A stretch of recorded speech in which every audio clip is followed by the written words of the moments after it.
Chapter 1. In the old district of Sangnan City, a man strolled leisurely down the pitch-black street, carrying a signboard. His deep-set eyes occasionally scanned his surroundings, as if assessing something of significance. It seems this is the place. With a nonchalant flick, he expelled the remnants of his cigarette from his mouth, sending it soaring in an elegant arc through the air. The signboard was entirely black, emblazoned with 4 bold characters. Prohibited ahead. The calligraphy was robust and vigorous, yet the color appeared a striking crimson, reminiscent of fresh blood, imparting an eye-catching impression at first glance. After confirming the stability of the signboard with a couple of firm stomps of his right foot, he plopped down beside it, reigniting another cigarette. The swirling smoke enveloped his face, lending him the aesthetic allure of a middle-aged gentleman. Not far away, on a small 2-story building, a youthful lad with refined features gazed coldly at the street where Zhao Kongcheng resided. "Is it about to begin, General Zhao Kongcheng?" His name was Jiang Chen, who a year ago had found himself transmigrated into the body of a wealthy man's son in the world of god-slaying, Sangnan City. To his astonishment, he discovered he possessed a divine realm. However, his divine realm was unlike any other in the narratives he had encountered. It did not appear in the divine realm rankings and was known as the Qiyou sacred domain. After acquiring this realm, he noticed a flag within his consciousness, inscribed with the name Chiyou. During a night stroll, he encountered a bizarre creature, green-faced and fanged, with horns and a singular eye, intent on devouring him. Just as he was cornered by the monstrous entity, his Chiyou sacred domain activated spontaneously, and the Chiyou flag within his consciousness revived, consuming the eerie beast. From this, he gleaned the flag's capabilities upon unfolding the Chiyou sacred domain. He could summon all the deities from the annals of Chinese history, provided he amassed sufficient energy for the summoning. Having just witnessed the Chiyou flag autonomously devour the strange creature, he realized the energy progress bar of the flag was full. This indicated he was now able to summon deities. However, the duration of any summoned deity's presence within the Chiyou sacred domain was contingent upon the strength of his mental prowess. As long as his mental strength reached a certain threshold within his Chiyou sacred domain, those gods lost to the river of history could be reborn anew. At present, his mental strength had already attained the pool stage. Jiang Chen withdrew his thoughts, observing that Zhao Kongcheng had vanished into an alley. He raised an eyebrow, concealing himself in the darkness. As he pursued Zhao Kongcheng, a searing energy burst through the sky, illuminating the night over Sangnan City.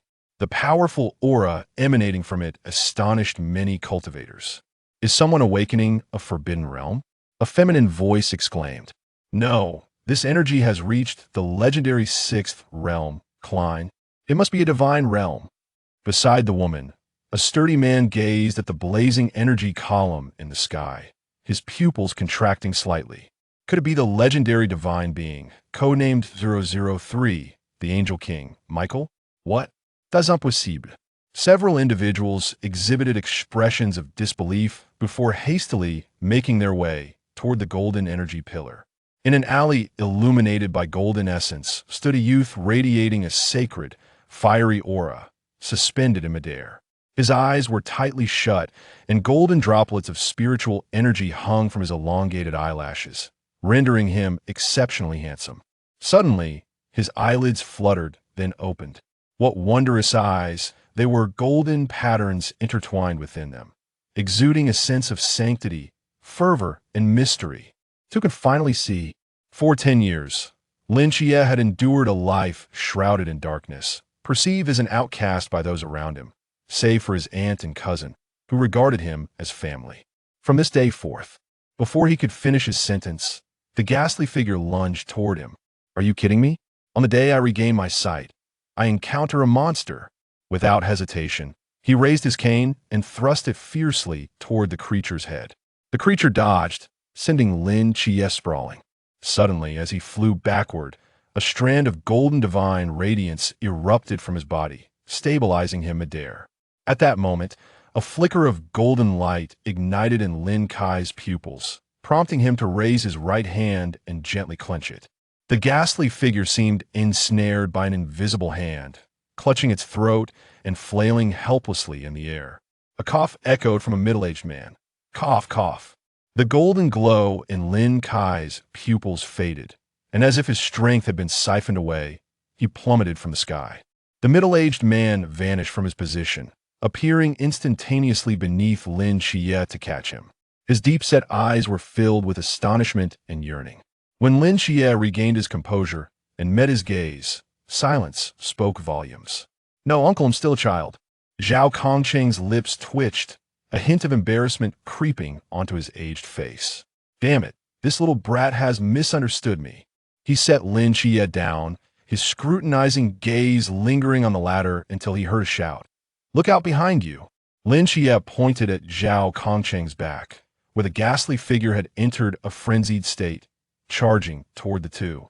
Zhao Kongcheng furrowed his brow, drawing his straight blade from its sheath with lightning speed, hurling it backward without even glancing at the creature. A scream pierced the air. Ah! The monster collapsed, the blade piercing through its brow. In its final moments, its eyes widened in defiance. "How was that strike?" Zhao Kongcheng shifted slightly, gazing skyward at a 45-degree angle. With a flick of his hand, the blade returned to him, precisely reinserted into its sheath. Lin Xie swallowed hard. Today, having just regained his sight, he first encountered a mutated monster, then inexplicably sensed that peculiar energy from the moon, and now he was faced with this flamboyant uncle. "That strike was quite impressive," he replied, though he was unsure why he felt a particular connection to this man. Zhao Kongcheng approached and patted Lin Kai's shoulder. "Do you wish to become so formidable as well?" Lin Xie shot him an exasperated glance, brushing his hand off his shoulder with resolute decisiveness. "Not at all. I want to go home. My aunt is still waiting for me." With that, he left Zhao Kongcheng, who stood bewildered in the wind, and strode away toward the other end of the alley without looking back. "Hey, why don't you consider it?" No consideration. In the depths of the night, Jiang Chen couldn't help but chuckle, noting how General Zhao Kongcheng had faced numerous setbacks since encountering Lin Xie. After retrieving the corpse of the ghastly figure slain by Zhao Kongcheng, he vanished into the shadows. When Zhao Kongcheng regained his senses, he found not only had Lin Xie left, but his recent spoils were also missing. Frustrated, he scratched his head. "Damn it, who the hell was that? Don't let me, Zhao, catch you." Jiang Chen transported the corpse of the ghastly figure to a secluded corner, holding a flag in his hand. With a gentle shake, the Qiyou flag erupted in brilliant light, engulfing the monstrous creature before him. He clenched his fists, feeling a surge in the mental power within his consciousness. Simultaneously, his physical strength had also increased to some degree, at least among the cultivators in the pool stage. Few could pose a threat to him now. General Zhao is indeed generous, such a valuable supplement, freely given. Jiang Chen chuckled lightly, his figure flickering as he disappeared into the night. His residence was a villa not far from Lin Kai's home. After his transmigration a year ago, he discovered his parents were missing, leaving him with an immense fortune and a beautiful housekeeper. Aside from that, there was nothing else. Ding dong. The villa's doors swung open, revealing a young woman in a light purple nightgown, her figure quite appealing. Her hair cascaded over her shoulders, and her large, captivating eyes regarded Jiang Chen with a playful glint. "Where have you been again? Didn't I tell you it's unsafe at night?" Though her words brimmed with feigned anger, it was evident she spoke in jest as she scolded him while ushering him inside. Jiang Chen grinned, allowing her to lead him. "Wanqing Jia, you're still awake at this late hour?" Mu Wanqing shot him an exasperated glance, handing him a cup of hot coffee. "You little rascal, how could I sleep when you don't return at such an ungodly hour?" After taking the coffee, Jiang Chen blew gently on it and sipped, exclaiming, "Wanqing Jia, your coffee-making skills have truly improved." Since his arrival in this world, his rather unremarkable father had vanished without a trace, leaving his life rather monotonous. Fortunately, he had the company of Wanqing, who took care of his daily needs. "Tomorrow, I wish to attend school."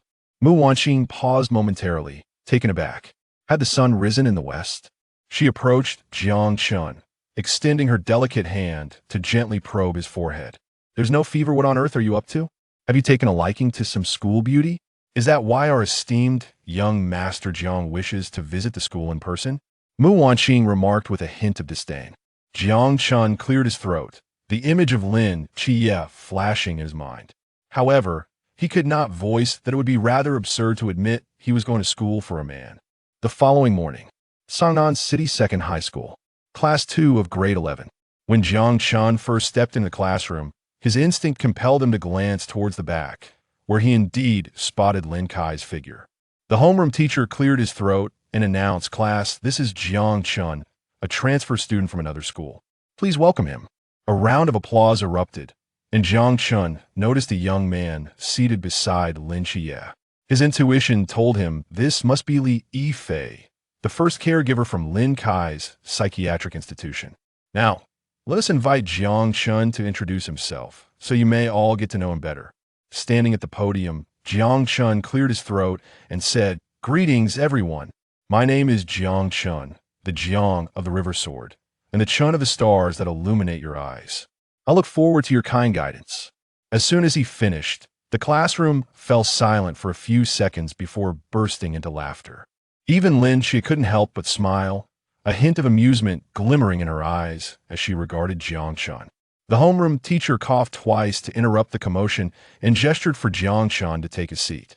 Unfazed by the laughter, Jiang Chen cheerfully made his way to the empty seat next to Lin Qiyue, plopping down with delight.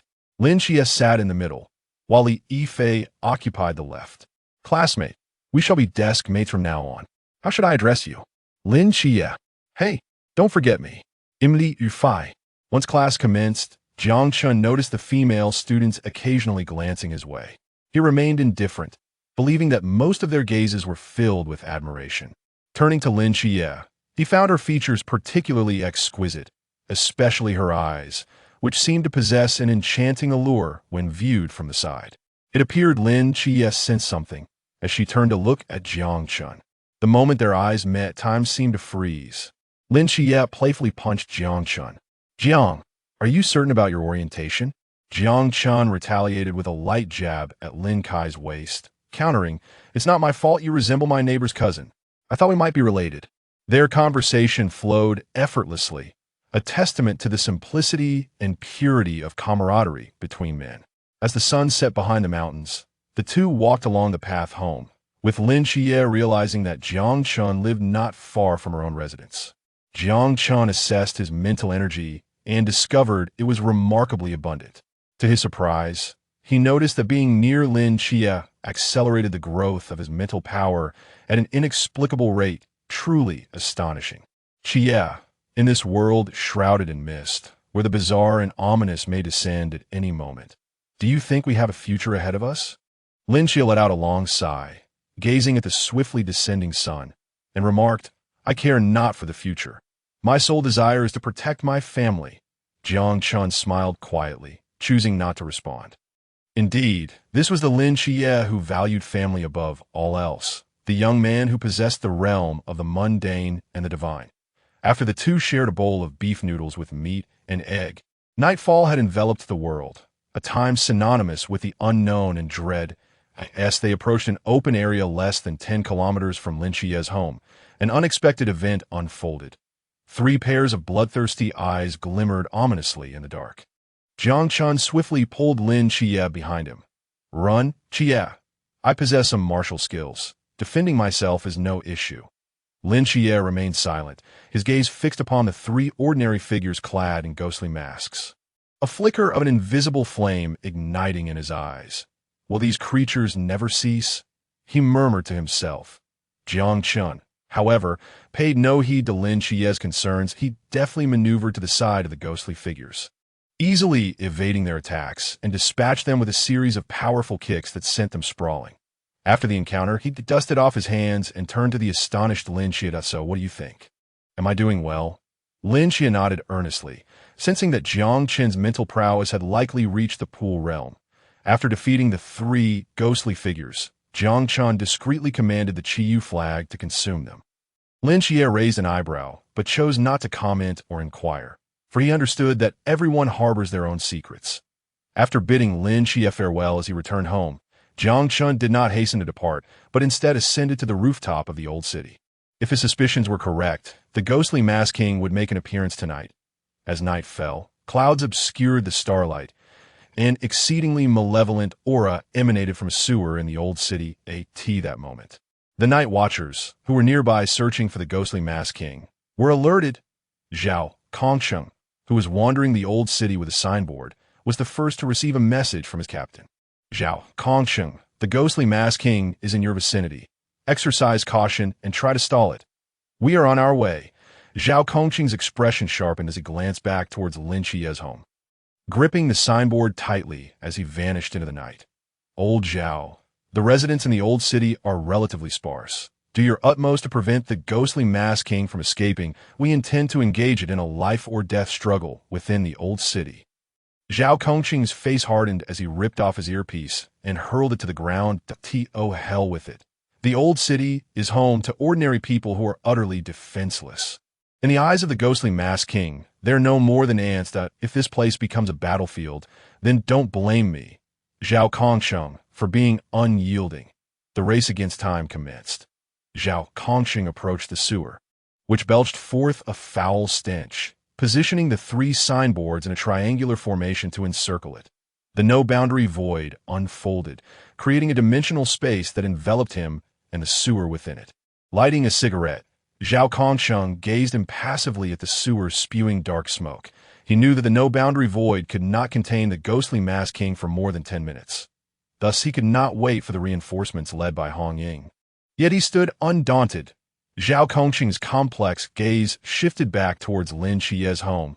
In his lifetime, he had sought to protect far too many things, feeling an immense debt towards his family. Upon seeing Lin Chiyu, who, despite possessing extraordinary talents, chose not to join the Night Watchers and instead wished to protect his aunt and her family, he felt a deep resonance within his heart.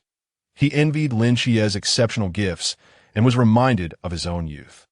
Therefore, Zhao Kongcheng's eyes gleamed with determination as he gripped his blade tightly, focusing intently on the imminent emergence of the ghostly Masked King. A fierce battle was about to erupt. This was not a friendly exchange between humans and the mysterious. It was a war of life and death. Boom!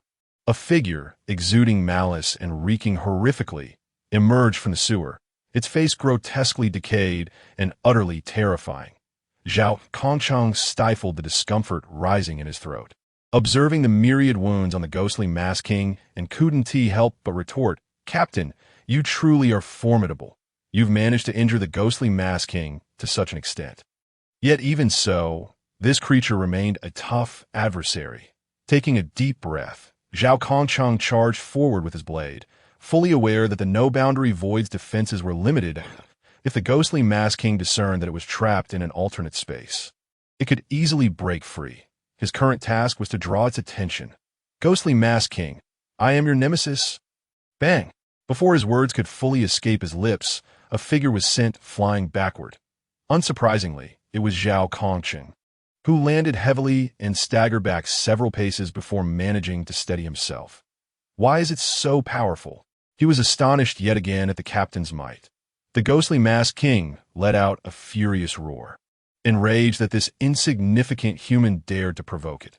While battling, Zhao Kongcheng lit another cigarette, donned a significant cloak, and unsheathed the azure blade embedded in the earth. "Come forth. Today, I shall defy destiny."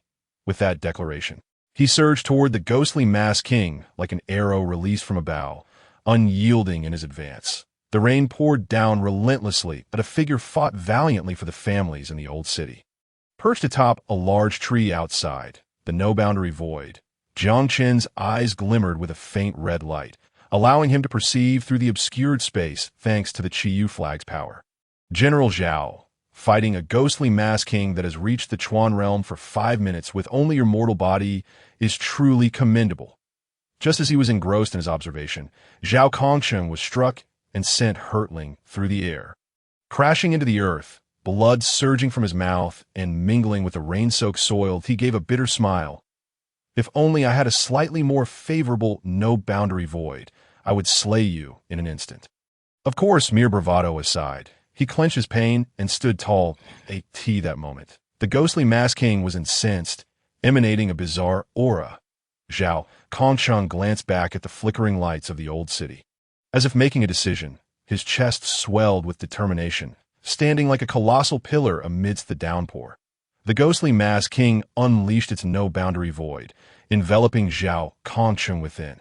Just then, Lin Xie appeared outside the no-boundary void, muttering to himself as he searched for something. Suddenly, his eyes lit up upon spotting 3 conspicuous signboards ahead. "Zhao Kongcheng, I know you're in there. Let me in." After a moment, a weak voice responded from within. "What the hell are you doing out here in the middle of the night? Get lost." Lin Xie was about to retort when he heard the sounds of battle within and swallowed his words. Anxiety creeping into his expression. His starry night dancer allowed him to communicate with all creatures in the dark, and he learned that the monster inside had reached the Chuan realm. Zhao Kongcheng was likely struggling against overwhelming odds. "Let me in. I can help you." After a pained cry from Zhao Kongcheng, silence ensued. Lin Xie's urgency mounted, and just then, a figure appeared beside him. "Chia, move a little to the side." Lin Xie turned to find it was Jiang Chen. And without hesitation, he stepped left. Jiang Chen's palm brushed against the no-boundary void, creating a ripple in space as he pulled Lin Xie inside. Coincidentally, they witnessed Zhao Kongcheng's figure collapsing once more before them. The two approached him, jesting, "Old Zhao, are you still hanging in there?" Zhao Kongcheng initially froze upon seeing them, then instinctively replied, "Don't ask a normal man such questions. I will unequivocally tell you I am fine." After saying this, he paused momentarily before erupting in frustration. "Damn it. What are you 2 little brats doing here? Get out. Can't you see I'm busy subduing the ghostly Mask King? It's highly dangerous."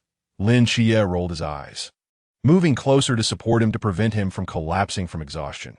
Jiang Chen positioned himself in front of the two, gazing intently at the now formidable ghostly Mask King. "Uncle Zhao, all you have left is bravado." Just as Zhao Kongcheng was about to retort, he noticed the ghostly Mask King's no-boundary void activating again. He straightened up, positioning himself protectively in front of Jiang Chen, causing the latter's expression to shift slightly. "You both step back. I have one last strike left to slay this hideous monster." "That strike, isn't it quite magnificent?" The voice of Jiang Chen echoed from behind him. Zhao Kongcheng, on the verge of plunging the emblem into his chest to activate the Ghost God summon, momentarily froze at Jiang Chen's words that in that fleeting instant, he felt the world spin around him and collapsed into Lin Xie's embrace. Jiang Chen gazed at the unconscious Zhao Kongcheng, murmuring to himself, "Uncle Zhao, this time, I shall not allow tragedy to repeat itself." In his hand appeared a flag, the Qiyou flag. After a gentle sway, a beam of golden light shot skyward, piercing through the boundless void and soaring above Songnan City. As if summoning the stars from the heavens by the might of the Chiyou divine weapon, I call upon the deities of China. A figure materialized from the horizon, taking a step into the Zhan realm, a second step into the Qi realm, and with a third, standing before Jiang Chen, entering the Chuan realm. The newcomer bore no head, wielding a battle axe adorned with arcane symbols that seemed poised to cleave heaven and earth asunder. "I am the war god Xing Tian, heeding the summons of the Qiyou warlord, Xing Tian." Jiang Chen's pupils trembled. This was an ancient deity, tracing back to the era of the Yellow Emperor. Lin Xie, behind him, briefly flashed with golden light in his eyes, equally astonished to witness a Chinese deity. Since he had begun to retain memories, he had noted that the history of Chinese deities in Songnan City appeared to have been erased, with only Western deities reported in the media. Xing Tian, gripping his colossal axe, turned his gaze towards the ghost-faced king, who is currently unleashing the forbidden void. "Merely an ant dares to encroach upon my territory. Let it be punished." The axe cleaved through the heavens, and he lightly raised the weapon, striking down upon the ghost-faced king that a streak of axe light tore through the fabric of space, hurtling towards the foe. The latter's eyes were filled with disdain. Upon seeing Xing Tian's lack of a head, the ghost-faced king emitted a piercing laugh, but when the axe light penetrated his body, the laughter abruptly ceased. His eyes widened in disbelief as his form split in two, his life extinguished. The war god Xing Tian was indeed fearsome. After executing this feat, Xing Tian turned, his headless form seemingly possessing a pair of ethereal eyes that regarded Lin Qie thoughtfully. After a moment, he murmured, a child indeed burdened with misfortune, that he then shifted his gaze to Jiang Chen, who clutched the Qiyou flag, transforming into a stream of light that entered the internal realm of the flag. Yet, fortuitously, he encountered you. This statement was heard only by Jiang Chen. He retracted the Qiyou flag, realizing that since summoning Xing Tian, he had felt the flag's energy rapidly depleting, and now it was nearly exhausted. A suspicion formed in his mind. The deities he summoned would always be of a higher tier than his own realm, and their duration was directly proportional to the flag's energy.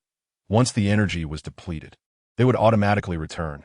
Jiang Chen, I never expected you to be so formidable. Lin Qie's gaze remained fixed upon him, as if attempting to see through his very soul. Cough, cough. Quickly help me up. I must go subdue the Ghost Face King. At that moment, the unconscious Zhao Kongcheng stirred, mumbling incoherently. Jiang Chen and Lin Qie exchanged glances and couldn't help but smile. General Zhao, look. Hasn't the Ghost Face King already been slain by you? Jiang Chen stepped aside to reveal the decapitated remnants of the Ghost Face King. Zhao Kongcheng stared in disbelief at the body, his expression reflecting confusion as if questioning. Did I do this? How can I not remember? Who am I, and where am I? After a moment, he turned to Jiang Chen. You didn't deceive me, did you? I truly killed him? Indeed, more genuine than gold, if you doubt it. Asked Qiyou, while the two mischievous youths teased Zhao Kongcheng outside the boundless void, a small black figure vanished without a trace. Had Lin Qie been present, he would have immediately recognized it as his family's little black dog. After the departure of the little black dog, a woman's shadow, like a specter, also melted into the night. Zhao Kongcheng, after consuming a healing pill, began to regain his color. Upon dispelling the boundless void, he noticed Hong Ying and the others hurrying over. Old Zhao, are you all right? Hong Ying inquired anxiously. I'm perfectly fine. Can't you see? What is that behind you? Zhao Kongcheng pointed at the remains of the Ghost Face King. Hong Ying, slightly taken aback, quickly approached the bisected corpse, examining the meticulously crafted wounds. She glanced back at Zhao Kongcheng, who, despite his disheveled appearance, had not activated the ghost god summon. Lost in contemplation. Did you truly slay him? She asked, fixing her gaze on Zhao Kongcheng, enunciating each word with precision. The latter dumbly nodded. Who else could it be but me? Those two little brats. Hong Ying shot a glance at Jiang Chen and Lin Qie. Unable to comprehend them, her instincts screaming that she could not fathom their depth that a few days prior, the boy Zhao Kongcheng mentioned as the proxy of the Seraphim Michaela must be Lin Qie. As for Jiang Chen, upon closer inspection, she was taken aback to discover that his spiritual power had already reached the Qi realm. At such a young age, he was indeed a rarity. Old Zhao, please elaborate on how you defeated the Ghost Face King. Hong Ying circled around the corpse, scrutinizing the wound closely. Zhao Kongcheng scratched his head, his voice dwindling to, I fought him for 300 rounds. And then these two little brats barged in. When the Ghost Face King activated the Forbidden Void, I intended to use the Ghost God Summon to perish together with him. But suddenly, I felt dizzy. And when I awoke again, he was already dead. Hong Ying's lips twitched, casting an incredulous look at Zhao Kongcheng. Brother, do you think you're Chow A man? You think you can just fall asleep and still kill someone? Zhao Kongcheng grinned widely, choosing not to respond. All right. Let us leave it at that. The crisis has been averted. After exchanging understanding glances with Lin Qie, they intended to slip away unnoticed, but before they could take a few steps, they were halted by Hong Ying's voice. Those two brats, don't rush off just yet, that I need to ask you something. The two halted and turned to await her next words. The captain asked me to inquire if you would like to join our night watchman team.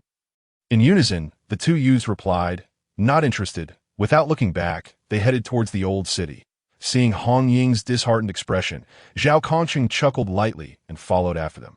You handle the corpse. I'll go have a chat with those two. He feared that if he lingered any longer, this fierce woman would retaliate for his earlier mockery, and there was nothing she wouldn't dare to do. The streetlights of the old city appeared particularly dim against the pitch-black night, resembling humanity's civilization shrouded in mist. That I have but one question. Will you two join?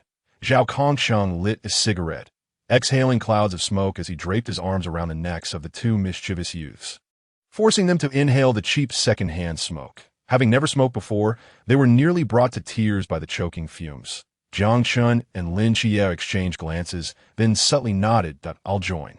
Jiang Chen declared first. Zhao Kongcheng released his grip, and Jiang Chen breathed a sigh of relief, casting a mischievous glance at Lin Qiyou, who was still suffering, that I'll join too. Eventually, Lin Qiyou could no longer resist and chose to join the Night Watchman team. Zhao Kongcheng's expression turned to one of surprise, tinged with confusion. What wine had blown this way that these two little brats agreed so readily? He still had tricks up his sleeve. However, since they had chosen to join, that was enough. They were two exceptional prospects, rare talents, and the hope for the future.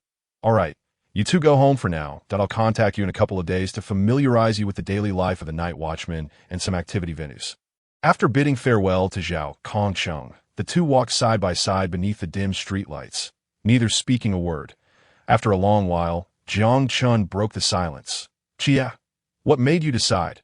Lin Qiyou gazed ahead at the lights, each representing a household in the old city. And within Sangnan City, there were countless such families. A fleeting moment of days crossed his eyes before his resolve solidified, murmuring, though thousands may oppose, I shall press on. Then he flashed a grin at the silent Jiang Chen. Aren't you the same? Jiang Chen nodded slightly, feeling no need for further explanation. Even if this path was fraught with mystery and peril, where a moment's carelessness could lead to downfall, he was unafraid. Moreover, he now bears the mantle of the divine ruins of Qiyou, aspiring to ascend to the pinnacle of this world, to awaken the ancient deities and restore their formidable might.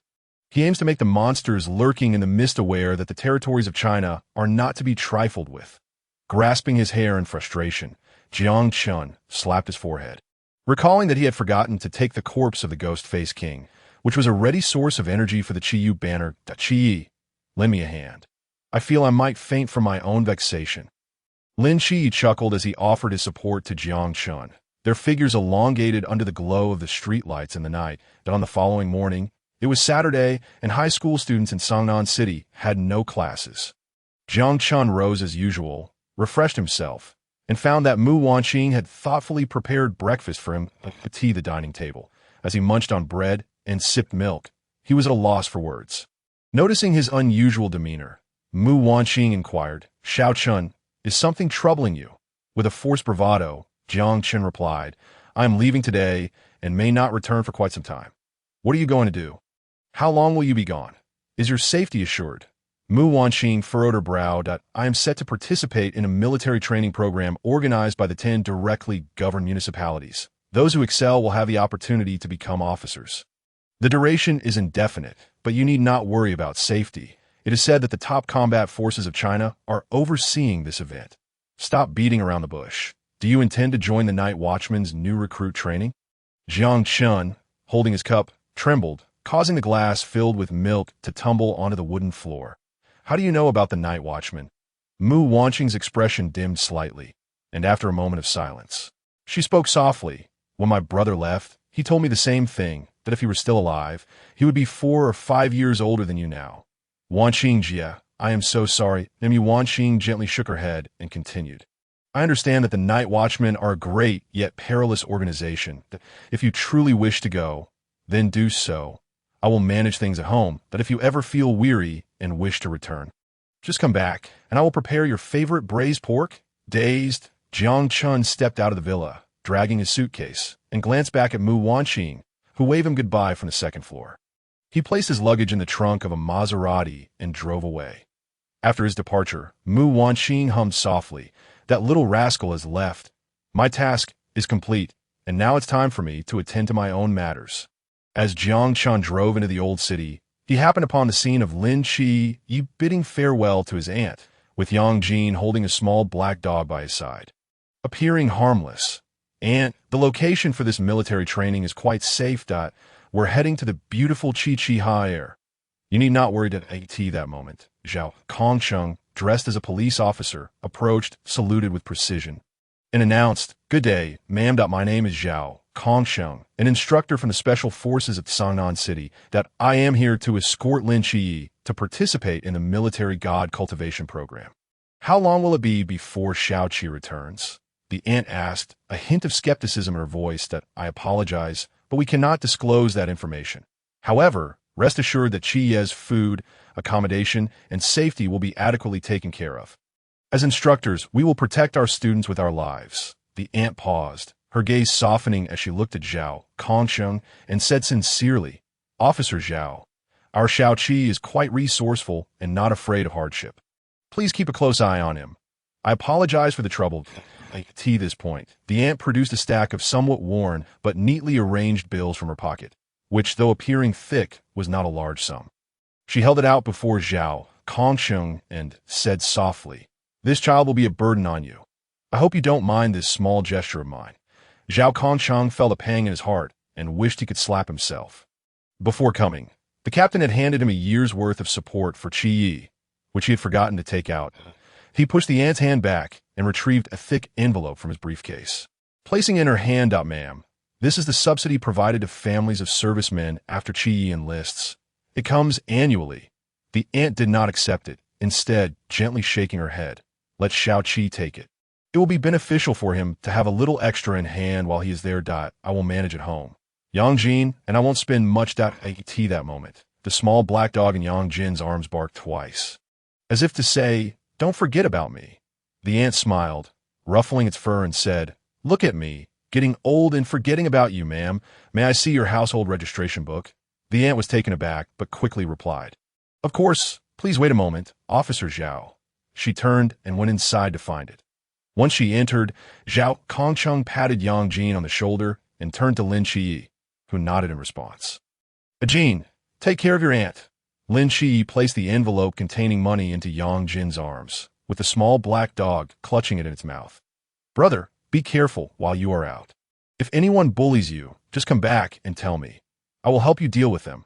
Lin Qi trembled slightly, nodded earnestly, and quickly left with Zhao Kongcheng, getting into Jiang Chen's car. 2 minutes later.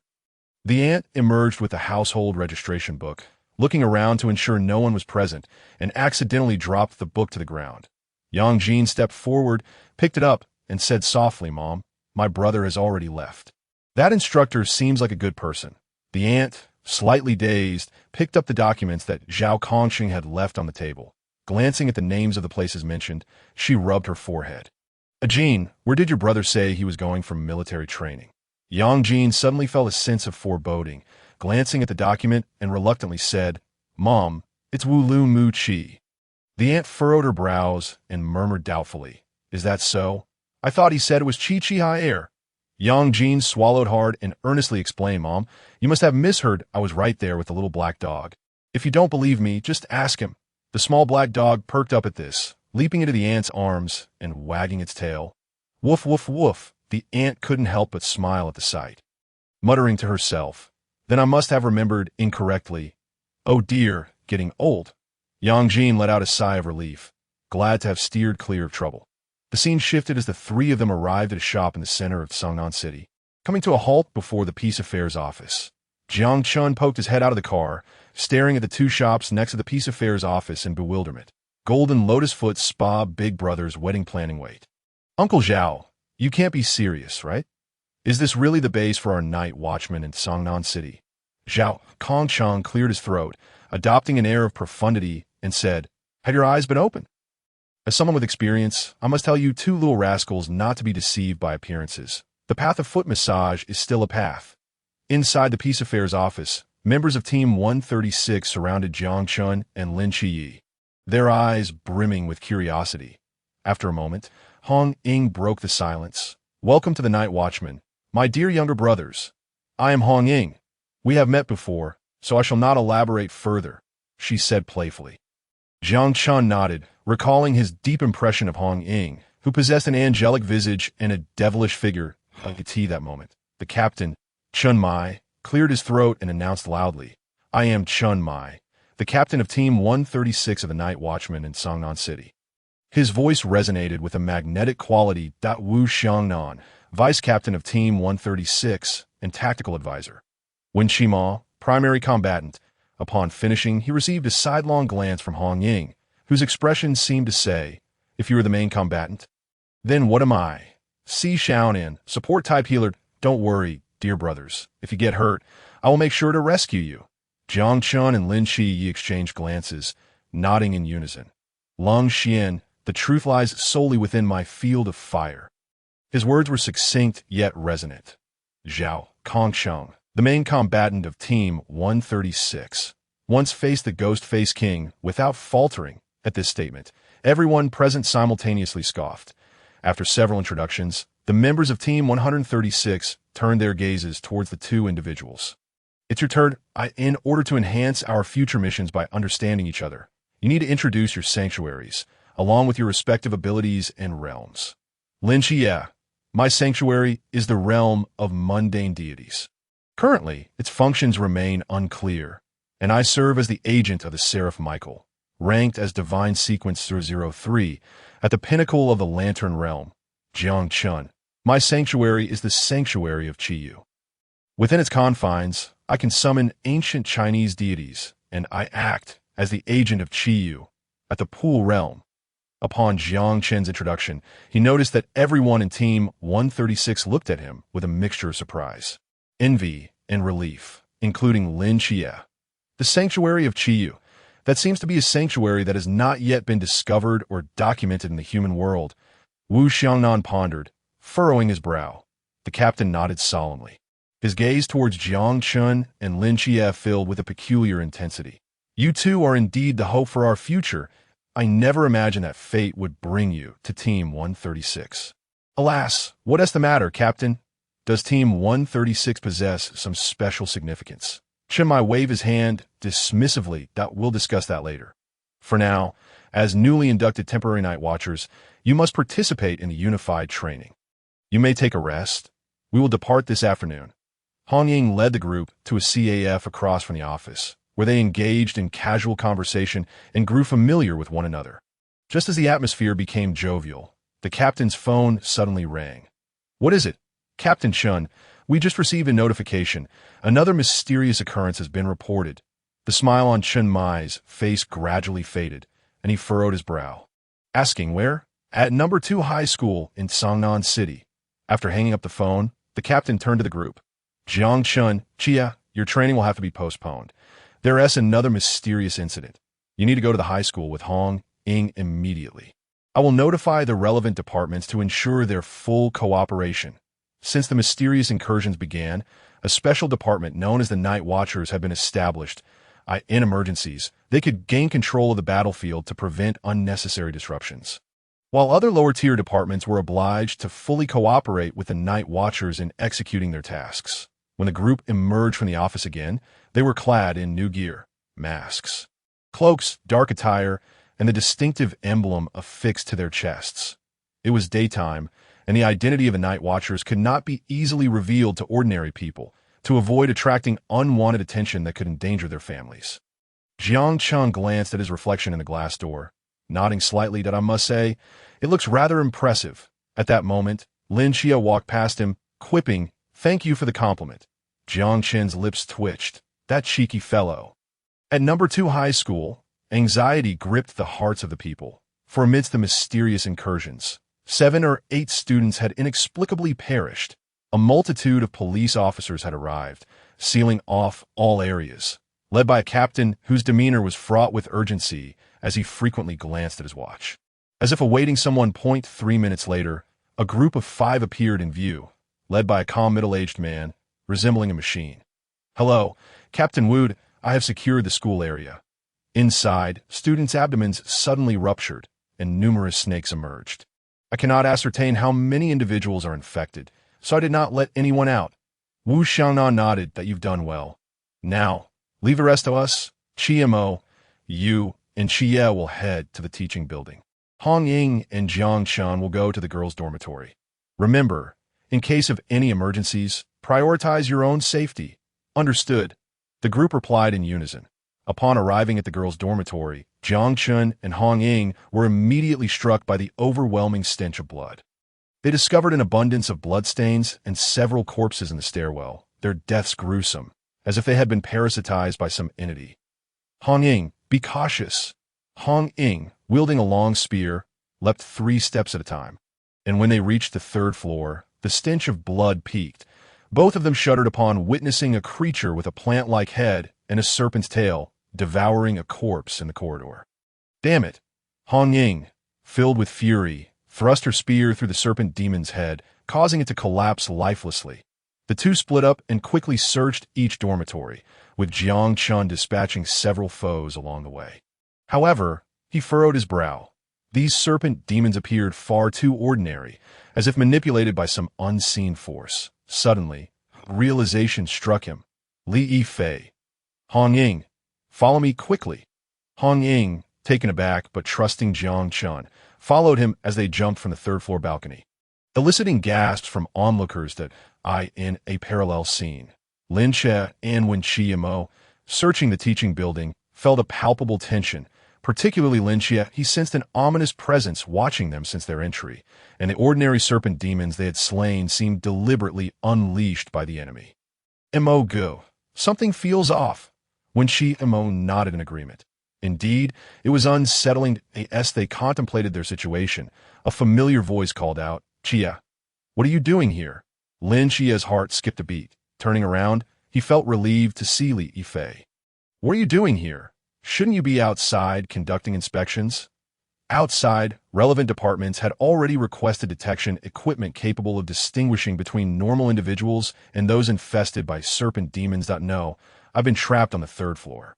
Just now, when the serpent demons were pursuing others, I managed to escape and fortuitously encountered you. Li Yifei, visibly anxious, gasped for breath.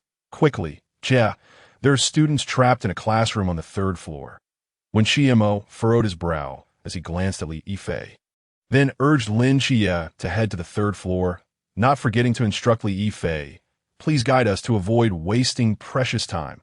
Just as Lin Chia was about to respond, he noticed Wen Qiyou's eyes flicker with urgency. And he too chimed in, indeed, Li Yifei, once we eliminate the monsters, you'll become the school hero, and the school beauty will surely pursue you. Li Yifei chuckled and dashed ahead of them. Let us hurry. Chia, we're going to save lives? Watching Li Yifei ascend the stairs, Lin Chia felt a wave of emotions wash over him. Given his current disguise, only his aunt and cousin might recognize him with low probability. Yet Li Yifei had recognized him immediately. It felt utterly unreasonable. At that moment, their earpieces crackled with a voice only they could hear. Chimo, go. Have you run into Li Yifei? Jiang Chen inquired softly as he made his way over. Wen Qiyou glanced at Li Yifei's figure ahead and nodded lightly. Jiang Chen understood instantly not allow him on the 3rd floor. Try to lead him to the 2nd floor. Hong Ying and I will arrive shortly. At that moment, Li Yifei had already reached the corner of the 2nd floor staircase. Just then, Lin Chia shouted, Li Yifei, wait! I just heard something on the 2nd floor. Let us check it out. Li Yifei was startled, then sighed in relief. But there are still people trapped on the 3rd floor. Time waits for no one. Cha. Wen Qiyou stated firmly, we must check the 2nd floor first. We cannot leave any survivors behind. Seeing that he could not convince them, Li Yifei reluctantly followed as they hurried down the 2nd floor corridor. When they reached the center, Lin Chia and Wen Qiyou suddenly turned around, casting unfriendly glances at Li Yifei. Why are you looking at me? What do you mean? We're on to you, Nanda Serpent Demon. Do you think we're fools? A mocking voice emerged from behind Li Yifei. Turning around, he saw Hong Ying and Jiang Chen had caught up. Li Yifei appeared bewildered, as if he had been wronged. Jiang Chen produced a special mirror, capable of revealing the other souls attached to human bodies. Li Yifei looked into the mirror and saw an ugly serpent head lurking behind his human visage, instantly unleashing a wretched scream as the Nanda serpent demon within him began to awaken, its body adorned with dark green scales that looked particularly terrifying in mere moments. He had fully transformed into the Nanda serpent demon. Humans, you seek death. Hong Ying, however, was not one to hold back. She seized her spear and charged forward, puncturing 3 bloody holes into the demon's body in an instant. The serpent demon writhed in agony. With a roar, he expelled a cloud of toxic mist. Jiang Chen swiftly yanked Hong Ying back, and the unintentional physical contact caused him to cough. Be careful. Hong Ying. Yes, it was my oversight, across from them. When Qimao had already unleashed his ultimate move, the binding spell of the heart demon from the Forbidden Ruins ached that moment. The Nantawa serpent demon found itself ensnared in an illusion, while the wound recently inflicted by Hong Ying continued to bleed profusely. Just as Lin Xie hesitated, Jiang Chen's voice echoed in his ear. Xie, act quickly. The real Li Yifei is already dead. Lin Xie's gaze sharpened. He could no longer afford to hesitate. 2 beams of scorching divine light shot from his eyes, piercing through the heart of the Nantawa serpent demon. Before he himself succumbed to unconsciousness, a smile crept across Jiang Chen's lips. Xie had personally slain the Nantawa serpent demon. Why now? He should have arrived at his mental asylum, where his first caregiver was about to commence work. Li Yifei. Oh, Li Yifei, I hope you take good care of the patients inside. Perhaps one day, we shall meet again. After Wu Xiangnan consulted the captain and received approval, Jiang Shan was allowed to devour the mysterious corpse. His eyes sparkled with excitement. This signified that his Qiyou banner could recharge once more. He had resolved that wherever there was mystery, he would venture forth. Xie, you are awake. In Hong Ying's villa, Lin Xie regained consciousness to find Jiang Chen sitting motionless beside him, staring intently. He instinctively shuffled backward. What have you done to me? Jiang Chen, holding a cup, was so startled by the question that he spat out his drink. What nonsense are you spouting? What could I possibly do to you?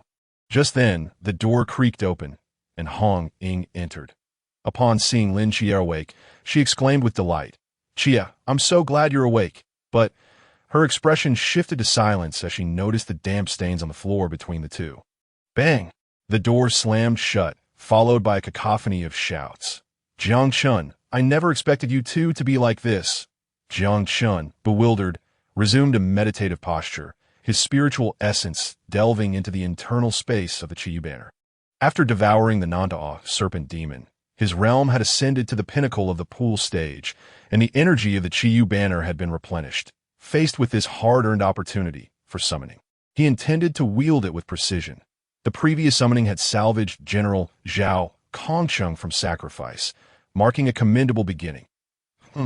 What is this? He discovered that within the Qiyou banner, there existed the sole imprint of the war god Xingtian. Could it be that the deities I summoned before can be called upon again? A phantom banner materialized in his hand, and as he gently waved it, Xingtian's sole imprint began to awaken, instantly transforming into a translucent figure.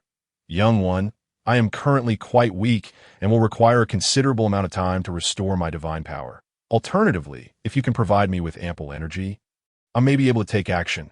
This sacred domain only guarantees the immortality of my spirit. Xingtian, what are the other deities of China? Can I summon them as well? Xingtian gazed at the Qiyou sacred domain, seemingly lost in thought. After a moment, he nodded. Of course, those deities who sacrificed themselves for China and vanished into the river of time have the opportunity to re-emerge. Young one, have you not noticed that your Qiyou sacred domain has expanded? Jiang Chen was momentarily taken aback, but after a slight sensation, he nodded emphatically. Indeed, Xingtian waved his hand, signaling the end of their conversation that I am weary and in need of rest. Strive hard, young one. Jiang Chen felt a sharp pain in his head as his spiritual essence was expelled from the internal world of the Qiyou banner. Jiang Chen, don't sleep. The captain is waiting for us outside. Wake up. Upon opening his eyes, Jiang Chen found Lin Xie slapping his face. Rubbing his cheek, he cast a resentful glance at Lin Xie. Chen Mai's vehicle sped along the little road on the outskirts of Songnan City. Jiang Chen, Xie, this military training will take place in Shangjing, which has a much cooler climate than our Songnan City that I have prepared warm clothing for you. Thank you, Captain. Do not fear trouble while you are there. Except in certain restricted areas. If anyone dares to bully you within the bounds of the rules, feel free to retaliate.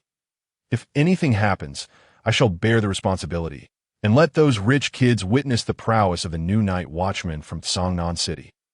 Chen Mai spoke with hopeful eyes, reminiscent of his own youthful days, vibrant and full of vigor. After seeing the two board the train with their tickets, Chen Mai's phone rang, and as he held it to his ear, His expression darkened. Damn it! Are they playing me for a fool?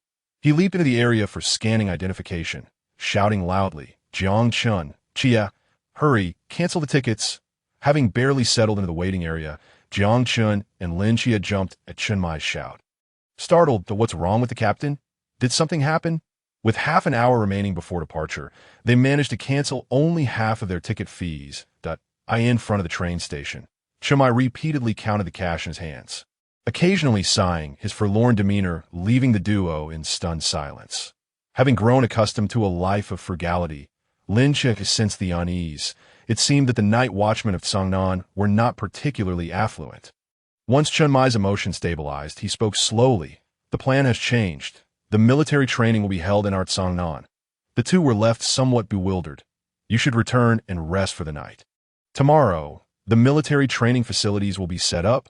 The following morning, as the sun crested the mountaintops, shadows still lingered in unseen corners that a new recruit training camp had been hastily constructed overnight, and even a construction fanatic would be left in awe at the speed of its completion. Just as the iron gates of the training camp swung open, two figures, burdened with luggage, stepped inside, startling the elderly gentleman in charge of the entrance. Are you new recruits here for training? Jiang Chen and Lin Qiyou nodded in affirmation. Young folks sure are quick on their feet. Just a quarter of an hour ago, the training camp was completed, and here you are. The two ventured further inside, arriving at an open area nearby. As Jiang Chen was about to speak, Lin Qiyou tugged at his sleeve, urging him to look up. Jiang Chen followed his gaze and saw a military helicopter swiftly approaching. I could see that moment. Two rows of neatly lined instructors stood respectfully on either side of the open space. Once the helicopter landed, a lean middle-aged man emerged from within. The roar of engines reverberated within the training camp, and the two rows of waiting instructors saluted with military precision. Greetings, officers. Hello, comrades. The newcomer was none other than Yuan Gang, leader of the 006 Night Watchman team, flown in from Shangjing. His gaze fell upon Jiang Chen and Lin Qiyou, and he fell silent. Jiang Chen and Lin Qiyou exchanged glances, their expressions betraying their unease. They had arrived far too early, and this could be quite embarrassing. Are you here to participate in the training as new recruits? Yuan Gang inquired, eyeing the two youths with curiosity. Yes, sir. Why did you arrive so early? Yuan Gang raised an eyebrow, incredulous, considering that the recruit training camp had only just been established an hour prior. Unless they are quite close, he seemed to recall something. You hail from the 136 Night Watchman team in Songnan? Jiang Chen nodded, understanding the other man's ability to deduce their origins. What are your names? Jiang Chen, Lin Qiyou. Yuan Gang was about to nod in acknowledgement when he heard their names and furrowed his brow. Hastily retrieving the roster from a nearby officer, he inhaled sharply. Lin Qiyou, agent of the 003 Seraphim. Jiang Chen, agent of Chiyou. Yuan Gang's heart raced as he discovered several names highlighted in crimson on the list. Bailey Pang Pang. Chao Yuan, followed by other prominently marked names. Among these, Jiang Chen ranked first and Lin Qiyou ranked second. After Jiang Chen registered with Team 136, the higher-ups had assigned him the rank of 002 within the Night Watchman. Highlighting his immense potential, Yuan Gang reined in his thoughts, suppressing the excitement within. Damn it, this year's lineup is nothing short of extravagant. Jiang Chen and Lin Qiyou were escorted by an instructor to their new recruits' dormitory, where they discovered it was a quad occupancy room. The two of them claimed a set of bunk beds, and taking advantage of Lin Qiyou's momentary inattention, Jiang Chen nimbly flipped over and lay down on the lower bunk, grinning mischievously at him. Once Lin Qiyou realized what had happened, he shot Jiang Chen an exasperated glance and proceeded to place his bedding on the upper bunk. After they had settled in, fatigue overwhelmed them, and they fell into a deep slumber. The previous night, their captain had subjected them to extra training, and they had felt the captain's formidable prowess firsthand, his deft combat skills leaving them utterly awestruck. After enduring a night of rigorous drills, they were in dire need of rest. They slept soundly until the afternoon. Suddenly, the dormitory door swung open, revealing a figure resembling a small mountain, who entered, pushing a mountain of luggage ahead of him. Jiang Chen and Lin Qiyou, now awake, exchanged bewildered glances as they observed the newcomer. Hello, handsome fellows. From now on, we shall be roommates. My name is Bai Li Tu Ming, but you can also call me by Li Pang Pang," he announced with a grin, presenting a small gift as a token of goodwill that I hope you will treat me kindly. As Jiang Chen and Lin Yi stood momentarily stunned, they found a long rectangular box thrust into their hands. Jiang Chen opened the box, and his expression transformed into one of sheer astonishment. The chubby newcomer had gifted them each a row of green submariner watches, containing 9 pieces, with emeralds stuffed into the gaps. After exchanging a glance with Lin Yi, they instinctively returned the boxes to Bai Li Pang Pang. "What's wrong? Don't you like the gifts I brought you?" Bai Li Pang Pang inquired. Jiang Chen shook his head gently, replying, "They are far too extravagant. True friends need not exchange such lavish gifts to forge a bond. I am Jiang Chen, and this is Lin Yi. Is a pleasure to meet you." Bai Li Pang Pang paused, then smiled, realizing that his new roommates were far from ordinary, that he decided to test their reactions with some childish trinkets. And indeed, Jiang Chen and Lin Yi helped Bai Li Pang Pang tidy up his bed, only to find themselves exhausted due to the sheer volume of his belongings. "Say, Bai Li Pang, have you moved your entire household here?" Jiang Chen remarked, wiping the sweat from his brow in feigned complaint. Bai Li Pang Pang chuckled shyly and opened his mouth to respond, but at that moment, the dormitory door was pushed open once more. A cold, stern-looking man clad in black entered, placing his bag on the upper bunk above Bai Li Pang Pang's before climbing up to make his bed. Upon seeing another new roommate, Bai Li Pang Pang rolled up his sleeves and removed several name-tagged watches from his arms, placing them into an exquisite gift box and setting it on the upper bunk. "Hello, I'm Bai Li Tu Ming, and this is a small token of my appreciation," he said brightly. The black-clad youth paused, pondering who this seemingly naive son of a wealthy family might be. "Greetings, I am Chao Yuan," he replied, returning the gift bag to Bai Li Pang Pang, that he then nodded towards Jiang Chen and Lin Yi. Jiang Chen, Lin Yi. Chao Yuan's eyes widened in recognition, his expression brightening as he realized Lin Yi was the very individual the old monk had spoken of as their fateful connection. After tidying up his own bed, he retrieved dates he had picked from the jujube tree at the temple. The 4 boys, feeling at ease with one another, began to converse while munching on the dates. The camaraderie among young men often unfolds in wondrous ways. As Jiang Chen savored the dates, he scrutinized the black-clad youth. Realizing he was none other than the renowned Chao Yuan, famed for his audacious exploits, "There's something on my face. Why are you all staring at me?" Jiang Chen asked. Chao Yuan nodded, retorting playfully, "Though your face bears no blemish, a certain green hue adorns your head."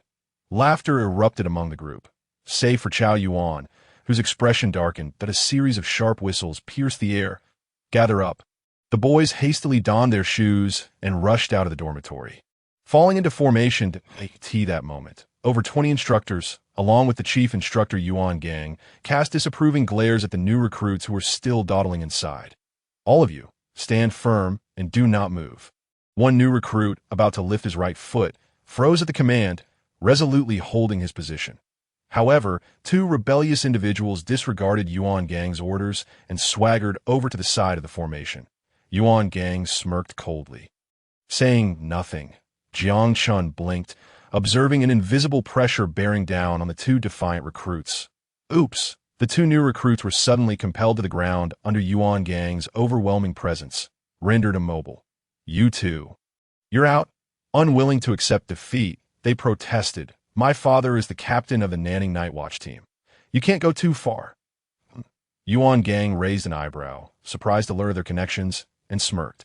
He retrieved his phone and dialed a number. After a brief wait, he received a response on the other end. Yuan Gang tossed the phone to the new recruit, who pressed it to his ear. "Dad? You ungrateful wretch. I have no son as disgraceful as you. You've brought shame upon your father. Pack your things and crawl back home. Remember, crawl back." The young man, bewildered, held the phone, realizing his attempt to leverage his father's influence had backfired. After this brief interlude, Yuan Gang's demeanor shifted to one of icy severity, and the new recruits sensed an inexplicable chill in the air. Today, someone had sent their precious son to this place. And tomorrow, a powerful matron might send her offspring as well. This was not a gilded sanctuary. It was not a place where power could alter fate. This was the crucible for forging strong individuals. The bastion against the unknown. To be blunt, all of you present are worthless. As soon as his words echoed, one of the seated instructors stood rigidly. What? No objections to being called worthless, Yuan Gang asked. His tone dripping with sarcasm. That moment, several hands shot up. Report. I, Qingyu, am not worthless. Report. I refuse to accept that. I refuse as well. Li Pang chimed in, glancing at Jiang Chen and Lin Qi. Do you two accept it? The pair nodded in unison, signifying their acquiescence. Li Pang chuckled. Since you both accept, then I shall accept as well. Chao Yuan's lips twitched as he realized the chubby fellow had no sense of integrity. Muttering under his breath, if Qi accepts, then I accept too. Lin Qi shot a disdainful glance at the two, unfazed by their antics. Whether you accept or not is of no concern to me. Yuan Gang clapped his hands, speaking in a tone filled with mystery. Since so many of you are unwilling to accept, prepare yourselves for a baptism. The deafening roar of a helicopter reverberated as it hovered 50 meters above the crowd. Under the astonished gazes of the new recruits, several figures leaped directly from the sky. Whoa, that's 50 meters high, nearly the height of a 17-story building. Are they out of their minds to jump like that? Bang, bang, bang. One after another, the figures landed gracefully on the ground, stirring up clouds of dust that enveloped everyone present. As the dust settled, 5 individuals donned in bizarre masks and black cloaks appeared before the gathered recruits. They stood upright, though one, wearing a swirling mask, was kneeling. Yuan Gang's lips twitched as he observed the scene, clearly at a loss for words. Hello everyone.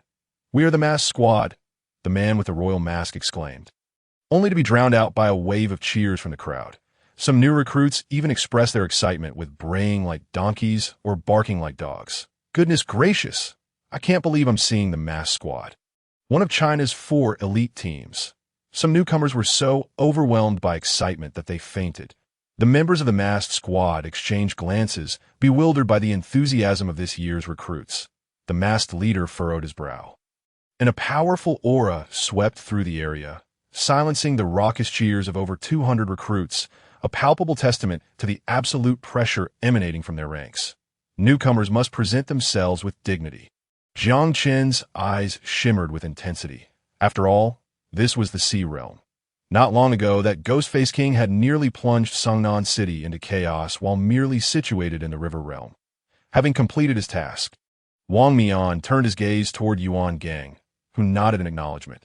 Yuan Gang cleared his throat and proclaimed, the masked squad has been summoned to assist you in your training. That today's inaugural lesson will be conducted by them. So you may grasp the concept that there are always stronger individuals beyond your kin and realms beyond your comprehension. Your forthcoming task is to employ every possible means to strip the mask from their faces. As his words fell, a cacophony of dissent erupted among the recruits. Report. This is unjust. They are all practitioners from the river or sea realms. Battling them is akin to striking a stone with an egg. There is no conceivable chance of victory. The murmurs of discontent grew louder until Wang Mian uttered a decisive phrase that we 5 will suppress our cultivation to the Lantern Realm. A resounding cheer erupted from the over 200 recruits as they surged toward the masked squad. To them, sharing the same Lantern Realm status meant they possessed a numerical advantage of nearly 30-fold. However, an astonishing scene unfolded. The more than 200 recruits were sent flying like mere leaves before the fully armed 7-member squad. Utterly devoid of any means to retaliate. At that moment, a few perceptive recruits sensed the discrepancy and began to flee in the opposite direction. Meanwhile, Jiang Chen and Lin Qi sprinted away, with Li Pang close behind. Where are we headed? 7 Night. To the armory in the due south. Did you not see how the masked squad is fully equipped? Charging in blindly for a melee is folly upon arriving at the armory. They discovered an array of weapons. The Type 95 pistol, Desert Eagle, Tang Sword, Long Sword, Spear, and Iron Meteor Hammer. Everything one could wish for. Jiang Chen seized a long sword, feeling a sense of stability after having been pummeled by the captain the night before. Having broken through to the River Realm, his perspective on the sword as a weapon was uniquely shaped by his childhood fascination with martial arts dramas, evoking the spirit of wandering heroes brandishing swords across the world. Suddenly, his spiritual perception detected something. Having reached the river realm, he inexplicably found himself capable of initially projecting his spiritual energy. He waved his hand, unleashing a wave of sword energy toward Li Pongpong's back. The sword energy was intercepted, revealing the figure behind it. "Oh, you found me!" A woman clad in a pale pink robe emerged. It was Rose from the masked squad. "Little brother, you possess some skill to have discovered where your sister was hiding." Jiang Chen gazed at her, noting how her flowing robe could not conceal her alluring figure, prompting him to silently recite a few words of Umitba. As night descended, Lin Shi's starry night dancer granted him unparalleled vision, allowing him to perceive every movement around him. Run. Just as Chao Yuan attempted to grasp a Tang sword and prepare for battle, Bai Li tugged him away, urging a hasty retreat. "Quickly, let us flee." Jiang Chen said he and Seven Knight will cover us. After they departed, Jiang Chen couldn't help but smirk. A true comrade indeed. Rose glided gracefully through the air, exuding elegance and beauty. However, Jiang Chen and Lin Shi sensed an overwhelming aura of danger. Explosions erupted outside, revealing that Bai Li had tossed several grenades inside. Seizing the moment of Rose's distraction, Jiang Chen unleashed 30 consecutive waves of sword energy from various angles. Unfazed, Rose deftly countered each attack, only to realize that the two had vanished from her sight. Her lips curled into a smile, one potent enough to ensnare any man's soul. That "Don't run away. These two little rascals are quite nimble." After narrowly escaping Rose's grasp, Jiang Chen and Lin Shi dashed into the boys' dormitory, shutting the heavy door behind them and locking it securely. When they turned to face each other, they were taken aback. At that moment, Chao Yuan was in a standoff with a woman wielding a katana, beside whom stood a boy who had been the first to admit he was not a novice during the training session. Observing the scene with keen interest, Bai Li firmly grasped one of Chao Yuan's arms, forming a peculiar balance among the three. Jiang Chen cleared his throat. "Ahem. What is going on here? The masked squad is about to breach the premises. And yet you are engaged in internal strife," Lin Shi exclaimed, exasperated. Chao Yuan's explosive aura began to dissipate as he snorted in silence. Jiang Chen approached the woman with the katana, his curiosity piqued. A high-risk forbidden domain. The woman narrowed her pupils, raising her katana with its tip aimed at Jiang Chen. Lin Shi and Chao Yuan positioned themselves on either side of Jiang Chen, their expressions menacing as they regarded the opponent. Simultaneously, their forbidden domains activated in the shadows, ready to spring into action at a moment's notice. Jiang Chen raised a hand, patting the shoulders of both, signaling them to relax. Then, with an authoritative tone, he stated, "I dislike it when others point blades at me. You would do well to sheath that. Your forbidden domain is futile against me." As his words echoed, the woman with the katana furrowed her brow, seemingly contemplating a test of Jiang Chen's strength. Just as the tension escalated, explosions erupted outside. Sensing the imminent danger, Jiang Chen swiftly pulled the others back. Just as they vacated their previous position, several crescent blades manifested from the void, shredding through the dormitory corridor. But a low voice murmured, "Quite adept at hiding, aren't you? Little novices." Then a man wearing a moon mask appeared, mocking the group. 1, 2, 3, 4, 5. Where's the sixth? The moon ghost pondered for a moment, recalling that there had clearly been 6 individuals upon entering. Had he miscounted? As he stood bewildered, Lin Shi and the others activated their forbidden domains simultaneously. "Let us take him down. There's a lone member of the masked squad here." The first to strike was the katana-wielding Molly, her weapon vibrating at a peculiar frequency. Forbidden Domain 076. Myriad forms in motion. The blade's energy surged toward the moon ghost in waves. Meanwhile, Lin Shi floated in mid-air, his pupils darkening, a sacred aura enveloping him, embodying the essence of the Night Queen. "Attack his left side." His clear command resonated, and in the darkness, his perception heightened significantly, revealing the muscle damage on the moon ghost's left arm. Jiang Chen stood beside him, wielding the long sword obtained from the armory, contemplating when he might practice a set of sword techniques.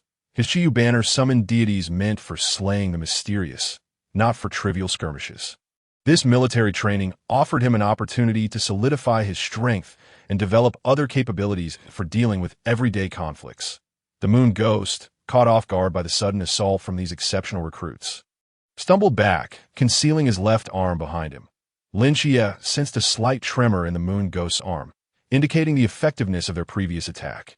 Suddenly, the moon ghost vanished again, causing Lin Qiyou to frown as he intensified his perception. "Watch out, Pang Pang!" Just as he called out, the moon ghost's right hand approached by Li's back. A defensive barrier flared to life, sending him hurtling away. What the hell is this? The moon ghost's expression was one of confusion beneath his mask, unrelenting in his resolve as he prepared to unleash a forbidden domain upon Bai Li. Chao Yuan, intending to rush to Bai Li's aid, was halted by Jiang Chen's restraint. Jiang Chen shook his head with a chuckle. "Look!" The group turned their gaze toward Bai Li, witnessing the moon ghost relentlessly assaulting the defensive barrier. Just as he shattered one layer of green, another appeared in red, breaking that revealed a yellow layer. And after shattering over 100 layers of defense, the moon ghost became frantic, ultimately tearing off his moon-etched mask, gasping for breath. Sweat beads, akin to peas, soaked his garments as he realized his spiritual energy had dwindled, leading him to slump onto the ground. "Damn it, I'm done playing." At that moment, Bai Li displayed an innocuous expression. "Brother, are we still playing? I still have over 300 layers left. Oh, I forgot to mention that this defensive artifact automatically absorbs spiritual energy to restore its levels." Yue feels that his fragile psyche has been thoroughly battered by this little chubby fellow. Overwhelmed, he collapses onto the ground. "Damn it, had I known you were the young master of the Bailey family, I would have chosen someone else to deal with." Bailey Pang Pang picks up Yuegue's mask and cheerfully strides over to Lin Qiyou and the others. "Qiyou, all done. Wasn't that simple?" Jiang Chen and Lin Qiyou exchange glances, involuntarily twitching their lips, and simultaneously give Bailey Pang Pang a thumbs up. Such is the power of wealth. Suddenly, a new recruit rushes in. "Brothers, the mass squad is coming." Upon hearing this, Jiang Chen and the others dash towards the second floor of the dormitory, where half of the new recruits have already gathered, awaiting the arrival of the mass squad. Halfway down, Bailey Pang Pang seems to recall something and rushes back to drag the utterly weakened Yuegue by his legs towards the second floor. The unfortunate Yuegue, being dragged along the corridor, emits a pitiful sound as his head collides with the stair steps. "Ouch, my little chubby, could you slow down a bit? You're killing me." Only then does Bailey Pang Pang realize. Scratching his head in embarrassment, "My apologies, it's my first time. I'm not very skilled at this, sorry for the trouble." After saying this, he grabs Yuegue's arm and pulls him towards the second floor, this time taking care to ensure at least his head is safe. Wang, along with the remaining members of the mass squad, arrives at the base of the dormitory, where over 100 new recruits have already been eliminated, leaving only those inside the dormitory. "Captain, how about I smash the dormitory?" Rose playfully brushes her hair, speaking in a teasing tone. Wang shoots her a glare and replies flatly, "Do not underestimate these new recruits. Among them are a few tough ones. 30 years in the east, 30 years in the west. One day, they too will be like us, perhaps even surpassing us." Suddenly recalling something, Wang frowns and asks, "Where's Yuegue?" Rose giggles, noticing his absence, and quips, "Perhaps he's off somewhere reading a magazine about ladies." A weak voice drifts down from the balcony on the second floor of the boys' dormitory. "Rose, you wicked woman, don't slander me." Wang and the others look up, stunned at Yue's miserable state, and after a moment, they recover and tease, "You," sending your head 1,000 miles away. After being mocked by Wang, Yue, who is sprawled over the balcony, wears an expression more painful than tears that he realizes he has utterly humiliated himself, becoming the first member of the mass squad to be eliminated by a rookie. "Captain, be careful, you guys," he warns, but before he can finish, Bailey Pang Pang covers his mouth, stammering for a long while. "You better behave, or else." Bailey Pang Pang pulls out a chicken feather and, with a mock-serious demeanor, lightly brushes it against Yuegue's neck, causing goosebumps to spring up instantly. "Don't worry, it was just a misunderstanding," Yuegue explains with a forced bravado, relieved that Bailey Pang Pang was merely trying to scare him and not actually harm him. Nearby, Jiang Chen can't help but click his tongue. This chubby fellow has quite a few tricks up his sleeve, appearing innocent and adorable while being anything but naive. "Listen up, you're surrounded. Those who are sensible should line up and surrender to avoid a beating." A man in a swirling mask from the masked squad shouts loudly. However, the response he receives is a hail of bullets. Da-da-da, da-da-da-da. A torrential burst of AKM gunfire rains down upon a masked squad below. The swirling masked man is momentarily stunned by this unexpected scene, cursing, "Damn it, you guys have no sense of honor." Zhou Ping kicks him in the rear and snaps his fingers. Gravity reversal. The incoming bullets suddenly lose their momentum, hovering in the air for a moment before clattering harmlessly to the ground. Truly impressive reflexes from the special squad, Lin Qie muses. However, Lin Qie wears a mischievous smile and looks up towards a certain spot. 2nd Battalion Commander, fire. At this moment, Qingyu, wearing sunglasses and holding a rocket launcher, is surrounded by excited new recruits brandishing firearms. They are all thrilled at the prospect of facing one of China's 4 elite special squads. Their idols, if they can take these opponents down, they would wake up from their dreams grinning as Lin Qie's shout echoes. Firepower suddenly engulfs the area where the masked squad stands. Simultaneously, a second wave of new recruits appears behind them, also armed and firing at the masked squad.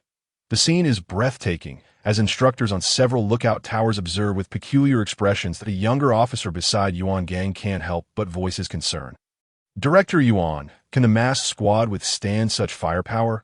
Yuan Gang lowers his binoculars, glancing at the officer with a look of mild exasperation before explaining.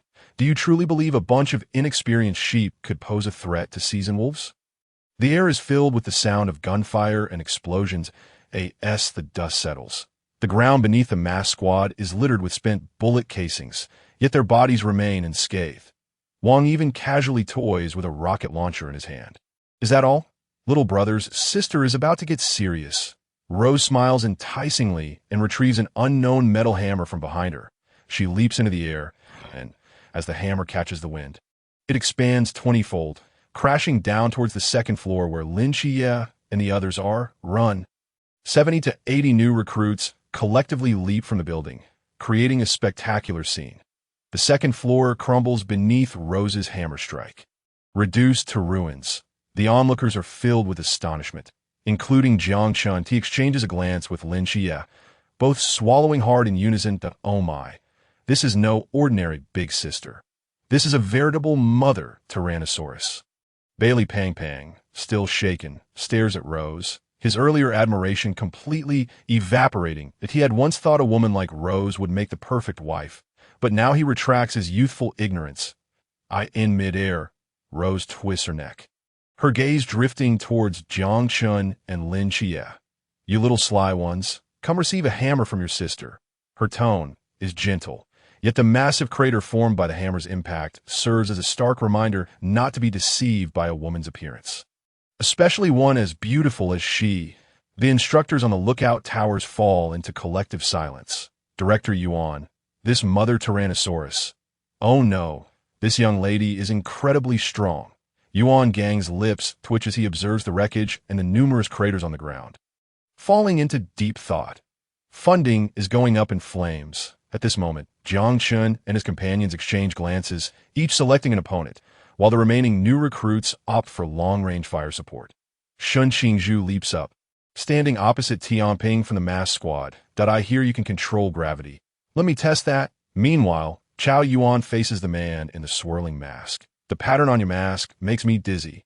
So let us fight." The swirling masked man looks perplexed, bemused that a rookie is pointing a knife at him, let alone that the reason for the fight is his mask causing dizziness. "Kid, you've got bad luck running into me. Let me show you just how unfathomable my vortex can be." As Lin Qie and Jiang Chen exchange knowing glances, they confidently approach the most formidable force of the masked squad, the legendary man. Captain Wang. Lin Qie's hair dances in the wind, his mental energy sharply focused under the influence of the Starry Night Dancer, searching for Wang's weaknesses. Jiang Chen grips his 3-foot-long sword, standing beside him, and quietly asks, "So, Qie, where's his weakness?" Lin Qie raises an eyebrow, revealing a look of astonishment as he exclaims, "It seems he has no weaknesses." Captain Wang observes the 2 murmuring youths beneath his mask, smiling slightly. "Youth is indeed wonderful. They are fearless in everything." "Very well. Today, I shall show you what lies beyond the heavens." Suddenly, Wang Mian's imposing presence surged dramatically as he was on the verge of breaking through to the next realm. Only to be forcefully suppressed, he then advanced step by step toward the two, exuding an overwhelming sense of pressure. Qi, let us engage in battle. No further words are necessary, Jiang Chen declared as he charged forward with his sword. At this moment, he had firmly established himself at the Chuan realm, while Lin Qiyou remained at the Qi realm. In contrast, Wang Mian had restrained his cultivation to the peak of the Zhan realm, clearly placing the two at a disadvantage. Boom! Jiang Chen's long sword clashed against Wang Mian's weapon, shattering in an instant. This for real? A shoddy construction. He glanced at the broken weapon and cast a sidelong look toward the observation platform, his expression seemingly conveying, "Commander, your weapon is quite inadequate." Jiang Chen narrowed his eyes, observing Wang Mian's weapon glowing faintly in the night. He fell into contemplation. This object appeared ordinary, but was anything but. Surely, this isn't a local product, is it? At this moment, Bali Pang Pang's voice rang out. Jiang Chen, this is a forbidden item known as a yuan. Its power is remarkably formidable and exceedingly sharp. You must exercise utmost caution and avoid being cut. He then tossed a roll of tape to Jiang Chen. Under the latter's curious gaze, Bali scratched his head and continued. This is a sealing scroll for forbidden items, which can effectively counter the yuan in his possession. Jiang Chen, Wang Mian. Jiang Chen held the forbidden item that Bali had thrown over. His interest peaked as he gazed at Wang Mian across from him. The latter twitched the corner of his mouth and silently stowed away the yuan. Kid, let us engage in a true contest between men. Jiang Chen and Lin Qiyou exchanged a knowing glance, and they instantly understood each other's thoughts. Charging toward Wang Mian, Qiyou, you attack from the left, I will strike from the right. A 2-on-1 scenario. The advantage is ours. Lin Qiyou drew a dagger from behind, while Jiang Chen wielded the long sword he had retrieved from the armory, launching a surprise assault on Wang Mian. After a few exchanges, Wang Mian's expression darkened beneath his mask. These two youngsters had commendable realms. One was surprisingly already at the Chuan realm at such a young age, while the other's mental prowess was equally terrifying. It was not just this that made him feel cornered. He had initially thought they would merely test the waters, yet found that both were launching ruthless attacks aimed directly at his vulnerability, their intentions clearly malicious. This would not do. Wang Mian, despite being in the presence of these two, was an experienced elder brother who could not afford to lose face.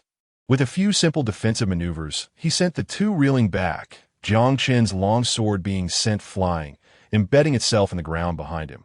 Truly, the captain of the mass team is formidable.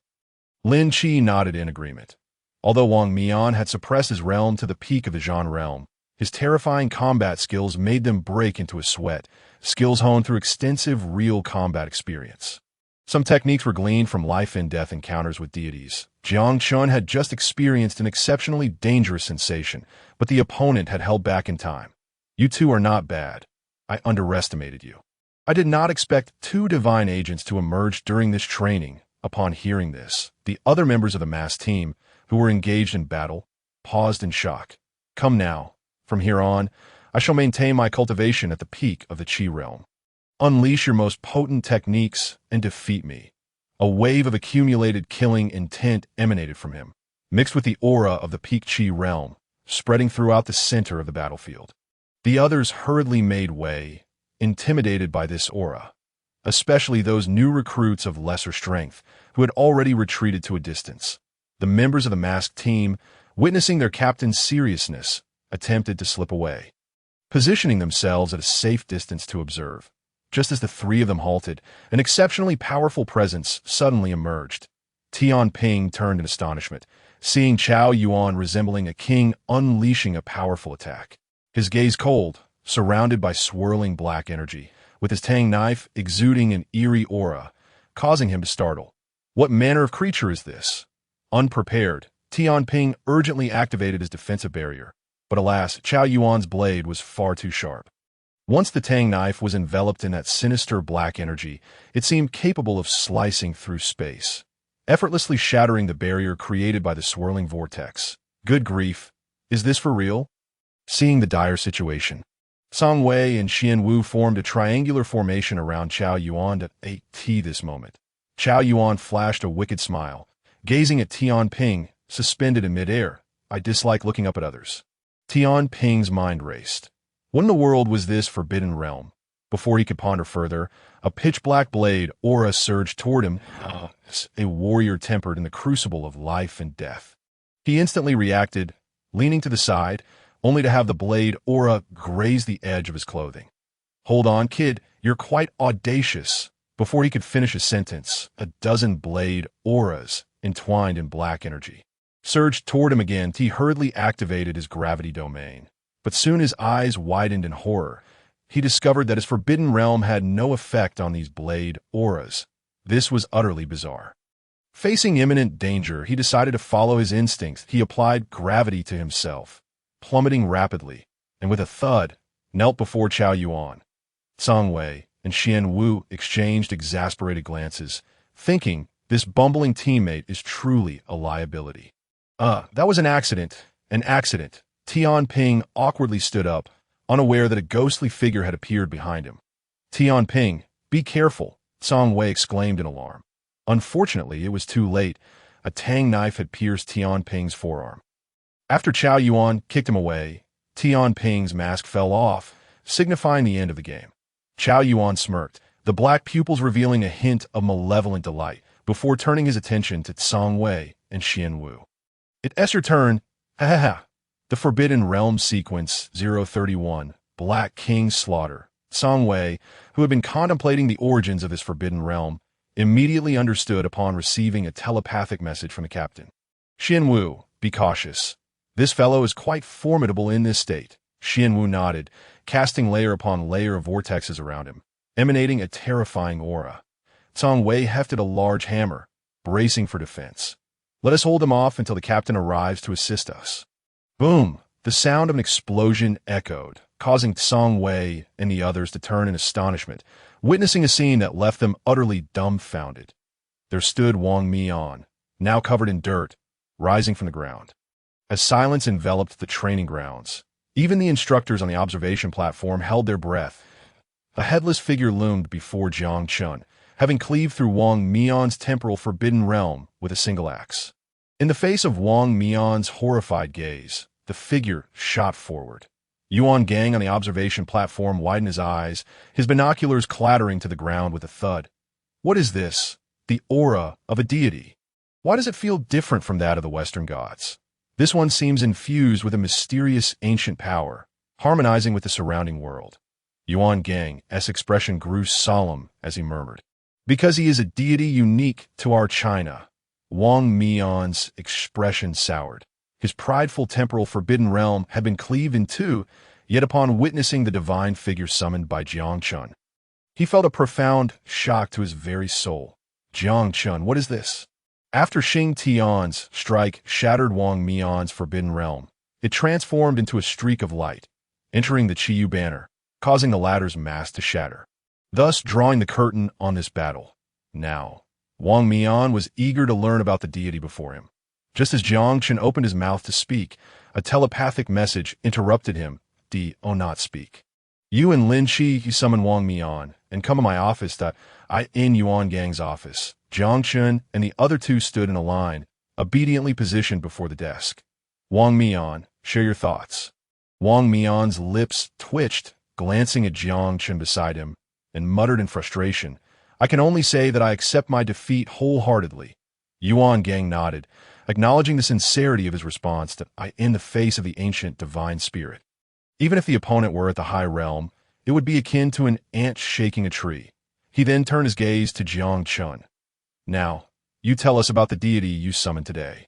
What kind of ability does it possess? Wang Mian's ears twitched, clearly indicating his curiosity. The sensation of facing a deity was profoundly intense, and today he sensed an overwhelming danger. Jiang Chen paused momentarily, feeling a touch of hesitation. Can I choose to remain silent? Considering his own safety, Jiang Chen was acutely aware that in the near future, this place would likely be ambushed by the followers of the ancient gods. If he revealed too much too soon, it could prove detrimental to him. Who knew if there were traitors among the Night Watchers? Yuan Gang, momentarily taken aback, let out a hearty laugh. Of course you may. It is your prerogative that I only hope that in the future, as you grow stronger, you can help protect China. The plight of the Night Watchers is exceedingly challenging.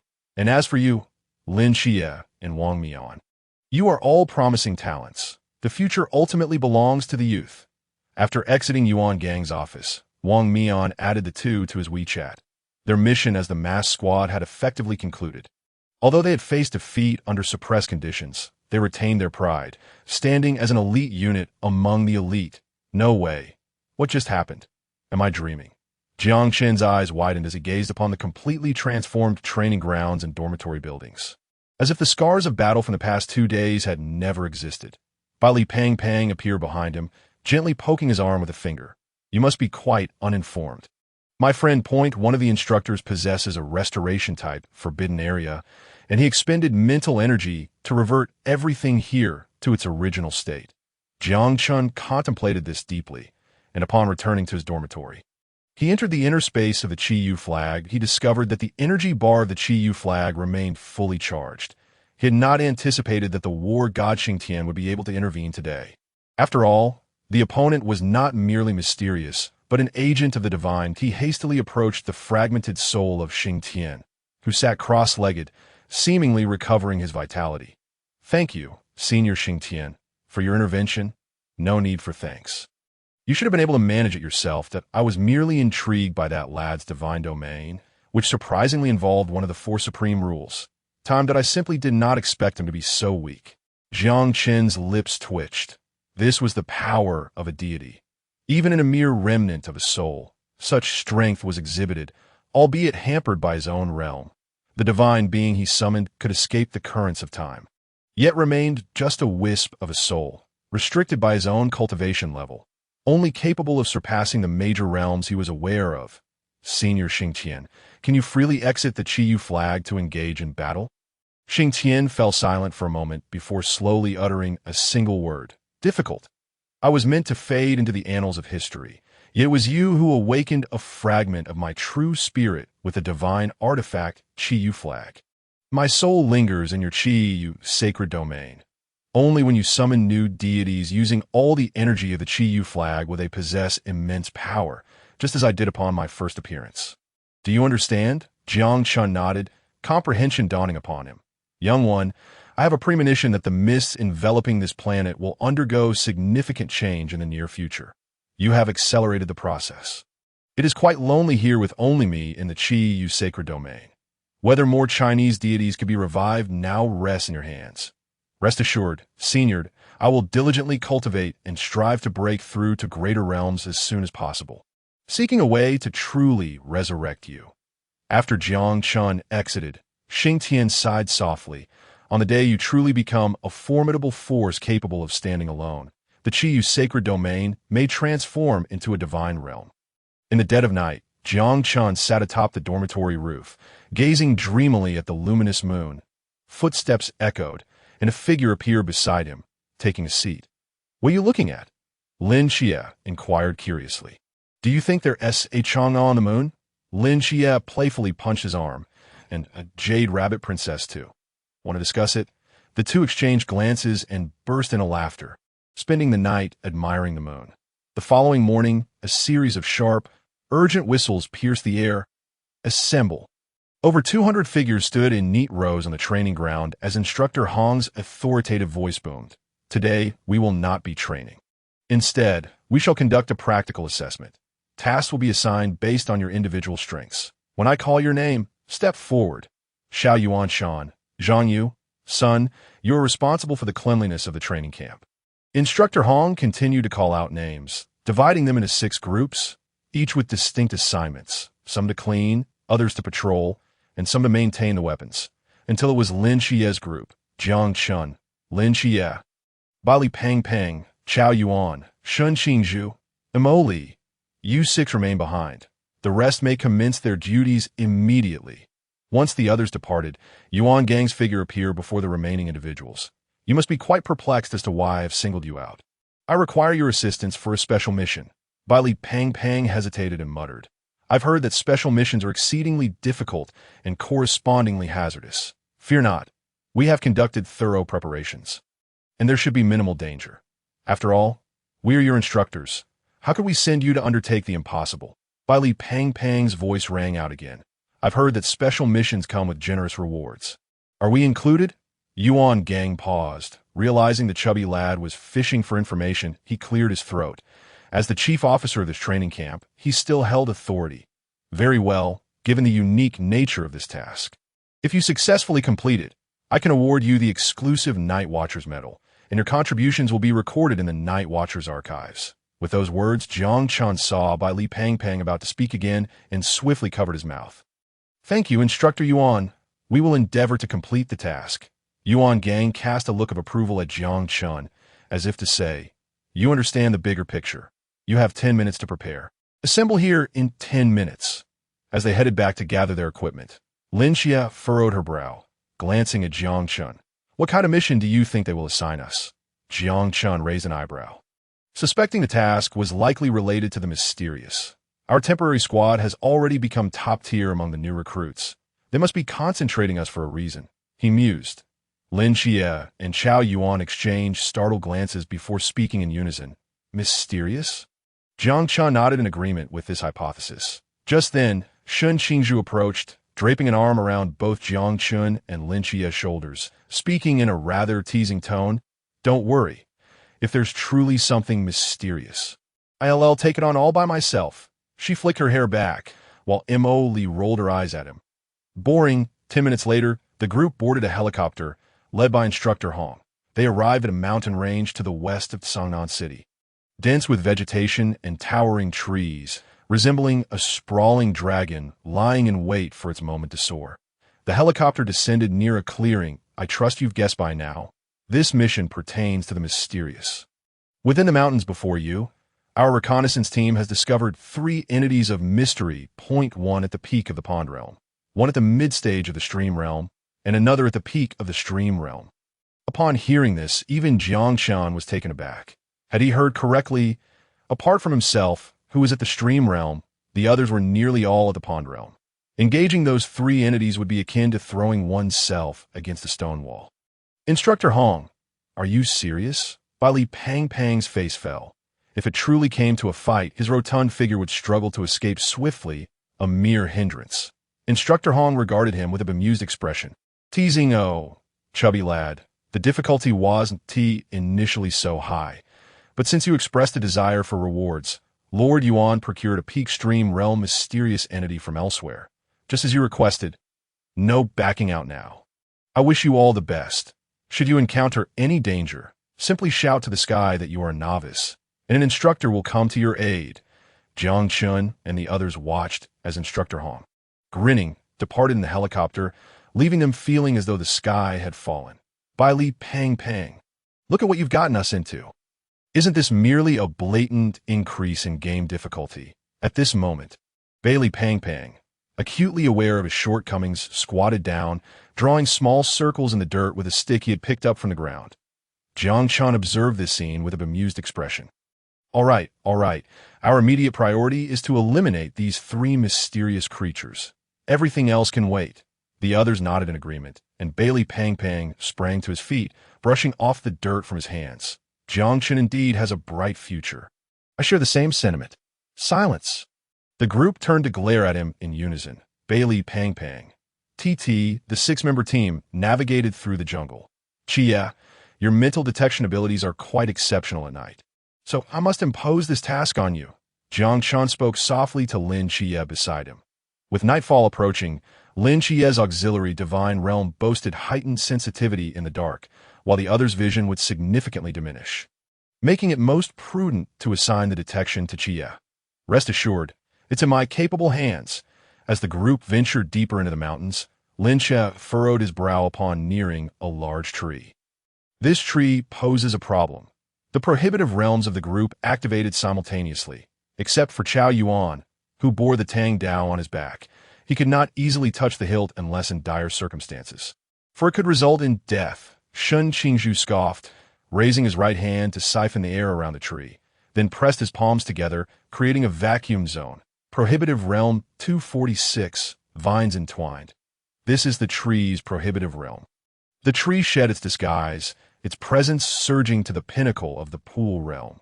Qingyu's vacuum domain was instantaneously breached, as an eerie vine emitting a green glow ensnared his body. "Brothers, I have restrained it.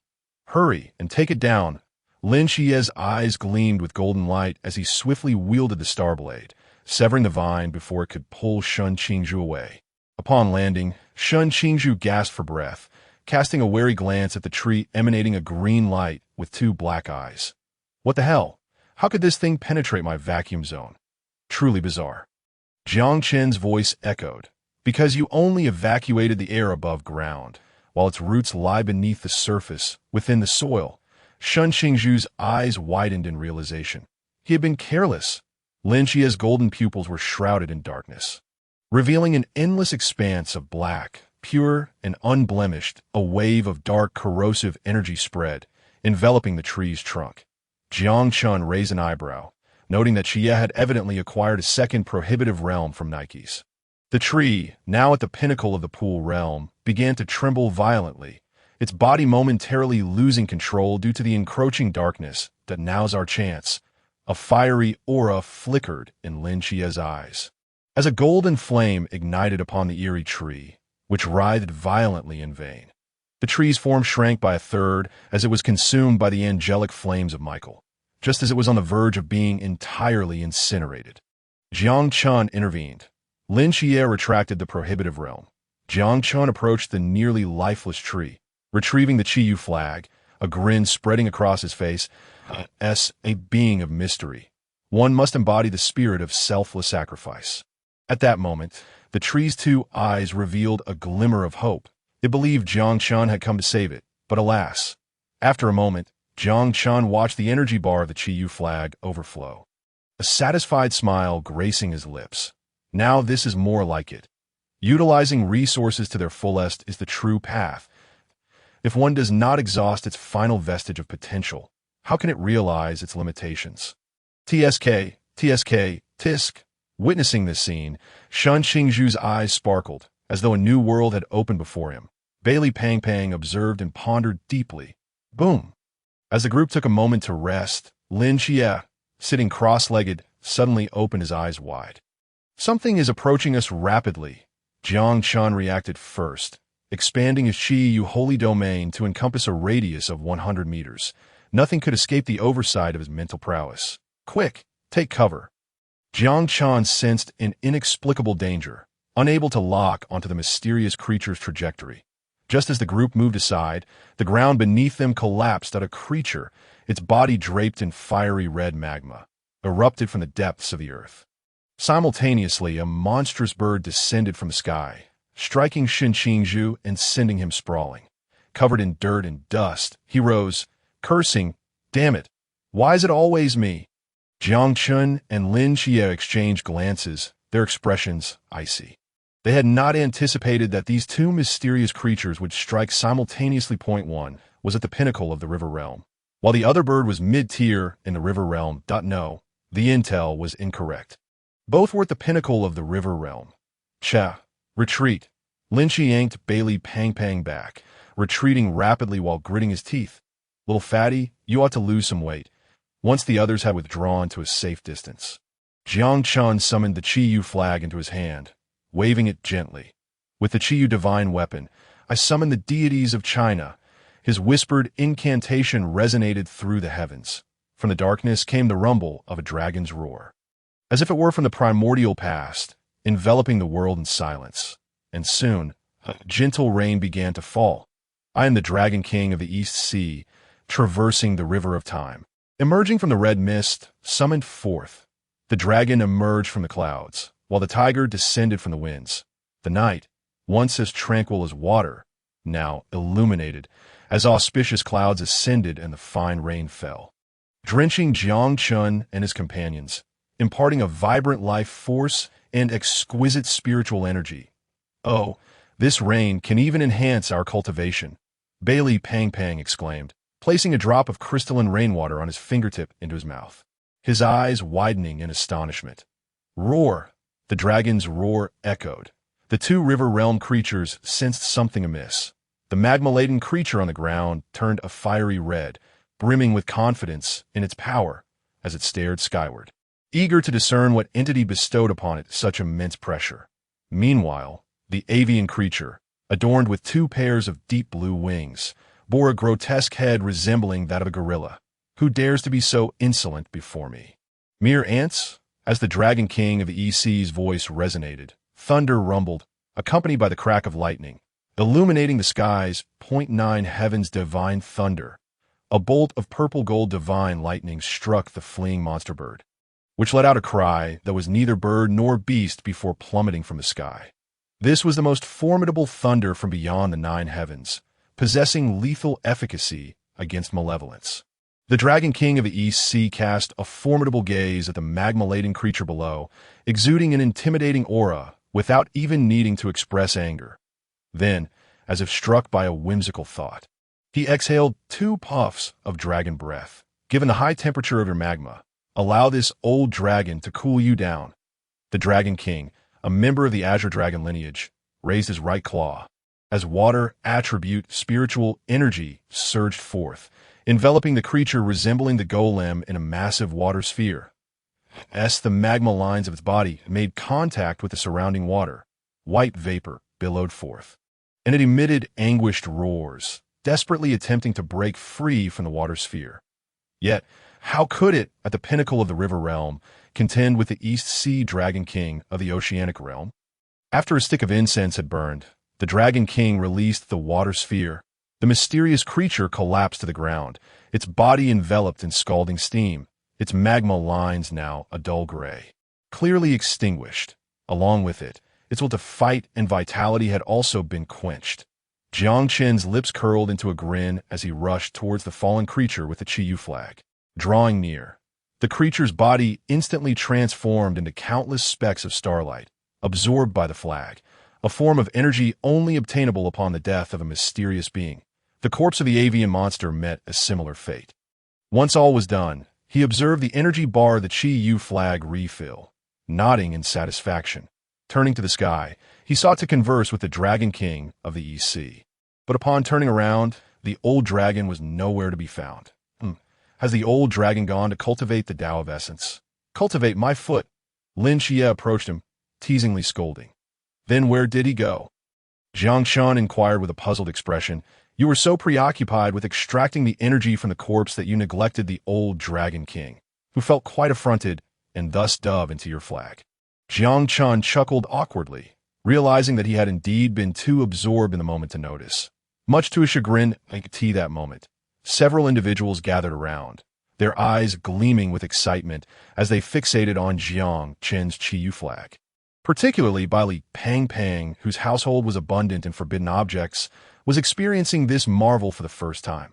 Jiang Chen, what is this forbidden object? Why is there no mention of it in the known catalog of forbidden items? Li Pang exclaimed, inching closer to the Qiyou flag for a closer inspection. This is the Qiyou flag indeed, just as Li Pang's chubby little hand was about to touch the flag. Jiang Chen swiftly retracted it with his mental prowess. Li Pang protested, come on, don't be so stingy. Let me have a go.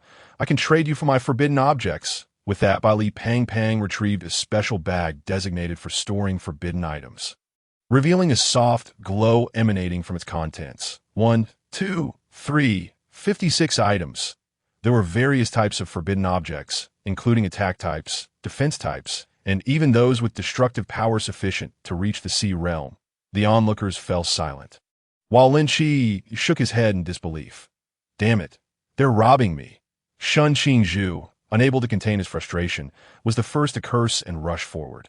Eventually, Jiang Chen and Lin Qi exchanged glances and joined the fray. Don't take them all, dear brothers and sisters. Leave me too. These are little trinkets gifted to me by my family. If I lose them, my father will spank me. Li Pang's cries of indignation echoed through the mountains. Amidst their playful chaos, a helicopter approached, the whirring of its rotors reverberating from afar. Upon witnessing the scene, Instructor Hong's eyes widened in disbelief. What are these rascals up to? If Lord Yuan hadn't informed me that 3 mysterious creatures had been dealt with, I wouldn't have believed it. I just returned to the base gate and haven't even had a sip of tea yet. As the sound of the helicopter filled the air, the the group ceased their antics against Bai Li Pang Pang. When Instructor Hong leaped from the helicopter and spotted Bai Li Pang Pang crouched on the ground, clutching his bag of forbidden items with a resentful gaze, he felt a shiver run down his spine. Something seemed off about the way Bai Li Pang Pang looked at him, that he suspiciously asked, "Bai Li Pang Pang, what's wrong?" That Bai Li Pang Pang stammered. "What about them?" At this moment, Jiang Chen and the others stood behind Instructor Hong, casting unfriendly glances at Bai Li Pang Pang, with Lin Qi sporting a mischievous grin. Bai Li Pang Pang's heart sank, and he trembled as he uttered, "They treated me exceptionally well. They took special care of me during the recent operation." Instructor Hong regarded Bai Li Pang Pang's expression, reminiscent of Lin Daiyu, and raised an eyebrow. He then turned his gaze to Jiang Chen and the others, who bore enigmatic smiles, sensing something amiss but unable to pinpoint it. "Since you have completed your mission, let us return. It is unsafe to linger in this desolate place overnight." No sooner had he spoken than a bird's droppings landed on his head, making his heart skip a beat. Surely, my luck cannot be this bad. He reached up to touch it, and the warm sensation made him pause. Damn it! Jiang Chen and the others struggled to stifle their laughter at the scene before them. Upon returning to the military camp, Instructor Hong stormed off with a dark expression, while Jiang Chen and his companions headed straight to their dormitory. Once settled, Jiang Chen's soul entered the internal space of the Qiyou flag. The Dragon King of the East Sea, resting nearby, let out a soft hum upon Jiang Chen's arrival and closed his eyes. Junior Jiang Chen pays his respects to the old Dragon King. A minute passed, and Jiang Chen remained bowed, pondering that perhaps the East Sea Dragon King still harbored a grudge. "Rise, for you are the true master of this Qiyou flag, though we are ancient deities. We now exist merely as remnants of our former selves. It is by your grace that we awaken from oblivion, and henceforth we shall honor you." Jiang Chen gazed at the shimmering azure scales of the old Dragon King. "Imbued with a mysterious power, why does your form appear so frail?" The Dragon King inquired slowly. "Am I truly that weak? You must know that I am now in the river realm, standing out among my peers." Jiang Chen replied.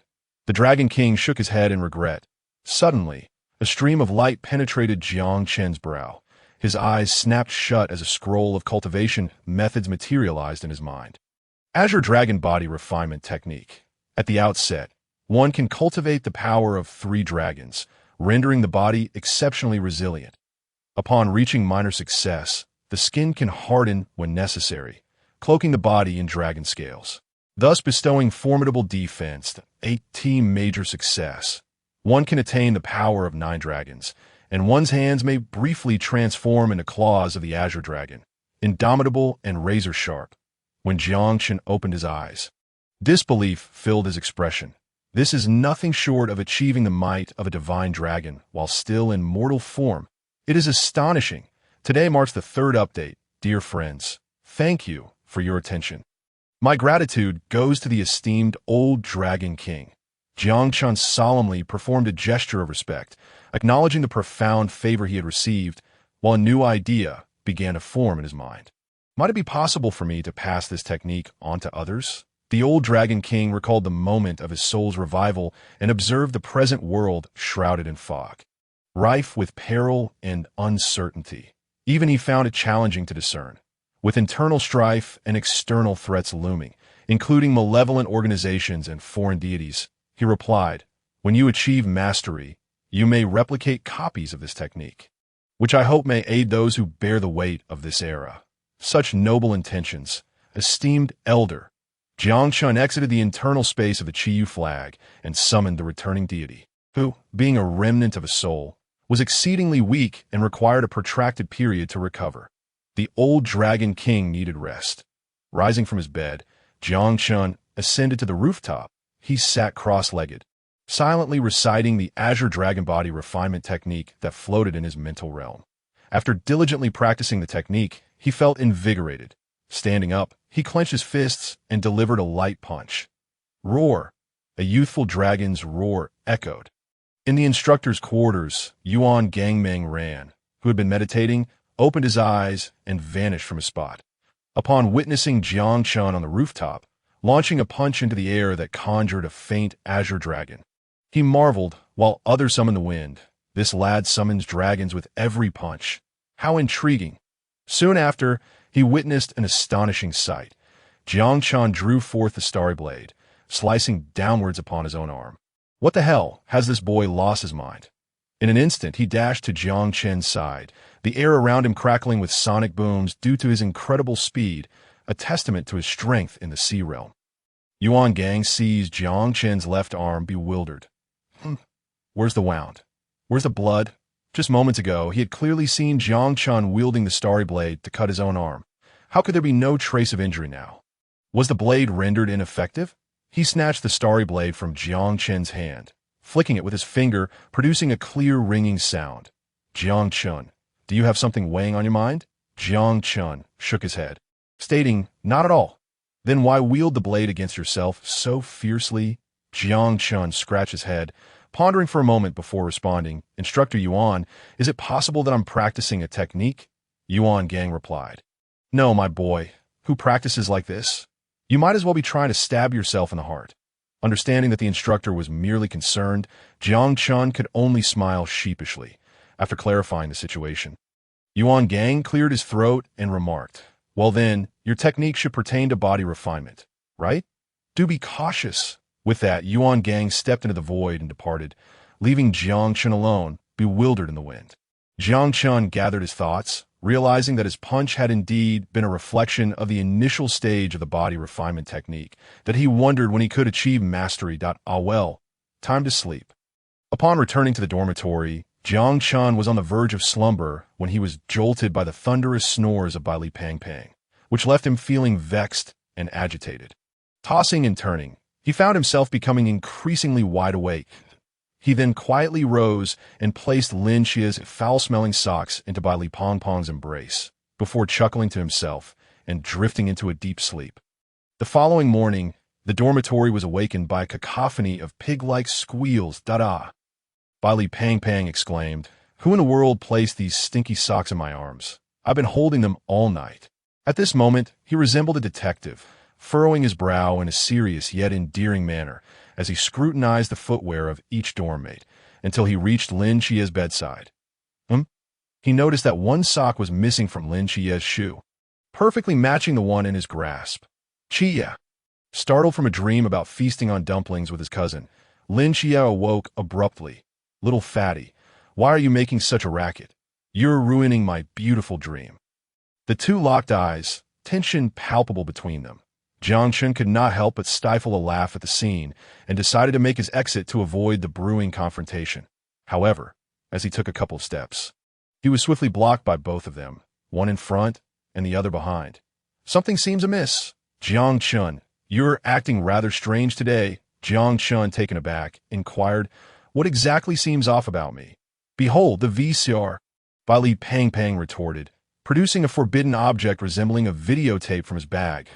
He pressed a button, and the scene from the previous night unfolded, revealing Jiang Chen shoving Lin Qia's sock into Bai Li Pang Pang's arms. Egad, Pang Pang, could you have informed me beforehand if your forbidden object possessed such peculiar functions? Jiang Chen exclaimed. Bai Li Pang Pang, hands in pockets and with a scowl on his face, seemed unimpressed.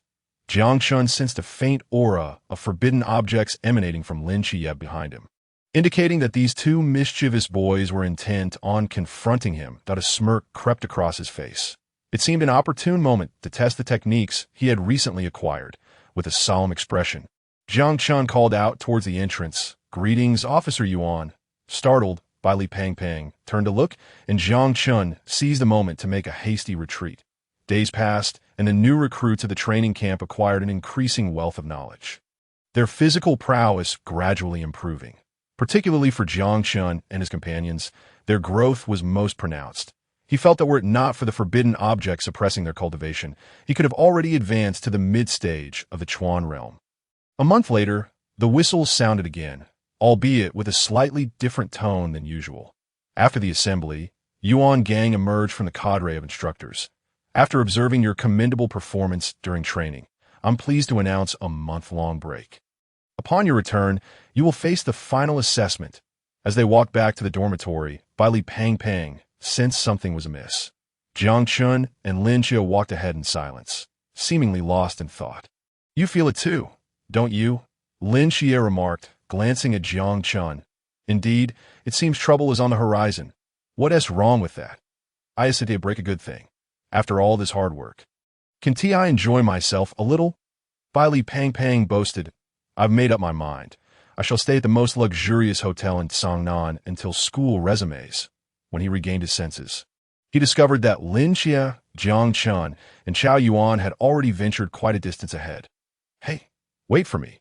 Can I tag along with you? Jiang Chen and the others turned to face him. Are you serious? Of course, I'm as serious as a heart attack. When have I, Bai Li Pang, ever deceived anyone? I'm a man of my word. After gathering their belongings, they were transported by a military truck from the training camp towards Songnan railway station. Some recruits desired to return home, prompting Yuan Gang to arrange transportation to the station, while the rest proceeded on their own, just as the bus had traveled 4 or 5 miles from the training camp. A barrage of missiles with fiery tails descended upon them. Lin Xie, reacting swiftly, stood up and unleashed the dark erosion of the divine ruins, causing the missiles to veer away from the bus. The instructors and recruits aboard were left shaken, with Bai Li Pang cursing vehemently. Damn it, who dares to launch a sneak attack?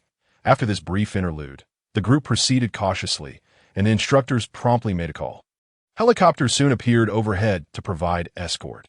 Upon disembarking, Jiang Chen and his companions spotted familiar figures. Lung Xian and Hong Ying from the Songnan Night Watcher Team 136. Upon seeing Jiang Chen and Lin Xie, Hong Ying smiled sweetly. How do you two feel? Jiang Chen and Lin Xie beamed back, their faces lighting up at the sight of familiar faces after spending so long in the training camp. Let us go. The captain has prepared a feast for you, Lung Xian remarked, casting a warm glance at the two young men. Due to Bai Li Pang's detour to check into a luxurious hotel with Chao Yuan and Qingyu, the two had no other friends to invite and thus followed the familiar faces back to a comforting place. The Peace Affairs office. Captain Chen Mai was busy sought a shrimp in a frying pan, the enticing aroma making Zhao Kongcheng's mouth water. Captain, why don't we each sneak a taste? They want to even notice. Just as Chen Mai was about to retort, the office door swung open, revealing the now taller Jiang Chen and Lin Xie. Observing the slight muscles developing on their frames, he nodded in satisfaction. These two rascals returned at just the right time, Zhao Kongcheng remarked, a glimmer of pride in his eyes as he looked at the two. Uncle Zhao, what were you saying earlier about sneaking a taste? Lin Xie teased, having overheard Zhao Kongcheng outside. Zhao Kongcheng coughed a couple of times, quickly standing to usher the two to the dining table. Come, hurry and taste the captain's cooking. He has been at it for quite some time. Once everyone was seated, the captain removed his apron and joined them. Jiang Chen, Chia, congratulations. You are but one step away from becoming true Night Watchers. When you return next, you will be comrades in Team 136. Captain, Uncle Zhao, Sister Hong Ying, and all the other seniors. Thank you for your care towards Xie, and meet it as the year draws to a close. It has truly given us a sense of home. Lin Xie nodded earnestly, recalling how he had glimpsed his aunt's home from afar during the journey back, so close yet so distant. A perfect embodiment of the phrase, within reach yet worlds away. For everyone in Team 136, this place, which seemed anything but peaceful, felt like a second home. The atmosphere was slightly tense until the sound of Hong Ying's stealthily peeling shrimp shells broke the silence, prompting everyone to burst into laughter. Her ears turned crimson in embarrassment. Such joyous scenes unfolded in every household. Yet beneath the shroud of night, there were countless night watchers silently sacrificing themselves, willing to battle mysterious beings for the sake of the flickering lights in every home. Unrepentant, even if they fell into the abyss. After the meal, Jiang Chen approached the captain.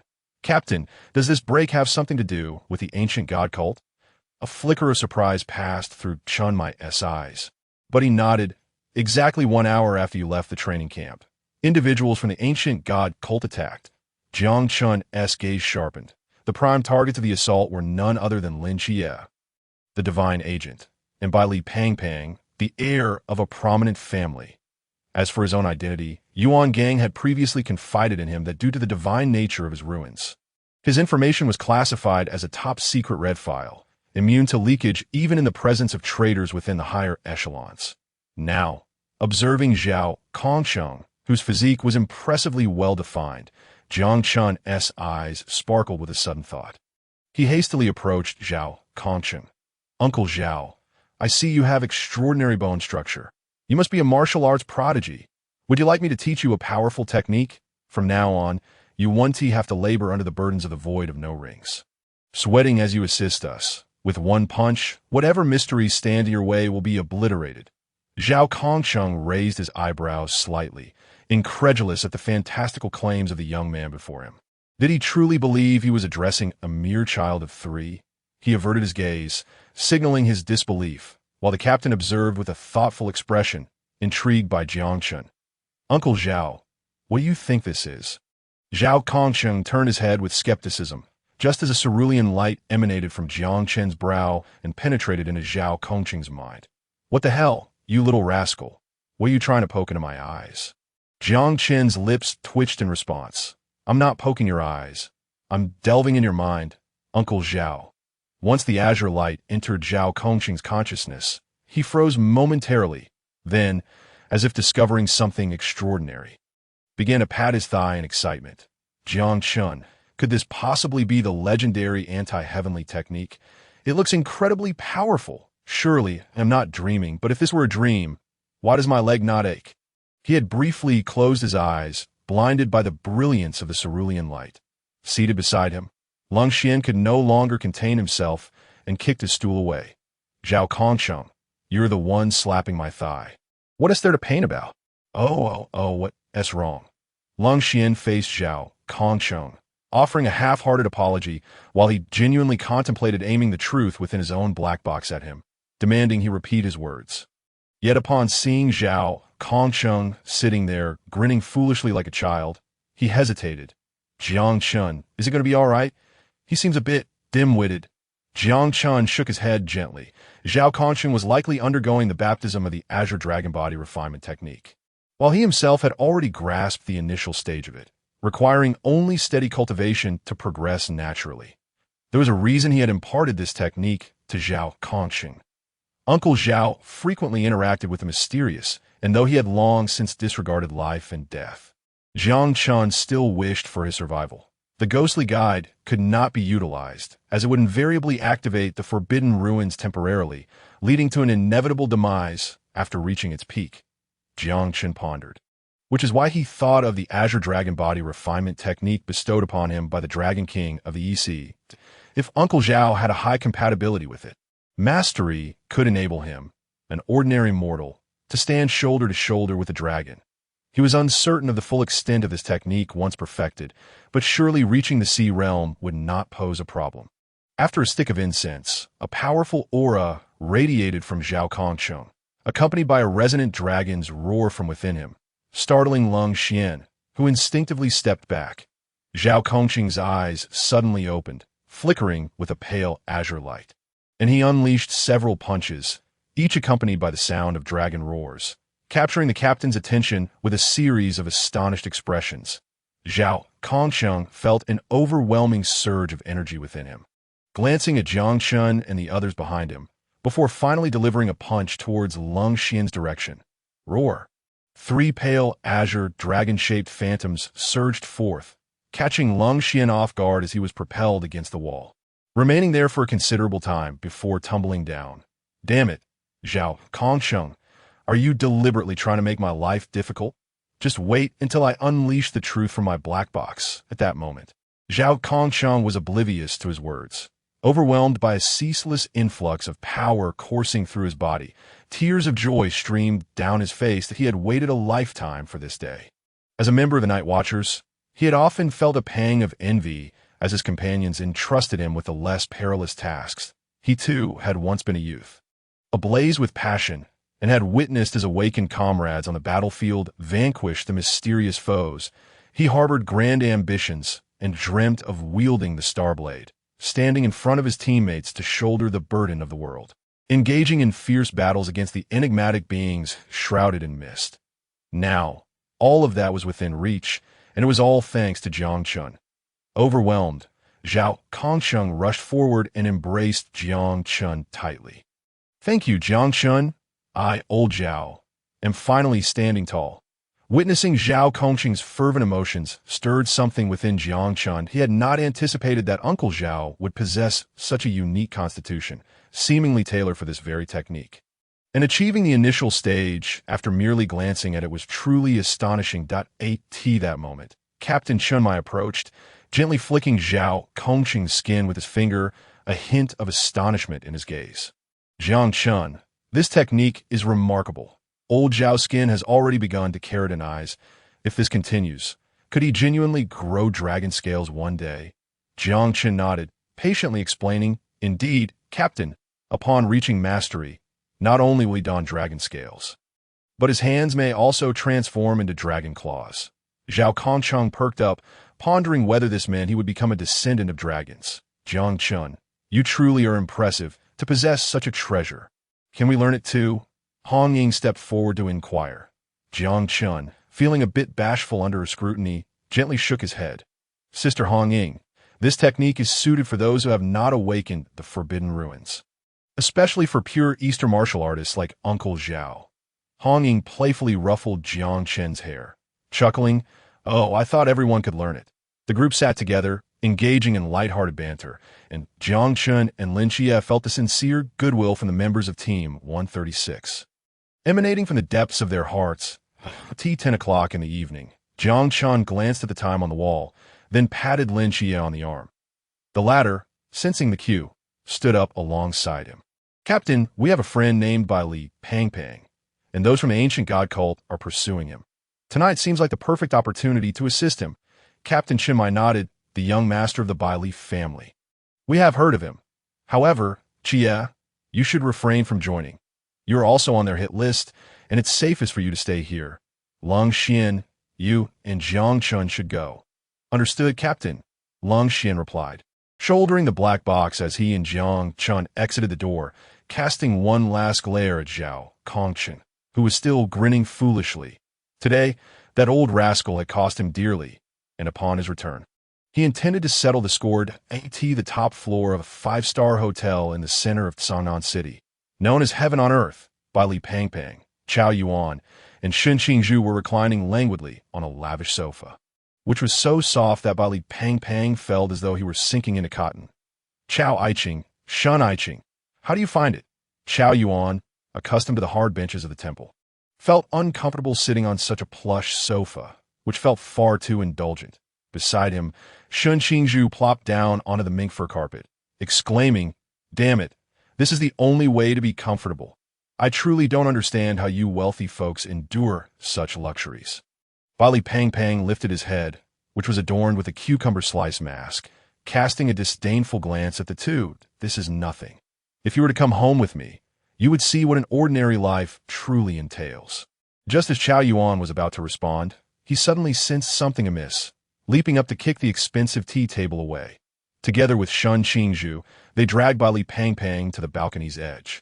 A self-made special forbidden object struck the tea table, resulting in a sudden explosion that engulfed the area in flames. "Damn it, there are always schemers wanting to harm me. My esteemed ministers, guard my safety." Chao Yuan gazed at Bai Li Pang incredulously. How could he remain so calm amidst the chaos? A few more forbidden objects flew their way, forcing the trio to leap from the balcony. "Ah!" Shen Qingyu screamed in terror, just as Jiang Chen arrived at the open area below the hotel and witnessed the three plummeting from the sky. Bai Li Pang retrieved a forbidden object from somewhere. Shouting Yao Guang, the object transformed into a cloud, securely catching the three and gently lowering them to the ground. They had narrowly escaped disaster. Chao Yuan and Shen Qingyu exchanged glances, a flicker of fear in their eyes, their legs trembling slightly, while Bai Li Pang remained composed. "You two really lack courage. You need to practice more. I've faced countless assassination attempts since childhood. This was merely a minor skirmish." That moment, a luminous barrier enveloped the three, their spirits lifted. This the boundless void? Chao Yuan gasped in disbelief. Could it be the night watchers of Sangnan City? Shen Qingyu furrowed his brow and spoke. Bai Li Pang wore a clear expression. "Impossible. They wouldn't act so furtively. Their method suggests they have come to kill us." Just as Bai Li Pang finished his sentence, three figures emerged from the shadows. This space had already been isolated by the Wujia Void, severing contact with the outside world. All three wore masks, yet their cultivation levels were formidable. If I am not mistaken, you have been expelled from the Night Watchers. Haven't you? One of the middle-aged men wielding a knife sneered ominously and said, "The young master of the Bai Li family is indeed well informed, but from today onward, your Bai Li clan shall face extinction." Bai Li Pang snorted coldly, remaining silent.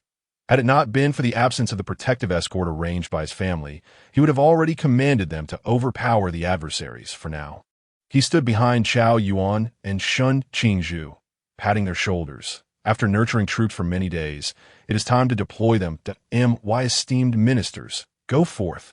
Chao Yuan and Shun Qingyu exchanged glances, each recognizing a strong impulse to give Bai Li Pang a beating. Yet with the formidable enemy before them, they could not afford to indulge in such theatrics. "Old Chao, you take two. I'll handle the rest." Shun Qingyu's aura surged wildly. Chao Yuan was momentarily taken aback. "Damn it, if I take two, that leaves only one. What kind of eccentric teammates am I encountering?" No wonder the old monk in the temple said the city is full of schemes, the trio from the ancient god church. Unwilling to let the three delay any longer, flickered and charged forward. Chao Yuan drew his tang knife from his back, and his aura instantly transformed, exuding a powerful, dark, and destructive presence. Shun Qingyu quickly distanced himself, fearing that if this guy clashed with the opponents, he might be caught in the crossfire. After transforming, Chao Yuan embodied both righteousness and wickedness. His conclusion was simply to run as far as possible. His pupils turned a shade of dark red, and the tang knife appeared to be enchanted, drastically altering in form. The three opponents hesitated for a moment. The middle-aged man with the knife frowned and instructed, "You two go kill Bai Li Tuming. I will handle this monster." The three from the ancient god church possessed varying levels of cultivation, with one man carrying 3 knives on his back being particularly notable. At roughly the mid-stage of the Chuan realm, while the other two were at the early stages at this moment, Shun Qingyu was locked in combat with one of them, barely managing to defend himself due to the opponent's significant advantage in realm. Meanwhile, Bai Li Pang was soaring through the skies on his Yao Wang, fleeing from a pursuer from the ancient god church, who gritted his teeth, appearing somewhat disheveled, with wounds that told a story. Despite being the one pursuing Bai Li Pang, he often found himself on the receiving end of disposable attack talismans, nearly costing him his life. Therefore, he merely maintained a safe distance, wary of what peculiar items the other might produce. "Old Shun, save me!" Shun Qingyu was sent sprawling, and upon hearing Bai Li Pang's cry for help, he turned around and was taken aback. What the hell? Bai Li Pang seemed to have discovered a little secret. He kept a safe distance from his pursuer while brandishing a multitude of disposable talismans, turning the tables. Shun Qingyu gritted his teeth, persevering through the onslaught. On the other side, Chao Yuan initially engaged in a back-and-forth with a man wielding 3 knives. But as the fight progressed, he gained the upper hand, completely overwhelming his opponent. The 3-knife man was now sweating profusely. What manner of monster is this? His fighting style is akin to a madman. Chao Yuan roared and charged forward once more. The scene shifted as Jiang Chen pulled the star blade from the chest of a black-clad man. This was the 4th individual responsible for setting up the Wujia Void outside. He then approached the entrance of the Wujia Void and hurried inside. Upon entering, Jiang Chen found Shun Qingyu and, in mid-air, the latter, rubbing his backside, looked up to find Jiang Chen, excitement gleaming in his eyes. "Jiang Chen, you're just in time. Have you seen the one wielding the meteor hammer? I just made him run for his life. The task of finishing him off falls to you. Don't let me down." Aware that this fellow was boasting, Jiang Chen paid it no mind, gripping the star blade and moving forward. "Who are you, kid? Are you tired of living?" The wielding man swung his meteor hammer, deliberately revealing his aura from the Chuan realm. Jiang Chen smiled, planting the star blade into the ground as he approached. The opponent snorted coldly and hurled the meteor hammer at him. Jiang Chen deftly sidestepped, his figure vanishing from sight, leaving behind a series of afterimages. Have you ever heard of a fist the size of a sandbag? Jiang Chen reappeared behind the opponent, and his fist struck the man's back, a faint Azure Dragon-shaped phantom coursing through his body. Blood trickled from the man's lips, and with wide eyes, he collapsed to the ground, lifeless. Jiang Chen then glanced at Bali Peng Peng, who was gleefully pursuing another opponent, seemingly having a grand time, having blown off one of the opponent's arms. Upon sensing Jiang Chen's aura, he flew over on Yao Guang. Boss Jiang, you've finally arrived. That guy was bullying me. You must help me take revenge. Jiang Chen replied, my retina is still intact. Who was chasing whom just now? I know full well. The man who had lost an arm due to Bali Pong Pong's attack was pale and rushed behind the three-knife man. Big brother, we should run. These people are too monstrous. Run. If we return without completing our mission, it's a dead end anyway that we might as well fight them. Perhaps we have a slim chance of survival. In response, a pitch-black blade arc flew toward them. Chao Yuan had no intention of holding back, focusing solely on the three-knife man. Jiang Chen could only shake his head in disbelief at the murderous intent in Chao Yuan's eyes. Little Pang. Do you think old Chao will come at us later? Bali Pong Pong's heart skipped a beat, and he stepped behind Jiang Chen, peeking out to continue watching the battle that if he comes at us. You stab him in the kidneys. One could not deny that Chao Yuan's combat prowess was vastly disproportionate to his realm. Although he would lose his rationality, he dominated the mid-stage three-knife man throughout the battle, leaving the latter to defensively endure. Chao Yuan, after a stick of incense, gazed at the two fallen members of the ancient god church in a pool of blood, chuckling before turning to Jiang Chen and the others. His eyes filled with murderous intent. Holy crap. He's coming, he's coming. Qingyu also jumped behind Jiang Chen, and the trio retreated a considerable distance. Jiang Chen calmly regarded Chao Yuan, who approached him with a blade in hand. Old Chao, are you certain you wish to engage me? Chao Yuan did not respond, but merely smiled wickedly, unleashing several arcs of blade energy toward Jiang Chen. Jiang Chen snorted, wielding the star blade to deflect the azure blade energies before they collided. An invisible aura radiated outward, and Bali Peng Peng, from a distance, inexplicably produced a bag of sunflower seeds, sitting down with Qingyu to snack. Old Shun, who do you think is stronger? Qingyu casually spat out a sunflower seed shell. Responding without a second thought, I admit old Chao is strong, but compared to me. He then raised his middle finger. Bali Pong Pong's lips twitched, rendered speechless. Jiang Chen initially intended to hone his Qinglong body forging technique through Chao Yuan's demonic state.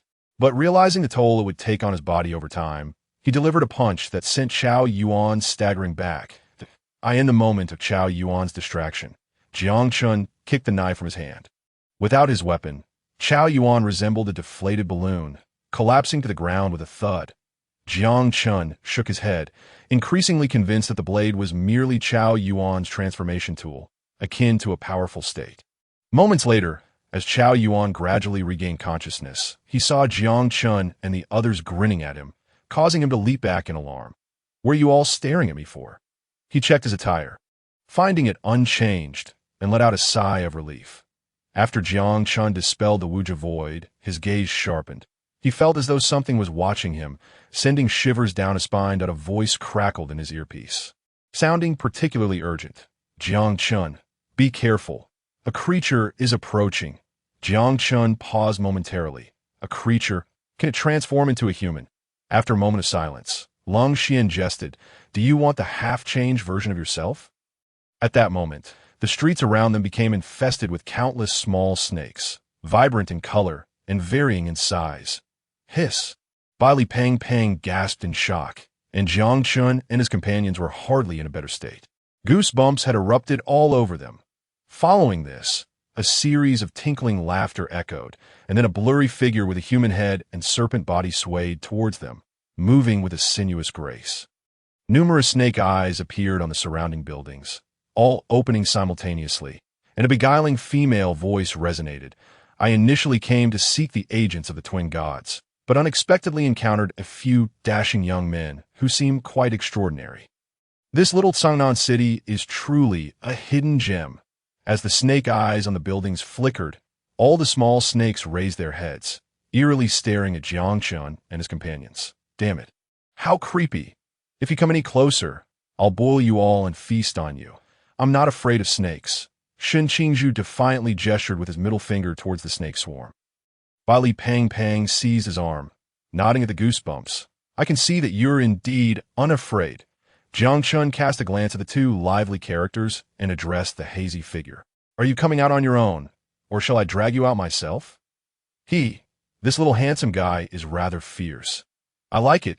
The figure gradually solidified into the form of a woman in her 20s. With a heart-shaped face, exquisite features, and a pair of mesmerizing heterochromatic eyes. Just the sight of those snake-like pupils would be enough to make many suitors line up, as a great many are drawn to such allure. The visitor was none other than the Serpent Woman, a devotee of the ancient god church. She twisted her slender waist as she approached the group, encircled by the snakes, as if she were their queen. Leaning down, she gently picked up a small red snake with white rings from the ground and held it in her palm, smiling sweetly at Jiang Chen. Little brother, would you like to come with me? I'll take good care of you, beautiful lady. I'd like to go too. Qingyu waved his hand, tossed his hair, and raised an eyebrow at her. The smile on the Serpent Woman's face dimmed slightly as she scrutinized the swaggering youth before responding. Well, you might do, I suppose. What about me? I want to go too. Pang rolled up his sleeves, revealing several ordinary green watches, blinking innocently. The Serpent Woman shook her head gently. You have too much fat on you. Not appetizing at all. Besides, you carry so many strange, mundane items. It would be difficult to digest. Pang, undaunted, he pointed a finger at the pale-faced Zhao. What about him? Is he hard to digest as well? On the other hand, meets the basic requirements, but there's a presence within him that makes even me feel a chilling pulse. Dark, frenzied, and bloodthirsty. After saying this, the Serpent Woman turned her gaze back to Jiang Chen. A faint smile gracing her lips, her snake-like pupils shimmering. Still, this little handsome guy seems far more enticing. That divine aura around you truly captivates me, as she spoke. Her tongue flicked out, revealing a forked tip. Jiang Chen frowned slightly. This snake woman might be a pervert. Were it not for the unsettling aura surrounding her, he would have drawn his blade and charged in. This creature was an agent of Medusa, likely sent by the ancient god church to hunt down Qiyou. You mentioned you were seeking the agents of the twin gods. The Serpent Woman licked her lips with her forked tongue. Nodding, do you know their whereabouts? Little handsome, it would be even better if you knew him. We could take you both back together. Just thinking about that scene is quite delightful. Jiang Chen, the aura emanating from the Serpent Woman began to swell. And the multitude of snakes around them grew agitated. Someone's urging me on. Little handsome, are you ready? I'm about to make my move. Jiang Chen drew the star blade, a smirk playing at his lips. Remarkably, this snake woman was rather polite. He watched as her snake-like pupils glowed with a vivid green light, and the surrounding snakes surged forward. Holy crap! Pang, frightened, produced a shaking light and hovered in the air.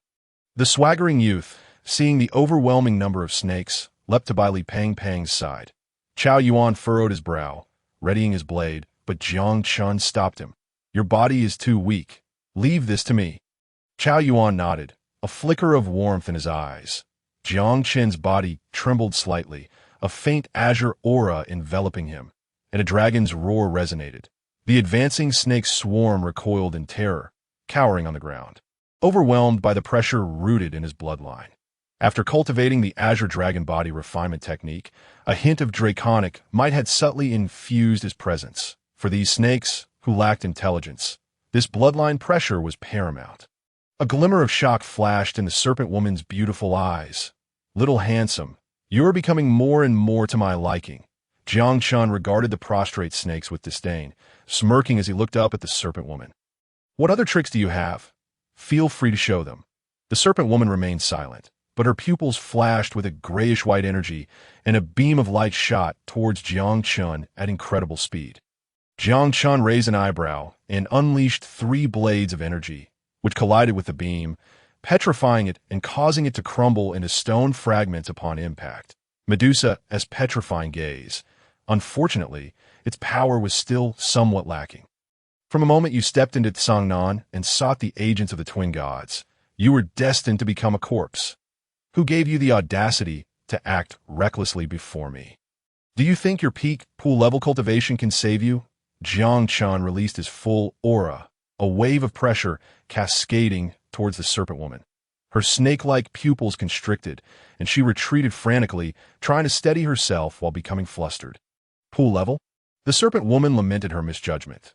The organization had informed her that the twin gods agent, Lin Qiyou, was at pool level, and she had sent a peak pool level agent to capture him. Little did she expect to encounter such a formidable opponent. She immediately donned a beguiling smile and turned to Jiang Chen. "Little handsome, I have no intention of killing you. Could you perhaps spare me?" With a flirtatious glance, she fluttered her eyelashes. Jiang Chen's expression turned icy. "I care not for your intentions toward others, but as for Lin Qiyou, you have no right to lay a finger on him." Jiang Chen's figure shot forth like a cannonball, having cultivated the Azure Dragon body refinement technique. His physical strength was terrifying. Once the serpent woman sensed Jiang Chen's presence locking onto her, the illusion around her began to flicker erratically. The effort to maintain the snake eyes on the buildings and the small snakes on the ground was proving too taxing. "Oomph!" Jiang Chen showed no mercy, delivering a punch to her chest. The serpent woman coughed up blood and was sent flying, collapsing to the ground, her eyes filled with fear as she gazed at Jiang Chen. "Little handsome, do you find me beautiful?" Jiang Chen's gaze fell upon her snake-like pupils, momentarily entranced, shocking by Li Pang. "Holy crap, Jiang Chen is bewitched by a fairy." The serpent woman stood, wiping the blood from her lips, and approached Jiang Chen, stopping 5 meters away. "You truly have made me bleed, yet your imposing demeanor only makes me like you more." Jiang Chen could no longer maintain his composure. He had intended to strike a fatal blow once she drew near, but she seemed to be on guard. Clenching his fist, he unleashed 3 faint Azure Dragon-shaped phantoms towards the serpent woman. Should they make contact, she would undoubtedly be gravely injured. Just then, a figure materialized before the serpent woman, and the dragon phantoms dissipated upon colliding with his robe. Jiang Chen's mental energy detected something amiss, and his pupils contracted sharply to ocean level. The figure in the black robe casually intercepted Jiang Chen's strike, and a gust of wind swept through the streets, creating a somewhat desolate atmosphere. "You go on ahead. The plan has changed, and I will handle this." The cold voice echoed as the serpent woman cast a reluctant glance back at Jiang Chen before vanishing into the shadows. Once the serpent woman departed, the snakes in the streets and the snake eyes on the buildings disappeared as if they had never existed. "Who are you? Hiding your identity like a coward?" Jiang Chen glared at the figure in the black robe, while Li Pang and Xiao Yuan joined him. The figure removed his hood, revealing a resolute face. White hair mingled with the essence of wind and snow. Sending a chill through Jiang Chen, he then planted the long spear concealed beneath his robe into the ground, his gaze penetrating as he regarded Jiang Chen and his companions. "Who I am is of no consequence. Soon, you shall become corpses, and the dead need not know so much upon your demise. I shall summon a tempest to descend upon this place, ensuring that the inhabitants of this quaint town accompany you in your eternal rest. At least you will not journey to the underworld alone." With a chuckle, Qingyu remarked, "Strangely enough, it sounds rather romantic." Bai Li, munching on sunflower seeds, mumbled in confusion, "Were you hired by someone? I'll pay tenfold. Go eliminate him." The middle-aged man across from them smiled, but remained silent, instead drawing forth a long spear from the ground, exuding an aura of icy chill. Do not attempt to delay any further. Yuan Gang is unable to come. In this small town of Songnan. Who else could possibly rival me in this task? Upon finishing his words, a wave of Surrealm energy surged forth, sending all but Jiang Chen, who was merely at the river realm, flying back due to the vast disparity in their levels. When Qingyu fell, she did so gracefully, revealing an ingrained elegance. Observing that only Jiang Chen could withstand his Surrealm presence, the man nodded in appreciation. "You are impressive. It seems my decision to forego eliminating the dual divine agents was not misplaced. You possess greater potential." Jiang Chen remained silent, analyzing the attire and weaponry of his opponent, as well as his age and timing of appearance. This man was undoubtedly Han Xiaoyan, the former captain of the Suzhou Night Watch team. "May I inquire if you are Han Xiaoyan?" The armed man across trembled slightly, but did not respond. "Who I am is of little consequence. Your existence poses a threat to the future of the ancient God Church. Prepare to meet your end, young man." With a swift motion, Han Xiaoyan appeared beside Jiang Chen, lunging at him with his spear, which moved like a dragon. Jiang Chen emitted a cold snort, and a faint azure glow enveloped him. He had reached the pinnacle of the early stage in his Azure Dragon body refinement technique, just a step away from a mid-stage breakthrough. Though he could one day don dragon scales in battle, he was not yet ready to. He raised a Xingchen blade in defense, only to be struck with immense force that sent him hurtling away. So this is the realm? It's exceedingly formidable, Qingyu remarked, her gaze flickering.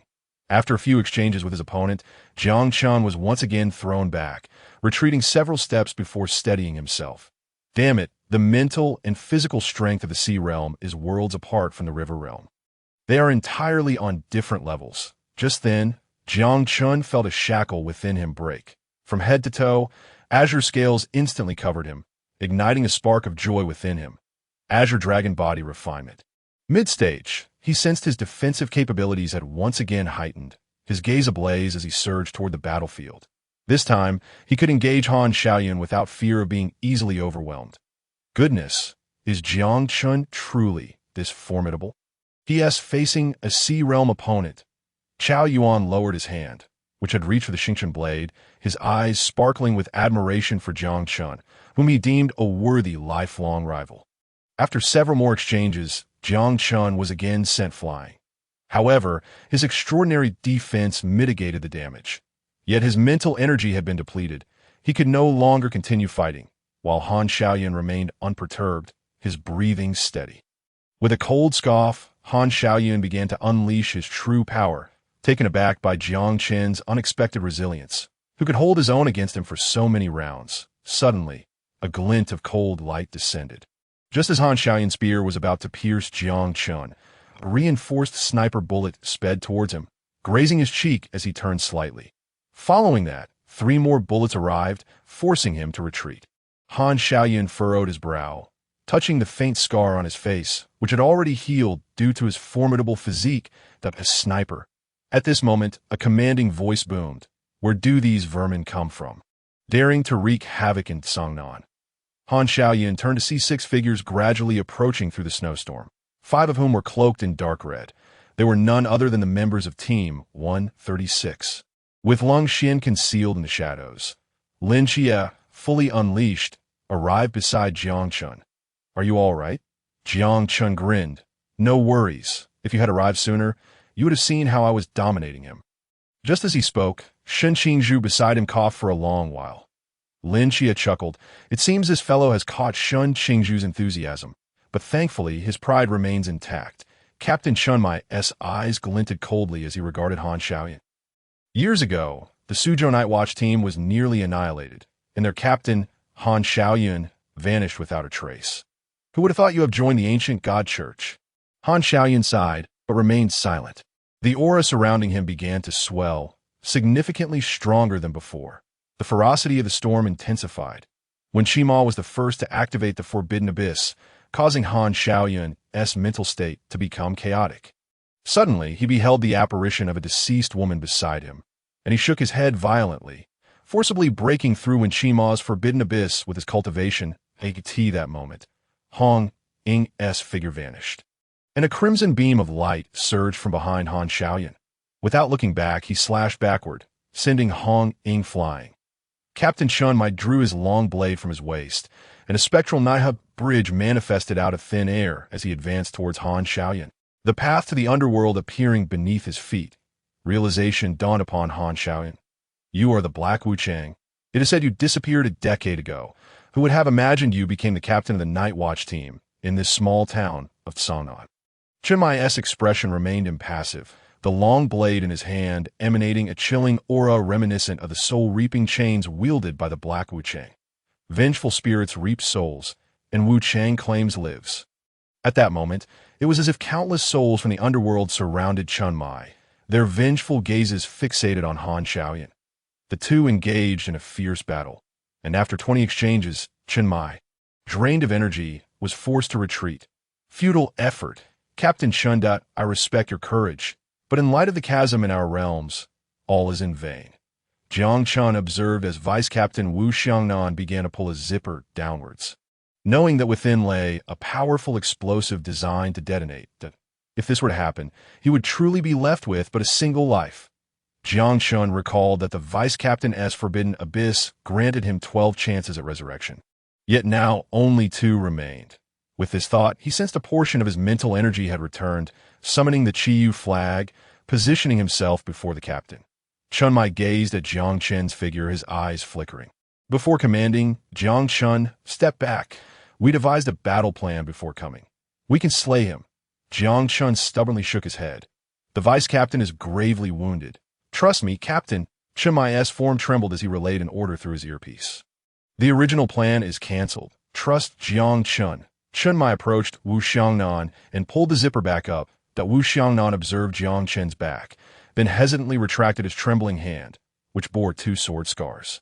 Han Xiaoyun's aura surged wildly, activating the forbidden abyss, causing heavy snowfall and relentless gales. If this continued, a tornado would inevitably ensue, and the entirety of Songnan City would face calamity. For this was a forbidden abyss activated by Sea Realm powerhouse sacrificing himself. Jiang Chen gently waved the Qiyou flag, his expression solemn. I summon the divine beings of China with the Qiyou divine weapon. A pale blue beam shot skyward, towering several times higher than the tornado created by Han Xiaoyan. Then, a beastly roar reverberated across the heavens and earth. I am the Qilin of wind, gathering true spirit amidst countless tempests, summoned forth. Before them appeared a pale, azure creature, treading the whirlwind, radiating the immense power of the pinnacle of the sea realm. With the head of a dragon, the antlers of a deer, the eyes of a lion, the back of a tiger, and the stature of a bear, it was the Wind Qilin. The Wind Qilin glanced at the tornado summoned by Han Xiaoyan, its expression one of disdain as it lifted a paw, preparing to crush it. Just then, a sharp snapping sound echoed. Snap! The tornado that could have obliterated Songnan City vanished in an instant, leaving only a few snowflakes drifting down. The Wind Qilin's eyes widened in disbelief, resembling copper bells. The originator of the tornado, Han Xiaoyan, along with everyone present, stood in stunned silence. A colossal tornado capable of decimating Songnan City had simply vanished into thin air. While Bali Pang Pang was munching on sunflower seeds, he noticed the peculiar gazes of those around him, and awkwardly scratched his head. I know, I am quite exceptional, but please do not look at me like that. It makes me feel shy. Qingyu playfully poked him with her finger and smiled. Is it possible they are looking at me? Bali Pang Pang chuckled heartily, declaring, impossible, absolutely impossible, until Qingyu snapped her fingers again, conjuring a small tornado before them, causing Bali Pang Pang's eyes to widen and the seeds in his hand to tumble to the ground. Qingyu revealed a mysterious smile, folding her arms and gazing at the sky at a 45-degree angle. This is utterly unscientific, Bali Pang Pang thought, feeling as if he had been jolted awake from a dying stupor. Realizing that old Shun was indeed a deity who commanded hurricanes, he plopped down on the ground. Utterly despondent that moment, Han Xiaoyan, having exhausted his energy, plummeted from the sky, while the Wind Qilin looked at Jiang Chen in bewilderment, as if to say, "You little rascal, how dare you feign?" Ultimately, it transformed into a streak of light and vanished into the interior of the Qiyou flag. Jiang Chen awkwardly chuckled, then let out a long sigh. Although the situation had taken a bizarre turn, the outcome was favorable. Vice Captain Wu Xiangnan's rebirth ability had been preserved, and the remnants of the Wind Qilin's soul were revived. At that moment, a figure descended from the sky. It was the tardy Yuan Gang. He stood with his arms crossed, donned in military attire, feeling relieved to see that none of those present were harmed. Turning to the barely conscious Han Xiaoyan, he declared, "Captain Chun, this individual should be sent to the place of fasting." Chunmai observed the flicker of hope in Han Xiaoyan's eyes, but more than that. He felt a bitter pang that, in an instant, his long knife plunged into Han Xiaoyan's heart with lethal precision. He recognized Han Xiaoyan's silent plea.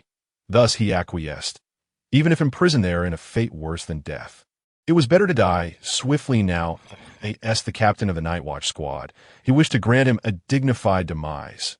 Yuan Gang's breath caught momentarily, but he managed to suppress it. "Captain Chun, You place me in a difficult position. Shun Mai remained silent as he crouched to close Han Xiaoyan's eyes. He turned his back to Yuan Gang and gradually distanced himself. Not forget. We are in Songnan. My rules are absolute. Bali, Pang Pang, and the others witnessed the side of their usually down-to-earth captain that was unexpectedly domineering. They were astonished by the hidden identity. They instantly became enamored. They began to envy Jiang Chen and Qiyou. Who wouldn't want to follow such a protective captain, who would cherish you dearly? Yuan Gang watched Shun Mai's retreating figure and murmured. Indeed, he is Black Wuchang. He resembles the captain from my Jing city to a T. The aura, the silhouette, the temperament, cough cough. The Night Watch squad in Jing City held a prestigious status, their power unquestionable. The current captain was indeed known to be of equal standing to Chun Mai. The White Wuchang. Many years ago, they had been partners, but now Captain Chun had arrived at that moment. Two instructors approached Yuan Gang, offering a crisp military salute. Greetings, Commander. Yuan Gang nodded, gesturing toward the body of Han Xiaoyan beside him. Give him a proper burial. The merits and demerits will be judged by future generations. After all, he once shed blood for the great Xia, only to be forcibly controlled by the ancient God Church's soul contract. A truly tragic fate. Understood.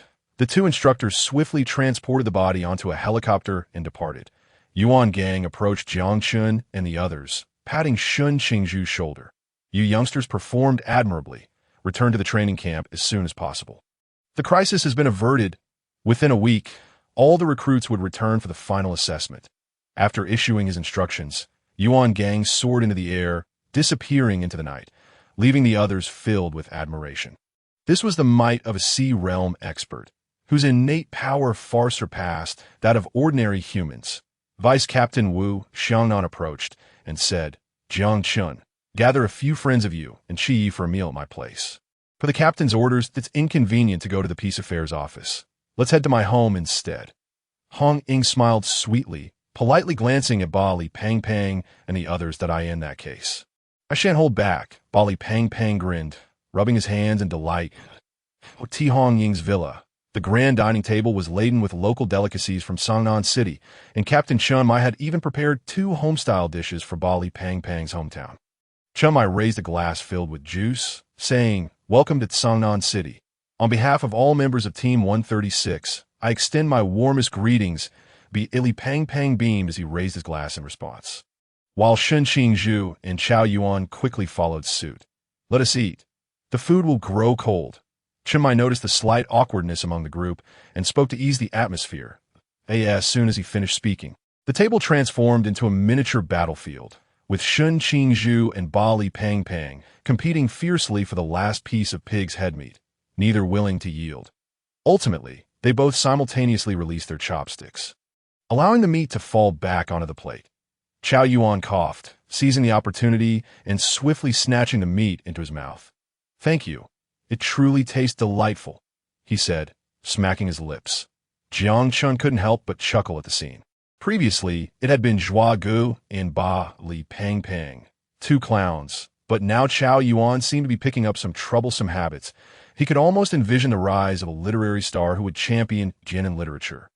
After a night of silence, the next morning, Jiang Chen awoke to find Bali Pang Pang soundly asleep, clutching Shun Qingyu's feet. Outside, Hong Ying's voice rang out, Jiang Chen, the people from the training camp have arrived for you.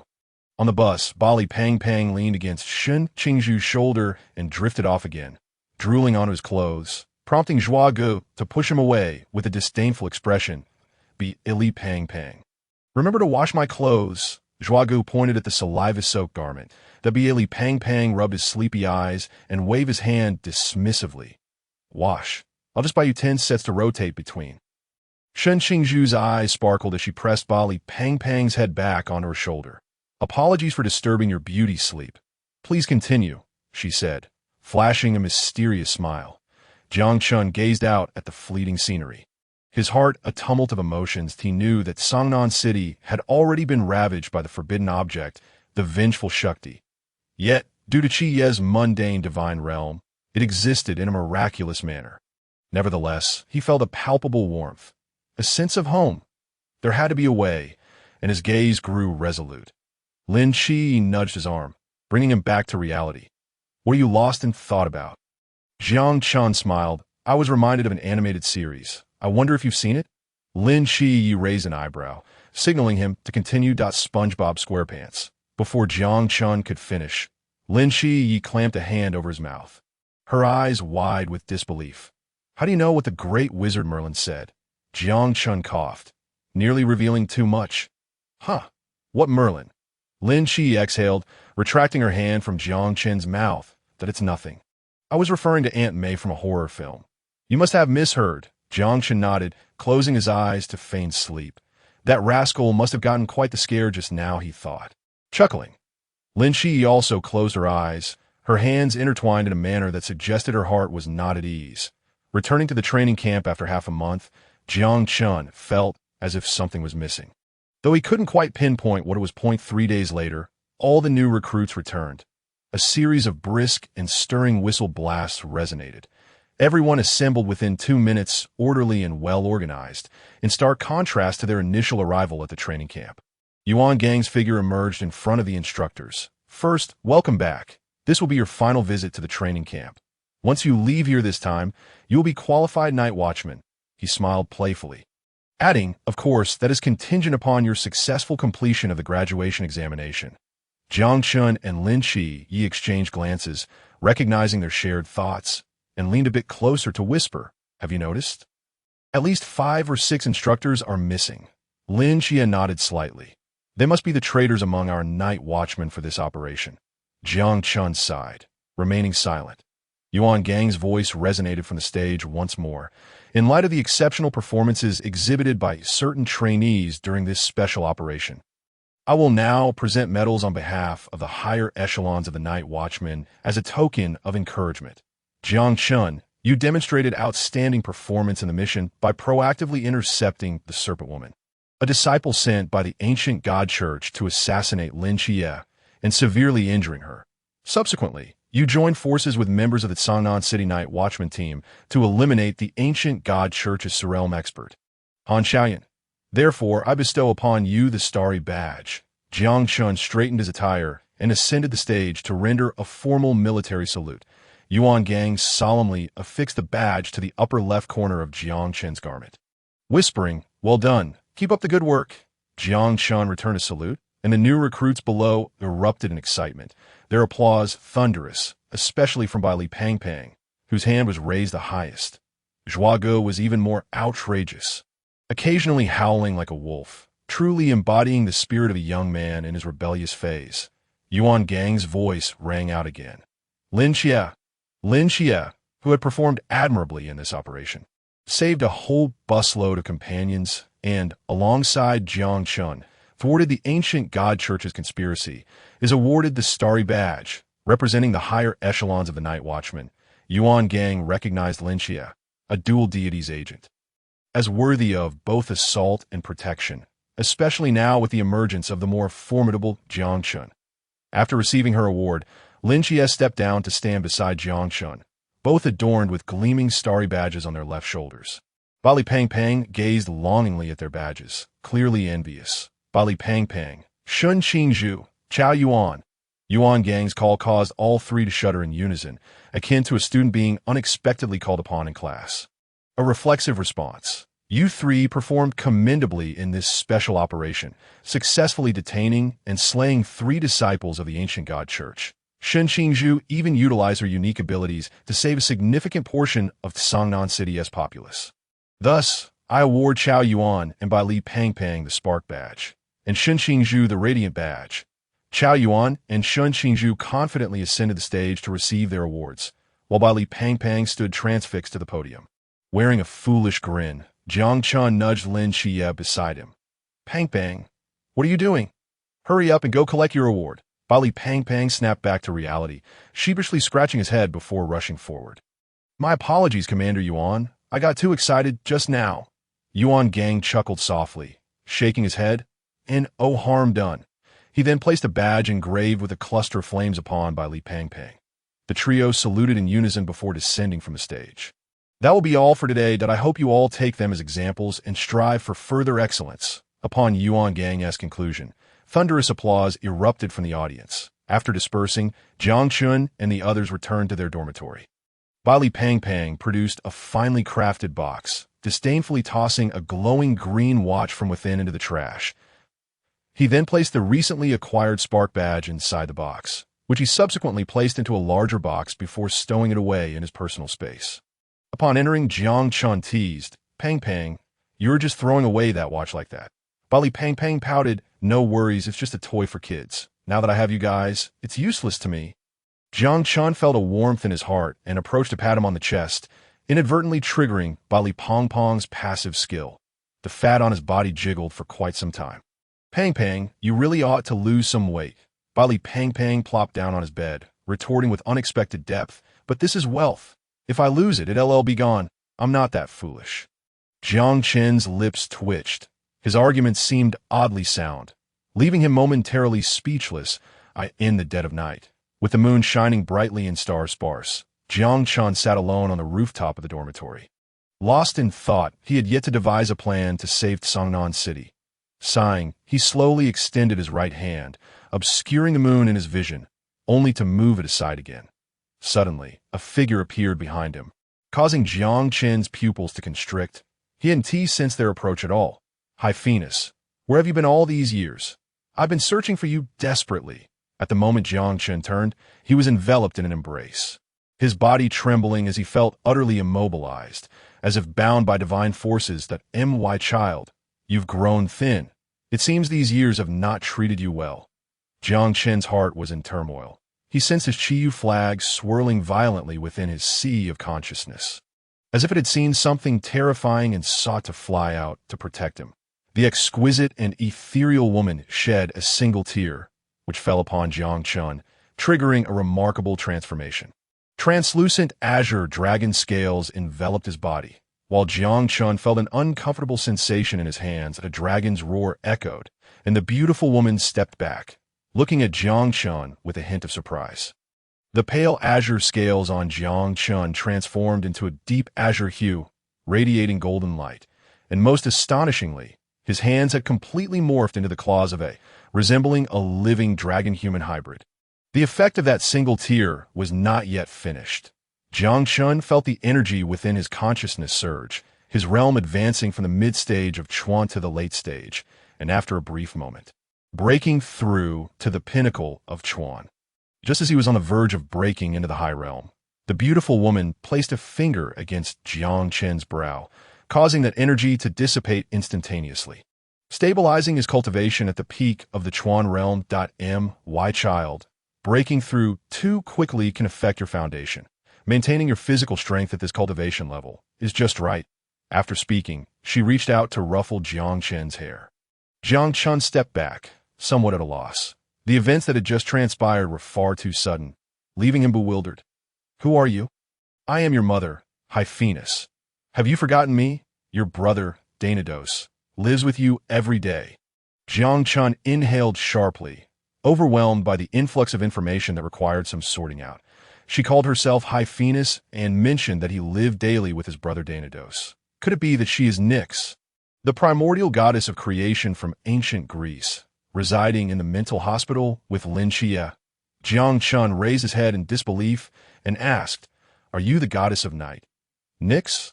The woman, clad in a black robe embroidered with moons and stars, gently nodded in response to Jiang Chen's inquiry, then approached to affectionately stroke his head. "At last, you remember me, Hyphenus." At that moment, Lin Qiyou appeared behind them. "Mother, how did you get out?" Lin Qiyou, equally bewildered, had just been in a deep slumber when he sensed Nyx's sudden manifestation in the real world, prompting him to rush over, only to witness this scene. Jiang Chen. Nyx took Jiang Chen's arm and drew him beside Lin Qiyou, then grasped Lin Qiyou's arm. Her expression softened. "You two must take care of yourselves while out in the world. Support one another, and if anyone bullies you, come back and tell me. Mother will avenge you." Jiang Chen and Lin Qiyou exchanged glances, wide-eyed in astonishment. Lin Qiyou was somewhat accustomed to being referred to as son by Nyx, but Jiang Chen was still in shock. Having a mother drop from the sky would leave anyone dazed, even if it was merely a one-sided relationship established by Nyx. "I want to return. You both should come back with me." Jiang Chen looked at Lin Qiyou, who nodded in agreement. "Jiang Chen, do not resist. Let me see if I can bring you in there. Lin Qiyou, seeing that Nyx had already recognized Jiang Chen as her son, refrained from saying much more. Perhaps it could even aid in speeding up his healing process. In a flash of light, Qiyou grasped Jiang Chen's and Nyx's hands, vanishing from the spot. Meanwhile, in the instructor's office of the training camp, Yuan Gang, who had been leaning back in his chair with his eyes closed, suddenly sat up, his expression one of alarm as he exclaimed, "The aura of Western deities!" By the time Yuan Gang maneuvered to the rooftop of the dormitory building, it was already deserted. He furrowed his brows, lost in contemplation. Suddenly, the shrill ring of a phone broke the silence. Yuan Gang, what transpired on your end? Why has the essence of Nyx, the goddess of night, manifested into Xia? An elderly voice resonated from the other end of the line. Upon hearing the voice, Yuan Gang stood upright. Sir, by the time I arrived, Nyx's presence had vanished. Oh, vanished. There was a prolonged silence on the line as Yuan Gang held his breath, awaiting further instructions. I shall send someone to address this matter. The new recruit's training is nearing completion, I presume? Yes, sir. There remains a final assessment. Once you conclude that, return to the capital immediately. A mission awaits you. Understood. The call was abruptly terminated, and Yuan Gang exhaled in relief, his form flickering before disappearing from the rooftop of the male dormitory, the asylum of the gods. Lin Qiyou basked in the sun, reclining in a chair as he observed the two children before him with a look of contentment. Qiyou, where is this place? Jiang Chen feigned astonishment, unable to reveal that he had known of this place prior. Lin Qiyou offered him a reassuring glance. Welcome to the asylum of the gods. This is a unique space that exists within my mind. At least for now, I have yet to ascertain its exact origin. It was Jiang Chen's first visit, and his eyes sparkled with curiosity. Just then, a pink starfish figure plummeted from the second floor, scurrying about the courtyard, closely pursued by a young and Yifei that moment. Li Yifei appeared frantic, wielding a large syringe as he desperately chased after the pink starfish. Ultimately, the pink starfish tripped and fell, and in a flash, Li Yifei plunged the syringe into its form. A blue light flickering as the starfish transformed into an exceptionally handsome Western man. Whoa, Jiang Chen. Have you also been recruited by Qiyou to be a caretaker? Upon spotting Jiang Chen, Li Yifei's expression shifted to one of surprise. Jiang Chen rubbed his nose and glanced at him. Long time no see. I didn't expect you to be living quite well here. Hearing this, Li Yifei cast a mournful glance at Jiang Chen, resembling a forlorn figure in a secluded chamber. Alas, it's all tears. You have no idea how I struggle in torment every day, he lamented, his performance almost drawing tears that moment. Nyx spoke up. Dear grandson, come and greet your uncle. Yifei instantly wiped the dejection from his face, kneeling beside Nyx. Grandma, where is my uncle? Nyx pointed at Jiang Chen, who wore a beaming smile, albeit slightly bashful. Upon turning to see Jiang Chen, Li Yifei's jaw dropped, feeling as though the sky had collapsed. To comply with Nyx, he had previously called Lin Qiyou father, and now he had gained an uncle, who was a familiar face. Who knew if there would be a second or third uncle in the future? Li Yifei plopped down on the ground, gazing at Jiang Chen and Lin Qiyou with a sense of despair, feeling as if he were walking on thin ice. Jiang Chen could no longer contain his laughter. Lin Qiyou approached and patted Li Yifei's shoulder, softly saying, just hold on a few more days. I'll arrange for a few assistants to help you out. Li Yifei rose, sighing. That is more like it. At that moment, Merlin awakened. He rubbed his head and then turned his gaze toward Lin Qiyou. Director Lin, it has been a while. And who might this be? Merlin inquired, his eyes filled with wisdom and contemplation as he regarded Jiang Chen. This is my friend, Jiang Chen. It's his first visit here. Lin Qiyou introduced. Merlin smiled and approached Jiang Chen to greet him. But suddenly, Nyx's figure vanished from the chair, and in the next instant, she stood protectively between Jiang Chen and Lin Qiyou. Her gaze calm as she regarded Merlin. What do you intend to do? Merlin looked taken aback. Lin Qiyou gently guided Nyx back in her seat. Mother, you seem to have forgotten. He is your neighbor, Lord Merlin, and not a villain. Nyx rubbed her head and softly said, I wish to take my medication. Darnatus, this forced exit from here to your divine realm has drained a considerable amount of my divine power. Li Yifei hastily retrieved a pill and a glass of water from a nearby table, offering them to Nyx. After she consumed them, she fell into a deep slumber. Lin Xie noticed the healing progress bar above her head. It had increased. To prevent any suspicion from the outside world, Lin Xie exchanged a few words with Merlin before departing. Jiang Chen, you're the first guest to arrive here and will be the last. I hope you can help me safeguard this secret. Lin Xie refrained from voicing the latter part, as it was a matter of sentiment. If Jiang Chen were to expose the happenings here, he would not hesitate to unleash the deities within the asylum. Of course, this was a last resort. He trusted Jiang Chen's character and his own judgment. Jiang Chen understood Lin Xie's intent. The fact that he could bring him in meant he was being treated as family. All due to Nyx, which bound their fates together. Qiyou, I too have some secrets, but now is not the right time to divulge them. When the opportunity arises, I will lay everything bare. Lin Xie chuckled nonchalantly. You are being overly formal. Is it possible for you to extract the powers of the deities within this asylum? Lin Xie nodded, realizing this young man had discerned the truth. His starry dancer and the abyss of shadows had both been drawn from Nyx, and he had demonstrated them before Jiang Chen. I can attain the opportunity to extract their abilities by treating those deities' mental illnesses to a certain extent. Did I ask there no progress on Merlin's treatment? Jiang Chen inquired thoughtfully. Lin Xie raised an eyebrow, surprised by Jiang Chen's insight. Indeed, Merlin's condition is quite unique. He refuses to acknowledge his illness. However, he frequently poses peculiar questions regarding the origins of the world and the universe, which gives me a headache, and he occasionally transforms into a pink starfish. Jiang Chen recalled Merlin's antics as a pink starfish in the asylum earlier, unable to suppress a chuckle. Upon returning to the rooftop of the dormitory, Yuan Gang's figure reappeared, his eyes filled with confusion. Where have you two rascals been? Why was I unable to sense your presence throughout the entire training camp? Jiang Chen's heart skipped a beat, and his mind raced to formulate a response. Lin Xie suddenly collapsed to the ground with a thud, his face pale. Instantly, he understood and hurriedly cradled him in his arms. Qiyou, look at you. You just said you would show me your abyss. Now you've exhausted your mental energy. Yuan Gang approached and pressed his right hand against Lin Xie's forehead, confirming the mental exhaustion. Take him down to rest. In the future, avoid leaving this training camp. Otherwise, I cannot guarantee your safety. Jiang Chen responded affirmatively and assisted Lin Xie in descending. Yuan Gang gazed thoughtfully at their retreating figures. Once back in the dormitory, the two exhaled in relief, and Lin Xie's complexion began to regain its color, leaving Jiang Chen momentarily stunned. Goodness, Qiyou, your acting skills are impressive.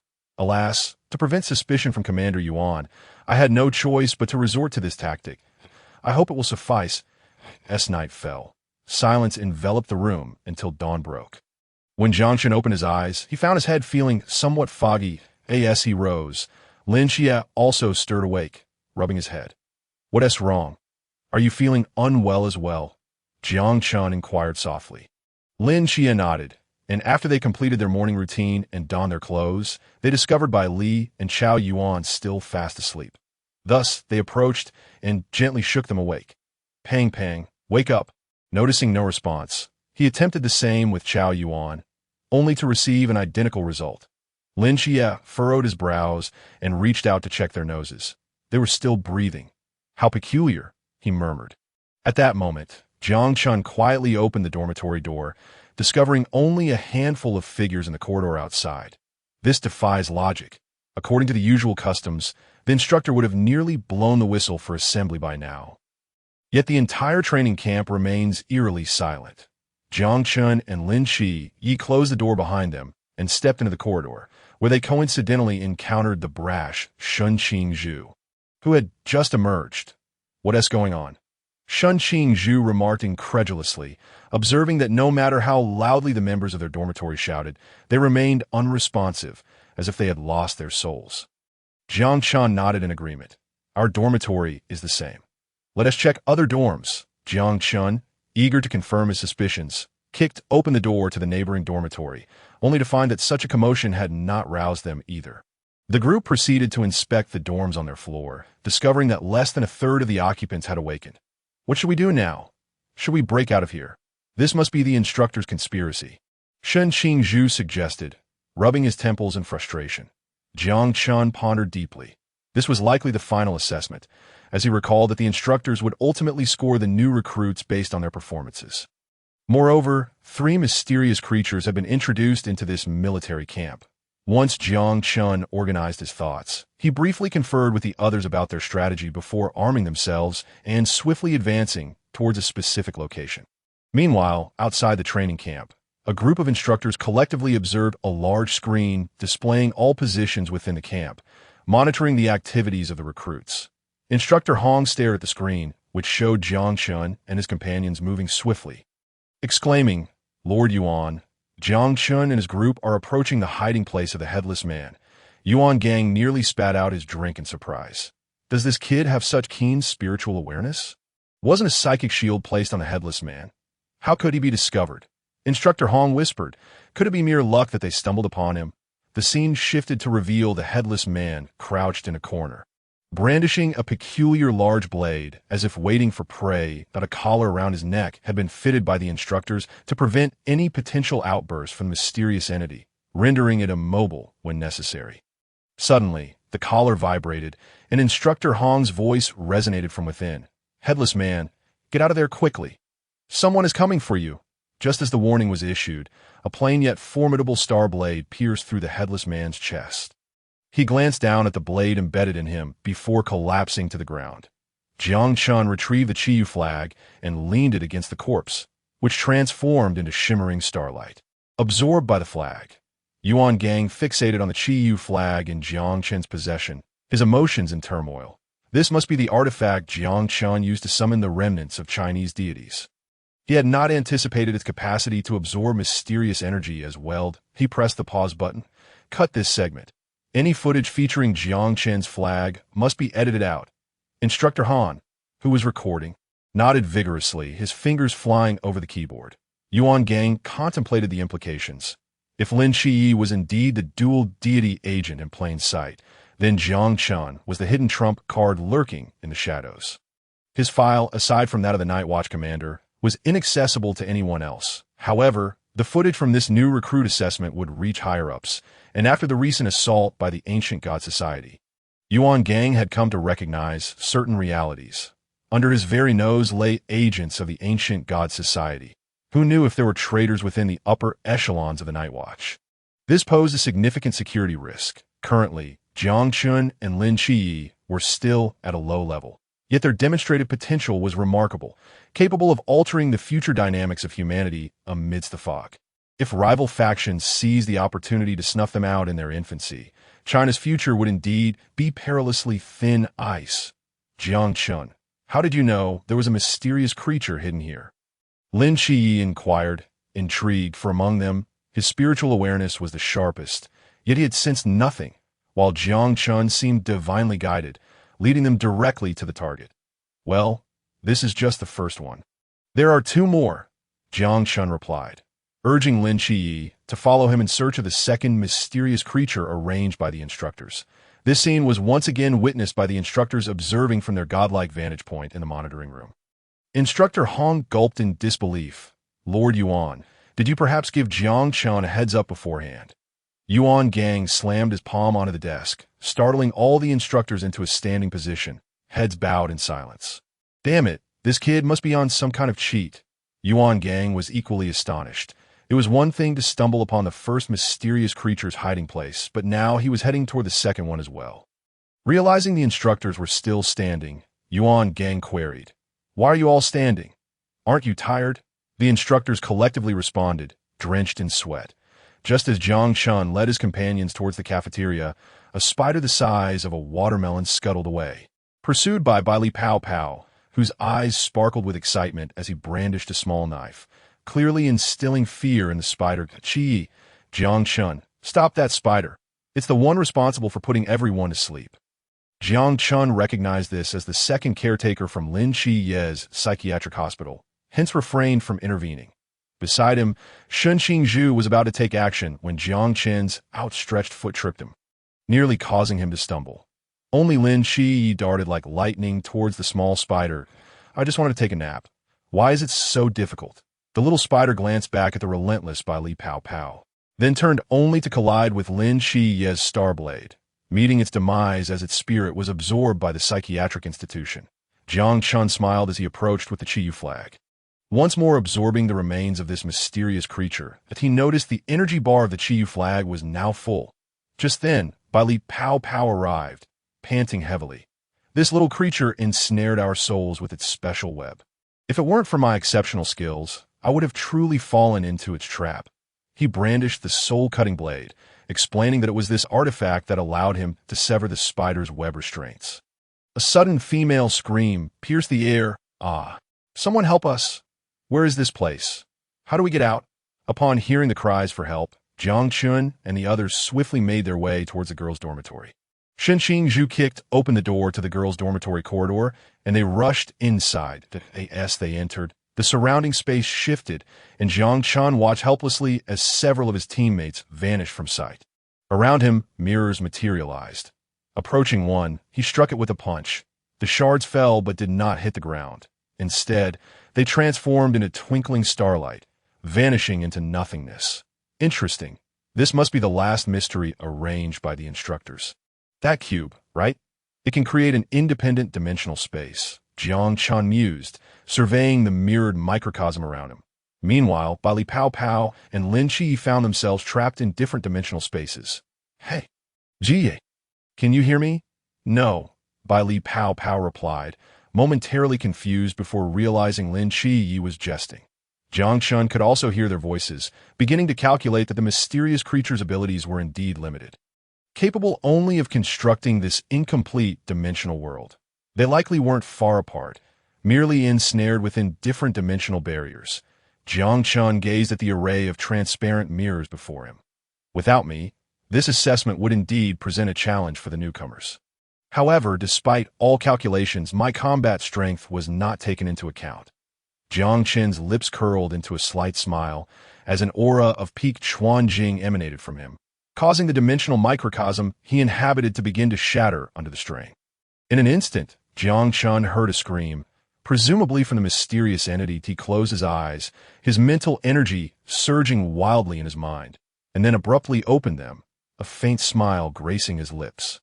"Found you." Jiang Chen's figure vanished from his spot, stepping through the dimensional portal, and in the next moment, he appeared within the inner space of that mysterious existence. The area was expansive, with a cube floating in the air.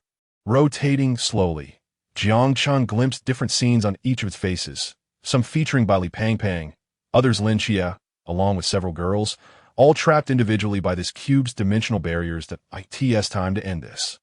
With a swift motion, the brilliance of the cube began to dim, ultimately losing its luster and falling into Jiang Chen's hands. That a blinding light flashed, and those ensnared by this peculiar mystery were set free. Upon seeing Jiang Chen, Li Pang Pang gave him a thumbs up, while Lin Xie said little. His gaze spoke volumes. Outside the training camp, in the gathering place of the instructors, Yuan Gang paced back and forth, observing the final scene on the screen where Jiang Chen resolved the cube. Despite all calculations, I didn't account for this kid.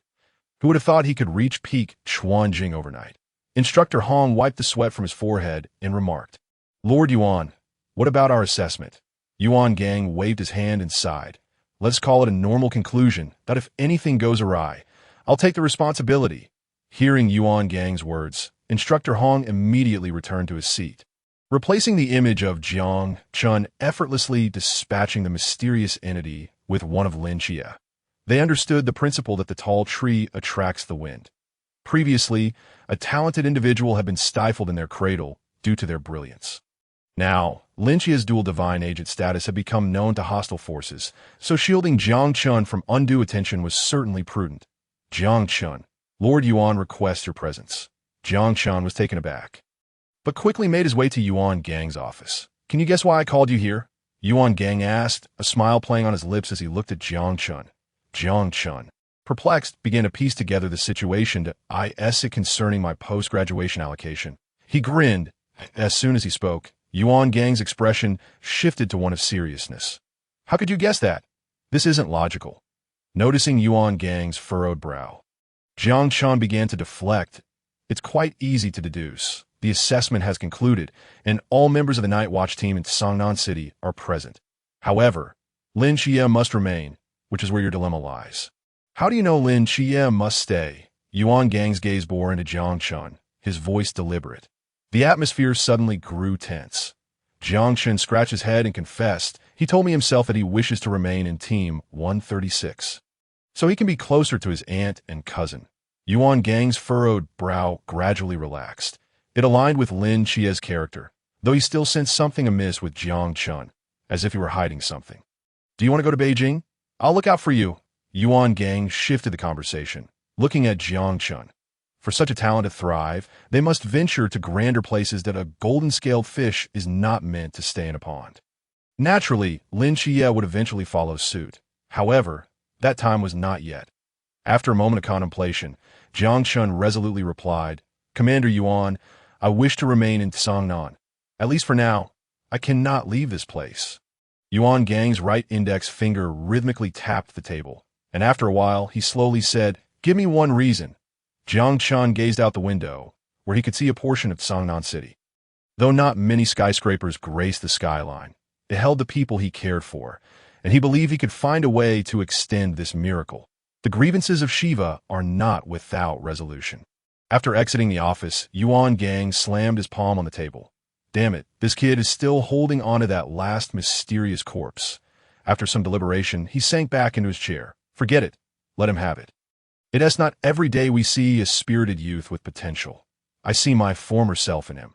Yuan Gang leaned back in his chair, a faint smile curling at the corners of his mouth. Youth is truly a blessing. That night, Jiang Chen stealthily took Lin Qie to the rooftop of the dormitory. Jiang Chen, why did you bring me out here? Lin Qie asked sleepily. Jiang Chen smiled mysteriously and pulled out the corpse of the cube from behind him. Wow, you actually kept this, Lin Qie exclaimed, nearly shouting, but Jiang Chen quickly covered his mouth. This was specifically saved for you. If you don't want it, I'll hand it over to Commander Yuan. Jiang Chen teased, pretending to head towards the instructor's quarters. In a flash, Lin Qie darted ahead of Jiang Chen, snatching the cube from his hands. I need this. Where else would I find such a fine sacrificial item? After a moment, Jiang Chen watched as Lin Qie placed the cube's corpse on a starry array. With a flicker of light, the body vanished, revealing a small mummy wrapped in bandages, with only its eyes visible. As Jiang Chen circled the summoned mummy, he rubbed its head, commenting, Not bad to the touch. No wonder they say it resembles a mumu. This was not merely a resemblance. It was identical, save for the color. Lin Qie, does this thing have a name? Lin Qie shook his head. Not yet, but its race seems to lean towards combat. Jiang Chen nodded. That simplifies things. Let us just call this little fellow a mumu. Shall we? Before Lin Qie could respond, the small mummy made an okay hand gesture. Jiang Chen was taken aback and exchanged glances with Lin Qie. Did this mummy just gain sentience? Where is it going? In the moment of their astonishment, a mumu's figure had already vanished. Jiang Chen's eyes sparkled with insight. Follow me. The two hurried towards the armory, and upon entering, they found a mu holding an AKM to its mouth. Jiang Chen's speed was astonishing as he swiftly reached a mumu's side and snatched the gun away. Seeing its food being taken and not allowed to eat, a mumu plopped down on the ground, its bandages around its eyes becoming damp. Is it crying? Jiang Chen chuckled at the sight. The little fellow was quite adorable. He gently patted a mumu's head, whispering, Don't worry, I'll take you to a better place. The weapons here are mere toys. Lin Qie watched this scene, his lips twitching, reminiscent of a mischievous uncle coaxing a child. Jiang Chen led a mumu to a corner of the armory, where an unassuming wooden pig sculpture Saturday. He pressed down on its snout, causing the wall of the armory to recess and slowly open. As they entered, a mumu seemed to sense a delightful aroma and scampered ahead, chasing after Jiang Chen. Once inside, Lin Qie was left in shock. What is all this? New model laser submachine guns, grenade launchers 3 times the size of the ones outside. And most terrifyingly, I see small nuclear warheads here. After a night of silence, the 3 emerged from the armory, and a mumu had grown considerably, with the corners of its bandaged mouth hinting a smile, occasionally letting out satisfied burps. Lin Qie glanced at Jiang Chen, feeling a bit guilty. Are you sure we won't get caught? Jiang Chen, forcing confidence, replied, What is there to fear? these weapons would remain buried here. It's better to let a Momu absorb them, letting us all be thankful for nature's bounty. The following morning, the assembly whistle echoed, yet the crowd did not rush nervously from the dormitory. Instead, they stood orderly in formation, ready. As today marks the final moments of their training camp, Yuan Gang appears before the instructor. Congratulations, you have officially become Night Watchers. You may now stand beneath the night sky, guarding those you wish to protect. However, from this moment forth, your figure shall frequently grace the enigmatic edges of existence, where life and death are beyond your dominion. Moreover, even if you were to make the ultimate sacrifice, you will not be remembered by ordinary people. They may not even know your names. Now, tell me, do you still wish to become Night Watchers? Yuan Gang's tone shifts, and a solemn expression weighs heavily on the hearts of the crowd. A resounding chorus of voices fills the training camp. We do, we do, we do. Yuan Gang gazes upon this scene, his eyes brimming with pride. After a moment of silence, he softly reassures them, do not fear. Should the heavens collapse, there will always be someone tall enough to bear the weight. You are still too young, but when our generation grows old, it will be your turn to uphold the future of China. At that time, if I am fortunate enough to still be alive, I shall take immense pride in you. Thunderous applause erupts. After a brief pause, Yuan Gang steps aside as Instructor Hong approaches with a document. Now, allow me to announce your post-graduation assignments. Zhang Guifeng. Li Ning, you are assigned to the 142nd Night Watcher Team in Jinzhou. Molly, you are assigned to the 017th Night Watcher Team in Jianghuai. Shun Qingyu, you will join the 006th Night Watcher Team in Shangjing. Chao Yuan, you are assigned to the 012th Night Watcher Team in Huaihai. Bailey Tuming, you are moved to the 009th Night Watcher Team in Guangshan. Jiang Chen and Lin Xie, you are both assigned to the nearby 136th Night Watcher Team in Sang'an. A.S. Instructor Hong's words echo. Bailey Pang Pang and Chao Yuan display expressions of disbelief. Big Brother Jiang Chen. Qiyou, why is this happening? With your performance and the star emblem, how can you not go to Shangjing? Not even a dog would be denied. Shun Qingyu interjects with a snap of her fingers. Not true. I'm heading to Shangjing. Our big brother is formidable. Our big brother is powerful. Our big brother is flawless. Shun Qingyu's two companions chant in unison. Jiang Chen and Lin Xie exchange glances, both releasing a sigh of relief. Although they had anticipated this outcome, hearing Instructor Hong announce it publicly allowed the weight in their hearts to finally lift. Damn, that was tough, but we made it.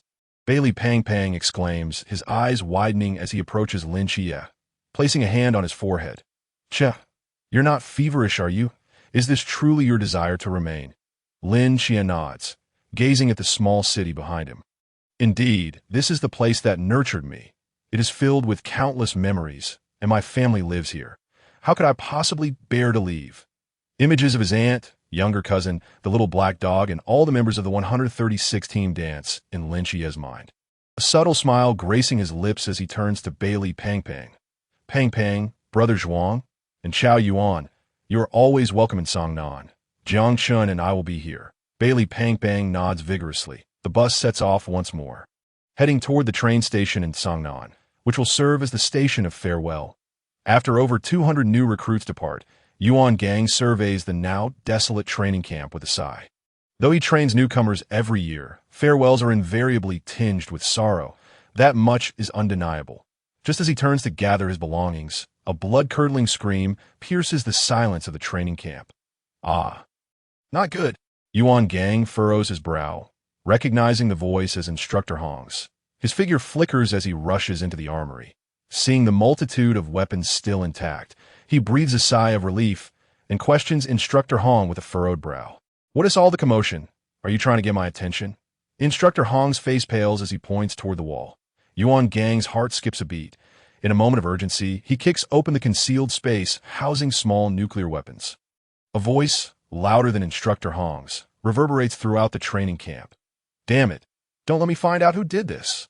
The newly graduated Night Watcher teams are en route to the train station when the ground begins to quake. A boulder cascading down from the mountaintop, blocking the road. The bus driver is forced to halt the vehicle to AT that moment. Instructor Hong's phone suddenly rings. Instructor Hong, a 7.8 magnitude earthquake has struck a small village on the outskirts of Songnan City, approximately 20 miles from our training camp. The situation is dire. I have decided to form a temporary action team and dispatch our newly minted night watchers for rescue. All instructors are responsible for leading the teams. Utmost caution is required. Please respond. Received. We shall accomplish the mission. Yuan Gang is on the instructor's dedicated line, and they all simultaneously acknowledge the command. After hanging up, Instructor Hong waits as 3 minutes pass, during which helicopters pierce the sky, accompanied by 2/3 of the instructors from the training camp. The remaining personnel stay behind to oversee satellite reconnaissance and personnel deployment. With this elite group assembled, Instructor Hong addresses them. Jiang Chen, Lin Xie, Bailey Pang, Shun Qingyu. Ensure your safety once you arrive. Jiang Chen furrows his brow, knowing that the time has come. The ancient god sect is sending their elite to assassinate Lin Xie. His gaze turns steely as he stares out the window. Xie, when we arrive, do this. Lin Xie's eyes brighten, glancing at the nonchalant Shin Qingyu with his hands in his pockets, giving a firm nod. They arrive at a small village that has been nearly overwhelmed by a mudslide, with numerous houses collapsed, leaving only a few slightly taller structures partially buried in the debris. How curious. How could such terrain suddenly experience a mudslide? Instructor Hong muses, frowning at the scene before him. Before issuing an immediate order to not scatter, at least 3 people per team, search for any surviving villagers, and do so swiftly. With that command, the new recruits commence their rescue efforts. Some utilize their unique abilities to locate villagers who remain trapped beneath the debris, barely clinging to life. The scene shifts outside the training camp, where an elegantly dressed man in a tailcoat glides through the air, his phoenix eyes, high nose, and deep gaze shimmering with obscure light. Yuan Gang's figure suddenly appears outside the training camp, his aura surging dramatically, golden ripples radiating fiercely. Upon recognizing the newcomer, his expression turns to one of horror. The visitor is none other than the creator of the ancient god sect, one of the oldest 3 divine agents of the sect, whose cultivation has long surpassed the immeasurable, a true master of the Klein realm. Murmur, why are you here? The man with phoenix eyes smiles elegantly. Yuan Gang, the vice captain of the Night Watchers in Shangjing, the world considers you simple-minded, yet I never imagined you would reach the pinnacle of the sea realm. Such a pity you are too old. Otherwise, I might have considered recruiting you. Yuan Gang's aura fluctuates violently, the power of the sea realm erupting as he prepares to fight. Though this murmur is merely a nightmare avatar of his true self, his strength far exceeds that of Yuan Gang. I assume you only wish to delay me, so let us settle this with our own hands. Murmur sneers derisively, and with a gentle flick of his tailcoat. A virtual dream world envelopes both him and Yuan Gang, followed shortly by the sound of energy explosions. Meanwhile, Jiang Chen and the others, engaged in search and rescue, arrive at the mountainside, where trees have toppled and landslides have occurred. Lin Xie Starry Night Dancer detects faint life signs. This is it. Lin Xie points to a mudslide where a large tree has fallen. Jiang Chen and Chao Yuan roll up their sleeves, and together they move the tree aside, revealing a middle-aged man lying motionless beneath. Bailey Pang crouches down, checking for signs of life, and his expression brightens as he exclaims, he's still alive. Quick, yes, still alive. As they await the helicopter, Lin Xie furrows his brow, suddenly exclaiming, the small creatures controlled by my Starry Night Dancer are telling me that 3 powerful human presences are rapidly approaching. Jiang Chen's eyes sharpen. These 3 are from the ancient god sect, especially that sea realm powerhouse who nearly annihilated his teammates. Pang, take this injured villager with your shining light and retreat first. We will hold the rear. Bailey Pang, still eager to retort, nodded and departed after catching sight of Jiang Chen's indomitable gaze. Lin Xie's voice resounded once more. We are still 800 meters away, 500 meters, 300 meters, 100 meters. Jiang Chen surveyed the surroundings, noting only 2 figures from the Chuan realm. The esteemed Lord Yu truly possesses foresight. The dual divine agents are indeed present here. A bald man observed the flickering light on the instrument, which pinpointed Lin Xie's exact location. At that moment, Instructor Hong unleashed the aura of the Chuan realm, positioning himself in front of several individuals. If you wish to harm my student, you must first inquire whether my blade consents. With that, he drew the star blade, his gaze menacingly fixed upon the two adversaries. With your frail and aged form, the bald man scoffed dismissively. Leave this instructor to me. You go after those youngsters. The masked man beside the bald figure nodded lightly, vanishing like a specter. Instructor Hong furrowed his brows, attempting to intercept, but the bald man had already charged toward him. With no other recourse, he shouted, Jiang Chen, hold your ground. I will deal with this man and join you shortly. Jiang Chen remained silent, a pale, azure aura emanating from him, soon enveloping his body with dragon scales, his eyes transforming into a resplendent golden hue. Meanwhile, the spectral figure had already reached Lin Chiyu's side. Qiyou, be careful, Chao Yuan exclaimed in alarm. Lin Chiyu stood frozen, just as a dagger was about to pierce his chest, when a cerulean dragon claw appeared. Seizing the masked man's wrist, Jiang Chen exerted pressure, causing the masked man's right hand to go limp, followed by a heart-wrenching scream. How could someone so young possibly be from the Chuan realm? The only response was Jiang Chen's swift kick. The masked man's chest caved in, as if struck by a heavy object, the pain inducing violent spasms in his body. Oh, you have any other companions? Just as the masked man was about to speak, he suddenly collapsed lifelessly. That moment. Instructor Hong was locked in a fierce battle with the bald man, while still keeping an eye on Jiang Chen and the others. Hang in there, Jiang Chen. I will dispatch him shortly. The bald man's pupils constricted as he struck Instructor Hong, sending him flying before retreating in the opposite direction. Instructor Hong initially believed his formidable presence had intimidated the adversaries. But upon turning, he discovered the masked man, who had arrived with the bald figure, sprawled in a pool of blood, while Lin Chiyu and the others regarded him with amused expressions. What the hell? You guys. Meanwhile, the bald man was fleeing frantically, casting fearful glances behind him. Chilling voice echoed, reminiscent of a whisper from the depths of hell. Run faster. Upon hearing the voice, the bald man's eyes widened in terror as he glanced around. Noticing no one before accelerating once more this is what it feels like to be hunted, Jiang Chen thought, a cold smile gracing his lips as he observed the bald man receding into the distance. Instructor Hong paced anxiously, his concern for Jiang Chen palpable. Instructor Hong, there's no need to worry. Jiang Chen's cultivation level surpasses yours, Bailey Pang Pang jested. Instructor Hong sighed, slowly replying, my concern is not solely for him. I am pondering the assassination orchestrated by the ancient God Society. We have lost contact with Commander Yuan, and we find ourselves in a precarious position. Lin Chiyu's brow furrowed. Jiang Chen had divulged some information to him prior to his arrival, and he remained astounded by the immense resources the ancient God Society had invested in an attempt on Jiang Chen's life. It seems the dual divine agents are indeed deemed intolerable.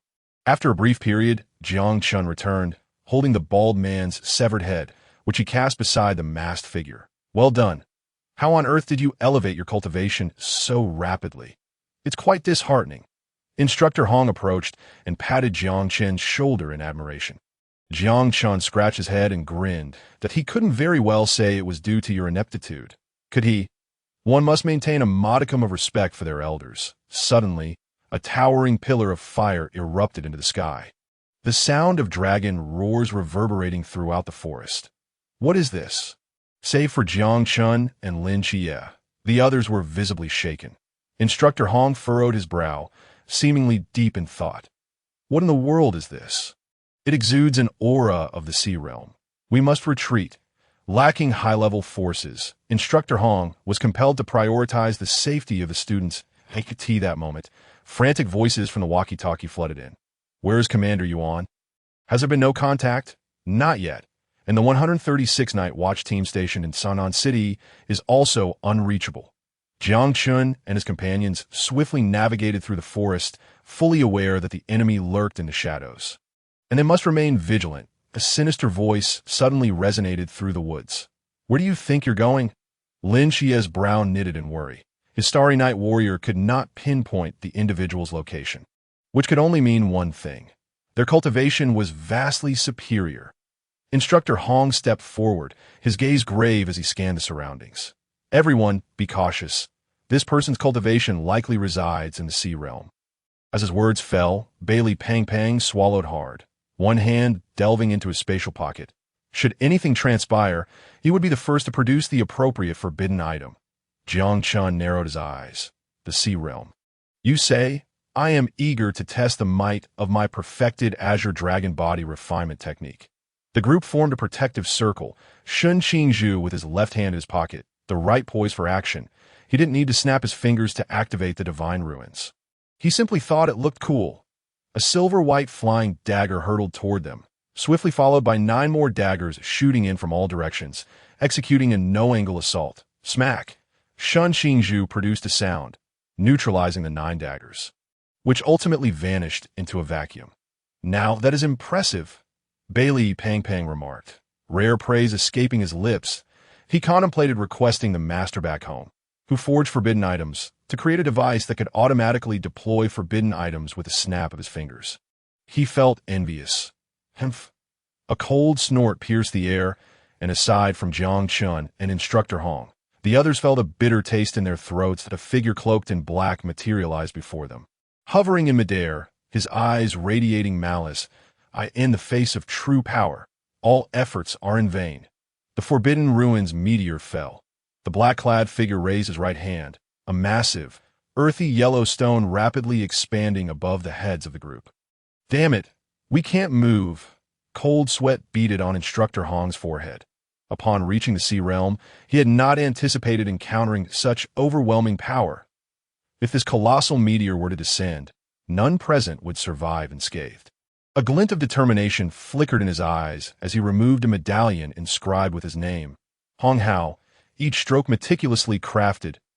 Wait, I will forcibly ascend to the sea realm and perish with him. You all must flee as far as you can. We shall meet again in our next life. Instructor Hong's expression remained neutral. He had not expected that a simple rescue mission would entangle him with such a formidable sea realm adversary. Truly absurd.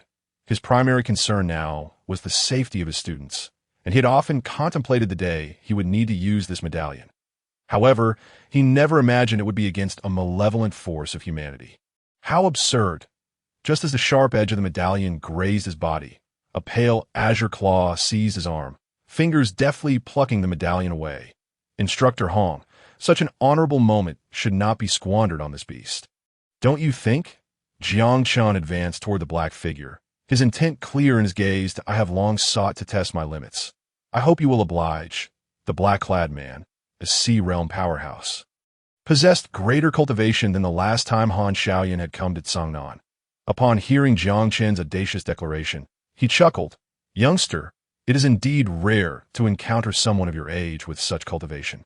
What a pity there are no traces of the Forbidden Ruins within you. Otherwise, I could have recruited you to become a disciple of the ancient God Society. Jiang Chen said nothing, launching a straightforward punch at the black-clad figure. The latter scoffed, meeting Jiang Chen's strike head-on bang. A shockwave erupted, sending Instructor Hong and the others retreating a considerable distance, their eyes fixed intently on the dust-laden battlefield. As the dust settled, a glimmer of shock crossed the black-clad man's eyes. He staggered back 3 steps, a testament to the formidable physical prowess of the sea realm.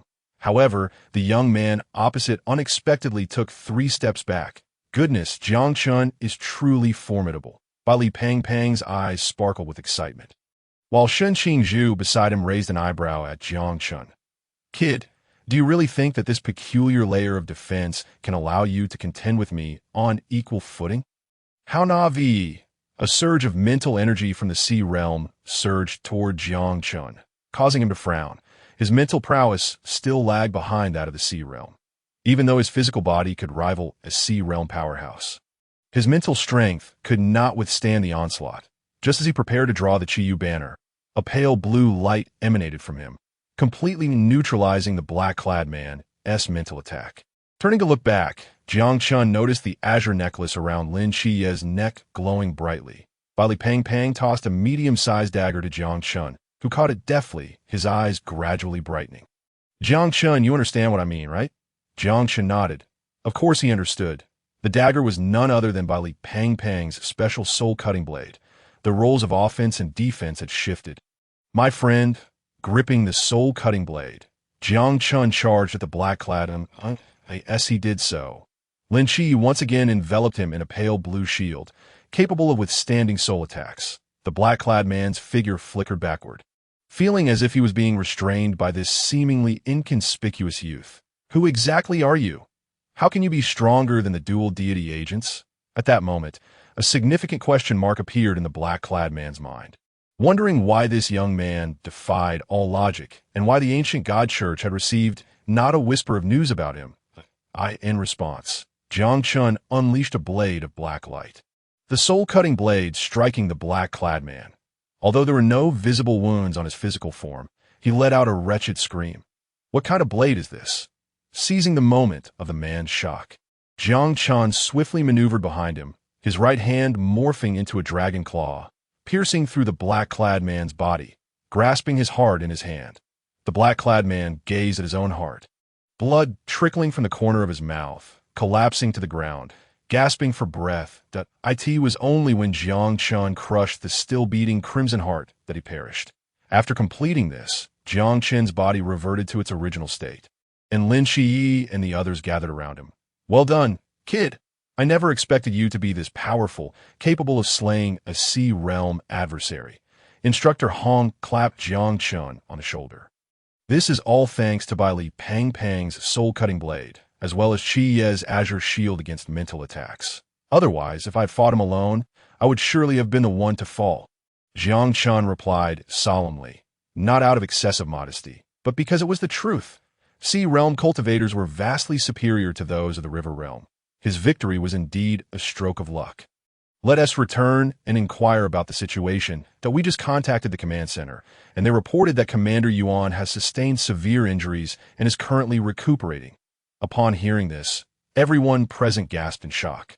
It was likely only a top-tier Sea Realm powerhouse or an entity surpassing the Sea Realm could inflict such grave injuries on Yuan Gang. When Jiang Chen had previously been in close proximity to Yuan Gang, he had sensed an unfathomable depth. Therefore, he speculated that it must have been a nightmare avatar of the ancient god church, whose aim was to stall Yuan Gang, allowing the black-clad man to assassinate Qiyou. What a pity. Their meticulous plans failed to account for me. Jiang Chen smirked, feeling that ever since he had saved Zhao Kongcheng, everything had subtly changed, though he couldn't quite articulate it. Oh, a dragon's roar echoed. Lin Qi, as Starry Night Dancer, was the first to sense the imminent danger, shouting, "Get down!" The group jumped away from their previous positions in various directions. Bai Li Pang, realizing his burst of speed was insufficient, decisively pulled out a spring mechanism, launching himself away. Just after they vacated the spot they had been standing, a towering pillar of fire erupted from below, forming a massive circular pit. What on earth is that? Instructor Hong exclaimed in astonishment. Suddenly, a fiery dragon-like figure soared out from within, atop which stood an elegantly dressed man in a tailcoat. Jiang Chen gazed in awe. This was indeed a fire attribute earth dragon, resembling the mythical dragons of Western fantasy. A fire attribute earth dragon. This defies the laws of science. Instructor Hong bellowed. Wasn't he had said that such extraordinary beings could only be born in ancient mountains with excellent feng shui? Why is there one in a mountain range adjacent to Songnan City? Upon recognizing the man on the dragon's back, Instructor Hong pulled Jiang Chen behind him protectively, much like a hen shielding her chicks. Nightmare, I never expected you to personally take the field. The ancient god church truly has grand ambitions. Standing on the back of the earth dragon, Nightmare elegantly brushed off dust from his hands. His gaze calm as he regarded Jiang Chen and the others, lingering momentarily on Lin Qi before turning to Jiang Chen. Who are you? Why is there no information about you on the list provided to us by the Night Watch High Command? Nightmare's eyes reflected a hint of confusion, scrutinizing Jiang Chen for a moment. No, wait, I cannot see through your divine ruins. Which deity do you serve as an agent? At that moment, a myriad of questions swirled in Nightmare's mind upon seeing Jiang Chen. Hearing Nightmare's unintentional remark, Jiang Chen and his companions felt a heavy weight settle upon them. What on earth is going on? I thought it strange that Nightmare from the ancient god church was hunting Qiyou. It turns out there's a traitor among the Night Watch High Command. Instructor Hong's voice brimmed with fury. Our Night Watch team has sacrificed so much for the greater good, only to be betrayed by a traitor leaking information. The previous training camp attack must have been meticulously orchestrated by them. You must be the instructor for these youngsters, right? Though your cultivation is not high. Your foundation is decent. It's a pity you are getting old, where you could have served as my lackey. Instructor Hong brandished a medallion. Addressing Jiang Chen and the others, I don't know if you can survive, but I cannot bear to watch you die before me. Allow me to complete the ritual that was left unfinished earlier. With unwavering determination, Instructor Hong turned away, raising the medallion to plunge it into his chest. When a slender finger gently pressed against the back of his head, causing him to instantly lose consciousness and collapse into Jiang Chen's arms, a tea that moment. Lin Qiye's gaze transformed entirely into shades of black and gold. His aura wildly surging, reaching the pinnacle of the sea realm, yet yearning to break through further. In his mind, the voice of Nyx echoed, "Child, your physical strength can only allow you to borrow my sea realm power. Any more would cause irreparable harm." Lin Qiye's body levitated into the air, his Adam's apple having vanished, his skin becoming fair and delicate. Were it not for the others knowing he was Lin Qiye, he would appear as beautiful as a woman. Nightmare, riding the fire attribute Earth Dragon, looked at Lin Qiye in disbelief. "What is this? Have you borrowed the powers of a deity?" Lin Qiye merely shook his head. Scoffing, external forces are ultimately external forces. Let us see how long you can last. Aware that time was of the essence, Lin Qiye needed to end this swiftly. He raised his slender right hand and gently clenched it. The darkness surrounding Nightmare seemed to become purer, and Lin Qiye's figure vanished from his original spot, becoming the master of his own dark divine ruins. Nightmare was sent flying by a strike from Lin Qiye. But this was not Lin Qiye's true objective. Nightmare was too powerful, strong enough that even with Nyx's power, Lin Qiye could not fully suppress him. His physical strength was limited. Otherwise, he could have easily dealt with Nightmare had he reached the Klein realm. Thus, he intentionally struck Nightmare away to confront the fire attribute Earth Dragon. The Earth Dragon spread its wings, encircled by a fiery whirlwind. Realizing that Lin Qiye might be targeting it, aiming to use the power of the fire tornado for defense. Lin Qiye moved gracefully, his eyes calm. He stepped forward, the next moment appearing atop the back of the fire attribute Earth Dragon. Darkness Corruption. Upon activating the skill, a wave of darkness spread from beneath his feet, rapidly enveloping the vast body of the fire attribute Earth Dragon. The Earth Dragon roared in pain, losing its balance in the AI, as the Earth Dragon succumbed to the corruption of his dark divine ruins. Lin Qiye seized the opportunity, raising his right hand and effortlessly tearing the fire attribute Earth Dragon's head and body asunder. Meanwhile, a warm current surged into Lin Qiye's body, which was none other than the soul of the Earth Dragon. Jiang Chen, observing the scene from below, wore a faint smile. His reluctance to intervene stemmed from two reasons.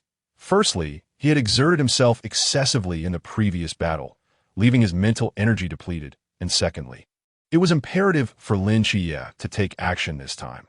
Otherwise, the subsequent development of the story would be disrupted, and the consequences were uncertain, which made him hesitant to act recklessly. The colossal dragon plummeted from the sky, ultimately crashing into the mountains and creating a vast, deep crater. Qiyou, watching all of this unfold, refrained from intervening. On one hand, he wished to observe Lin Qiye's strength after harnessing divine power, and on the other, he intended for the Earth Dragon to expend some of Lin Qiye's stamina, but he understood that such a method of borrowing divine power had significant limitations, a brief duration, and numerous after-effects. He awaited an opportunity, a chance to strike a fatal blow. No, an opportunity to seize control of Lin Qiye, the dual divine agent. After slaying the Earth Dragon, Lin Qiye turned to Qiyou. Just as he took a step forward, his body collapsed, and he closed his eyes. Plummeting from the sky, Qiyou's eyes glinted with excitement at this sight. The moment had arrived. Qiyou's doppelganger closed its eyes, its soul transforming into a streak of light that entered the depths of Lin Qiye's mind.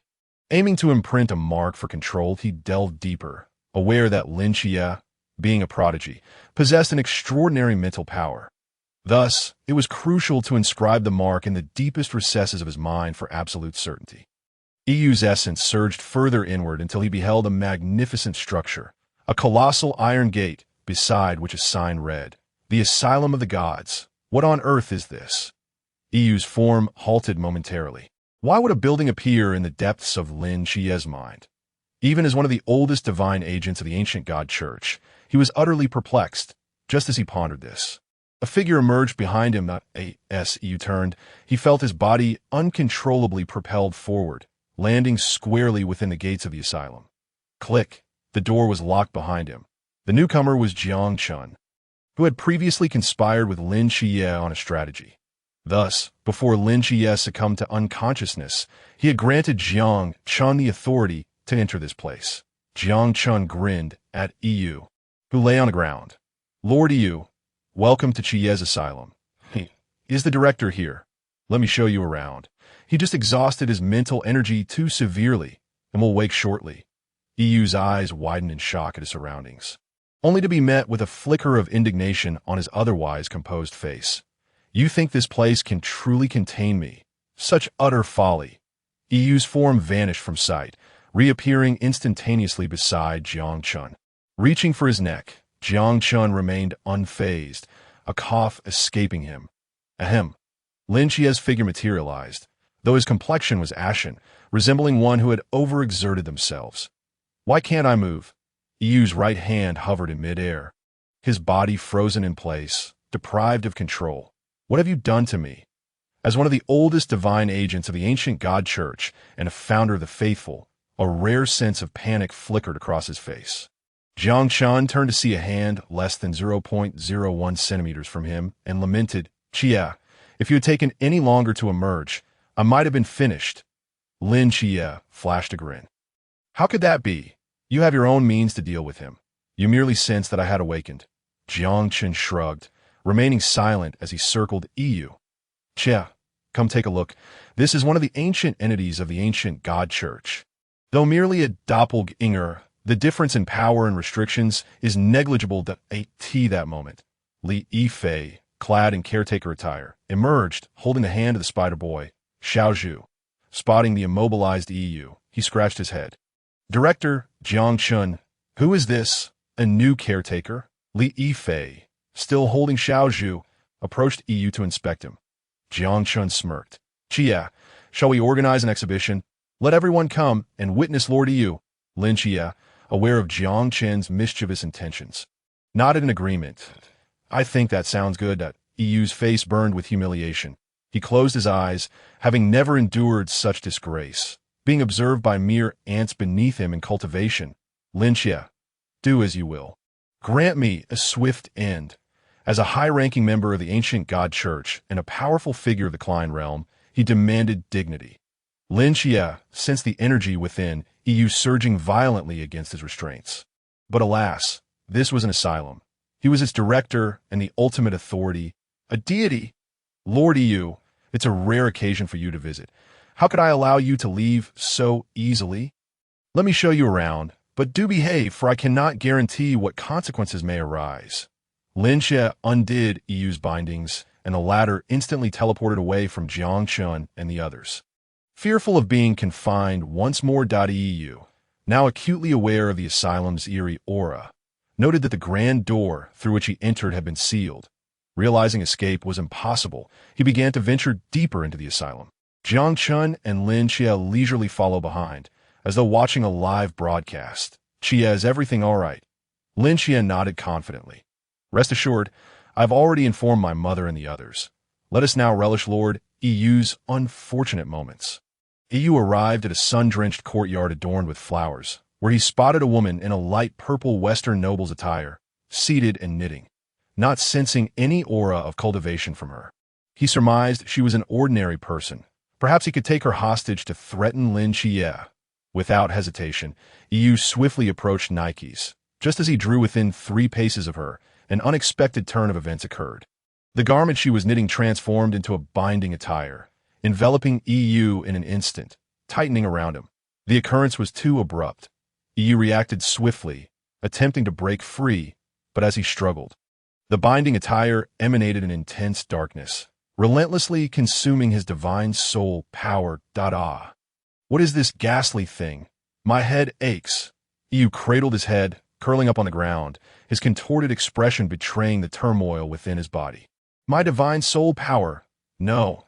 As Qingyu felt his divine soul power being drained by the garment woven from pure darkness, Linxia rushed to intervene. Mother, that's enough. I still have use for his residual soul.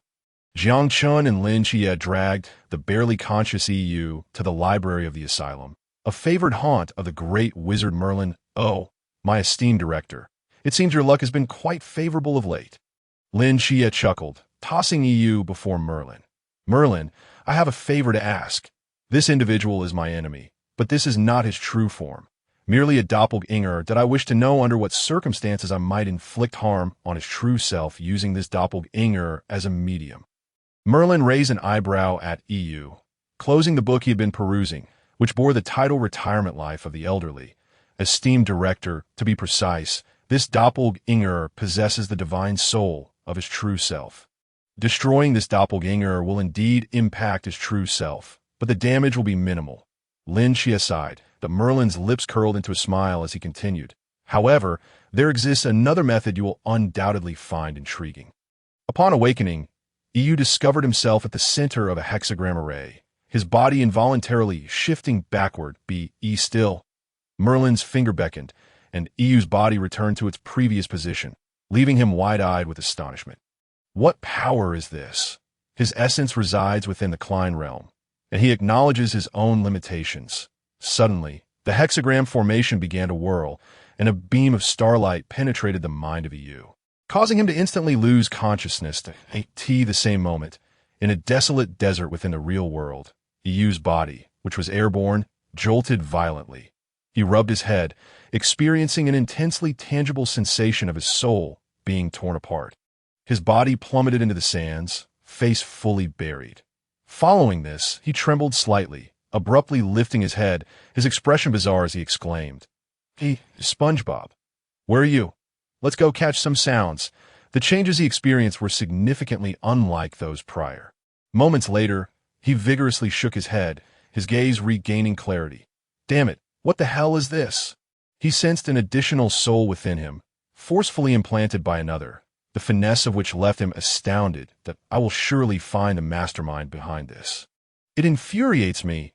Iyu's essence glanced backward, furrowing his brow, and, suppressing his discomfort, swiftly took flight. He felt the presence of 6 or 7 individuals of comparable strength pursuing him. They were the Night Watcher special team from the Great Xia. Known as the Mediums, the scene shifted to Jiang Chen and Lin Qi basking in the sun with Nikes in the courtyard. The library door swung open, revealing Merlin, a smile gracing his lips as he carried a pug. After placing the pug on the ground, it wagged its tail and approached Jiang Chen, licking his shoes, drooling in the process. Jiang Chen disdainfully kicked it away, yet what struck him as peculiar was that the pug's eyes reminded him of Iyu's, equally profound. Though this dog seemed less intelligent. Director Lin, it's done. Then I shall trouble you, Sir Merlin. Next time I come in, I will bring a few more ancient Chinese texts. Lin Qi observed that most of the books Merlin was perusing in the library were translations of classical Chinese masterpieces. Merlin waved his hand, glancing at the pug. Director Lin, this little dog is a manifestation of that avatar you brought in. Due to my use of forbidden magic, its spirit was already frail, and now it has succumbed to madness. Jiang Chen coughed. In other words, it has become a lunatic. Merlin's eyes sparkled as he snapped his fingers. Indeed, what a perfect alignment with the ethos of our mental asylum. The group couldn't help but chuckle. While the pug chased after Li Yifei, its gaze reminiscent of the arrival of spring. Qi, this dog is looking at me strangely. Come save me. After Jiang Chen and Lin Qi returned to the real world. They found Instructor Hong and others anxiously staring at their true forms. Upon seeing Lin Qi and Jiang Chen open their eyes, they collectively sighed in relief. Are you both all right? Just now. Iyu's spirit was supposed to forcibly occupy Qiye's body. We were worried but couldn't assist. Turning back, Jiang Chen had also closed his eyes, which startled everyone. Jiang Chen laughed heartily, awkwardly explaining, Instructor Hong. For some reason, When Yi reached the depths of Qiyu's mind, he suddenly perished. Qiyou and I fell into a brief unconsciousness due to the energy released from his demise, and only just awakened. The attendees remained motionless, fixated on Jiang Chen, as if contemplating the veracity of his words. After a moment of reflection, Instructor Hong turned to the group with a serious demeanor. This matter is of utmost gravity. We cannot allow any information to leak out. Understood? Chao Yuan, Bali Pang Pang, and Shen Qing Zhu all nodded. Whether it was Lin Qi transforming into the goddess of night, or rather, the god of night, slaying a peak fire tribute Earth Dragon, or the joint effort of Jiang Chen and Lin Qi in vanquishing the ancient god cult Qiyou. Such feats were beyond the capabilities of ordinary individuals. If this were to leak, those with ulterior motives might pose a threat to the two. Just as the group settled down, unifying their statements, several helicopters roared into the sky. Moments later, Yuan Gang and other instructors descended. Is everyone all right? We are fine, Commander Yuan. But how about you? Bali Pang Pang regarded Yuan Gang with suspicion, noticing his tattered robes and listless aura, clearly indicative of a recent fierce battle. Yuan Gang raised an eyebrow, silently cursing himself for neglecting to change clothes before coming. Coughing, he turned his attention to the Earth Dragon's corpse. A fire tribute Earth Dragon. How did such a mysterious creature come to be here? Yuan Gang furrowed his brow as he approached the dragon's remains, observing the missing head and the neat incision, becoming increasingly contemplative. The more he looked, the more astonished he became. This Earth Dragon possesses the cultivation of the sea realm. Wait a moment, I also sense a divine presence. Why does it feel so familiar, as if I have encountered it before? Yuan Gang transformed into a sleuth, delving into the investigation. Instructor Hong turned to Jiang Chen and the others, exchanging glances before nodding slightly. Well, Commander Yuan, an individual in black from the ancient god cult previously attempted to subdue this Earth Dragon, engaging in a battle that lasted 300 rounds that I refrained from intervening to protect these children. Hence I witnessed the entire ordeal from the shadows. Continue, Yuan Gang urged, his expression contemplative as he regarded the Earth Dragon's corpse. Instructor Hong, steeling himself, continued fabricating the tale. Indeed, the black-clad individual fought fiercely against the Earth Dragon. But eventually, due to the dragon's formidable physical prowess, it gained the upper hand and bit the ancient god cult's operative in half. Look, that is the head of the black-clad individual. He pointed to a distant head, the very one Jiang Chen had slain. Then I must tell you, Commander Yuan, trouble never comes alone. Instructor Hong grew more animated in his storytelling, prompting Jiang Chen to secretly give him a thumbs up. What? Are you implying that later the Earth Dragon was subdued by the ancient god cult Qiyou, and then the Western deity Nikes suddenly appeared, striking down the Earth Dragon, vanishing simultaneously with Qiyou? Yuan Gang reiterated Instructor Hong's words. Instructor Hong nodded, signaling Jiang Chen and the others with his right hand behind his back. Yes, indeed. Jiang Chen, Lin Qi, and Bali Pang Pang all nodded in unison, resembling obedient students listening to their teacher. Yuan Gang smirked. He indeed sensed the divine presence, and after Instructor Hong's narrative, it seemed to align with Nike's aura. However, he couldn't shake the feeling that something was amiss.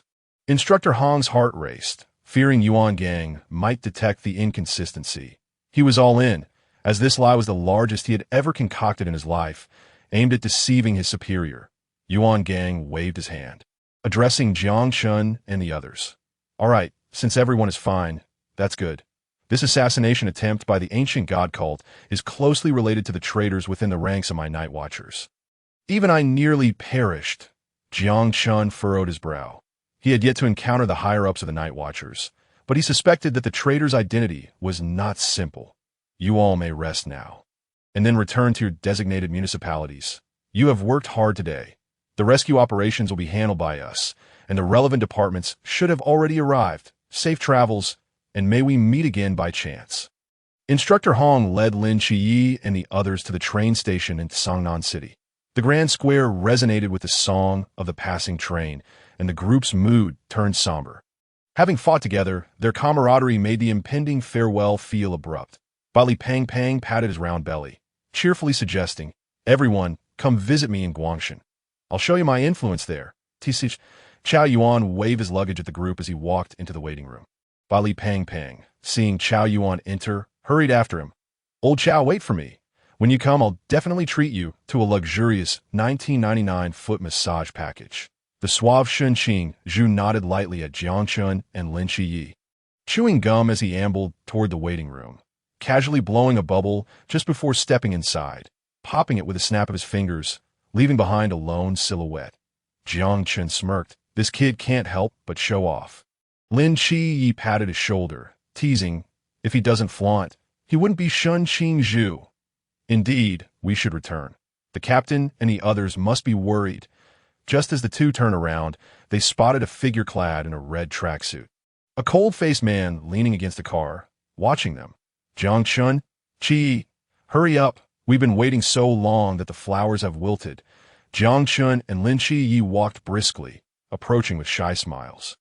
Well, you two have grown taller, Hong Ying remarked, her smile sweet as she observed Jiang Chen and Lin Qi, who now towered over her by half a head, casting a warm glow in their hearts. Get in the car. The captain has already prepared dinner. You two lucky boys. Long Xian teased as he watched them. With a chuckle, Jiang Chen and Lin Qi slid in the back seat, while Hong Ying settled into the passenger seat. The roar of the engine erupted, and Lung Xian drove the off-road vehicle out like a bolt of lightning. Jiang Chen, caught off guard, found his face pressed against the seat in front of him. Jiang Chen, remember to buckle up when you get in, especially in Lung Xian's car. His speed is simply reckless. Lung Xian, seemingly unfazed, smirked as he pressed the accelerator, causing Jiang Chen and Lin Qi to lurch backward. Jiang Chen's eyes widened as he beheld the roaring vehicle overtaking one car after another like a wild stallion on the loose. Are you racing, Lung Xian? When Lung Xian finally parked in front of the Peace Affairs office, Hong Ying was the first to open the door and step out, followed by Lung Xian. Jiang Chen and Lin Qi alighted, their faces pale, gagging a few times before feeling somewhat better. Damn it, Qi, be more careful in the future. Think twice before riding in Lung Xian's car. Lin Qi nodded in agreement as they supported each other inside the tea that moment. Zhao Kongcheng was tossing a 20-kilogram dumbbell, showcasing his impressive strength. Upon seeing Jiang Chen and Lin Qi return, he immediately set down the dumbbell and approached them with enthusiasm. Jiang Chen, Qi, you two have finally returned. Hong Ying has been fretting about you both. We've nearly gone deaf from her incessant chatter. Zhao Kongcheng clapped on the shoulders. Jiang Chen raised an eyebrow. Zhao, uncle, have you broken through in your training? Zhao Kongcheng grinned widely, his pride evident in his eyes. You noticed? With a flicker of pale blue energy, Azure Dragon scales enveloped his body, while his right hand transformed into a claw-like form, leaving his left hand still human in appearance. Jiang Chen's eyes widened in astonishment. Holy crap! Zhao, uncle, have you unlocked a new level? Half-step to perfection? Jiang Chen was taken aback to learn that Zhao Kongcheng, a martial talent, had reached such a remarkable stage in the Qinglong body refinement technique in such a short time. He sensed Zhao Kongcheng's current cultivation had already reached the early stage of the Chuan realm. Absurdly impressive, the IT was as if he had suddenly broken through the meridians, proving that the title of martial genius was well-deserved. It seemed he ought to help Zhao uncle find some suitable cultivation techniques. He was quite suited for a physical cultivation path. Jiang Chen, since you're back, help me teach this old man a lesson. He keeps using his overwhelming physique to drag me into training. I'm just a guy who specializes in range fire support. Lung Xian complained. Chen Muyi emerged, carrying a plate of braised pork. Captain, Jiang Chen and Lin Qi exclaimed, turning their attention to Chen Muyi. He nodded, teasing, sit down. We can discuss things during dinner. At the table, Jiang Chen and Lin Qi were engrossed in their meal, sharing bites with each other, creating a spectacle that left the members of Team 136 in awe. Captain Chen Muyi smiled at them, taking a sip of tea, feeling pleased that someone enjoyed his cooking so much. Slow down, you two. No one is competing, Hong Ying said, chewing on a piece of braised pork. Seriously, have you two not eaten for half a month? I admit the captain's cooking is delightful, but it can't be this extreme. Zhao Kongcheng remarked, staring at the empty plates before him, swallowing hard. He hadn't even had a chance to contribute before they were wiped clean. Let them eat. We could prepare more afterward. Chen Muyi shot Zhao Kongcheng a glare.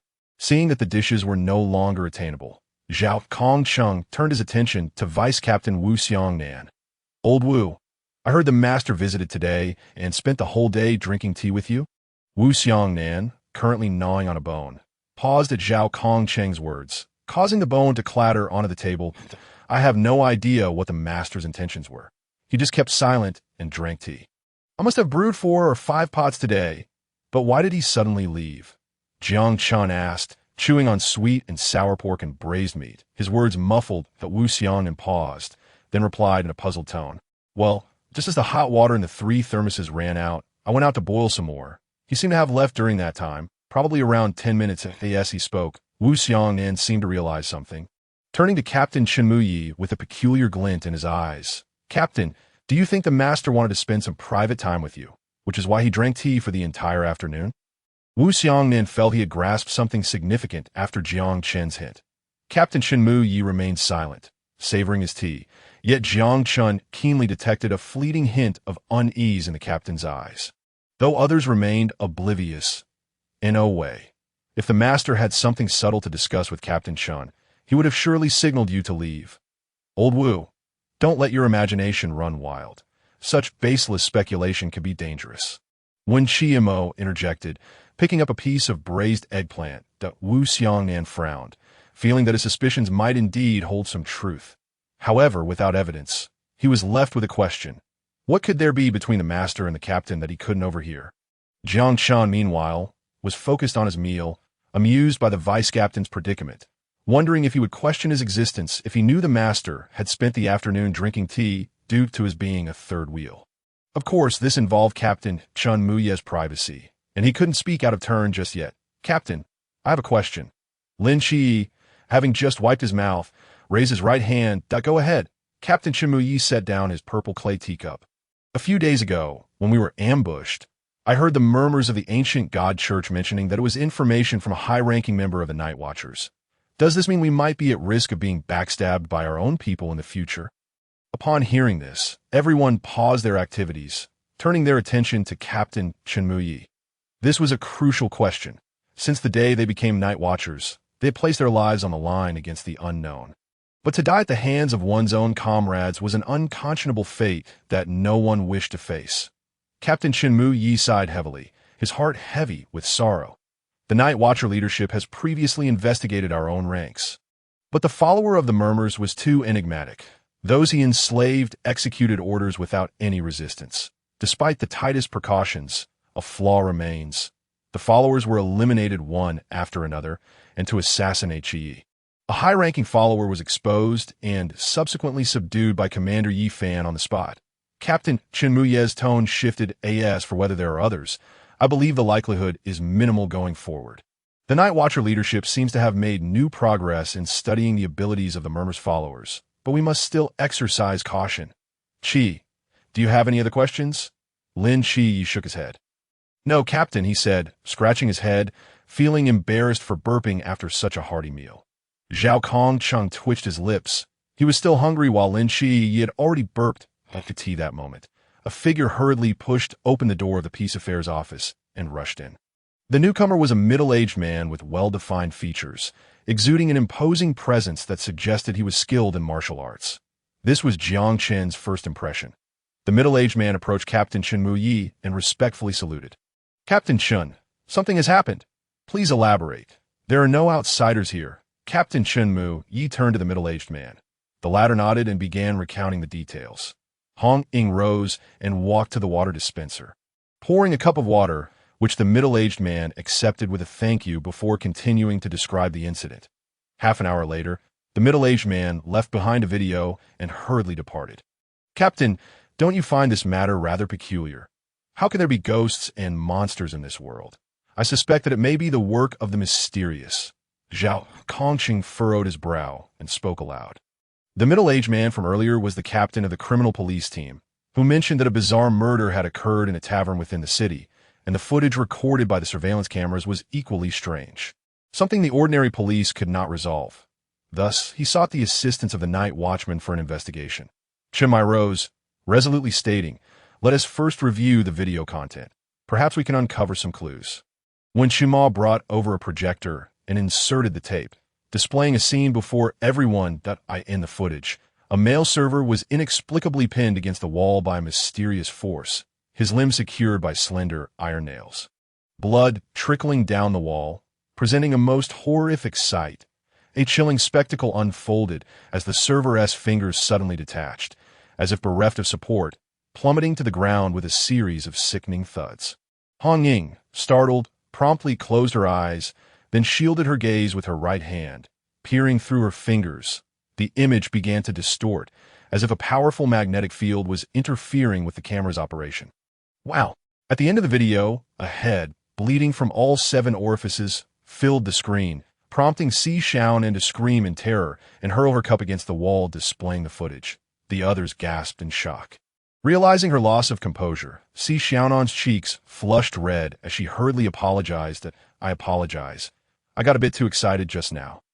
Hong Ying approached and took her hand, offering comfort. "To be honest, my heart skipped a beat too." The group could not suppress their laughter at this moment. Jiang Chen stealthily approached Zhao Kongcheng from behind and poked his shoulder.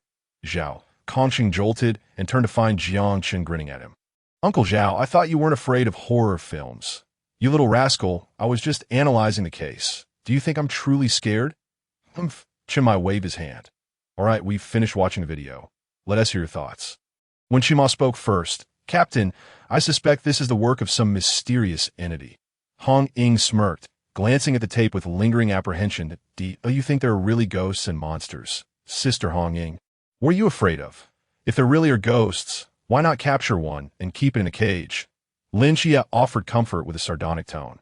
"Xie, I never imagined you to be more terrifying than a ghost," Lin Xie remarked, wide-eyed.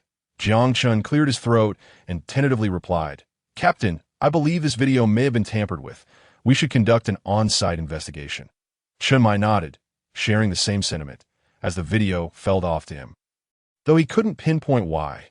For now, they would need to investigate as Jiang Chen suggested before proceeding with further analysis. "Here's the plan. Chima, you and old Zhao will go to the morgue to inspect the body. Jiang Chen, you and Xie will check out that tavern, which is currently cordoned off. Hong Ying and Xiaonan will handle any subsequent support. If anything unexpected occurs, you are responsible for rescue." "Understood." The group commenced their assigned tasks. Under the cover of night, Jiang Chen and Lin Xie arrived outside the tavern situated in the city to avoid alarming others. They scaled the wall and jumped in. "Xie, let us first examine the spot where the server was attacked." "All right." The pair approached a push-and-pull door, cautiously opening it to reveal the first crime scene surrounded by police tape. The blood had already congealed on the walls, but the metallic scent lingered, proving difficult to endure. After a moment of inspection, they found nothing unusual, save for a fearless old rat observing them from a corner. After securing the door, Jiang Chen approached the area with the cameras, only to discover they had been damaged, causing him to frown in silence. Just then, Zhao Kongcheng's voice crackled through the earpiece. "Not good, Captain. The body is missing." Jiang Chen and Lin Xie exchanged glances before swiftly jumping onto the rooftops. "Xie, follow me." Jiang Chen leapt from rooftop to rooftop when suddenly a young boy from a nearby house peered out the window at the moon, his eyes widening. "Mom, there's a superhero." "Oh dear," the boy rubbed his head, having just been playfully flicked by his mother. "What nonsense are you talking about?" Learning to lie at such a young age, the scene shifted as Lin Xie's eyes turned pitch black, his figure flickering swiftly behind Jiang Chen. They moved quickly through the night. As Lin Xie watched Jiang Chen come to a halt, he retracted his Starry Night Dancer ability and stood beside him. "Is there something special about this place?" Jiang Chen pressed his index finger to his lips, indicating a one-way street ahead, shrouded in darkness without a single streetlight.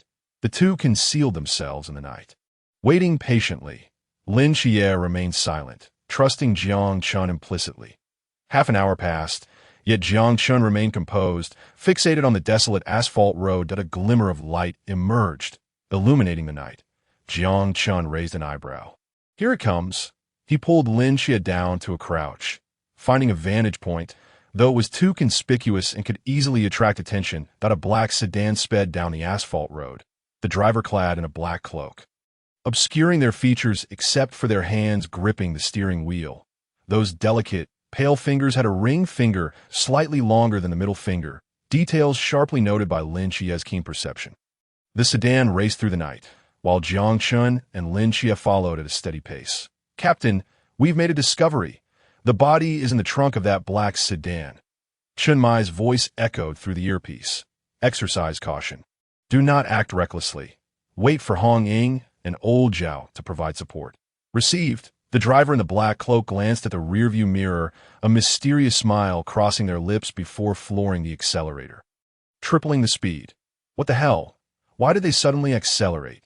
Jiang Chen exclaimed, nearly losing his breath. "Chia, can you keep up? I'm going to speed up."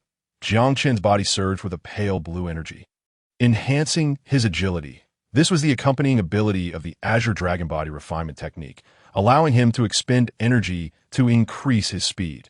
Lin Xia, at the peak of the pool realm, felt the strain as Jiang Chen pulled him along, chasing fiercely after the sedan. Jiang Chen had no idea how fast he was running, but he kept pace with the car, which had reached 130 mph after a while. Jiang Chen watched as the sedan came to a stop beside a storm drain at an abandoned factory. Lost in thought. Wait, are they insane? Why steal a body and drive so far? Couldn't they find a drain nearby? Lin Xia grimaced, wiping the sweat from his brow, fully agreeing with Jiang Chen's observation. "Let us go check it out." Lin Xia seized Jiang Chen's arm. "Have you forgotten the captain's orders? We can't act without permission." Jiang Chen made an innocent gesture. "I just ran too fast and lost track of the captain." "No, I lost the earpiece." Lin Xia chuckled, realizing he had inadvertently let it slip away, having witnessed Jiang Chen's earpiece fly off, initially thinking it was intentional. The two jumped down one after the other. The storm drain was damp, as it was an abandoned factory, but the sewage was not overwhelming. Lin Xia activated the Starry Night Dancer, while Jiang Chen followed closely behind, wielding his star knife, ready for any unknown threats. Suddenly, several half-meter-sized rats darted toward them. Jiang Chen swiftly dodged, unleashing 3 waves of blade energy that cleaved through the attacking rats. In the next instant, a black-cloaked figure appeared in a blur, charging toward Lin Xia. Seeing the assailant approaching too quickly to throw his star knife, Jiang Chen lunged at a position instead. Lin Xia's eyes glowed with a fierce golden hue, darkness creeping from beneath his feet. However, the black-cloaked figure was far too swift, reaching out a hand toward Lin Xia. A sound reminiscent of something being shattered echoed through the air. The hand was severed by the star blade hurled by Jiang Chen. The man in the black robe let out a cold snort and retreated a few steps, his gaze filled with astonishment as he regarded Jiang Chen. Peak of the Chuan realm. Jiang Chen remained silent, moving beside Lin Xia to retrieve the star blade embedded in the ground. Surprisingly, no blood flowed from the severed arm of the black-robed man. His muscles began to writhe, and in a moment, a brand new arm reemerged in its place. This spectacle sent shivers down Lin Qia's spine. What kind of creature could sever a limb and regenerate? It was only when the black-robed man removed the hat from his head that Lin Qia's eyes widened in disbelief, as if he had encountered something utterly inconceivable. How could it be you? The figure before him was none other than Qingyu, whom he had not seen for over half a year. Lin Xia could hardly fathom that the thief of corpses was an old acquaintance. Jiang Chen gazed at the seemingly harmless, cheerful young man, a wave of emotion stirring within him, which he forcefully suppressed. "Gentlemen, it has been quite a while." Lin Xia took a couple of steps forward, demanding, "Are you not going to explain all of this? Your whereabouts over the past 6 months, your bizarre regenerative abilities, and why you have resorted to stealing corpses?" And Qingyu stretched leisurely. "Can I take that as a sign of your concern for me?" Lin Xia responded with a look of incredulity. All right, I won't jest any longer. Follow me. I shall recount everything that has transpired."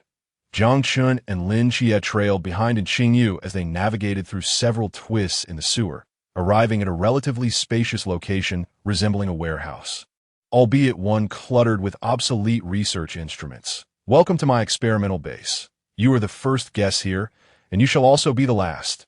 Jiang Chen scoffed from the sound of that. "Are you implying you intend to eliminate us?" And Qingyu paused, realizing the ambiguity in his statement, and quickly clarified. "Not at all. I simply meant to say that I may not remain here much longer. I have had my fill of this damp sewer." 6 months prior, the Nantawa serpent demon invaded the school, and during that battle, I stole its head and brought it here. It was my first close encounter with a mysterious corpse, and you cannot imagine how exhilarated I was. It ignited an insatiable desire for truth and an urge to explore the unknown. At that moment, a layer of gray-white energy enveloped my body, and I felt my mind accelerating, my thirst for the mysterious reaching its zenith. In that state, I could delve into the very essence of things. As he spoke, and Qingyu raised his recently severed and restored arm. For instance, the remarkable regenerative capability of the Nanta serpent demon. Your forbidden domain is quite peculiar, unlike any in the current hierarchy of humanity, Lin Qie remarked, furrowing his brow in contemplation. Qingyu nodded, his eyes gleaming with the light of a highly intelligent being. You are correct. My forbidden domain is an entirely new, undiscovered one that if others were to learn of it, they would undoubtedly seek to capture me to study its abilities. Therefore, I hope both of you can keep this a secret. Why do you believe we would be able to keep your secret? Lin Qie queried. You must understand, an outlier like you, who steals corpses under the very noses of the Night Watchers, will inevitably expose yourself. I trust you. That is my answer. If one day our positions differ, I still ask that you believe in me. Lin Qie waved his hand dismissively. All of that is superfluous. Emotional scenes have no place among three gentlemen. Our immediate priority is to locate the culprit. And Qingyu grinned, glancing at the corpse he had pilfered. Have you seen the video? Did you notice something amiss? Jiang Chen nodded. Indeed, I suspect the video has been played in reverse. Upon hearing Jiang Chen's assertion, the light in Qingyu's eyes flickered momentarily. I never expected you to arrive at the same conclusion. After conducting experiments on my own body, I confirmed that the video is indeed reversed. For that, I endured the pain of being nailed to a wall and having my fingers severed. However, I am curious. How did you discover this? And Qingyu scrutinized Jiang Chen, his eyes gleaming with a gray-white light. Attempting to see through him, I just guessed. Jiang Chen replied with a grin, knowing he could not reveal that he was aware of the script. And Qingyu smiled wryly. Acknowledging his misjudgment, he had previously thought that only Lin Qie would catch his eye in the entire class. Yet unexpectedly, Jiang Chen had entered the fray. His cultivation was astonishingly high, and his intellect equally sharp. In that case, let us proceed to the main topic. Half an hour later, the three emerged from the sewer, with Jiang Chen and Lin Qie placing the corpse in the trunk of a small black car. Next time you wish to examine a corpse, reach out to us. Do not put us through this again. It is exhausting. And Qingyu chuckled, remaining silent. Let us proceed as planned. You two must not make any mistakes. Otherwise, I shall be sure to mock you. With that, and Qingyu leaped back into the sewer, needing to return and destroy some unnecessary items to avoid leaving any traces for ill-intentioned individuals. Jiang Chen watched his retreating figure, shaking his head and chuckling. I must admit, he is quite the eccentric. Lin Qie shrugged, saying nothing. Ever since he had acquired a mental asylum in his mind, he had encountered numerous individuals with similar eccentricities. Though Qingyu was not mad, he was certainly a fanatic who would stop at nothing for the sake of truth to explore the authenticity of that video. He had subjected his own body to experimentation. Lin Qie pondered. He could never do such a thing. Why? He was afraid of pain. 10 minutes later, an off-road vehicle sped toward them, halting in front of Jiang Chen and Lin Qie as the door swung open. Hong Ying, Zhao Kongcheng, Wen Qima, and Si Xiaonin jumped out. Jiang Chen, you and Qie have been quite naughty. How is it that in the midst of your pursuit, you managed to lose your earpiece? Hong Ying raised the earpiece in her hand, which they had located via satellite tracking, precisely the one Jiang Chen had discarded. Jiang Chen cleared his throat, forcing himself to explain. Well, the situation was urgent. The opponents suddenly accelerated, and Qie and I gave chase, only to realize too late that the earpiece had fallen. Hong Ying scoffed, stepping forward to place the earpiece on Jiang Chen and Lin Qie. Zhao Kongcheng approached and patted Jiang Chen on the shoulder. You rascal, judging by your expression, did you manage to catch up? Lin Qie opened the trunk of the car, revealing a corpse wrapped in a body bag lying inside. You truly delivered. Well done, as they drove back. Jiang Chen suddenly spoke up. Captain, after conducting our investigation, Qie and I discovered that the video has indeed been tampered with. It has been played in reverse. Everyone's hearts jolted in unison, reversed, furthermore, with the help of a friend. We can now confirm that a mastermind is orchestrating everything behind the scenes. What do you think the mastermind's goal is in orchestrating all of this? Lin Qie and Jiang Chen spoke in unison. A sacrificial ritual. The atmosphere fell silent, and after a moment, the voice of Chen Mai crackled over the earpiece. Jiang Chen, the situation has changed. It seems that everything you said is true. It is indeed a sacrificial ritual. And the target of the sacrifice is every living being within 100 miles of the tavern. What has happened, Captain? Hong Ying inquired, puzzled that I just received a video from the owner of the tavern. In it, he controls everyone on the plane, directing them toward the tavern. You all must evacuate the crowd. I will find a way to deal with the mastermind on that plane at that moment. Jiang Chen interjected, interrupting Chen Mai's directives. Captain, leave it to Qie and me. The person who sent you that video is our friend, and now we must go up to save him and deal with the tavern owner and those two mysteries. Jiang Chen, this matter is of utmost importance. Not to mention, considering the altitude of that plane, even if you are at the peak of the Chuan realm, you will not be able to ascend. Jiang Chen? Chen Mai's tone on the earpiece grew frantic, fearing that Jiang Chen might do something reckless. Cough, cough, Captain Jiang Chen.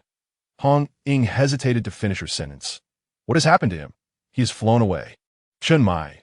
Hong Ying, what time is it? And you still have the presence of mind to joke? Captain, this is an injustice. Ask anyone else. Jiang Chen truly took flight. No, that's not right. Qi also flew away. Chen Mai. Why not say that I ascended to the heavens? Lao Zhao. What on earth is happening? Zhao Kongcheng anxiously gazed at the two small black dots in the sky, receding further into the distance. Captain Jiang Chen, for reasons unknown, was enveloped by a surge of light blue energy beneath his feet, soaring into the air at remarkable speed. Qie's actions were even more absurd. He conjured a large spider from seemingly nowhere and ascended upon it, rising straight upwards at this moment. Chen Mai's thoughts were racing until he chanced upon the video of their ascent, and his eyes gradually brightened.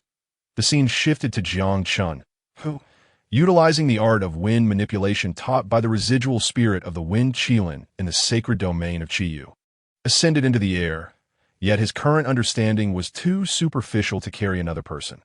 Thus, Qi rode on the form of the 002 nurse, Xiaozhu, relying on her continuous web spinning to achieve flight. As Jiang Chen approached the hatch, he steadied himself and swiftly pulled Lin Qi up. Xiaozhu, drained of energy, transformed into a streak of light and returned to the psychiatric hospital, that we must act quickly. Otherwise, the airflow caused by opening the door will destabilize the aircraft. Lin Qi nodded in agreement. Jiang Chen forcefully pried open a gap wide enough for passage, and he and Lin Qi slipped through. Once inside the aircraft, they swiftly closed the hatch behind them that a slight tremor shook the plane due to gas exchange. But tranquility returned. The two cautiously approached an ordinary cabin door and, peering through a curtain, saw all the passengers in a state of unconsciousness. They quickly traversed the ordinary cabin and arrived at the first-class section. Lin Qi moved with utmost care, fearful of causing any loud noise. Before entering, he had discussed with Jiang Chen that the tavern owner was likely in the airport control room, just as he passed by a man wearing a black cap and bowing his head. A pair of pale hands suddenly grabbed Lin Qie's clothing. His heart skipped a beat, and his pupils instantly darkened. The abyssal god ruins were about to activate at that moment. The man with the cap raised his head, grinning broadly, his face radiating warmth. In Qingyu, you scoundrel, you nearly scared me to death. Lin Qi relaxed, admitting that he had indeed been startled. His mental energy had failed to detect this individual. He was truly a monster. Or more accurately, a madman afflicted by mental illness. Qi, you can't possibly be that timid, can you? And Qingyu observed Lin Qi with a teasing smile. Jiang Chen waved his right hand lightly and whispered, It has time to get to work.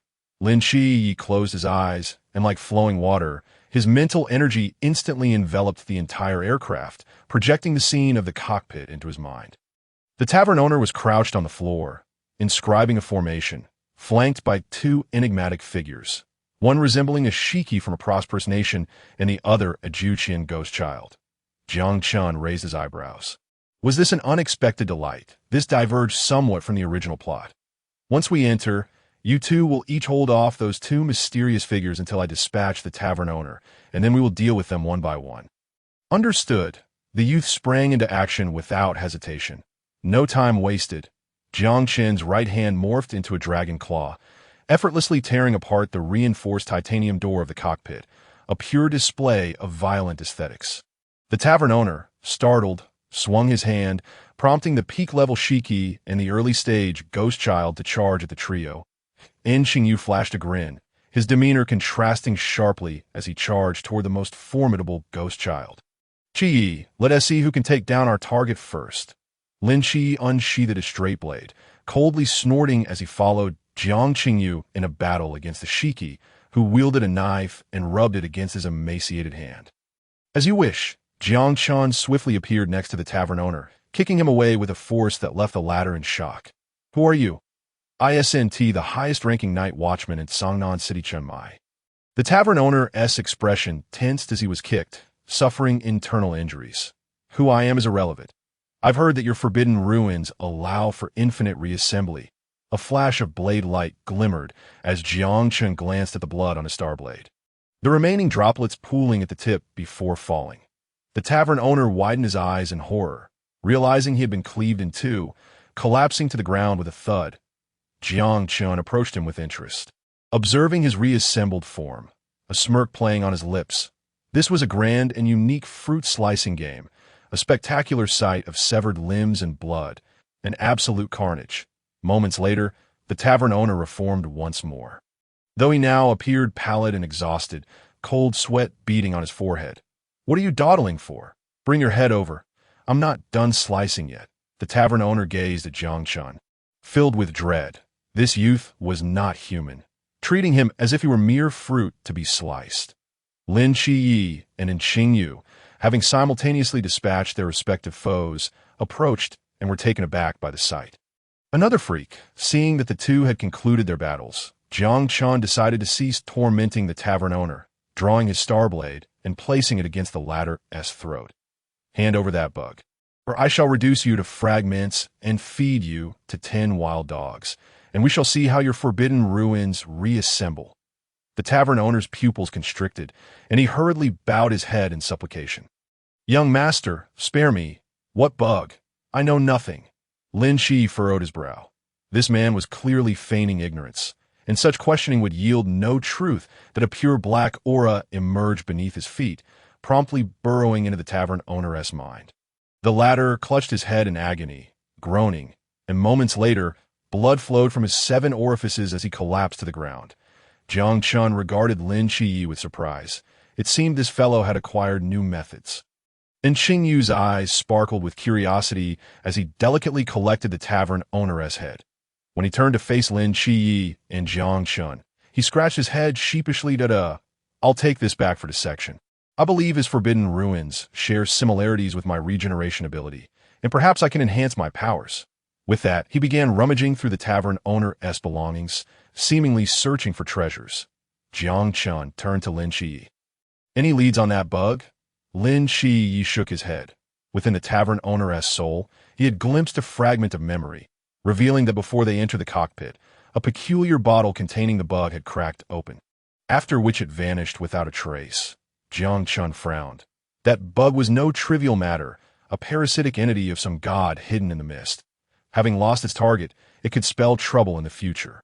Never mind, we'll deal with it as it comes. Soldiers will come to combat, and water will be used to conceal the earth at the tea that moment. A voice crackled through the earpiece. Jiang Chen. How is everything on the plane? We saved the people, but there were some minor incidents. What kind of incidents? Chen Mai inquired, his brow furrowing in confusion. Nothing serious, just that the plane has lost control. As Jiang Chen's words fell, screams erupted from the passengers. The ordinary passengers on the plane had begun to awaken, realizing the aircraft was nosediving at an alarming angle. Good heavens, what is happening? I just woke up from a nap, and I'm about to kick the bucket. Oh my God! Help! The passengers in the cabin descended in a brief panic, yet the flight attendant's composure shone through brilliantly. Ladies and gentlemen, please remain seated and fasten your seatbelts. Trust our crew and the captain. We will ensure a safe landing." At that moment, a sultry flight attendant whispered urgently into her ear. "It's bad. The captain is missing." That a chorus of gasps filled the air. The scene shifted to the cockpit, wherein Qingyu was rummaging through a corner, extracting a manual for operating the aircraft. Jiang Chen felt a cold sweat bead on his forehead. "Are you capable of handling this?" Before Jiang Chen could finish a sentence, and Qingyu deftly took the captain's seat, pulling the control stick upward with great effort. His expression contorted as the descending aircraft gradually regained stability. "Of course I can." In the fleeting moment when the aircraft's tail wing grazed the side of a 20-story building, it deftly maneuvered past. Chenmai set down the telescope he had been holding and tucked a piece of yellowed parchment back into his embrace, exhaling a sigh of relief. "Damn it, those two little rascals nearly scared me into unleashing my full power." After the plane landed safely, and Qingyu exchanged brief pleasantries with the two before hastily departing, stating her intention to investigate the mysterious tavern owner. Hong Ying approached, ruffling the hair of Jiang Chen and Lin Xie, praising them. "You two did splendidly. You just saved an entire plane full of people. The Night Watch will surely award you badges." "Sister Hong Ying, where's the captain?" "Oh, he just received a call from someone unknown. He should be here shortly." The group returned to the Peace Affairs office. After dinner, under the cover of night, Jiang Chen returned home, only to sense an unusual presence in the villa's courtyard. He placed his thumb on the password sensor, and the smart lock immediately announced in a mechanical tone, "Password correct. Welcome home." Upon pushing open the door to the villa's grand hall, the lights sequentially illuminated the interior. He glanced around the first floor, and then up at the wooden staircase leading to the second floor, tentatively calling out, "Sister Wanqing?" However, no one responded. Jiang Chen settled onto the sofa, discovering a letter resting on the golden Namuwood coffee table. He picked it up, noting the inscription, "To Shaochen, personally opened." Jiang Chen tore open the seal, unfolding the letter to reveal a delicate script that raised his eyebrows. "Shaochen, by the time you read this letter, I'll have left Sung and will not inquire about my whereabouts. When the time is right, we shall meet again. I have left you a gift in the third row of the bookshelf in your room, in middle gap, that I hope you will like it. Mu Wanqing." Jiang Chen carefully refolded the letter, sighed, and ascended to the second floor. He had always sensed that Sister Wanqing was extraordinary, and now that intuition was confirmed, he wondered where she had gone. He retrieved a sandalwood box from the bookshelf and opened it to find a jade pendant shaped like an axe. Holding it in his hand, he discovered that his mental energy could not penetrate its interior. Not simple, he mused. After studying it for a time without progress, he decided to wear the jade pendant around his neck. After stepping out of the villa, he glanced back with a sense of melancholy, sighed deeply, and vanished into the night. Jiang Chen strolled through the darkness, and upon arriving at the Peace Affairs office, he spotted a man seated there, watching him with a gentle expression. "Captain, you're still awake at this late hour?" Chenmai regarded him with a half-smile, teasingly responding, "I'm getting old. Sleep eludes me at night, and my youthful memories keep resurfacing whenever I close my eyes. That I, in your case, it seems you miss home. You should find the time to visit," Jiang Chen casually remarked, only to realize the slip of his tongue and quickly covered his mouth. "I apologize." Chenmai rose and patted Jiang Chen's shoulder before gazing at the cool moonlight. "Jiang Chen, as a night watchman, do you think a small family is more important, or the greater community?" Jiang Chen watched his solitary figure, feeling an inexplicable ache in his heart. Without a small family, how can there be a greater community? Chenmai shuddered slightly, murmuring words only he could hear. "Unfortunately, I have no more chances that I in that instant." He turned, concealing all emotions, and the image of a strong, upright captain reappeared before Jiang Chen.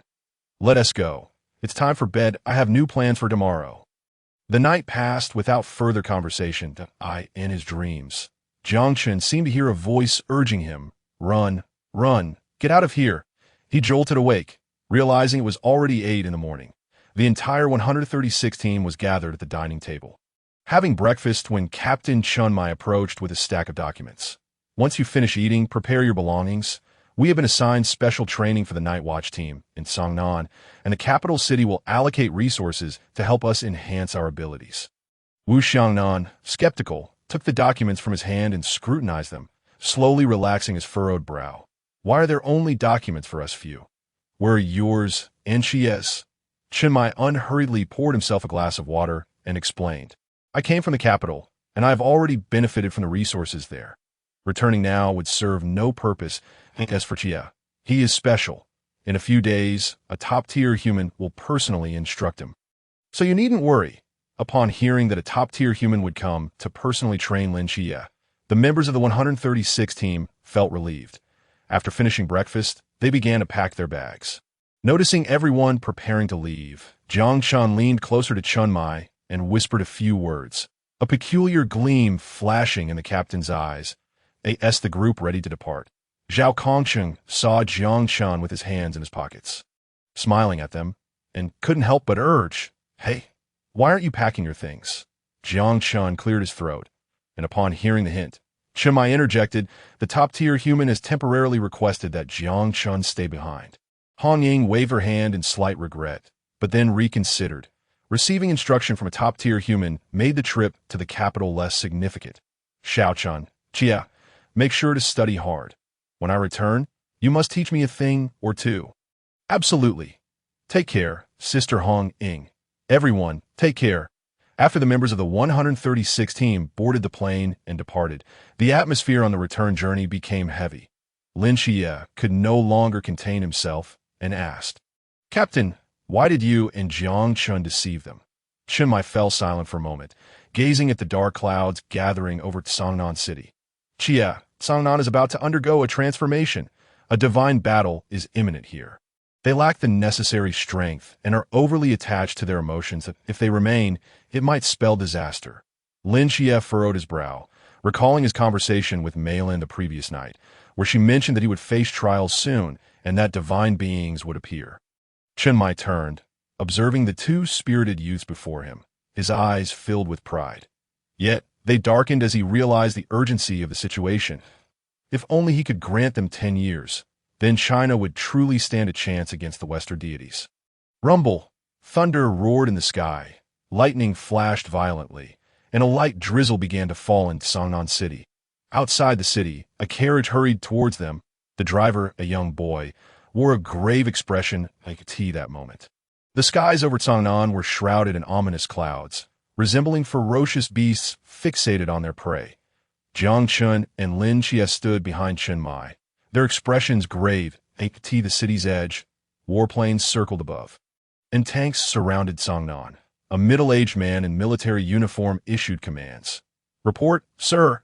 The perimeter of Songnan has been secured and is fully fortified. Please advise. The middle-aged officer nodded, his gaze fixed intently on the Songnan border. They had committed all available forces and were now waiting for the enemy 30 kilometers away. On the highway, a lean young man sped along in a sports car, rhythmically tapping the steering wheel with his left hand, seemingly in good spirits. He casually glanced in the rearview mirror and noticed a young man clad in blue, wearing a blue helmet, rapidly approaching his car at about 170 kilometers h. What the heck? Can an electric bike go that fast? Just as the man in the sports car was momentarily distracted, a delivery labeled with a note was tossed into his vehicle. Hello, are you the god of trickery? Loki, number 018 in the divine sequence. Here, your delivery. Please sign for IT. And no sooner had the words left the deliverer's mouth than a nitrous injection system activated at the back of the electric bike, propelling it skyward with two pale blue trails of exhaust. Goodbye. The god of trickery, Loki, was left in a state of bewilderment, staring at the delivery in his arms, just as he was about to open it and see what was inside. Bang! A small mushroom cloud gradually ascended into the sky, while the sports car had been reduced to countless fragments. The moment the car disintegrated, a golden-haired man, burdened with a travel pack, stood just beyond the border of Songnan, a faint smile gracing the corner of his mouth. How intriguing, this realm of the divine. It seems that a mere mortal has managed to obliterate 3 of my avatars in such a short span of time. I shall remember you. As his words faded, his body vanished from sight, only to reappear moments later in the mountain range where Jiang Chen and his companions had previously trained, gazing down at the entirety of Songnan City. Is this truly the city of miracles? How fleeting! Nothing but an illusion.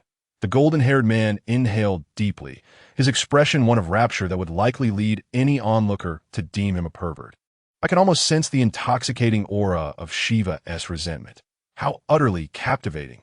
After so many years, the sheer destructive energy it exudes remains irresistibly alluring. The scene shifted, revealing a carriage that came to a steady halt before Chun Mai and his two companions. Almost immediately, an ancient voice emanated from within. Lin Xie, board the carriage. We must depart for a certain location. Lin Xie glanced at Jiang Chen and the captain, both of whom nodded in agreement. Before he climbed into the carriage, as the vehicle resumed its journey, Jiang Chen watched it recede into the distance, a tumult of emotions swirling within him. Is this the pinnacle of human capability? He had just utilized his mental strength to probe, only to find his consciousness ensnared in a quagmire, rendered immobile. Jiang Chen, shouldn't you have accompanied the master as well? Jiang Chen turned to face the captain, his gaze resolute. Trust me, captain. I possess the ability to protect myself. Chun Mai remained silent, the torrential rain soaking his visage. Yet the dark red cloak draped over his shoulders remained untouched by moisture as he gripped the star blade tightly. Lost in thought as he gazed into the distance, in that moment, Jiang Chen's spirit traversed into the internal space of the Qiyou flag, where he beheld the three-seated figures of Xingtian. Unable to contain himself, he asked, Elder Xingtian, we may require your assistance shortly. Certainly. Jiang Chen's spirit returned to his body just as he heard Chun Mai on the phone beside him. I apologize for the both of you. In a few days, a sum of money will be deposited into your account. I owe you both in this lifetime, and I shall repay it in the next. Beep, beep, beep. Chun Mai unilaterally ended the call. Two streams of tears mingling with the rain, cascading down to his heart. Captain, there is no need to wait until the next lifetime. What if a miracle occurs? Chun Mai reined in his emotions, offering a comforting pat on Jiang Chen's shoulder as he surveyed the neon-lit city. Miracles, too, have their time of existence. Suddenly, thunder roared through the sky, as if it had been imbued with life, striking down upon the military with ferocity. Tanks exploding and soldiers wailing. Concurrently, a colossal dimensional gate materialized at the borders of Songnan City, unleashing a torrent of alien creatures from within, beings seemingly of extraterrestrial origin, towering giants with crimson bodies spewing flames.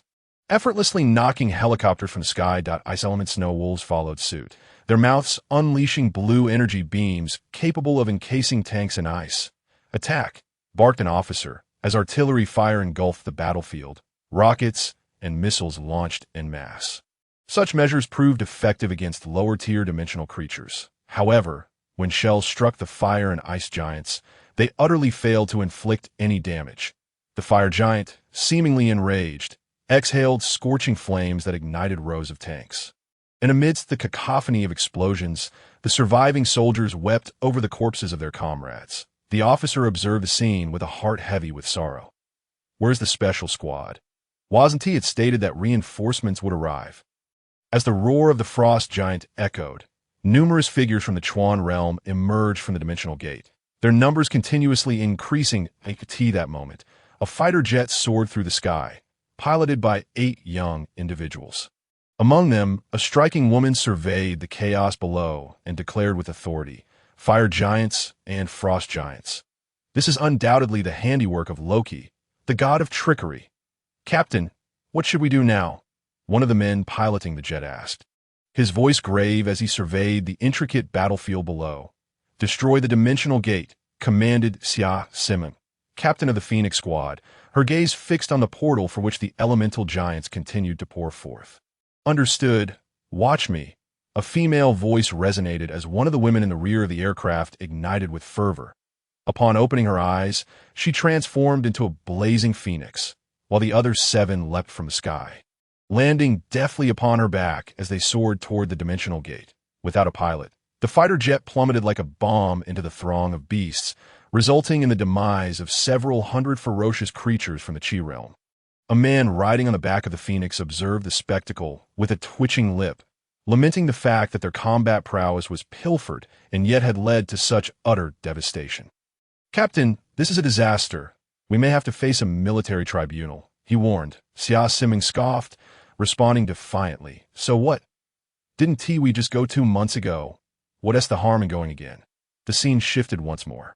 A portion of the elemental giants had breached the outskirts of the old district of Songnan City. As the frost giant advanced, a shimmering barrier emerged. Wujie Void, Jiang Chen, and Chun Mai, positioned 100 meters apart, ensnared the 30-plus elemental giants that had broken through. Jiang Chen approached the elemental giants, his body adorned with Azure Dragon scales. As they enveloped him entirely, his hands morphed into Azure Dragon claws, effortlessly shredding a giant that had attempted to unleash flames. With his current peak cultivation at the Chuan realm, dealing with these giants was akin to slicing through vegetables. In less than a minute, he tore apart the giants, assailing him with sheer physical might, and turned to assist Captain Chun Mai. How underestimated the captain was. He turned to find Chun Mai surrounded by a spectral figure of He Wucheng, wielding the star blade with ruthless efficiency, having already dispatched a dozen ice and fire elemental giants. Jiang Chen couldn't help but give a thumbs up. Captain, you're incredible. Chun Mai smiled at him, remaining silent. Had it not been for his stagnant progress over the past decade, he would have effortlessly dispatched these mere minions with a single stroke, just as the Phoenix squad neared the dimensional gate. An unforeseen twist occurred on a distant mountaintop. A golden-haired foreign man appeared, softly chanting as though casting a spell, and a massive dimensional vortex materialized above Songnan City, emitting a disconcerting resonance. Meanwhile, the master, forcibly engaging Lin Qiyou and Ti aboard the carriage, suddenly lifted his head, his gaze piercing through the pursuing thunder god to the dimensional vortex, his brow furrowing in concerned Ti that moment. Lin Qiyou felt his agitation intensifying, lacking any desire to continue sipping tea. Master, I wish to go outside. What's the rush? I sent it more delightful to drink tea here. Even if the King of Heaven himself arrives, you shall not leave. Lin Qiyou, feeling helpless, reluctantly lifted his teacup, taking a sip that only deepened the bitterness. Boom! The idyllic scene within the carriage was shattered by a bolt of lightning, only to restore itself moments later. Lin Qiyou immediately stood, sensing the presence of a divine being. Master, there may be trouble outside. The master waved his hand dismissively, calmly raising his TCUP. No worries. Do not heed the sounds of the forest and leaves. Let us sit and enjoy a few more cups. As the dimensional vortex solidified in the sky, 2 colossal beasts emerged sequentially from within. One bore a striking resemblance to a western bulldog, while the other resembled an octopus from the depths of the northern sea. Yet the aura emanating from these 2 beasts caused everyone present to gasp in shock. Klein, exclaimed Xia Simong, captain of the Phoenix squad, her voice faltering. Even they could only manage to hold back one of the beasts. What were they to do about the other? At that moment, Jiang Chen and Chun Mai, their eyes alight with fury, finished off the elemental giants that had breached the barrier, their expressions grave as they gazed at the 2 Klein beasts in the sky. The golden-haired man, standing atop the mountain, surveyed his summoned creations with satisfaction, nodding approvingly. Beep, beep. The horn sounded, and he turned to see the delivery man who had obliterated 3 of his avatars reappear before him. You possess quite the audacity to appear before me. A beam of light materialized as the man on the electric scooter narrowly evaded it. Loki, while you may be a god, you cannot kill me in such a short time. He concluded with a mysterious smile. Pesky insect. At this moment, the sky is ravaged by thunder, yet the chariot of the sage, pursued relentlessly by the thunder god Thor, remains steadfast. The members of the Phoenix squad have encircled the colossal North Sea octopus, their expressions unusually grave. Nevertheless, each individual is filled with a fierce determination, for the Phoenix squad has never feared death. Woof! The beast, resembling a bulldog, strikes down with its claw, obliterating the defensive line set by the frontline officer, allowing thousands of dimensional creatures to surge forth once more. After wreaking havoc, the beast turns its gaze towards the bloodied Chun Mai, licking its lips at my dear little treasure. It is him. Quickly, kill him and bring back the wrath of the goddess. Loki's voice reverberates within the bulldog's mind. With a fierce leap, it charges this way. In a moment of desperation, Jiang Chen scoops up the captain and employs the wind control technique to ascend, narrowly evading the bulldog's assault. Simultaneously, a civilian aircraft approaches steadily. As it nears the skies above Chun Mai, 5 or 6 figures leap from within. "Captain, we have returned." It is none other than Hong Ying and her companions. Jiang Chen and Chun Mai watch in astonishment as the aircraft lands among the horde of beasts, exploding in an instant. Chun Mai feels a chill in his heart as he witnesses the destruction of the passenger plane. His teammates must have been worried about him, stealing an aircraft to rush back, but what a price this will exact. Once all members of Team 136 have gathered, Zhao Kongcheng repositions the signpost of the boundless void into the ground, temporarily trapping the bulldog of the Klein realm within. "Captain, you mustn't deceive us again." The others approach, their eyes filled with reproach as they look at Chun Mai. He forces a wry smile, enveloped in warmth. Suddenly, a shattering sound echoes. The bulldog breaks free from the dimensional pocket of the boundless void, its massive paw descending upon the group. Jiang Chen, sensing the imminent danger, stands protectively in front of the others, gently waving the Qiyou banner. With the divine weapon of Qiyou, I summon the gods of China. The bulldog's paw is repelled by an inexplicable surge of energy, and an enigmatic aura surrounds Jiang Chen. Meanwhile, Captain Chun Mai feels a slight disturbance in his realm of the Black Wuchang. An ethereal, black river of oblivion materializes, accompanied by a bridge of the deceased, in an even more bizarre turn. A stunning woman clad in purple robes walks slowly across the bridge, as if time itself has come to a standstill that a cold voice resonates throughout the realm. "I am Meng Pa, coalescing a fragment of true spirit within the cycle of rebirth, traversing the 9 hells, crossing the river of oblivion, summoned here." The bulldog of the Klein realm fixates on the suddenly appearing Meng Pa.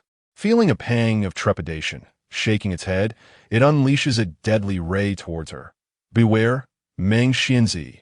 Its realm surpasses yours."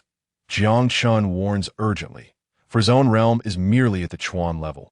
Thus the spirit he summoned is only 1 realm above him. Yet, Meng Po's eyes remain unfazed as a vortex forms before her, swallowing the death ray without a trace. What an ugly mongrel. Not even close to the beauty of my hell's 3-headed hound. The shadow of the Black Wuchang behind Chun Mai seems to resonate with this remark. Woof, woof, woof. A terrifying presence emanates from the vortex before Meng Pa, followed by a blood-red streak of light that transforms into a 3-headed, blood-red hound, its paws ablaze with eerie blue flames that exudes the aura of the Klein realm. But even more terrifying is the palpable bloodlust intertwined within its form.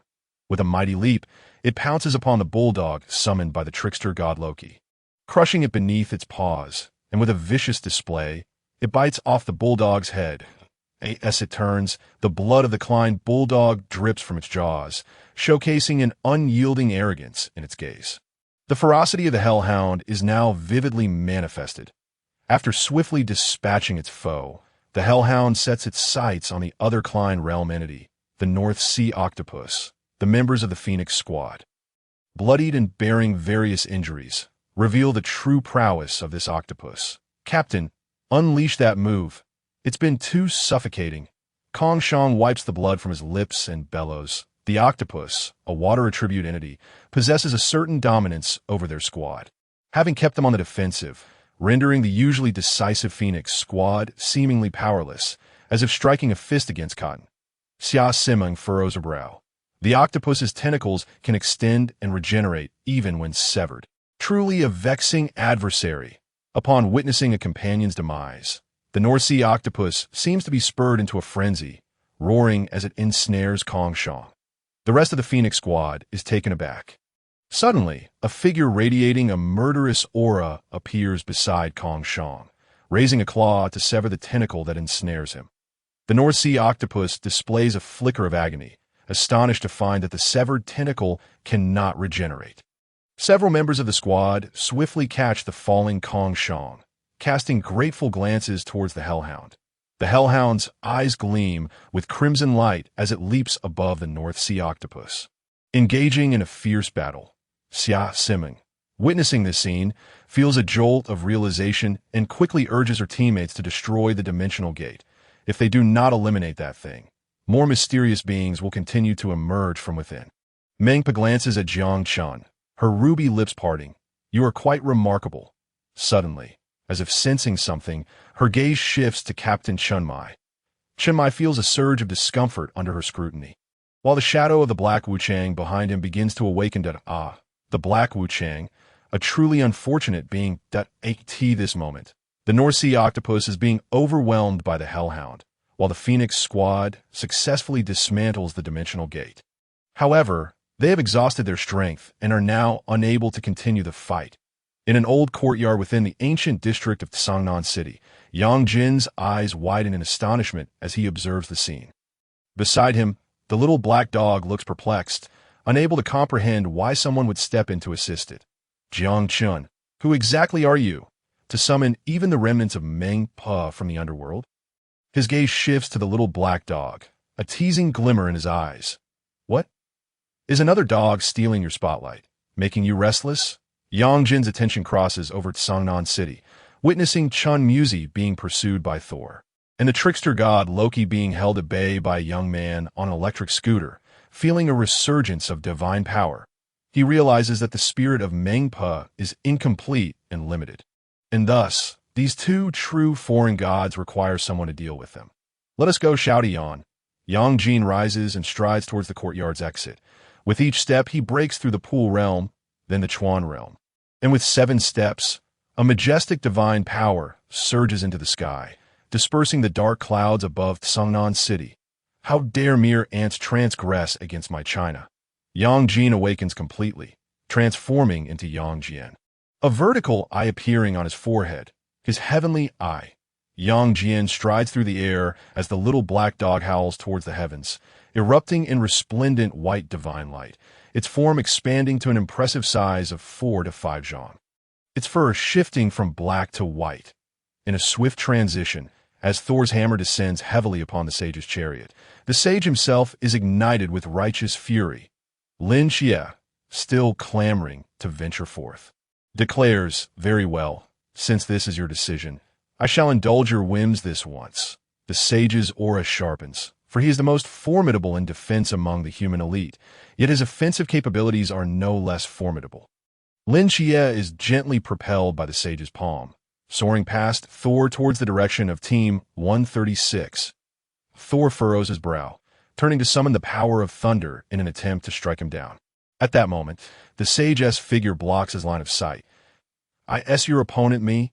Thor snorts coldly, unleashing a cacophony of thunder that shatters the clouds. How dare mere mortals attempt to slay a god? Truly laughable. Are the people of the great Xia this foolish? As the lightning coalesced into the form of a Western dragon, it dove down towards the sage. The sage produced a dragon-headed staff and, with a single strike, obliterated the thunderous dragon. How can one know without trying? You outer gods, were you not capable of slaughtering 10 years ago? Upon hearing these words, Thor's brow furrowed, a chill flickering in his gaze. 10 years prior, it was a disgrace. Now it was different, for he had arrived. If you seek death, I shall grant it. The sky was engulfed in lightning, transforming into the hammer of the thunder god, which Thor wielded with ease, deep purple bolts shimmering around the hammer. The sage's expression turned grave. After 10 exchanges, he was sent flying, blood spilling from his lips, with the hammer of the thunder god in his grasp. Thor had transcended the limits of ordinary humanity, rendering the sage powerless against him. At least, he himself was powerless. It is over. Thor gathered all his divine power into the hammer of the thunder god, preparing to deliver the final blow to the sage. Boom! A thunderous explosion resonated through the sky, followed by a radiant divine light slicing through the heavens, charging towards Thor. Who dares claim that China is devoid of gods? In his moment of panic, Thor grasped the hammer of the thunder god in a futile attempt to defend himself. However, the divine light was overwhelmingly powerful, forcing him back several steps before he could regain his footing. Who are you? Thor exclaimed, astonished, as a deity appeared. A flash of brilliance emanated from Yang Jin's forehead, and within his heavenly eye, an ethereal palace descended upon Thor. I, Erlang Shenyang Jian, have come to vanquish you. Thor found himself suppressed beneath the phantom of the celestial palace. Unable to move, he foolishly taunted, "Are all gods of China merely tortoises hiding their heads? Why do you only show yourselves now?" Yang Jian brandished his three-pronged blade, a lethal radiance piercing through Thor's form. "Humph, you outer gods, so self-righteous. A century ago, when the mist descended, you sacrificed your own people to preserve your divine powers from their encroachment." Thor's body was sent reeling, utilizing divine power to mend his wounds. Yang Jian appeared behind him, swinging the three-pronged blade and severing one of his arms. Yet we, the gods of China, could not bear to see the people bleed. A century ago, we transformed our divine powers and forms into 9 national guardian pillars, surrounding China to shield it from the mists. Yang Jian's divine radiance surged, converging upon his three-pronged blade, as if a century of pent-up fury was about to be unleashed. "You, an ant, dare to call yourself a god?" In anguish, Thor transformed into a flash of lightning, attempting to flee, having underestimated the gods of China. "Since you have come, you shall not leave." Yang Jian's voice echoed throughout the world. Then he hurled the three-pronged blade, which transformed into a 3-headed dragon, unleashing 3 distinct breaths of dragon fire that struck down the lightning. Thor plummeted from the sky, crashing into the earth and creating a deep crater. Cradling his partially restored left arm, blood trickling from his mouth, his gaze fixed on the formidable Yang Jian above, he could not fathom why no deity had appeared in the great Xia over the past century. Now, how had one suddenly emerged, and so powerful? The 3-headed dragon returned to Yang Jian's hands as the three-pronged blade. Thor's eyes reflected his unwillingness to accept defeat. He hurled the hammer of the thunder god high into the air, summoning a thunderous calamity, black lightning wreaking havoc within it. "Yang Jian, I concede your strength, but my hammer of the thunder god has invoked the wrath of the heavens. Your demise is inevitable." He laughed maniacally, disregarding the blood seeping from his mouth. Below, the sage's expression was one of deep concern. Yang Jian, gripping the three-pronged blade, gazed upwards at the gathering thunderstorm, a derisive smile gracing his lips. His form began to expand. This was his divine ability, the law of heaven and earth. Yang Jian invoked the law of heaven and earth, instantly growing to 100 zhang in size, shattering the impending thunderstorm with a single punch. Thor's eyes widened in disbelief. Could the gods of China truly be this formidable? Yang Jian lifted his right foot and brought it crashing down upon Thor. The resounding power of heaven erupted in the sky. A mere thunderstorm is nothing to fear. With the weight of divine authority crashing down, a scream reverberated through the heavens, and the western thunder god, Thor, fell. The sage quickly sat cross-legged, having witnessed Yang Jian wield the law of heaven and earth, a newfound understanding dawning upon him. Following this, Yang Jian's form began to shrink, returning to his normal size, his aura gradually dissipating. Yet even so, he held his head high, stepping forward to stand before the meditative sage. "For this past century, you have borne the burden of great Xia alone." Yang Jian placed a finger upon the sage's forehead, imparting a foundational text of the law of heaven and earth into his mind. Then, Yang Jian turned to another battlefield, about to move when he was halted by a sweeping whisk. "Well done, Yang Jian. Have you taken it upon yourself to act independently? Do you truly believe that among the gods of great Xia, only your power recovers the fastest?"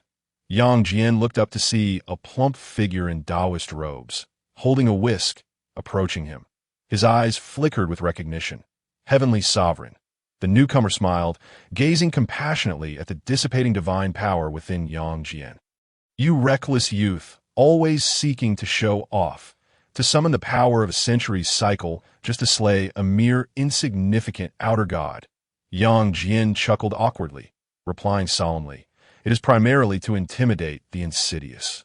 A century has passed, and the gods of China will gradually return, that I must display unparalleled strength to instill fear in them, and to secure time for everyone to regain their divine powers." The Taoist nodded, patting Yang Jian on the shoulder, then waved his sleeve, enveloping Yang Jian. "I shall first seal your divine power, and once this matter is resolved, I will send you to the 8 trigrams furnace of Lao Jun to help you reconstruct your divine soul." The scene shifted to the three-headed hellhound and the octopus of the Northern Sea engaged in a fierce battle. The Northern Sea octopus had reached the pinnacle of the Klein realm, leaving the hellhound somewhat overwhelmed that moment. Jiang Chen furrowed his brow, glancing at Meng Pe, who was fixated on Chun Mai's forbidden abyss Black Wu Chang, lost in thought. The hellhound was ensnared by a golden tentacle, letting out a pained howl. Just then, a white light flashed across the sky. A massive paw appeared, sending the Northern Sea octopus flying, and the golden tentacle binding the hellhound slackened. The hellhound's eyes glimmered with suspicion as it recognized a fellow creature. "What the hell, another dog?" Kongcheng from the Phoenix Squad exclaimed in astonishment. That moment, the white dog, enveloped in divine light, turned and glared viciously at him. "Kid, you are the dog. Your entire family are dogs." Kongcheng. The crowd. "What the hell, this dog can even speak Chinese." Even the hellhound stared at the celestial dog in disbelief, as if questioning, "We are all dogs. Why are you so exceptional?"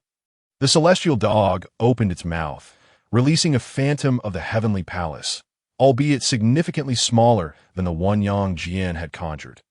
Nevertheless, it easily subdued the Northern Sea octopus at the pinnacle of the Klein realm. The celestial dog turned to the hellhound. "Go get it. I've got your back, big brother." The hellhound paused momentarily, its eyes flashing with crimson, pouncing towards the Northern Sea octopus, now immobilized by the heavenly palace's phantom. A moment later, all of the octopus's tentacles were severed, with 9/10 consumed by the hellhound. Observing his little brother devouring so heartily, the celestial dog approached suspiciously, picked up a piece of flesh, chewed a couple of times, and spat it out with wide eyes. What a terrible thing. Even a dog wouldn't eat this. At this point, the hellhound turned to its newly acknowledged big brother, pondering if big brother says dogs wouldn't eat it. Should I eat it or not? There's still a piece stuck in my throat. The most unfortunate was the Northern Sea octopus, now left with only its head, watching its tentacles disintegrate, consumed by the hellhound. But to hear such words from the white dog was even more distressing than death itself. Losing interest, the celestial dog swiftly crushed the octopus's head into a mist of blood that scattered with the wind. It seemed to sense something, transforming into a flash of light and departing. Just then, Lin Xie descended from the heavens, landing before the members of Team 136, Daxia. Exclamations of surprise erupted as Lin Xie saw the captain still present. He immediately felt a wave of relief, recalling the conversation he had just had in the carriage with the sage and his unsettling predictions. "It is a relief to see everyone safe." "Safe? Don't you fear that the wind may cause your tongue to slip?" An untimely sound emerged. Lin Xie turned to see the trickster god Loki, who had been battling the man on the electric bike. Suddenly materialized before the crowd, that he glanced at Songnan behind them, then at Lin Xie. "Oh, this is the tiny city that Zeus sought to annihilate. After a decade, let me bring an end to this so-called miracle." Loki raised his right hand, gathering his divine power, and gently pointed a finger to No. Lin Xie felt as though something had shattered within him, a memory flooding into his mind. It was another small city. But in stark contrast to the neon-lit Songnan of today, it was more aptly described as a ruin. The air was thick with the scent of death and destruction, from a divine perspective. Lin Xie beheld a boy sleeping within an energy shield woven from 3 fragments of divine artifacts at the center of the city. Boom! When he regained his senses, the man on the electric bike and the members of Phoenix Squad and Team 136 had encircled the trickster god Loki. He shook his head, turning to gaze at Songnan City, his eyelashes fluttering slightly, his eyes reddening. Buildings from the older districts of Songnan, along with some people, transformed into golden specks of light and vanished. Lin Xie's heart sank, watching the fading remnants of the old district, seeing the figures embracing their loved ones on the streets dissolve into golden particles. His pupils constricted as he frantically ran in a singular direction. It was an ordinary Qiyuan located in the old district. Lin Xie, filled with urgency, flung open the door. Aunt, I'm back." Yet to his disappointment, there was no response. That it was as if he had lost all strength. Trudging into the main hall, where dishes still emitted steam from the table, he imagined his aunt had prepared dinner and was waiting for him. Suddenly, He noticed an empty bowl and chopsticks on the table, tears streaming down his face. He could no longer hold back, for he recognized this was the place his aunt had reserved for him. Woof, woof, woof. A few barks from a dog jolted Jiang Chen from his thoughts, and he saw the little black dog running in from outside. Jiang Chen scooped it up. Little black, where's Yang Jin? Where's my aunt? Where have they gone?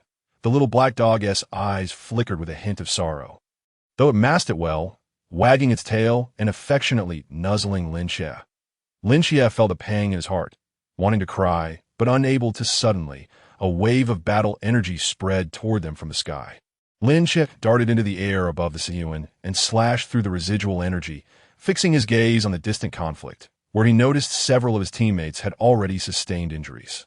Meanwhile, the instigator, the trickster god Loki, was relentlessly unleashing divine power to obliterate everything around him.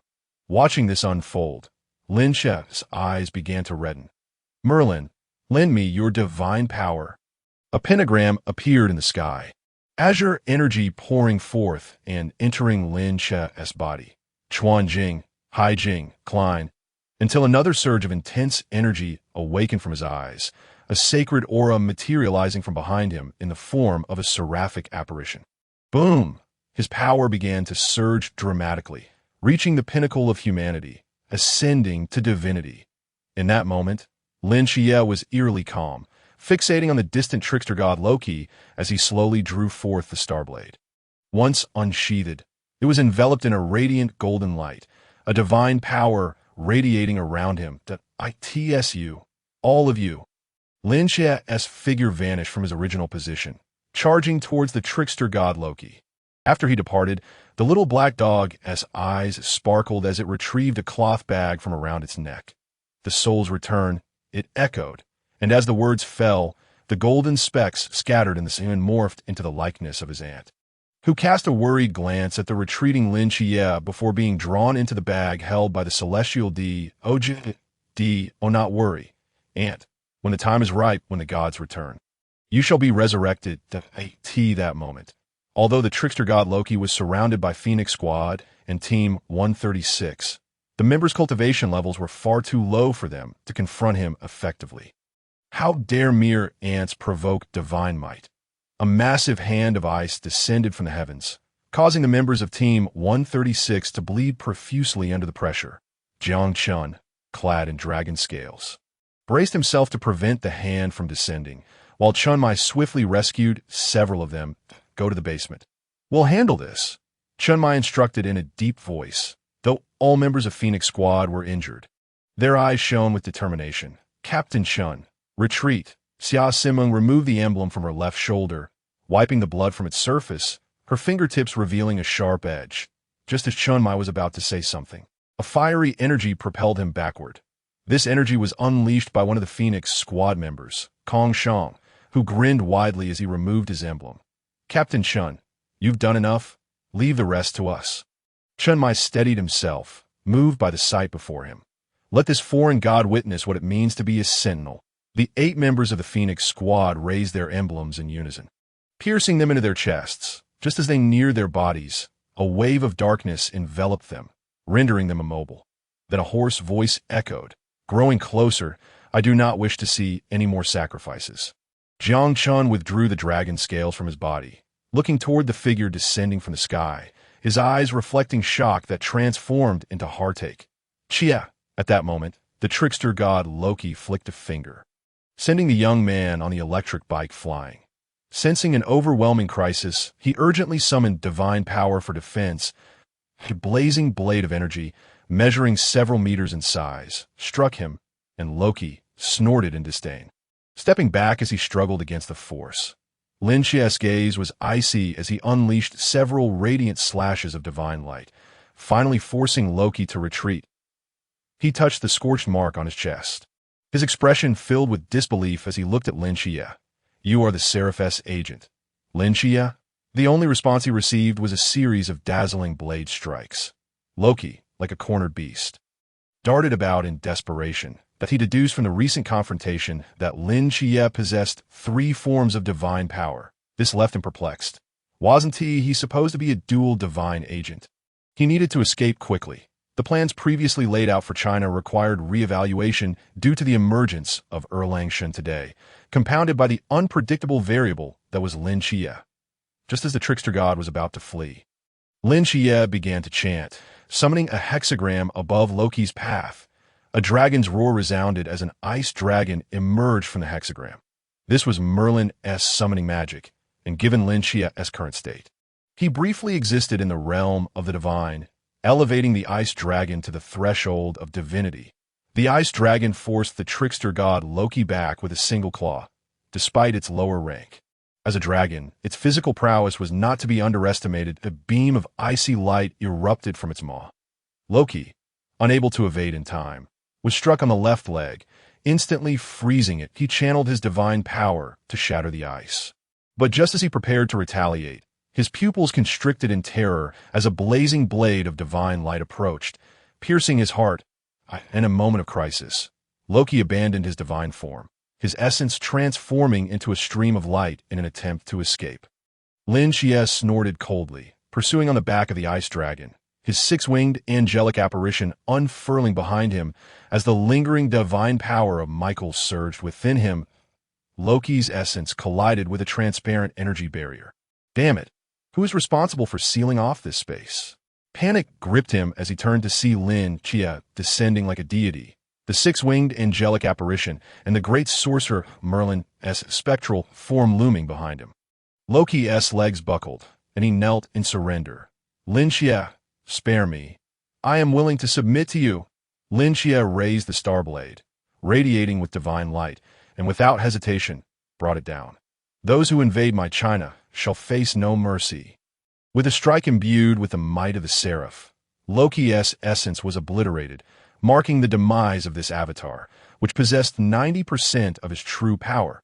The six-winged angelic apparition behind Lin Qie began to flicker, and the divine power bestowed upon him by Michael a decade prior started to dissipate swiftly. Lin Qie's cultivation began to regress, and due to excessive physical strain, he plummeted from the air. Jiang Chen seized the opportunity, leaping forward to catch him securely. Qie, can your body endure? A trickle of blood escaped from the corner of Lin Qie's mouth. He paid no heed to his own condition, grasping Jiang Chen's collar in a final attempt to convey something before succumbing to unconsciousness. Help me save the captain. Qie, you're exhausted. Leave the rest to me. Upon witnessing Lin Qie lose consciousness while still gripping his clothing tightly, Jiang Chen felt a pang of sorrow in the face of his aunt's passing, a Jin's disappearance, and the unearthing of memories from 10 years ago. He remained just a youth, unable to withstand such overwhelming turmoil. At that moment, Chen Mai arrived, examining Lin Qie's meridians with a furrowed brow. Jiang Chen, Qie's body is severely damaged. He needs immediate treatment. Hurry and take him to the hospital. Jiang Chen swiftly lifted Lin Qie and placed him on a chair. Channeling a pale, blue dragon-shaped apparition derived from his cultivation of the Azure Dragon body refinement technique into Lin Qie's body. This dragon apparition contained a third of his vitality, sufficient to stabilize Lin Qie's injuries. Upon completing this, Jiang Chen turned to Chen Mai, who averted his gaze. Captain, are you attempting to dismiss me, waiting for your own existence to fade away? With Hong Ying and the others absent, do you truly believe that leaving them quietly will earn your forgiveness? Jiang Chen's resolute words resonated, causing a collective shudder among those present. The members of the Phoenix Squad exchanged glances of shock, while only Captain Xia Siming sighed at Chen Mai, whom he had always respected, once a peer of the renowned duo known as the Black and White Impermanents.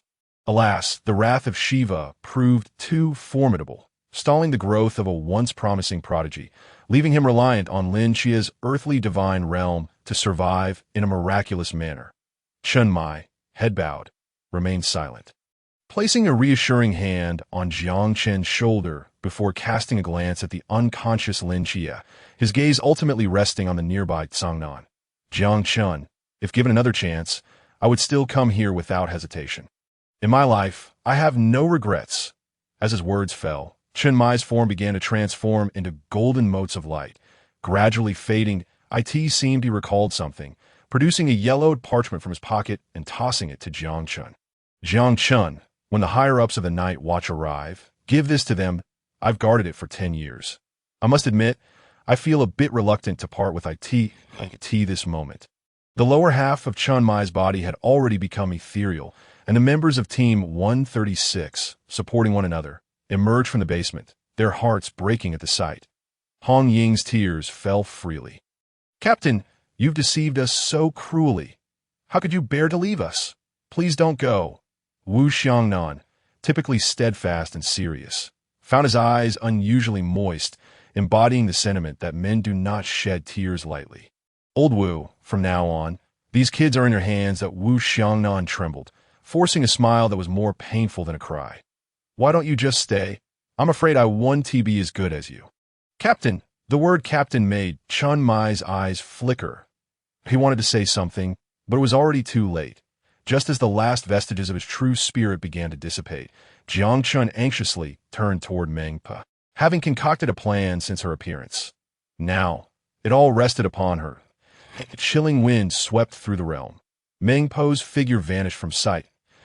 An apparition of a river of the dead emerged, followed by the ethereal form of the Naiha bridge spanning its banks. That a woman in purple, veiled, stepped onto the bridge, her cultivation surging. Klein, the pinnacle of humanity, the divine realm, a portal of reincarnation materialized above Songnan City. Meng Pe descended from the Naiha bridge, stepping forth and vanishing from sight. As the portal of reincarnation opened, a presence transcending all beings descended upon the world. In the name of Meng Pe, I shall restart the portal of reincarnation. Chun Mai, do you wish to become my agent? A voice exquisite and unparalleled echoed throughout heaven and earth, filling the onlookers with hope for a miracle on a rooftop in Songnan City. A Taoist holding a whisk smiled and nodded before vanishing. "Chun Mai, I am willing." Although his physical form was no longer visible, only golden motes floated about. The crowd still caught a faint whisper in the air. Upon receiving Chun Mai's spirit's response, Meng Pe conjured a miniature portal of reincarnation, gently casting it forth. The miniaturized portal opened, gathering the golden light that had formed from Chun Mai's essence. Coalescing into his apparition, Meng Pe's divine power began to infuse Chun Mai's ethereal form. In the name of the power of reincarnation, I assist your rebirth." Seated in meditation, Chun Mai felt the miniature portal of reincarnation imprint itself within his mind, ultimately forming a mark on his brow. Jiang Chen's eyes widened in astonishment as he exhaled deeply. It appeared successful. Truly, the one who governs reincarnation is remarkable. After a brief interval, Chun Mai's corporeal form solidified. Years of accumulation, combined with the power of reincarnation, elevated his realm from the pinnacle of the Chuan realm to the High realm, breaking through to Klein, ultimately reaching the apex of Klein, halting at the threshold of the human pinnacle. Incredible! The captain has made a comeback. He is now undoubtedly one of the strongest beneath the 5 human pinnacles of the Great Xia. When Shima's eyes sparkled with pure delight, he felt more joyous than upon his own ascension to divinity. Chun Mai's eyes suddenly opened, exuding a potent aura that sent a shiver through the crowd below. Wu Xiangnan nearly lost his balance. "You, Captain, are too formidable." His lips curled into a grin, completely unbothered. Chun Mai surveyed his hands. Feeling the immense energy coursing through him, he turned to the crowd below, offering a gentle nod before bowing deeply to Meng Pe. "I am profoundly grateful for your kindness. Meng Pe. I shall uphold righteousness, protecting the billions of lives in our China. Should darkness ever descend, I will stand before the multitude, fighting to the last drop of Yin Huang blood." Chun Mai's resonant words reverberated through the cosmos, dispersing the dark clouds and retreating the mist. Meng Pe nodded lightly, transforming into a streak of light that entered the inner space of Jiang Chen's Qiyou flag. She had expended significant energy to save Chun Mai, and in her residual spirit state, utilizing the power of reincarnation would require considerable recovery time for her to return to full strength. On the other side of Songnan City, the seated sage suddenly opened his eyes. Having fully healed from his battle with Thor, his cultivation now elevated once more, thanks to the 8-9 profound arts of Yang Jian. The sage gazed afar, witnessing Chun Mai's revival. a ripple of emotion crossing his eyes as he vanished into a carriage driven by a youthful attendant. Chen Mai flickered into existence before the members of Team 136, observing each of his teammates, his gaze reflecting a swell of emotion. I have returned. Hong Ying beamed brightly, yet tears flowed uncontrollably down her cheeks. Chen Mai approached and gently wiped away her tears, comforting her softly. Our dear Hong Ying is even more beautiful when she cries. Please, I'm merely overwhelmed with joy. Hong Ying feigned composure, crossing her arms. Moments later, she burst into laughter, prompting Wen Qima, Jiang Chen, and Wu Xiangnan to join in. Except for Wu Xiangnan, among the remaining juniors, Chen Mai was akin to a paternal figure, earning deep respect from all. He was a competent captain on the field and a nurturing presence at home, his resurrection akin to a continuation of a miracle. Jiang Chen retrieved the ancient parchment from his possession, feeling the enigmatic and immensely powerful aura emanating from it. He returned it to the captain's hands. Captain, you should keep this. With your sudden surge in power, and as Meng Po's agent, it is safest in your possession. Chen Mai carefully tucked away the sheepskin scroll bearing the grievances of Shiva, furrowing his brow as he gazed into the distance. After a brief moment, he let out a soft sigh. Let us depart. We shall return home. Jiang Chen stepped aside to lift the still, slumbering Lin Xie onto his back, feeling the chaotic energy of the mortal realm's divine domain within him. His brow knitted in concern. If this continued, it was likely that Lin Xie would be sent to the rehabilitation center for treatment. The members of the Phoenix Squad had also gathered their belongings, and their captain, Xia Simeng, approached Jiang Chen, whispering, You must be Jiang Chen, correct? When Lin Xie awakens, do inquire if he wishes to join our Phoenix Squad. The back door will always be open for him. Jiang Chen's lips twitched slightly. To poach talent in front of Chen Mai was a bold move indeed. One could aptly describe the captain of the Phoenix Squad in 2 words, fiery and charmingly forthright. Chen Mai coughed to draw attention, and Xia Siming smiled as she waved goodbye to her team, boarding a helicopter. Once the helicopter ascended, Xia Siming gazed out into the sky, exhaling deeply. This mission had been successfully completed, a near brush with disaster. Kongcheng suddenly interjected, Captain, do not celebrate too soon. We still have to face a military tribunal upon our return. Xia Siming's expression darkened as she seemed to recall something, delivering a playful punch to Kongcheng's arm. Well said, but next time, refrain from speaking.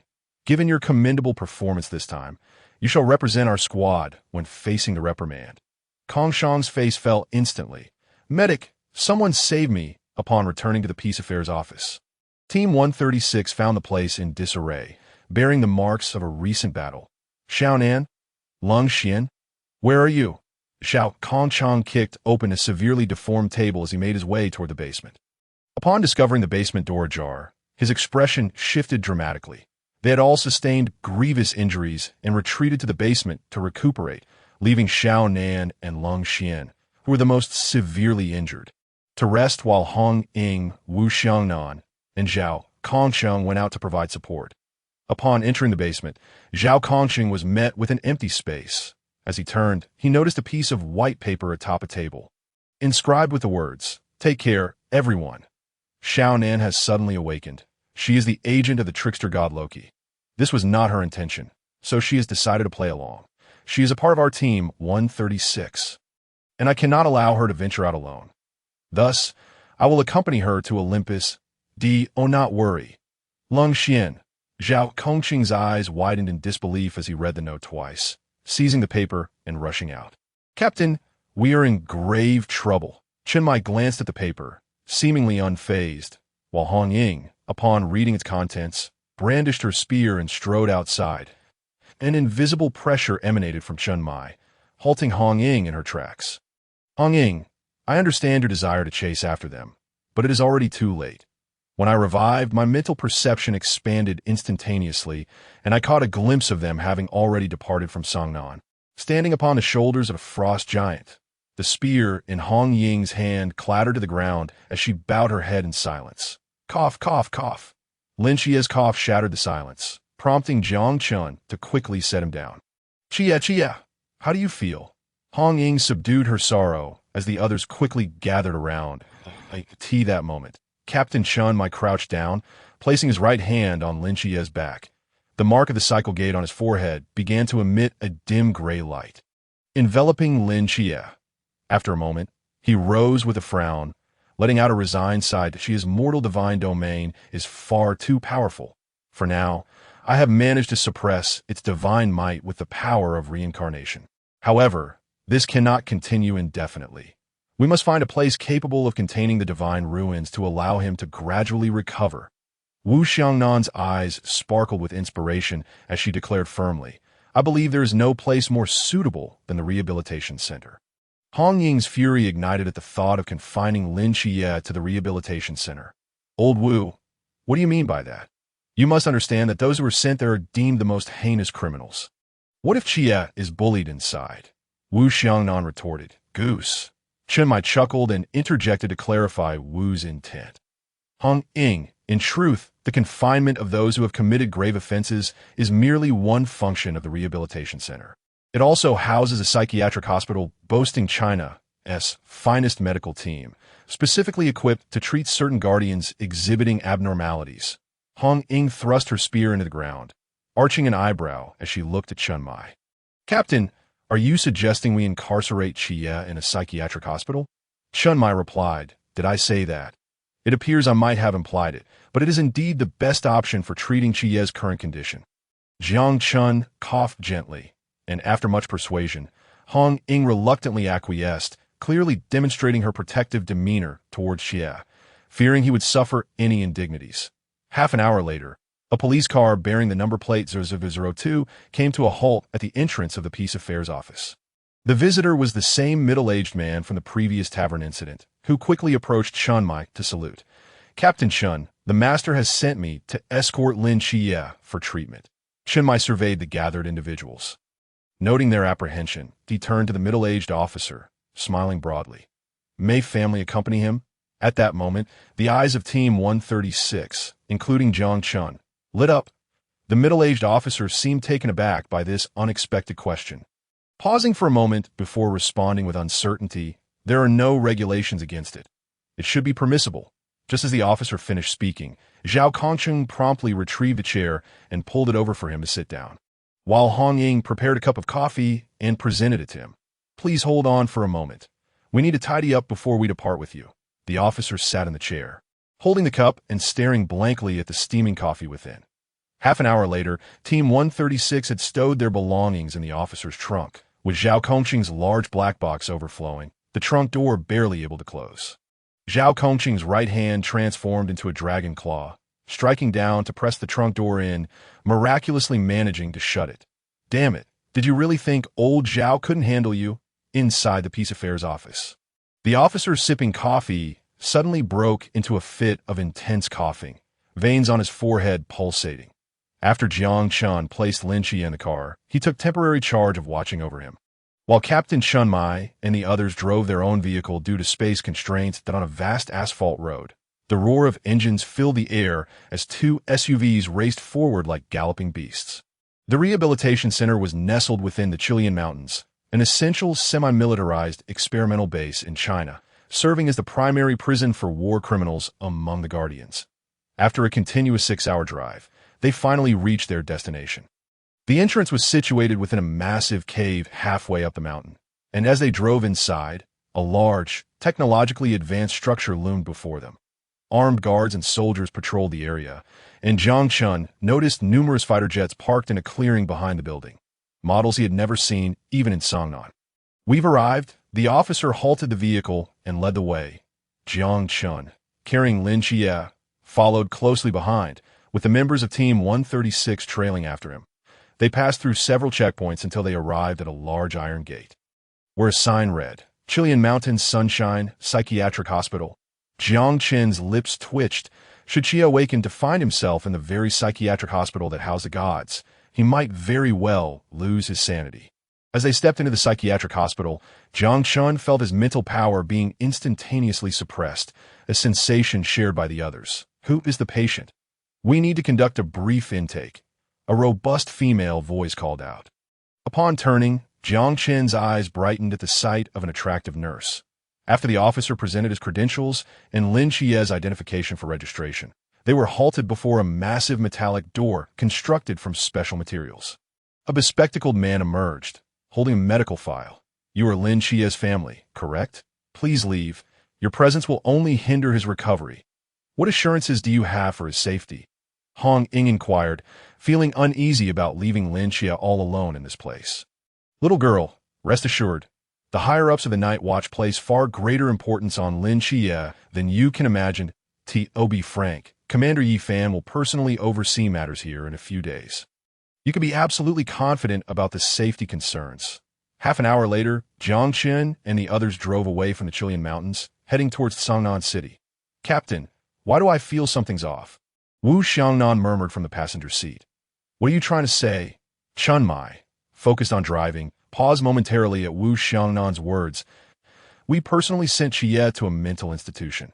Chun Mai cleared his throat and explained earnestly. Old Wu, that's not an ordinary mental hospital.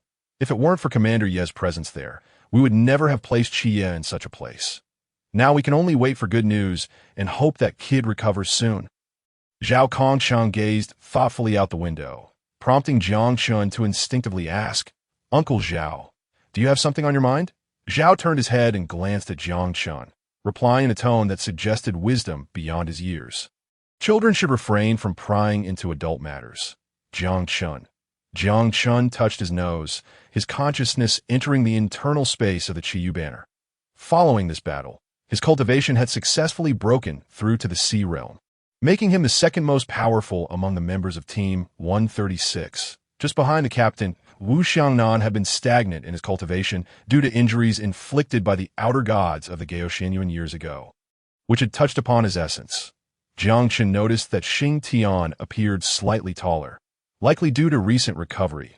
Yes, they passed by the remnant spirit of the Qinglong. The latter opened its enormous dragon eyes. Kid, your comprehension is impressive. My Qinglong body refinement technique has been deduced by you to its highest realm. Jiang Chen paused to observe as the true form of the East Sea Dragon King emanated a powerful aura. Raising an eyebrow, predecessor, can you deities exert your full strength in this space?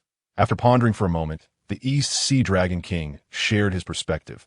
This is the internal space of the Qiyou banner, a self-contained world.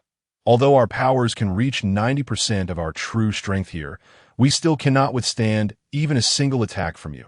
For you are the master of the Qiyou banner. Jiang Chen nodded thoughtfully, contemplating how he could lure enemies into this space for an effortless victory.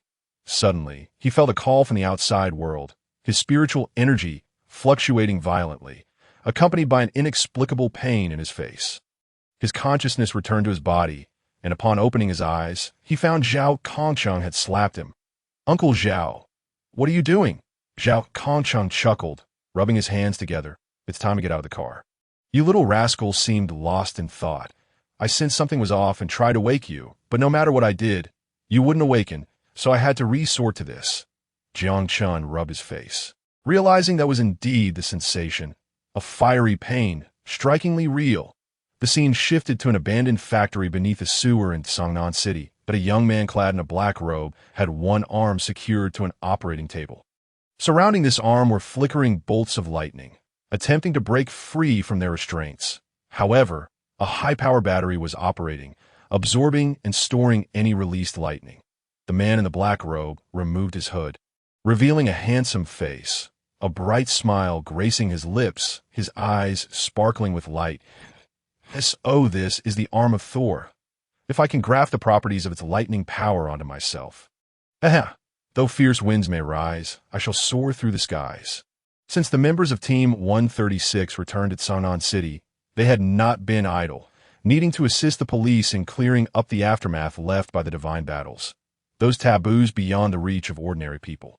The Peace Affairs office had been refurbished, the scars from the previous battle now healed.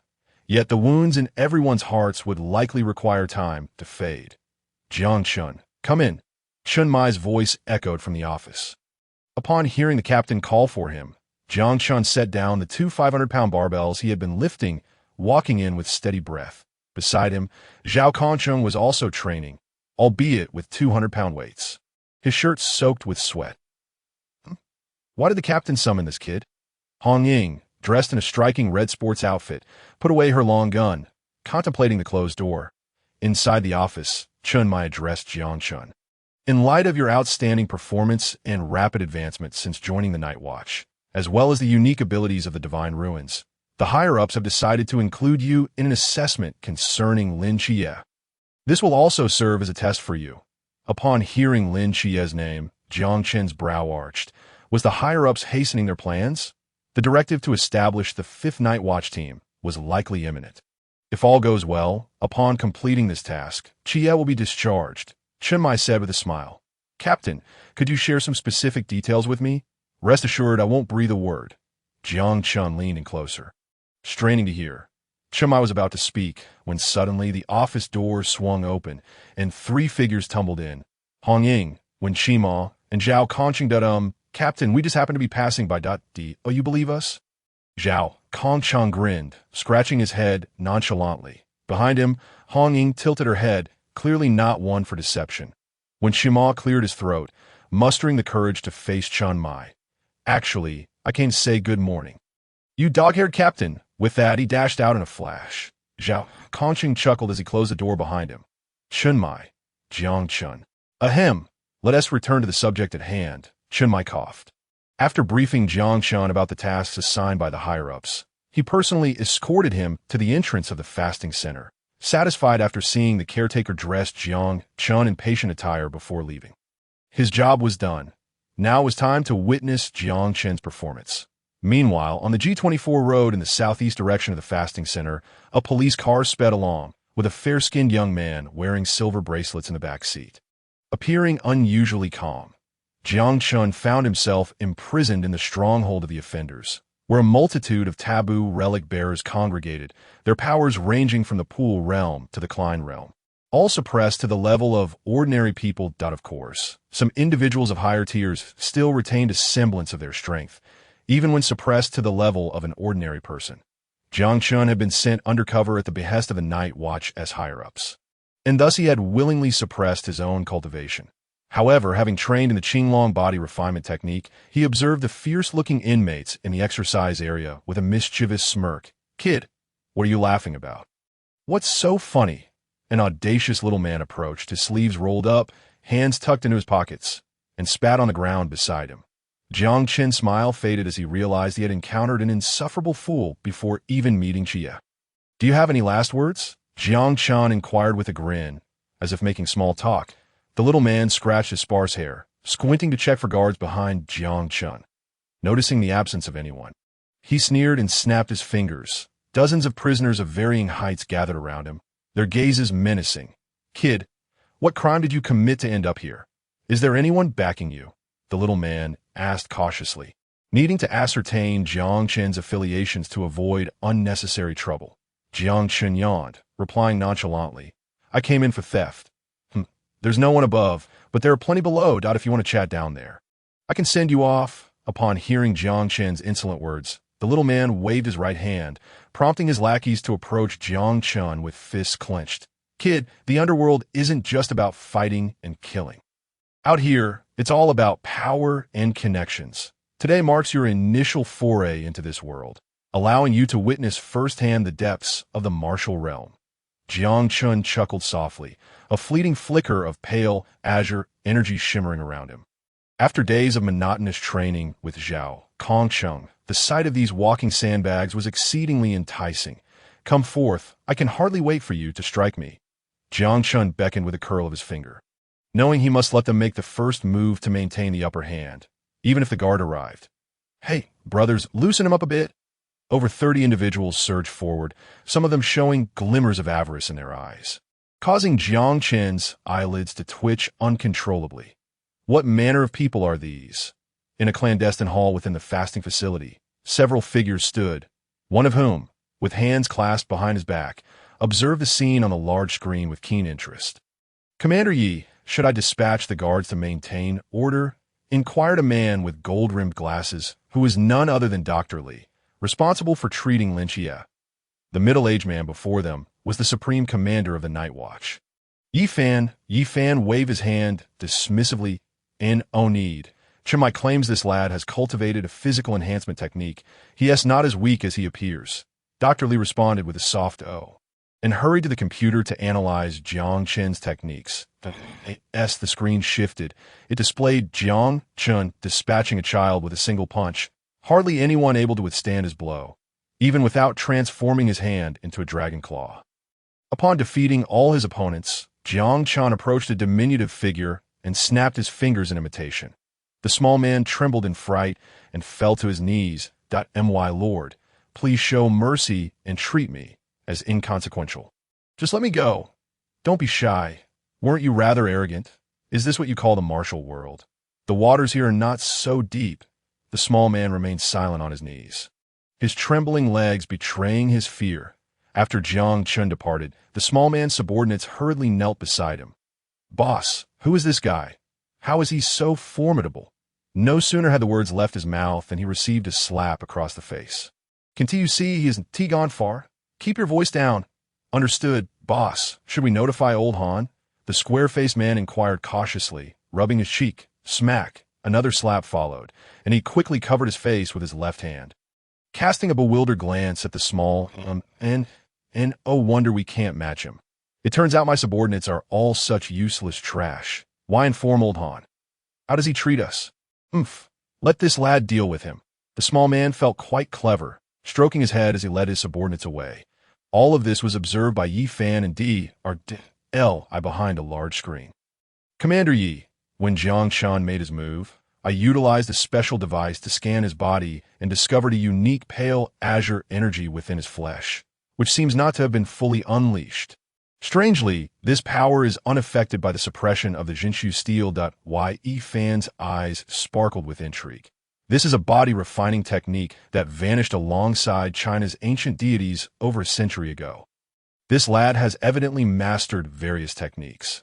If only he could pass them on to others, our night watch would ascend to new heights. It seems I must seek an opportunity to converse with him. As the scene shifted, after teaching the small man a lesson, Jiang Chen inquired about a prisoner and learned that Lin Qiyue was not allowed to roam freely every day, only permitted to emerge during specific time slots. Thus, he returned to his chamber and lay upon his bed. The room, neither too large nor too small, contained 3 bunk beds and a large table, with Jiang Chen's cot situated on the lower level. That night, the gates of the detention center swung open once more, ushering in a young figure escorted by guards, who was placed in the cell adjacent to Jiang Chen's. The following morning, one individual brought him water for washing, while another set a steaming breakfast on the table. What are you doing? Boss, we're going to stick with you from now on. Seeing how you dealt with that small man yesterday was impressive. Jiang Chen's lips twitched. He had not anticipated that a casual display of strength would earn him such regard from his cellmates. He chose not to refuse, thinking that having someone to run errands for him was quite beneficial. What is your name? Boss, I'm Liurniu, replied a rather honest-looking man respectfully. What crime brought you here? Jiang Chen scrutinized him, finding him to be quite unassuming and not at all a criminal. Liurniu scratched his head. You might laugh, but I was a truck driver with a beautiful wife who wore glasses 0.5 years ago. I awakened my powers during a terrible accident, leaving me severely injured and unconscious. The local night watch discovered me and, seeing potential, recruited me into their training camp. I eventually became a full-fledged night watch member. Regrettably, I was assigned far from home until one fateful night when I returned to my city. At this juncture, Liurniu's frustration boiled over as he slammed a fist onto the table, causing the titanium alloy surface to dent, leaving him momentarily speechless. Those who understood the situation grasped the implications. A bald man beside him queried, Erniu, I'm still a bit confused. What does this have to do with your imprisonment? Jiang Chen grimaced. They had an honest fellow here. Erniu sighed and continued. Upon witnessing that scene, I was consumed by rage and slew those two. Only be thrown in here. Truth be told, I would do it again if given the chance. I gave her all my earnings and arranged work for her brother. Yet she treated me this way. Jiang Chen sighed, moving beside Liurniu to pat him on the shoulder in comfort, saying, everything will pass at tea that moment. Sounds of a scuffle erupted outside, causing Jiang Chen to furrow his brow and step out. Upon exiting, he spotted a familiar figure among the crowd, astonished to see someone kick a large prisoner aside, who then turned as if sensing something. Jiang Chen. Qi? Just then, the door of the adjacent room was kicked open, and a young man with a smile stepped out. Jiang Chen and Lin Qiyue exchanged bewildered glances at this newcomer. Hey, Qingyu? Long time no see. And Qingyu beamed at the two, appearing as an innocuous, sunny young man. Jiang Chen, I didn't expect you to be here to rescue Qiyou. Had I known, I would have sought you out sooner. Jiang Chen's lips twitched. He could hardly believe the audacity of this fellow, who had entered on a legitimate charge while Jiang Chen was on a mission from the Night Watch's upper echelons. Come, let us sit down and talk. Lin Qiyue felt deeply touched, surprised that not only Jiang Chen, but also Qingyu had come to his aid. An unexpected boon at that moment. An extremely discordant voice rang out. You three are just chatting away in my presence. If word gets out, how will I, old Han, maintain my standing in this facility? Over 40 individuals encircled them, creating a grand spectacle. Jiang Chen's newly recruited subordinates, including Li Erniu, forced their way into the fray. What do you want? Do you think no one stands under Jiang Chen's command? With a heavy stomp on the ground, cracks formed beneath him, causing some of the unruly crowd to retreat a step. Qingyu observed this scene with a teasing smile. Not bad, Jiang Chen, just a day in, and you've already gained a little fan. You on your way to becoming the local overlord. Jiang Chen shot him a glare. This fellow was utterly indiscreet. Everything happening was surely under the watchful eyes of the higher-ups, and if heard, it could spell trouble for him. Old Han snorted, and as he spread his arms, his clothes tore open, revealing a physique sculpted like a fitness model. He had not become the leader of this facility merely by numbers, but through genuine strength. Jiang Chen raised an eyebrow. Oh, what an unexpectedly formidable individual. No wonder he has ascended to the position of authority here. And Qingyu revealed his pearly white teeth, deftly unfastening a transparent ribbon from his wrist, which was none other than the tavern owner's forbidden item, the deceptive silk. He approached Han Laoda with measured steps, exuding an air of calm. In this day and age, who still resorts to hand-to-hand combat. Today, I shall merely let you bleed a little. The deceptive silk in Qingyu's hand danced through the air, glinting with a chilling light.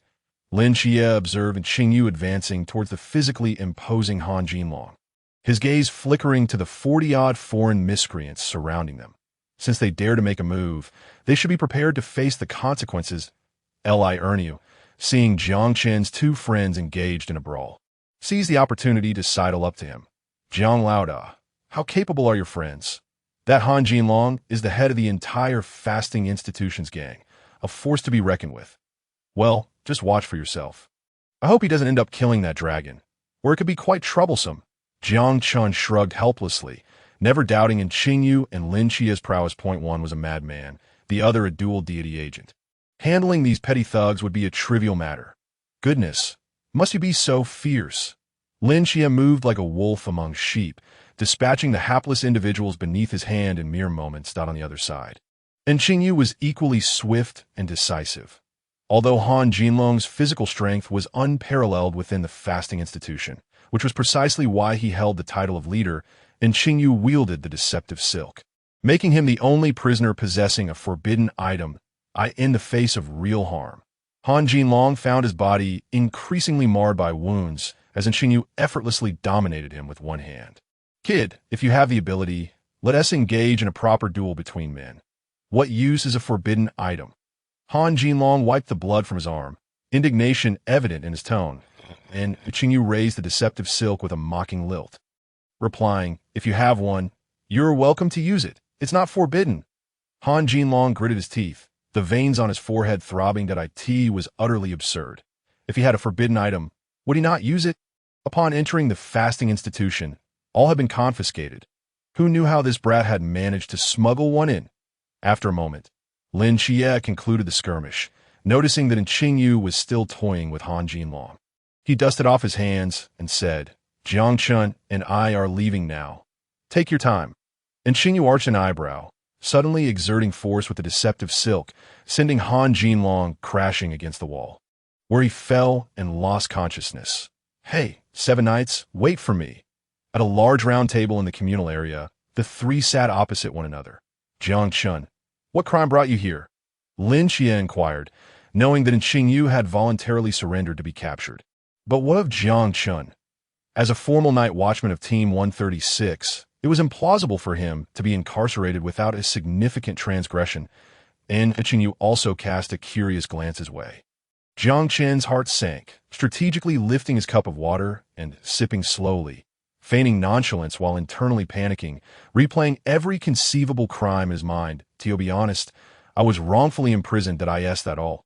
Do you have any additional details to share? And Qingyu's eyes sparkled with contemplation, as if he had just heard the most ludicrous joke. Jiang Chen shook his head, and no more, is what I said not detailed enough. Lin Xie and Qingyu exchanged glances, each sensing the urge to deliver a beating to Jiang Chen. Detailed? Oh, you were certainly thorough. Just then, a caregiver responsible for managing the psychiatric hospital approached. Lin Xie, your free time is up. It's time to return.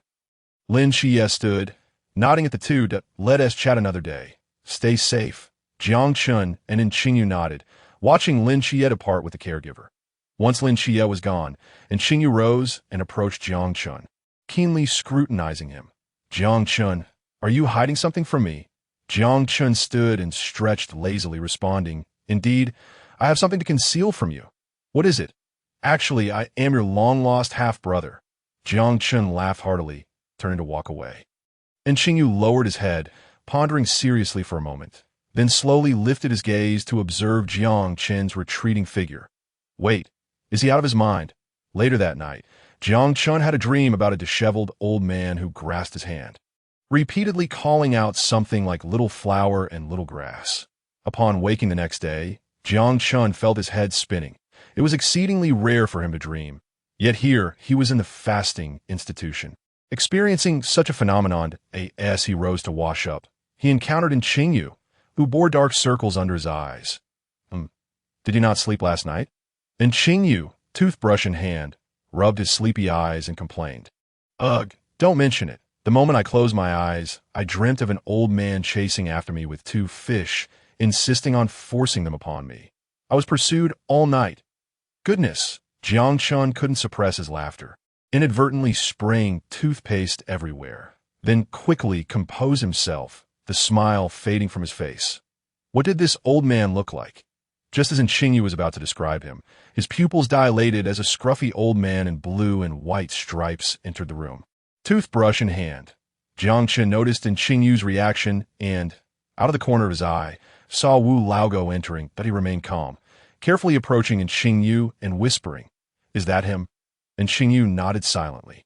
The two exchanged a glance and hastened their actions, quickly finishing their teeth brushing before preparing to leave. Just as they stepped out, Wu Laogo's voice echoed behind them. Little flower, little grass, where are you going? Aren't we friends? Feeling utterly bewildered, the two men steeled themselves as they exited, incredulous that they had dreamt of the same person. Who would believe such a tale? At that moment, Lin Xie approached, having sought to take advantage of an early release for some fresh air. He had casually mentioned it to the caregiver, who surprisingly agreed. What are you two up to? Why the commotion? Lin Xie spotted the two hastily exiting the wash area. Jiang Chen, upon seeing Lin Xie, teased, 7 nights, what brings you out so early today? Feeling better. Lin Xie's forehead twitched. I'm not sick. Jiang Chen laughed heartily and, throwing an arm around Lin Xie's shoulder, inquired quietly, Do you know about that scruffy old man in a hospital gown? Of course, he lives next door to me. Jiang Chen immediately released Lin Xie, eyes wide in disbelief. Really? Lin Xie nodded affirmatively, then suddenly raised an eyebrow, gazing at Jiang Chen with suspicion. You didn't dream about him, did you? Qingyu approached, giving Lin Xie a thumbs up. That you're quite astute. 7 nights. How did you guess? Lin Xie removed the thumb with a smile. It's rather obvious. Just ask around. Most people in the fasting institution have dreamed of him. You two are no exception. It hardly requires guessing. Qingyu. After Lin Xie clarified the background regarding Wu Laogo, Jiang Chen furrowed his brow in thought. According to circulating rumors, he was being pursued by the medium squad. Yet, why was he confined in the safest prison in China? It was known to be overseen by one of humanity's apex figures, Chun Fuzi. Could it be that his mental state is troubled, which is why he has been detained here for treatment? and after all these years, he remains unhealed. And Qingyu articulated his hypothesis. Jiang Chen turned to Lin Qie. Have you noticed anything peculiar about him? Lin Qie's eyes sparkled with insight as he murmured, does his knowledge of the prison's gate password count? Goodness. Jiang Chen and Qingyu seemed to have heard something utterly astonishing, pulling Lin Qie into a secluded corner for a discussion. At 2 o'clock in the afternoon, a carriage descended from the heavens, landing atop the Chilean mountains, and then making its way to the entrance of the retreat at the mountainside, that a man in military attire, appearing to be in his 30s, stood respectfully waiting. He was Chiyou, the acting warden of the retreat. A.S. Chun Fuzi alighted from the carriage and cast a glance at the man in uniform. He inquired, Chiyou, during my absence, has anything significant occurred at the retreat? Chiyou stepped forward and replied with deference, Master, everything is currently normal. However, there was a disturbance caused by 3 youths yesterday, but fortunately, I managed to intervene in time, preventing any chaos. Chen Fuzi's brow furrowed slightly as he questioned, rather displeased, what troubles have the youths caused? Now that they are of age, we ought to treat them equally. By the way, what are their names? Chiyou hesitated for a moment, sensing that the warden was serious. Lin Xie, Jiang Chen, and one who seems to be named in Qingyu. The expression on Master S' face grew somewhat intricate. He coughed lightly and proceeded into the retreat. Enough of this for now. The young ones are simply unaware and need to be reasoned with. Chiyou stood momentarily stunned, thinking of countering, but you just said, after Chun Fuzi walked away. A smirk crept onto Chiyou's lips. When he heard Master calling for him, his expression instantly shifted to one of respect, and he hurriedly followed. That night, under a starry sky with the moon shining brightly, Jiang Chen heard someone outside the corridor. Cautiously, he opened the door crack, and upon discovering it was Wu Laogo, his eyes widened in astonishment. What the heck, how did he get out? Then he recalled Lin Qie mentioning that this old man knew the door code. It couldn't be that moment. Wu Laogo was crouched in the corridor, gazing at a 4-leaf clover sprouting from the corner of the wall. Little clover, have you seen the little flower? The little flower ran away. Jiang Chen stood behind him, feeling a chill. Encountering a disheveled old man muttering strange words in the dead of night would surely startle an ordinary person. He crouched beside him. Senior Wu, how did you manage to get out? Wu Laogo tapped his left shoulder and turned to Jiang Chen, impatiently saying, of course, by chanting the slogan. You don't know the code, do you? I won't reveal that the password is sauerkraut beef noodles that even cows moo at it. Jiang Chen. What? Sauerkraut beef noodles that even cows moo at? This doesn't align with what Qie said. It seems the prison S passwords change daily, but why does this sound so absurd? Senior, do you want to get out? We could collaborate. Get out? I won't. There's someone out there who wants to kill me. Staying here is quite delightful, with little clovers and flowers to keep me company. Wu Laogo seemed to recall something, clutching his head and departing. Meanwhile, in the adjacent room, Qingyu leaned down to press her ear against the door, eavesdropping on the conversation between Jiang Chen and Wu Laogo. I finally know the password. Tonight, I shall investigate. In a room at the far end of the prisoner's dormitory in the retreat, 3 figures were conspiring. Are we moving tonight? What instructions do we have from above? We are to remain on standby. A massive meteor will collide with this place in the early hours. At that time, someone will surely break the restrictions imposed by the town monument. And then, at 4 in the morning, a colossal meteor, imbued with immense power, plunged downward toward the location of the retreat. Acting warden, trouble is brewing. Enemy attack. Chiyou remained remarkably composed, pressing a button that triggered the level 1 defense alarm throughout the retreat while simultaneously sealing all exits. Disseminate the orders.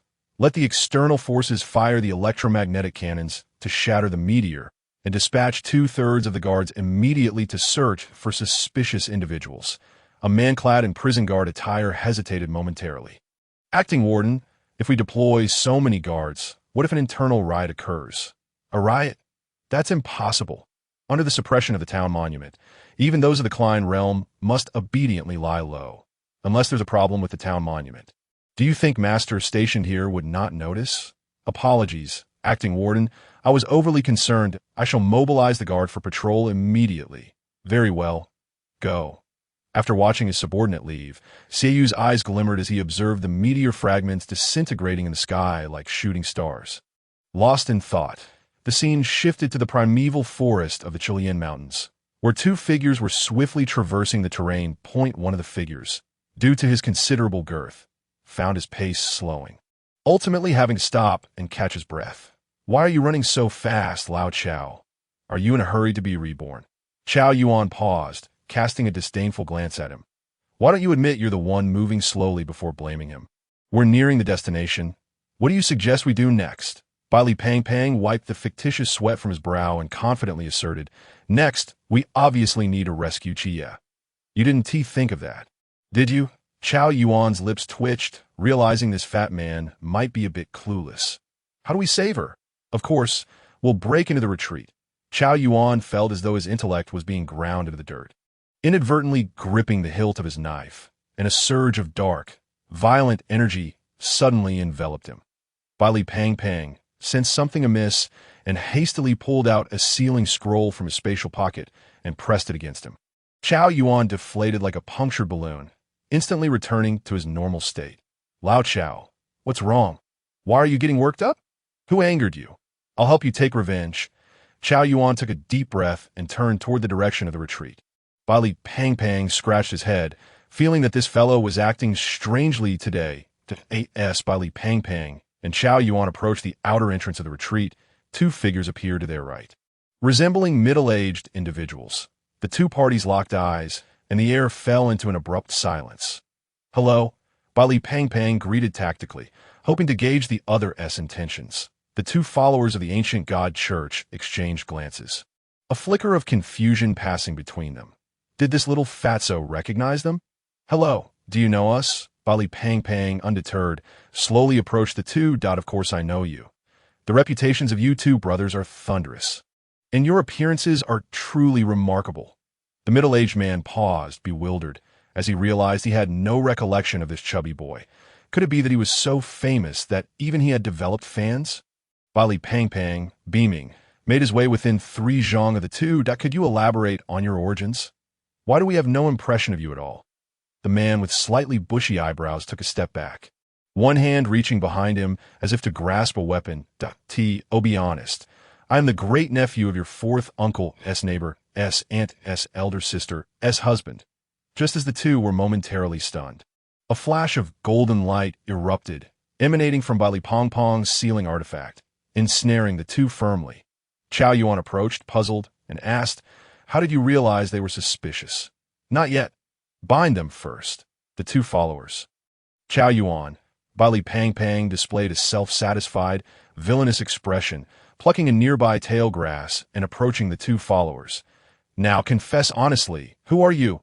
What brings you to this desolate place in the dead of night?" The two followers attempted to struggle against their bindings, realizing their efforts were futile. Li Pang discerned their intentions and scoffed, "Don't waste your energy. We are already near the edge of the retreat, and under the influence of the town monument. Your powers have been suppressed to that of ordinary individuals. That you'd best let us go, or when we escape, we will hunt you and your family down, uprooting you entirely." Li Pang blew a dismissive breath and swiftly delivered a friendly slap to their faces. "Oh, that sounds like a dangerous thought." An incensed 6 time later, Chao Yuan stared blankly at his clothing, while Li Pang, having utilized his ultimate weapon, the tail grass, extracted a morsel of useful information. Consequently, he urged Chao Yuan to don the attire of the two followers. Then the two of them dug a pit and buried themselves in it, leaving only their heads exposed above the ground. "Are you certain this will be effective?" Li Pang shot a disdainful glance at Chao Yuan. "You foolish human, how could you possibly comprehend my brilliance? So, how do we proceed from here?" "Old Chao, I have a plan that will allow us to infiltrate without so much as lifting a finger." Chao Yuan felt a twinge of disbelief at the words of this rotund fellow. However, without a better alternative, he resolved to treat this dead horse as a live one. Li Pang displayed a confident and charming smile, though his already small eyes appeared even smaller now. "Just trust me." Half an hour later, the two were escorted by a dozen prison guards into the inner sanctum of the penitentiary, and Chao Yuan's starry blade, along with Li Pang's small bag containing the space of freedom, had also been confiscated. Chao Yuan, adorned with a myriad of black lines on his forehead, glanced at by Li Pang, who was similarly bound. Is this truly the method you spoke of, despite being unceremoniously captured? The duo successfully entered the penitentiary. The guard rushed into the command hall. Deputy Warden, we just apprehended 2 individuals lurking outside. One of them, a rotund fellow, did not resist upon seeing us, but rather wore a cheeky grin.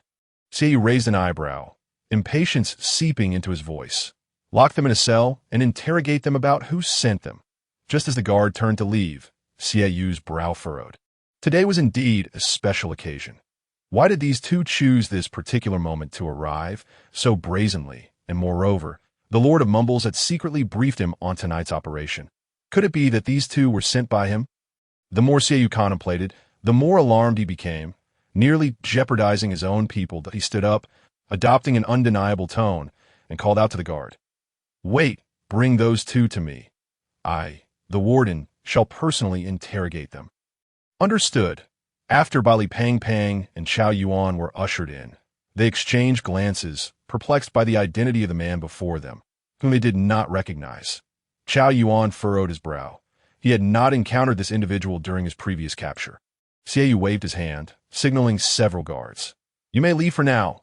Once the guards had exited, Qiyou securely locked the door, and Li Pang and Chao Yuan exchanged bewildered looks. After confirming that the guards had moved away, Qiyou pressed a button beside him, causing a metal contraption to drop from above and shatter the camera. Having completed this, he approached Li Pang and Chao Yuan with a smile. Goodness, old Chao, does he harbor some peculiar inclinations? Li Pang whispered. Chao Yuan remained silent, retreating behind Li Pang, clearly indicating that he would take cover should calamity strike. Oh dear, how careless of you. You ought to have informed me before your arrival. Li Pang was about to chastise Chao Yuan for his lack of loyalty, but upon hearing this remark, he blinked in confusion. Sensing something was amiss, turning to look at Qiyou, Chao Yuan also peered out from behind Li Pang, gazing at the man with suspicion. Oh, you know me? Li Pang inquired, his soul questioning. With a smile, Qiyou began to untie the ropes binding them. Of course. How could I not recognize you? The journey must have been arduous. Indeed. Li Pang and Chao Yuan were momentarily taken aback, exchanging glances that reflected sheer, unadulterated confusion. Once Qiyou had freed them, he thoughtfully placed their weapons on the table. You 2 stay here. Do not wander off. I have my own mission to attend to, so I shall not keep you company.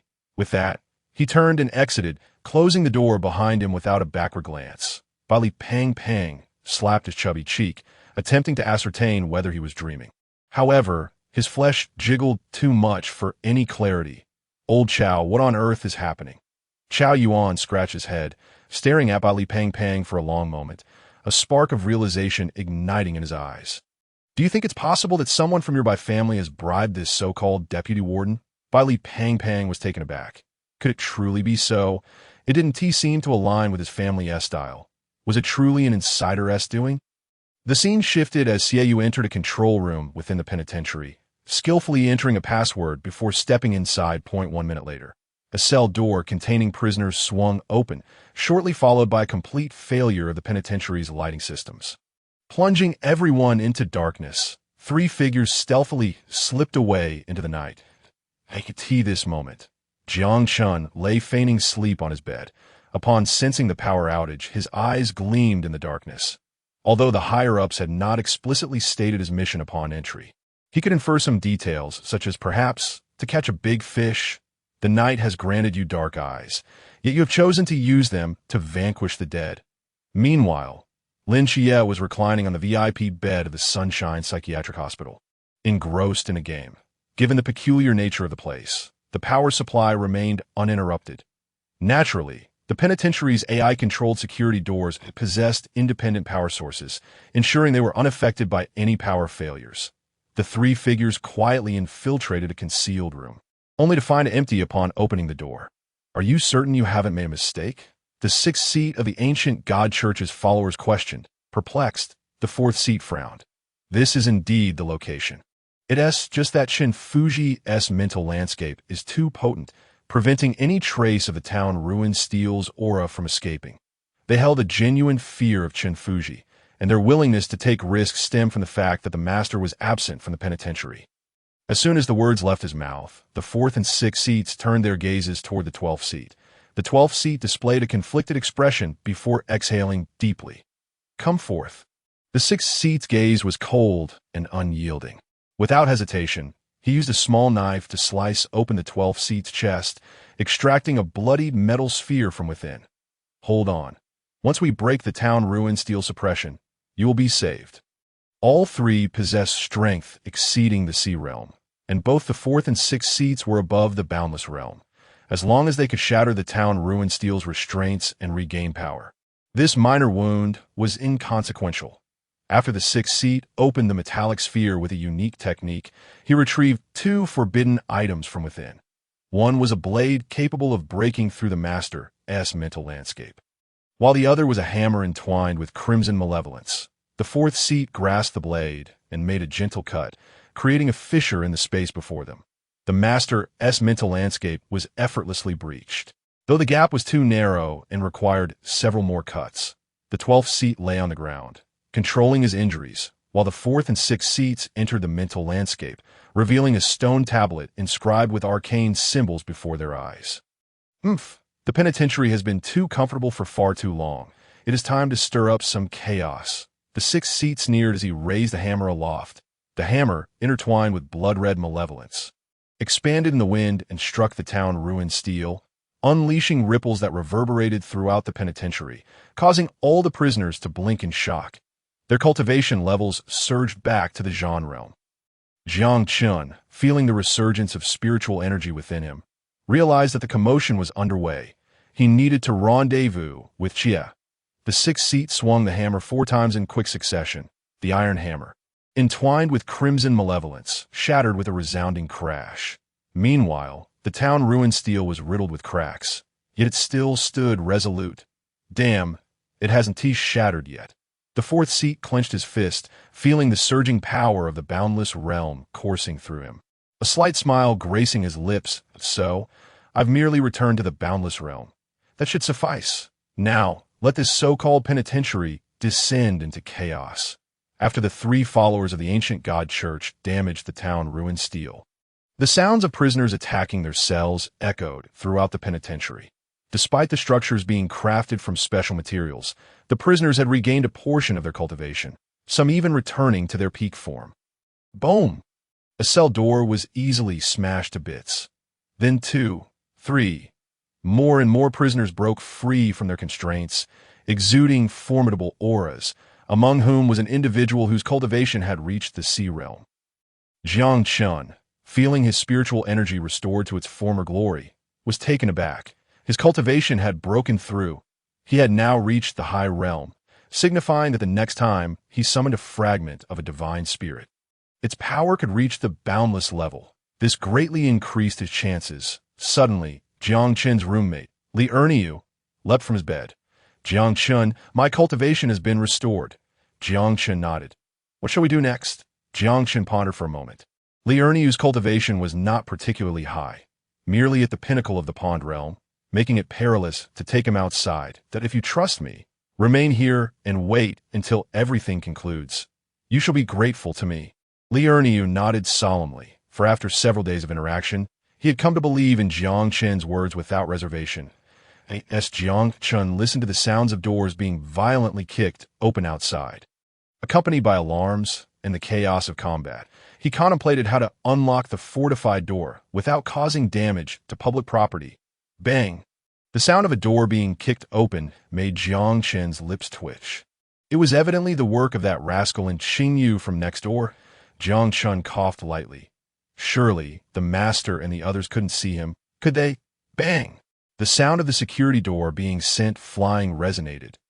And as Jiang Chen emerged, he swiftly took flight, feeling a surge of satisfaction within to "Oh, this is what it feels like to brazenly engage in mischief."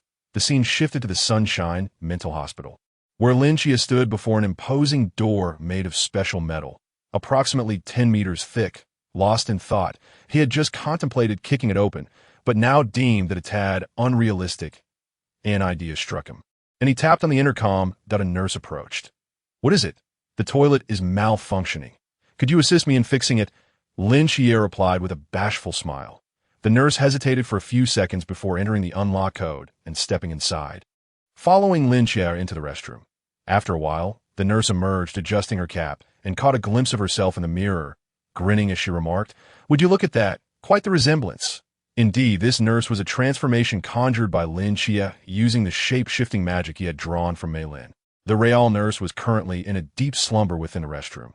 Lin Qie approached the enhanced security door, input the code, and with a chime, the door swung open. Ah, the sensation of freedom is delightful. After stretching his limbs, he noticed Wu Laogo observing him from a distance, his gaze imbued with an air of formidable strength. Time to leave this place and never return. Just as Lin Qie was about to speak, he realized the other party had vanished without a trace. He traversed through the periphery of the Sunshine Mental Hospital, and as he passed a water room, he heard commotion within, activating Starry Night Dancer. The scene unfolded in his mind. Among the figures inside was Han Jinlong, and the four of them were clandestinely digging a sewer. "What are you up to?" Lin Qie's voice startled them. Upon recognizing him, Han Jinlong's expression morphed into one of malice. "You little brat, I didn't expect you to come right to us. Just what I needed to find a target for my vengeance." Last time, Qingyu had left him utterly beaten, forcing him to swallow his anger. But circumstances had changed. His strength had now returned to the river realm, not to mention the three companions beside him, each boasting their own prowess within the river realm. No matter how gifted this young lad might be, he could hardly surpass their level. In truth, Han Jinlong was not mistaken. At that moment, Lin Qie's cultivation was indeed at the mid-stage of the river realm. After borrowing Mei Lin's divine power, he had advanced 2 minor realms over the past few months of recuperation. "That wasn't me who defeated you. Are you trying to extort me?" Lin Qie gazed at Han Jinlong with amusement. What if I am? Prepare to pay with your life." The four of them charged at Lin Qie, their river realm powers erupting, each showcasing distinct abilities. Lin Qie's eyes shimmered. Ever since his mortal realm had fully recovered, he felt an abundance of strength coursing through him. "Miracle," he murmured, as the four figures were sent hurtling backward, as if they had encountered something unfathomable. Simultaneously, Lin Qie stomped down, shattering the floor tiles beneath him, reciting a couplet. "When the earth collapses and mountains crumble, valiant warriors meet their demise. Then the stone ladder connects to the heavens. The ground began to fracture, a vast chasm appearing from thin air, ensnaring the lower halves of the four." Lin Qie clasped his hands together, the fissure constricting and binding them securely. What sorcery is this? Han Jinlong and his companions were left utterly bewildered, questioning how mere verses could invoke such a tremendous response. Had they truly been confined in the fasting house for too long, witnessing a shift in the times? Lin Qie smirked. This was his first time officially employing the abilities of the Bard of Braki Sky in battle, and the results were surprisingly effective. As Lin Qie approached them, Han Jinlong implored, "What do you intend to do? Remember, we are in the fasting house. Murder is a crime, and you are still young. Do not squander your promising future." A sheen of cold sweat appeared on Han Jinlong's brow. "Indeed, be cautious, young man. We acted rashly when we entered." A muscular man beside Han Jinlong quickly added, fearful that Lin Qie might take drastic actions against them. At this moment, Lin Qie was still clad in a patient escarb, resembling a genuinely deranged individual. If he were to kill them, there would be no place for him to lament his fate. "Are you afraid of death?" Lin Qie smiled enigmatically, intending to instill fear in them. Yes. The four fervently nodded. In the face of life and death, all else is trivial. Only the act of living can create infinite possibilities. Suddenly, a sound sliced through the air. With the acute perception of Starry Night Dancer, Lin Qie slightly sidestepped as a bronze blade cleaved through the space, piercing the head of the muscular man beside Han Jinlong. Blood splattered onto Han Jinlong's face, his eyes widened in horror, narrowly escaping death. "Damn it, we're in trouble." The agonized cries echoed as Han Jinlong and his companions scrambled from the fissure, warily glancing towards the entrance. The atmosphere was palpably tense. As footsteps approached, Lin Qie's expression hardened. The force behind the bronze blade that had just been hurled far surpassed his current realm. With his mental acuity, he discerned the realms of the two newcomers. Those two, the unmeasurable, truly wield considerable influence. The fourth and sixth seats had entered, intent on eliminating Wu Tongxian within the fasting house. However, upon sensing several presences, including one that seemed to emanate divine energy, they decided to investigate. You are the dual deity agent, Lin Xie. Lin Xie rubbed his nose, unperturbed as he replied, You must have mistaken me. I am in Qingyu. Could it be that I truly misidentified you? Before the two acolytes could respond, Han Jinlong, now behind Lin Xie, seized the moment. Masters, he is Lin Xie. He has just deceived you. No sooner had he spoken than a steel pipe, thick as a man's arm, pierced through his abdomen, pinning Han Jinlong against the wall, blood instantly staining his garments. Han Jinlong let out a muffled groan, bewildered as he gazed at the two cloaked figures. The sixth and fourth seats removed their hats, and Han Jinlong's eyes bulged. These were indeed two of the three from the ancient god church, a fact he recalled vividly, having recently led a group to thrash them. The current situation made it abundantly clear that they were here for revenge. Han Jinlong's expression shifted rapidly before he forced a smile. Good sirs, surely there is some misunderstanding here. Misunderstanding. Han Jinlong, feigning ignorance while fully aware. Weren't you quite arrogant a few days ago? Show us that bravado once more. The sixth seat appeared instantaneously beside Han Jinlong, extracting the steel rod that had impaled him, causing excruciating pain that nearly rendered Han Jinlong unconscious. The sixth seat then turned his attention to the two fishy bystanders attempting to flee, swiftly slapping them into the fissure Lin Xie had conjured, leaving their fates uncertain. The cycle of heaven is relentless. Who can escape its grasp? Lin Xie refrained from acting rashly. He was currently contemplating how to escape. Given his present strength in the river realm, he saw no possibility of evading the two acolytes, unless he could draw upon the power of Nyx or Mei Lin, but his body had yet to fully recover, and doing so would invariably leave him with indelible aftereffects. After a brief period, Han Jinlong succumbed to his agony, paying the price for his previous arrogance. Now, it is your turn, young do not think we are oblivious. You are indeed the dual deity agent, Lin Xie. This is the fasting house. Do you not fear the master returning to slay you? Upon hearing the master's name, the fourth and sixth seats exchanged glances, their expressions momentarily faltering. Yet, in but an instant, normalcy was restored. After all, the realm of Master Chun was evident. Even 10 of them would not suffice to withstand a mere slap from him. He would not return in the short term. Lin Xie, the Lord of Murmurs has placed you at the pinnacle of the assassination list. Your head alone would suffice to ensure a life of comfort for my brother and me for the latter half of our lives. Prepare to meet your end. Just as the sixth seat was about to make a move, a figure materialized beside Lin Xie. Immediately, the heavens shifted and the surroundings transformed into a desolate desert, revealing an endless expanse of sand. What place is this? The sixth and fourth seats exchanged glances, their eyes betraying a hint of panic. Lin Xie stared at the old dog Wu beside him, momentarily taken aback. How did he arrive? His strength is still formidable.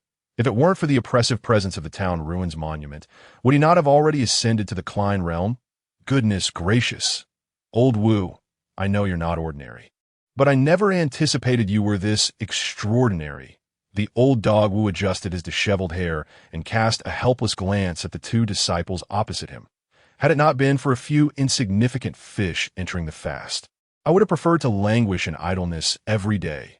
Lin Xie refrained from retorting. The fourth seat, realizing the change in their surroundings, drew a bronze blade. This was no low-ranking forbidden object, specifically designed to dismantle illusions. With a gentle slash of the bronze blade, the dreamscape conjured by the old dog Wu shattered violently at Wu Tongxian. I was just lamenting where to find you, and here you are, delivering yourself right to my doorstep. The fourth seat's expression shifted to one of surprise. He had not anticipated this Wu would come gift-wrapped. The Lord of Murmurs dreams of slaying you. If you perish, the spirit medium team will be utterly annihilated. The eyes of the fourth seat gleamed with anticipation as he envisioned himself returning with the head of the old dog Wu in triumph. Not so fast. Not so fast. I seem to have heard the world's most amusing joke. The sixth seat scoffed disdainfully at the old dog Wu. Isn't your ability merely to forcibly drag others into dreams? Alas, before the forbidden object of the Blade of Desolation, your forbidden domain is as fragile as a mere sheet of paper. The fourth seat wholeheartedly agreed with the sixth seat's sentiments, now observing the old dog Wu with keen interest. According to the Lord of Murmurs, this old man is a significant figure in the spirit medium. One of the four special teams of Daxia, think that the legendary Wu Tongxian appears as such a disheveled figure clad in a hospital gown. It was almost comical. Lin Xie recognized the underestimation directed at the old dog Wu and jested. Old Wu, they clearly do not regard you highly. The old dog Wu licked his parched lips and patted Lin Xie's shoulder with his right hand. His hollow eyes flickered with astonishment. He proceeded to pat 3 more times before exhaling. Regarding Lin Xie with a smirk, "Kid, just how many divine domains do you possess?" Lin Xie scratched his head. "Shall I count them?" He then extended his fingers, beginning to tally them one by one. The old dog's lips twitched. He turned his gaze toward the 2 members of the ancient god church, a fierce glint flashing in his eyes. It was time to settle scores. A wave of darkness erupted from beneath the old dog Wu, rapidly engulfing the entire area, including the doors behind the 6th and 4th seats. This darkness was pure, devoid of any impurities. What the hell? Lin Xie's eyes widened in disbelief. This defied all logic. Wasn't this his own ultimate dark divine domain? How could the old dog Wu wield it too? Reflecting on the earlier shoulder pat, he frowned. Could it be that the old dog's ability was to replicate others' divine powers? As this thought crossed Lin Xie's mind, he was astounded. Wasn't such an ability utterly extraordinary? Before the 6th seat could react, an invisible force lifted him high into the air. The old dog Wu raised an eyebrow. And in an instant, the 6th seat's body was cleaved in 2, blood splattering onto the 4th seat. The 4th seat stared in disbelief, his expression shifting from horror to contemplation, ultimately dawning understanding.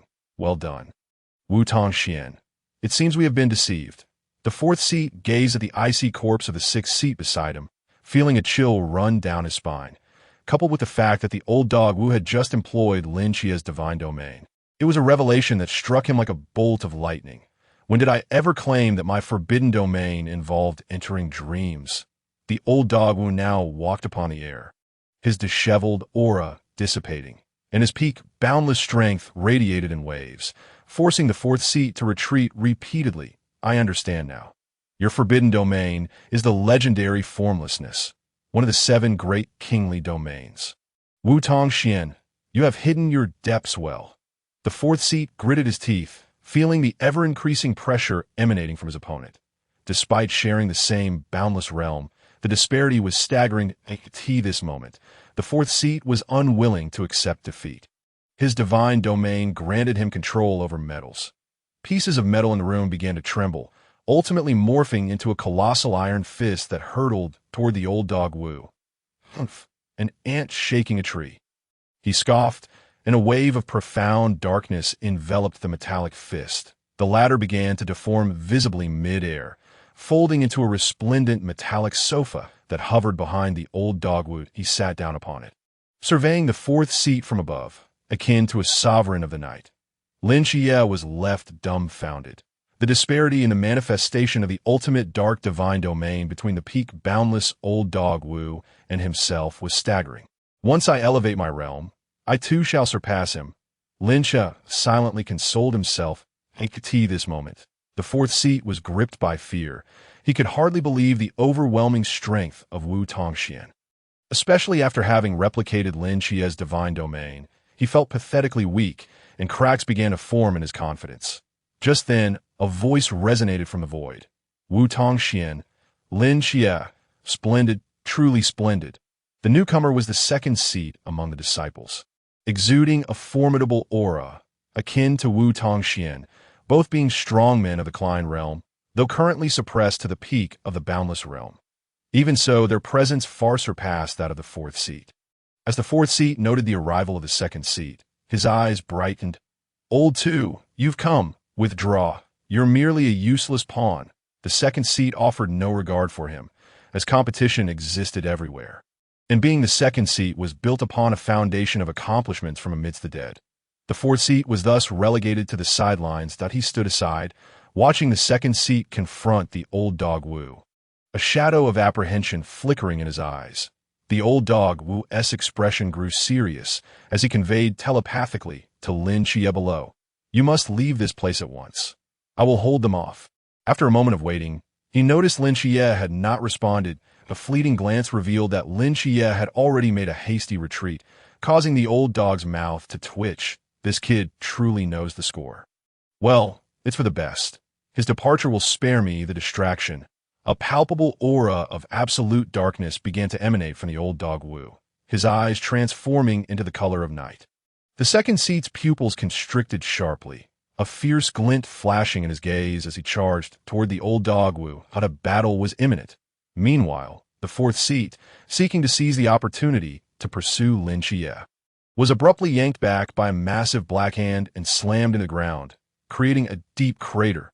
Stay here and watch the show, or I shall break your fifth leg. Wu Tongxian shot a cold glare at the fourth seat he had captured.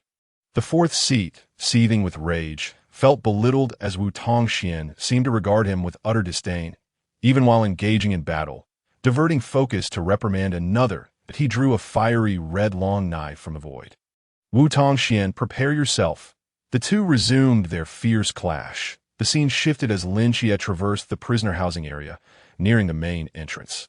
Outside the main gate, the cacophony of rocket fire, tank rumblings, and machine gun fire echoed incessantly.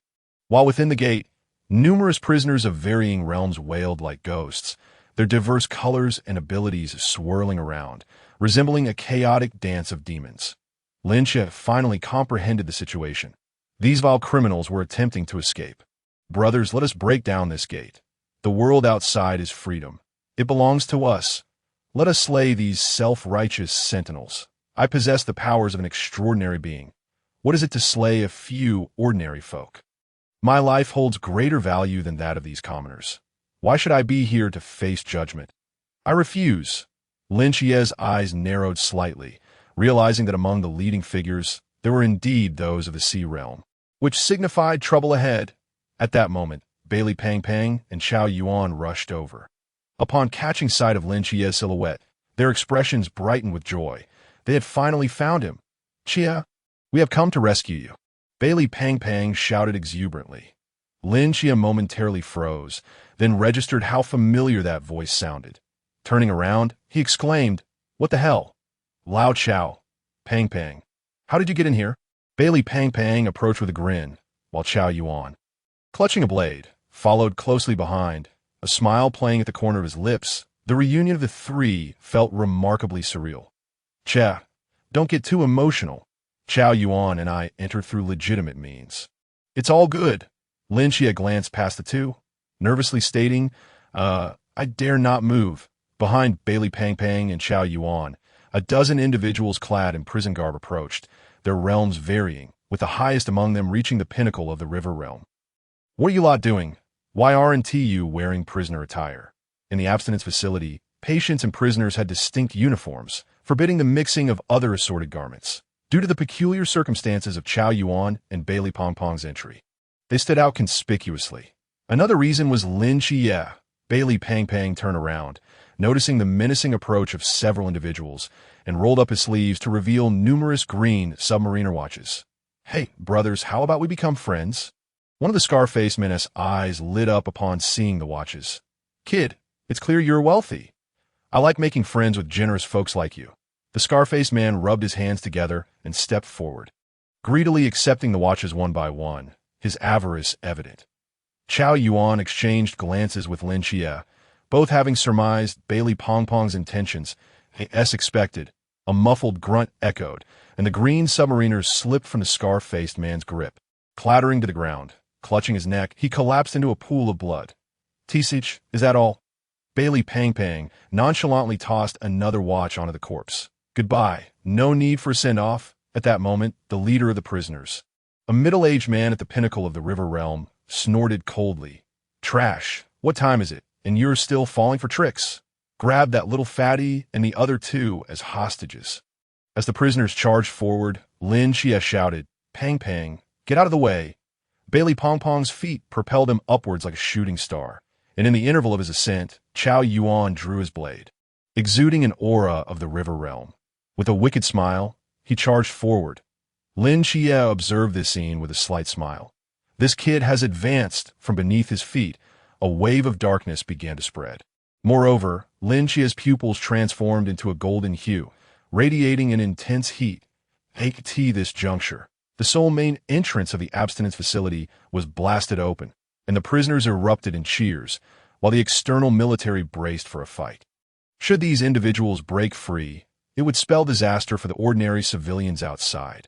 Lin Xie descended like a blazing meteor, landing precisely where the grand entrance had collapsed, his divine presence repelling the prisoners who attempted to surge forth.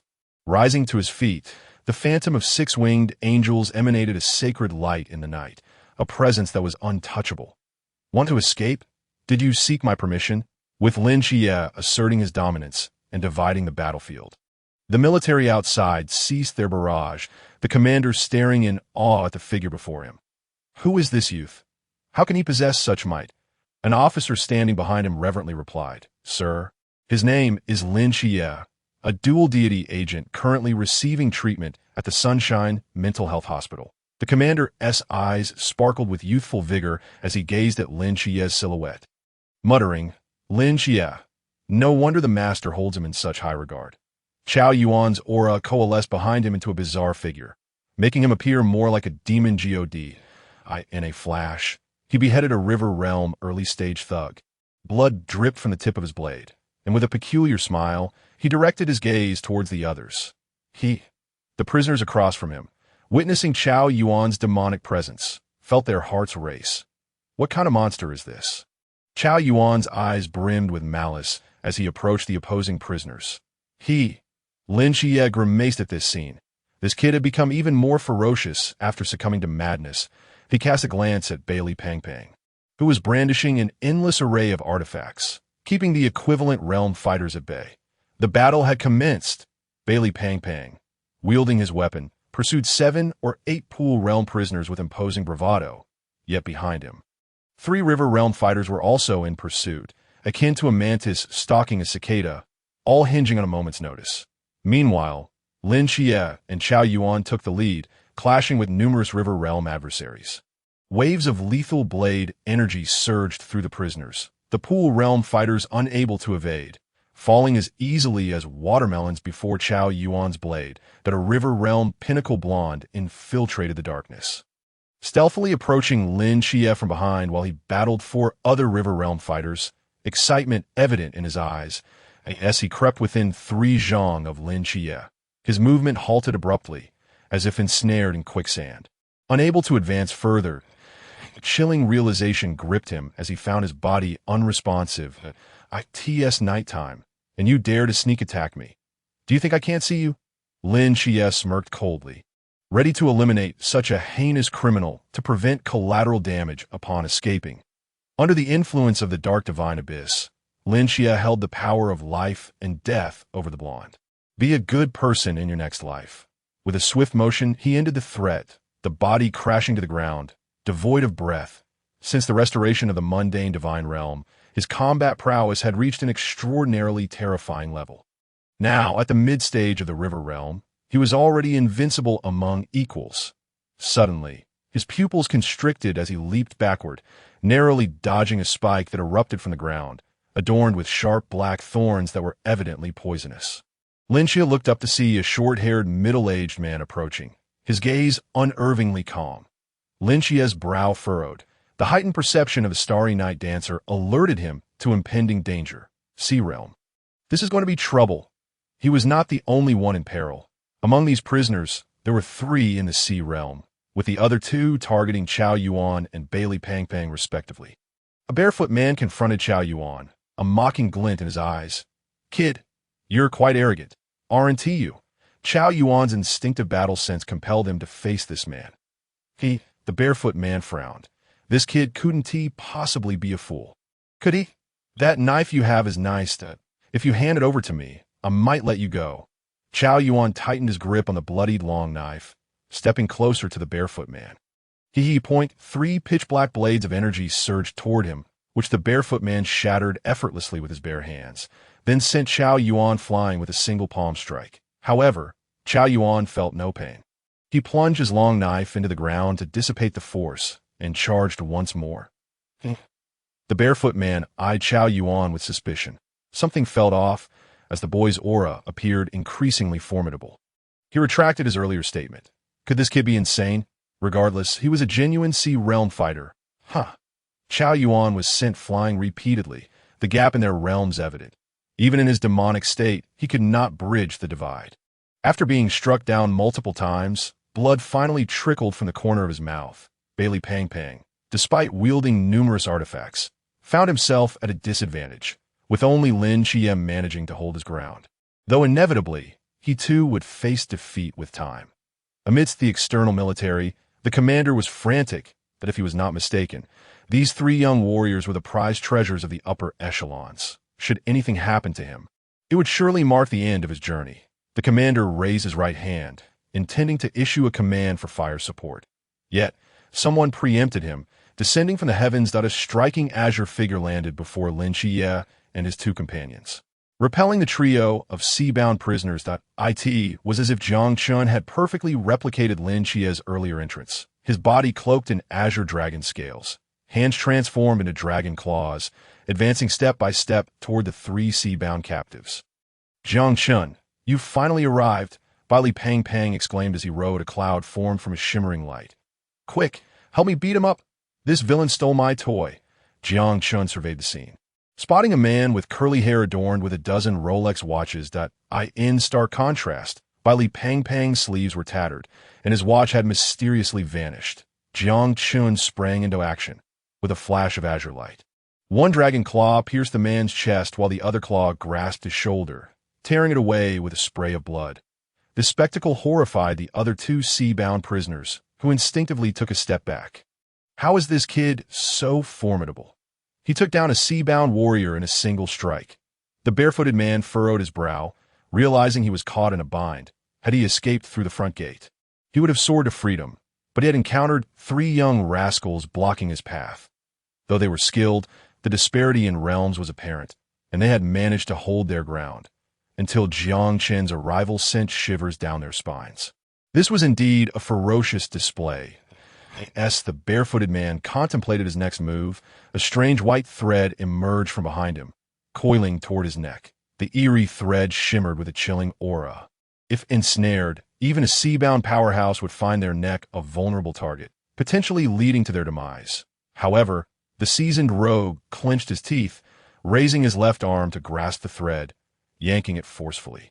A youthful figure was pulled from the shadows, and Qingyu, who had accompanied Jiang Chen, had concealed his presence for a surprise attack. Yet, the formidable strength of the sea-bound warriors thwarted his plans, and Chiyou executed a backflip in midair, landing gracefully beside Lin Qiyem. Qiyou, I hope I'm not late. Lin Qiyem shot him a glance, annoyed. If he had arrived sooner, he could have helped instead of seeking praise. Li Pang approached, eyeing the fair-skinned Qingyu. Scratching his head, Qiyou, is this young lady? Puffed, and Qingyu nearly shattered in despair. Though he was pale and remarkably handsome, to be referred to as a young lady felt rather excessive. He flashed a friendly smile at Li Pang, and then, drawing forth the eerie thread, stepped closer. Qiyou, can we dissect this little chubby one? I'm suddenly quite intrigued. Upon hearing that he was to be dissected, Li Pang gasped, fleeing into the sky atop his shimmering light. Jiang Chen, unable to suppress his amusement at the scene, wished to interject, but the two sea-bound warriors had already armed themselves, preparing to launch a joint attack against him, just as Jiang Chen was about to retaliate. He sensed a murderous intent approaching and turned to see Chao Yuan charging at him, brandishing a knife with a sinister grin. You little brat, you started this. With his recent ascension to the sea-bound realm, Jiang Chen's prowess had significantly improved. He extended his right claw, effortlessly delivering a punch, sending forth an Azure Dragon apparition that swept through the area. Chao Yuan was propelled back by an inexplicable force, and as he hit the ground, Lin Qiyem swiftly pinned him down. Meanwhile, Li Pang skillfully produced a sealing scroll, tearing off a corner and affixing it to Chao Yuan at the same time. Lin Xie delivered a kick, disarming the knife from Chao Yuan's grasp, causing the murderous aura to retract into his body, restoring clarity to his eyes. Huh. Xie, I just had a dream about a dragon flying towards me. Lin Xie twitched his lips, remaining silent while observing Jiang Chen unleashing Azure Dragon apparitions against the two sea-bound warriors, one of whom was at mid-level in their realm. Truth be told, Lin Xie felt a twinge of envy at Jiang Chen's rapid advancement. Xie, shouldn't you get up? Get up for what? This is quite convenient, but I'm not comfortable. Lin Xie glanced down, realizing he was still crouched atop Chao Yuan, offering an awkward smile in a swift transition. Jiang Chen, having solidified his foundation during the recent battle with the two sea-bound warriors, felt a sharp glint of murderous intent flicker in his eyes that he stepped forward, seizing both warriors by their throats with his dragon claws. With their fates hanging by a thread, Jiang Chen lifted them into the air, akin to a henchman teaching a lesson. The multitude of sea-bound prisoners behind them fell to their knees, pleading for mercy. Please spare us. We won't dare again. Yes, yes. I didn't want to run. They lured me into this. I confess. I'm an upstanding citizen. Please let me go. At that moment, the barefooted man dangled in the air. His face flushed. He had never imagined he would be so close to freedom, only to be used as a stepping stone by a young lad. Kid, if you're going to kill me, do it quickly, Jiang Chen snorted, instructing Ba Li Pang to retrieve the sealing scroll and suppress the two's cultivation before tossing them to the waiting guards outside. Killing them would indeed be easy. But Jiang Chen recalled that he had entered to complete an assessment. Becoming the Underworld-S leader had already strayed from his original path. He could not afford further complications. Jiang Chen, you're as fierce as ever. Chao Yuan approached, still recollecting fragments of the punch Jiang Chen had delivered. Well, the crisis is mostly averted. Where do we go from here? Jiang Chen's soul inquired. The others paused, Ba Li Pang producing his shimmering light. Ready for action. Of course. We escape. We've worked hard to rescue Xie. If we wait for the master to return, we'll all be imprisoned. Lin Xie pondered, and after a moment's deliberation, his eyes brightened. He was thoroughly tired of living under constant surveillance in the psychiatric hospital, and his body had nearly recovered. Staying there, while safe, offered minimal benefits for his cultivation, and he had many tasks to attend to. Run! Lin Xie took the lead in fleeing, and Qingyu touched his nose and turned to follow. Ba Li Pang soared into the sky, and Chao Yuan was not far behind, eager to avoid being caught by the master and imprisoned once more. The memories of his time in the fasting facility were still vivid. Jiang Chen stood atop the roof, his lips twitching as he gestured helplessly at the camera before making a hasty retreat, leaving behind a stylish silhouette. In the main control room of the fasting facility, Dr. Li's lips twitched. These little brats have left me with a mess to clean up. When Commander Yi returns, how will I explain this? I've got it. Dr. Li suddenly twitched and collapsed, falling into a coma, intent on leaving no witnesses. Something feels amiss. Never mind, in another scene, Old Wu was engaged in a fierce battle with the second and fourth seats, while the sixth seat had long since perished. Your followers are pathetic. I took one down while facing three of you. The second seat scoffed, about to retort when he suddenly sensed something, raising his head to kneel naturally. We greet our master. A vortex appeared in the sky, and a man dressed in a tailcoat stepped forth with grace, upon witnessing his subordinates fail to eliminate a single opponent of equal rank. He furrowed his brow, a flicker of anger shining in his phoenix eyes. You worthless fools, 3 against 1, and you've been countered. The second and fourth seats fell silent, afraid to speak. The gaze of the murmuring figure turned toward Wu Tongxian, and just as he prepared to speak, he sensed something amiss, his expression turning ashen. Thunder rumbled in the heavens, and 7 obscure beams of light descended, seeking to seal this realm. Damn that spiritual media team. They are truly relentless. He gently waved his right hand concealed beneath his tailcoat, and the very fabric of space was torn asunder. With a swift motion, he pulled the second and fourth seats into the void, vanishing without a trace. After witnessing the departure of the murmuring figure, Wu Tongxuan's expression relaxed. He had just endured a series of fierce battles, pushing himself to the brink of exhaustion. But fortunately, the medium team arrived just in time. As he collapsed to the ground, A man draped in a black cloak appeared in an instant, supporting Wu Tongxian with a firm grip. Wu Xiaogo. Impressive indeed, managing to hold off 3 fellow believers of the same realm. Wu Tongxian gazed at the man before him, ripples of emotion stirring in his eyes. Captain. The scene shifted to the sky, several miles away from the abstinence hall, where the figure of the murmuring individual plummeted from the void. With the second and fourth seats trailing behind in disarray, Lord Murmuring, "What shall we do next?" Murmuring furrowed his brow, displeased at the sight of the 2 inept followers. "What else is there to do?"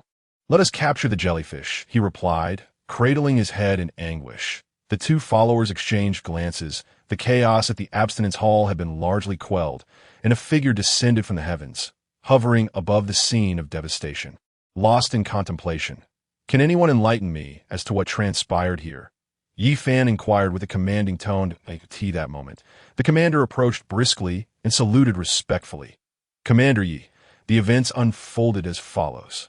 As the commander narrated with vivid detail, Yi Fan's eyes grew increasingly bright. "Where is Lin Qiyue? Did I not instruct Dr. I to keep an eye on him?" Yi Fan's mental prowess surged like a tidal wave, enveloping the entire abstinence hall, finally locating Dr. Li, comatose and sprawled comfortably on the floor of the main control room. Yi Fan tore through the fabric of space, stepping into the control room, and with a twitch of his lips, he kicked Dr. Li, who had succumbed to a deep slumber. "Stop feigning death and get up." Dr. Li suddenly opened his eyes, exhaling deeply, and looked at Yi Fan with surprise. "Commander Yi, you've arrived. Where is Lin Qiyue?" Yi Fan regarded Dr. Li, who was putting on an act, without exposing him. "Oh, why does my head hurt so much?"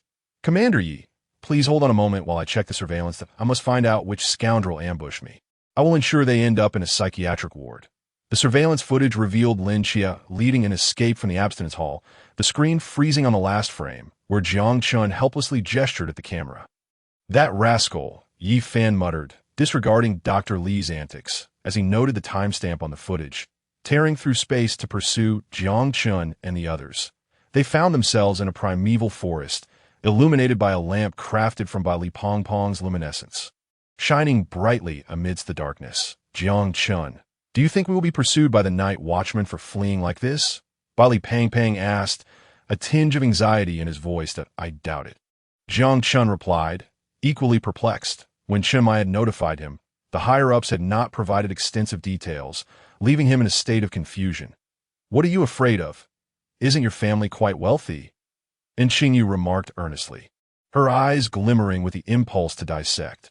The small chubby figure was laden with forbidden items, some emitting a grayish-white glow, a true reflection of his inner self. "Dissect, dissect, dissect." Li Pangpang shivered at the intensity of Qingyu's gaze from behind. "Now, wait a minute, we're all brothers here. Please don't do anything rash." From Lin Qiyue's earlier introduction, Li Pangpang was acutely aware of Qingyu's perverse understanding of the anatomy and fundamental structure of corpses. Qingyu flashed a bashful smile, merely intending to tease the chubby wide to the rear of the group. Jiang Chen's brow furrowed. "Everyone be cautious. Someone is approaching." Lin Qiyue's Starry Night dancer unfolded instantly, and indeed, a cloaked figure wielding a straight blade descended from the sky behind them. His unmasked aura made it possible for Jiang Chen and Lin Qiyue to detect him, otherwise with their cultivation levels. Discovering Yi Fan would have been akin to chasing shadows. Chao Yuan's body trembled, as though witnessing something extraordinary.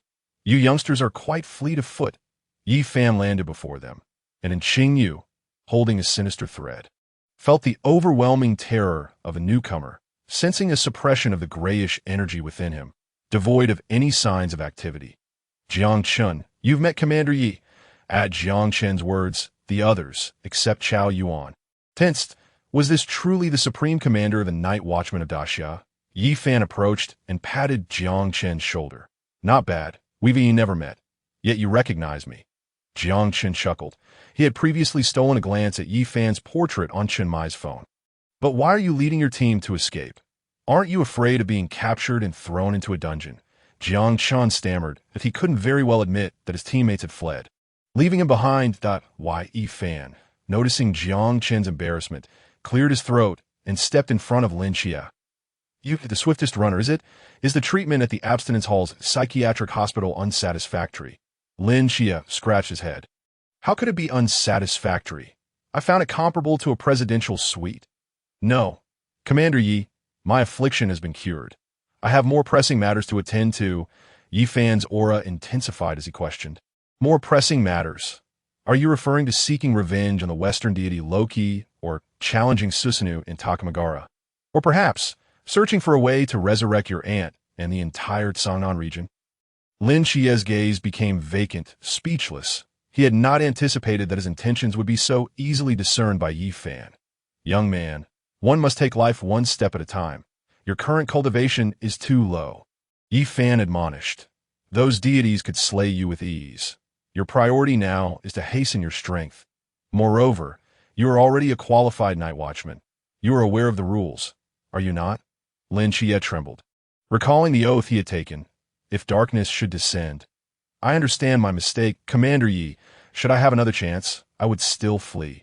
Hearing the first half of Lin Xie's statement, Yi Fan smiled with satisfaction. But the latter half caused his smile to freeze. He no longer teased Lin Xie and produced a stack of documents, handing them to him. The qualification form for the 5th Special Squad of the Daxia Night Watchmen. Lin Xie was astonished upon receiving the papers. The first 2 pages clearly displayed his and Jiang Chen's identity information, while the subsequent pages were blank. Well, surprised, are we? Yi Fan said with a smile. Lin Xie, you and Jiang Chen have both successfully passed our higher-up scrutiny. Therefore, we have decided to establish a special squad for you to undertake unique missions. Jiang Chen stepped forward to stand beside Lin Xie, gazing at the document bearing his identity information. Commander Yi, is this the assessment from the higher-ups? Yi Fan chuckled, his gaze turning peculiar as he regarded Jiang Chen. To be precise, yes. Who knew you and Lin Xie would team up to escape? If I hadn't chased after you from so far away, were you planning to abandon your duties? Jiang Chen laughed awkwardly. No. How could that be? Once a night watchman, always a night watchman. Yi Fan smiled approvingly at Jiang Chen, appreciating his high level of awareness. Commander Yi, I have a question. Lin Xie pondered over the qualification form. Speak. Why does it say reserve team on it? Yi Fan quickly provided an explanation in response to Lin Xie's inquiry. Because neither of you has yet reached the pinnacle of the sea realm, that I in an official special squad. The captain must be at least at the peak of the sea realm, and all other members must be above that level. Thus, you are currently classified as a reserve team. Once Lin Xie showed no further questions, Yi Fan continued. Which of you wishes to be the captain? Jiang Chen and Lin Xie exchanged knowing glances and simultaneously declared. Yi Fan remarked, the captain's responsibilities are considerable. The glamorous title comes with significant burdens, as the ancient saying goes. To wear the crown, one must bear its weight. Jiang Chen spoke first. I shall take on the role. Commander Yi, as my cultivation currently surpasses that of Qiyou, should danger arise, I could secure additional time for him and his comrades to escape. Lin Xie and Bailey Pang gazed in a daze at Jiang Chen's retreating figure. Yi Fan's eyes sparkled with brilliance. After a moment's contemplation, he inscribed the words captain in gilded letters on Jiang Chen's identity profile using a special technique, making it shimmer under the night sky. Jiang Chen was not motivated by the prestige of the captaincy. He merely wished to share some of Lin Xie's burdens, for he had endured much hardship. Commander Yi, may I recruit the remaining members of our 5th special team at my discretion? Yi Fan nodded affirmatively, stating, indeed, the members of the special team are entirely at your discretion. Furthermore, the special team status is highly esteemed. You will heed my commands, and once you become a formal squad, all corresponding privileges will be granted to you. Very well, Jiang Chen replied with a smile, sequentially handing qualification application forms to Bailey Pang, Chao Yuan, and in Qingyu. Hurry and fill these out. Once completed, have Commander Yi approve them on the spot to expedite the process. The group exchanged glances, and Yi Fan twitched his lips. This lad seemed to regard him as a mobile review machine. Nevertheless, given his remarkable potential, Yi Fan held great optimism for this newly established special team. Bailey Pang stared at his name on the application form, his eyes glimmering. Father, did you see? I become a member of the special team. Chao Yuan was even bolder. For the sake of ceremony, he bit his finger to press his fingerprint beside his name, while Qingyu extended his fair, slender index finger, allowing a drop of blood to escape before stamping it as well that the chill enveloped his fingertip, and the wound healed instantly. Bailey Pang, taken aback, approached Zhao Yuan and whispered, "Old Chao, could you share a drop of your blood with me? Why not use your own?" Zhao Yuan frowned, looking at Bailey Pang with discontent. "I fear the pain." Bailey Pang chuckled, bashful yet candid. Under Bailey Pong's relentless persuasion, he managed to extract a drop of blood from Zhao Yuan to stamp his fingerprint. Yi Fan, unable to suppress a chuckle, coughed lightly to remind them, "Actually, a fingerprint is not necessary." And Qingyu's eyes flickered, while Zhao Yuan contemplated his still bleeding finger. Bailey Pang cheerfully reassured, "No worries, Commander. It's not like it's my blood." After this brief interlude, Yi Fan departed, leaving behind a sealed folder containing a special satellite phone for communication. This device could contact the Night Watcher's headquarters from anywhere, provided they were not under divine interference. Additionally, it contained details about their first mission. Upon opening the ominous envelope, Jiang Chen was greeted by the bold characters, "North of Mo, Greater Xing'an Range." Following this were descriptions of the mission. It was said that local Night Watchers had encountered insurmountable mysteries within the primeval forest and sought assistance from headquarters. "Captain, how do we reach such a distant place?" Bailey Pang, fully embracing his role as a special team member, was the first to inquire of Jiang Chen. Jiang Chen, perusing the letter's contents, snapped his fingers and remarked enigmatically, "Follow me, and you shall surely be dazzled." 2 hours later, the group found themselves seated in a green train, exchanging glances as the sun rose. Bailey Pang, observing the train's dilapidated interior and cacophonous atmosphere, fell into contemplation. "Is this what you meant by being dazzled?" Jiang Chen pointed out the window, prompting Bailey Pang to look up. The blinding sunlight reflected off the pristine snow, making it difficult for him to open his eyes. "Captain, this isn't just dazzling. It's overwhelming," Bailey Pang complained, hastily drawing the curtain to avoid the glare, fearing he might go blind at a young age. The train's seating was arranged with a table in the center, with 3 seats on each side. Jiang Chen and his companions occupied 5 seats, while an elderly man sat with his granddaughter.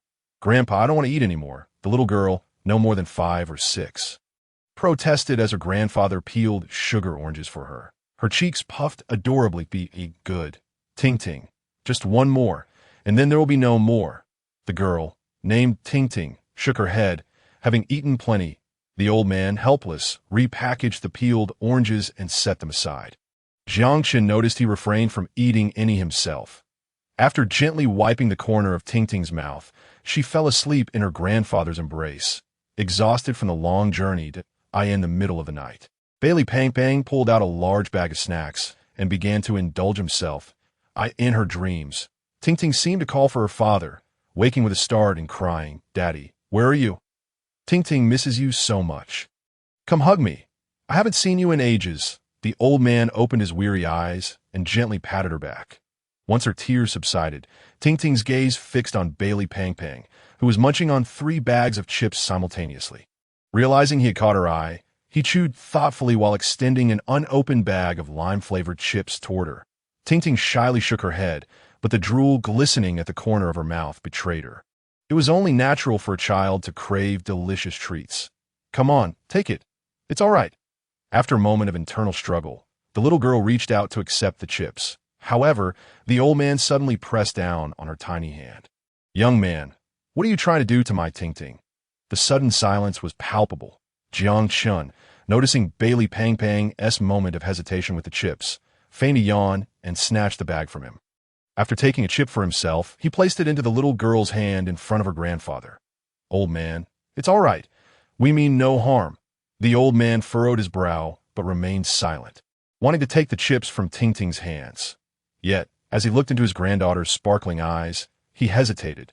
Seeing this, Jiang Chen nudged Lin Qiyue, who instantly understood. He exchanged knowing glances with Zhao Yuan and Qingyu, then quickly tore open a bag of wasabi-flavored chips, popping one into his mouth, followed suit by Zhao Yuan and Qingyu.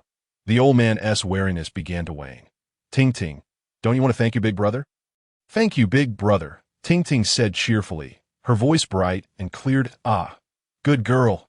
Jiang Chen and his companions offered rare smiles, their hearts softened by the sight of such an adorable child after battling mysterious creatures for so long. Young man, which station are you getting off at? We're getting off at Antak County. And you, sir? Jiang Chen lifted his thermos, blowing on the dense goji berry and red date mixture before taking a sip. Upon hearing Antak County, the old man's eyes briefly glazed over, but he quickly regained composure. What a coincidence. I'm getting off there as well, though. Indeed, the old man seemed rather reticent, engaging in only shallow conversation with Jiang Chen and his companions throughout the journey. Attention all passengers, we have arrived at Antak County. Please ensure you take all personal belongings when disembarking, and we wish you a pleasant journey. As Jiang Chen and his group prepared to disembark, they noticed the elderly man carrying Ting while dragging two bulging woven bags. They instinctively approached to offer assistance. Sir, where are you headed? We'll accompany you. The old man intended to refuse, not wishing to delay Jiang Chen and his companions. However, seeing them already striding away with the bags, he quickened his pace to follow. Upon exiting the station, the surroundings were sparse with people, all bundled in thick clothing, with only a few in special positions standing guard. This was a world of ice and snow. Bailey Pang exhaled, watching his breath crystallize in the frigid air. Wow, why is it so cold? Chao Yuan stuffed his hands in his sleeves, while Lin Xie and Jiang Chen each carried a woven bag. Trailing behind the old man, Bailey Pang walked behind Ting. How about I show you a magic trick, little one? Okay. The delicate face of Ting was flushed red from the biting cold, and even though her small hands were clad in gloves, they offered little protection against the pervasive chill. What is this? Bailey Pang exclaimed as he produced a pink hand warmer from the depths of his spacious pocket and placed it into Ting's hands. Wow, Brother Pang, this is so warm. Upon hearing himself referred to as brother, Bailey Pang beamed foolishly. Behind him, a voice that was neither distinctly masculine nor feminine chimed in. Brother Pang, I want one too. Bailey Pang stifled his discomfort and turned to see Jiang Chen and his companions regarding him with knowing smiles. Damn you all. They found themselves on a narrow path leading into the forest, marked only by the tracks of small animals, with no signs of human presence in the snow. Suddenly, Jiang Chen gasped, shouldering his bag with one hand while retrieving the task information sheet that Yifan had given him, which included a marked map. What's wrong, Captain? The direction of that old man's house seems to align with the route to the local Night Watcher's base. Could be a coincidence? Lin Xie inquired as he approached. I doubt it. We'll take it one step at a time. After all, we need to visit the Night Watcher's outpost, and we might as well gather some local intelligence. Despite his age, the old man moved with surprising agility in the snow, even while carrying a 6- or 7-year-old girl, outpacing the younger lads.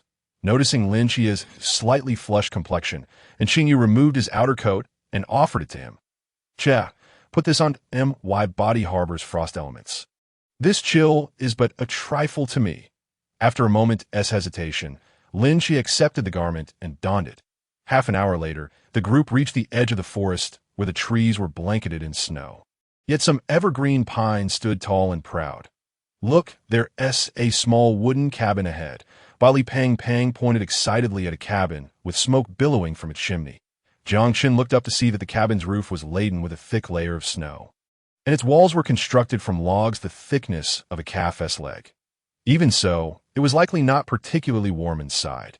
Lin Xie gazed thoughtfully at the red dot on the map. This is the gathering place for the Night Watchers in Antak County. Young men, I truly appreciate your help. Come inside and warm yourselves by the fire. The old man took the luggage from Jiang Chen and walked to the cabin door, knocking firmly. Diang, open the door. After a brief pause, the door swung open to reveal a middle-aged man in a military coat, his unkempt beard suggesting years of neglect, though his frame was frail from years of poor nutrition. He stood tall, embodying the spirit of his people. Father, what brings you here? Dad. Before the old man could respond, Ting had already leapt into the man's embrace. My Ting has come. My dear daughter, Li Diyang exclaimed, enveloping her in his strong arms as she buried her head against his chest, tears glistening in her eyes. Dad, I miss you so much. You Haven T come home in 3 years. Deng's body trembled at her words. He said nothing, quickly averting his gaze from her tear-filled eyes and ushering Jiang Chen and the others inside. Chen Han, come help out. We have guests. Once inside, the already cramped wooden cabin felt even more congested. Jiang Chen couldn't help but feel moved by the scene before him. It was undoubtedly the most desolate night watcher outpost he had ever encountered. The fireplace flickered with flames, yet the chill remained pervasive. Even the transparent glass on the table was frosted over. Idiong poured steaming cups of water for Jiang Chen and the others, though labeled as hot. In such frigid conditions, it was scarcely warmer than lukewarm. The old man retrieved various winter garments for a woven bag, each intended for warmth. Uncle Li, is it just the two of you here? Lin Xia asked, a smile brightening his face. Idiong, occupied with the vegetables and meat his father had brought, casually replied, we mostly patrol, hunt, similar to a forest ranger's duties. Jiang Chen's gaze drifted to a blackboard in the corner, where several red marks caught his attention. He discreetly nudged in Qingyu, who immediately understood, his eyes gleaming with a silvery light as he studied the map on the board. Jiang seemed to sense something amiss, casually walking over to the blackboard and shifting it to the corner. This thing is just for drawing. It's in everyone's way. Half an hour passed, yet the water for cooking had yet to boil, a testament to the frigid temperature. Observing this, Li Pang stood and whispered a few words to Jiang Chen, who nodded in understanding. Everyone, please wait a moment. I'll step outside for a quick hunt. As the door swung open, a gust of icy wind swept in, causing everyone to shiver. That kid, and Qingyu glanced at Li Pang's departing figure. As if he had an inkling of what was to come, Idiong paused, staring at the rifle hanging on the door, murmuring, why did that little chub say to go out and hunt? Did I mishear? No, Uncle Li, you must have misunderstood. He said he brought some local game and wanted to share it with everyone. 5 minutes later, the door burst open as Li Pang kicked it in, revealing a folding table laden with 3 enormous self-heating hot pots, their enticing aroma wafting through the cabin. Jiang Chen and the others sprang to assist in placing the hot pots on the table. Li Diyang and Lu Han exchanged glances, their eyes filled with curiosity at this unexpected bounty. Li Pang, having completed his task, beamed as he dashed back outside, soon returning with a steaming platter of coffee and a cup of warm milk for Ting. As children should not drink coffee to tea the dining table, Li Diyang stared at the steaming hot pots filled with lamb and beef rolls, along with ingredients he had never seen before, lost in thought. Is this what you refer to as game? Uncle, out here in the wilderness, a hot pot with such a rich aroma is certainly game. Li Pang prepared a sesame sauce base for himself and Ting. Eager to indulge, Diyang approached, slicing his father's vegetables and meats into thick, tender pieces, unwilling to take advantage of their generosity. Such selflessness was a rare find. Ting is ready to dig in.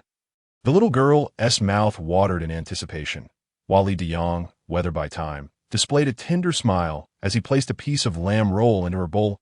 In that moment, within the humble wooden cabin at the edge of the primeval forest, surrounded by steaming hot pots, rich coffee, and sweet milk, they savored their meal with gusto. It was artistry in its purest form. By the way, what brings you to this desolate place? Li Diyang inquired, sipping his coffee, savoring its bitter yet fragrant flavor. Hunting, filming a movie, adventuring. The trio of Chao Yuan, Lin Xia, and Li Pang exchanged glances, their expressions betraying their simultaneous yet distinct intentions. Jiang Chen chuckled awkwardly, striving to mediate. Uncle Li, we're actually university students, fascinated by the culture and customs of Ta. We mainly came here to travel and take pictures. Diyang raised an eyebrow, intrigued yet skeptical.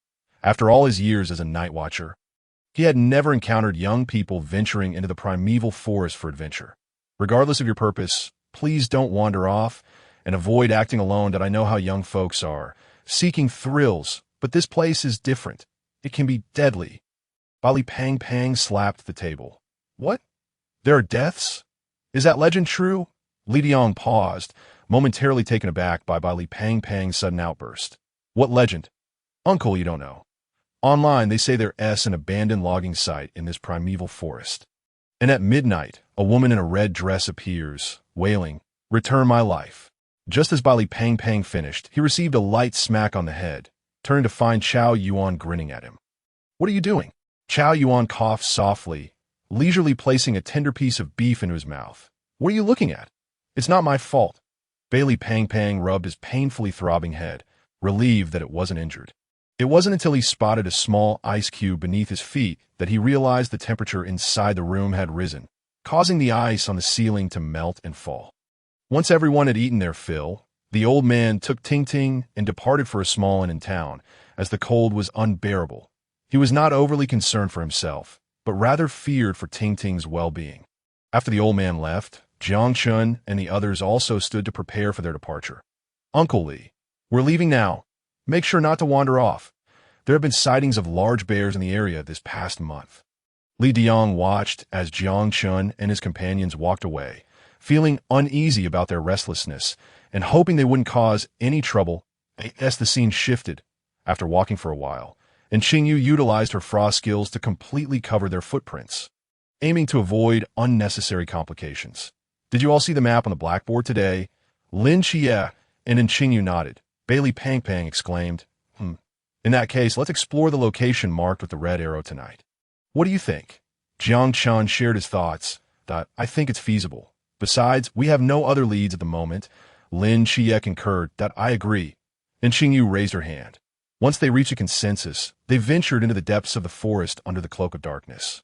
The 30 to 40 centimeters of snow crunched beneath their feet, accompanied by the calls of unseen small creatures, as a tense atmosphere began to unfold.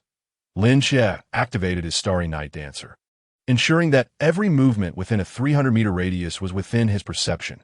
After about 20 minutes of walking, a slightly spacious lumberyard came into view. Could this be where Bald Chong resides? Bailey Pang Pang took out his phone to compare a photo of Chong's lumberyard with their surroundings.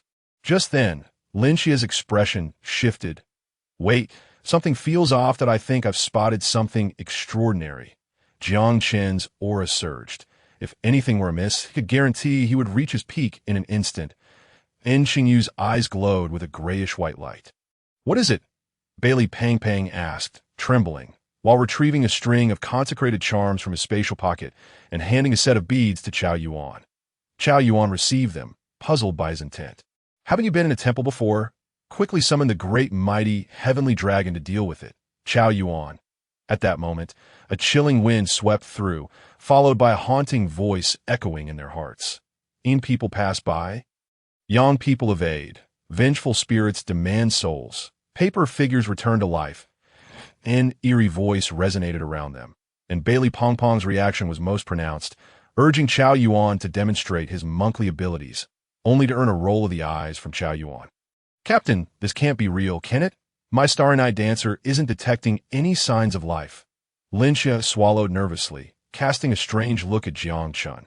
Jiang Chen raised an eyebrow, about to speak when an unsettling sound erupted without warning. Then, a truly shocking scene unfolded. In front of Jiang Chen and the others, two processions emerged from the abandoned lumberyard. Point one was a wedding procession, while the other was a funeral. The wedding party carried a flower sedan chair, with attendees clad in red garments, exuding a festive atmosphere, while the funeral procession bore a coffin, playing mournful music.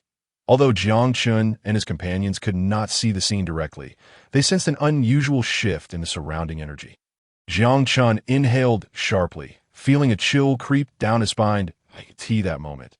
Bailey Pang Pang seemed to recall something, pulling out a pair of glasses adorned with the innate 8 trigrams pattern from his spatial pocket. Upon wearing them, his complexion turned ghostly pale, and his lips trembled involuntarily. Good heavens, could this truly be a ghost? As he spoke, both processions turned in unison to face Jiang Chen and his companions. Bailey Pang Pang, terrified, tossed the glasses to Jiang Chen and ducked behind Chao Yuan, chanting Amit Ba. Jiang Chen sensed the invisible energy around them intensifying, accompanied by an unsettling aura of death. He immediately picked up the special glasses Bailey Pang Pang had discarded and put them on, gazing toward the abandoned lumberyard. Good grief. Is this what ghosts look like?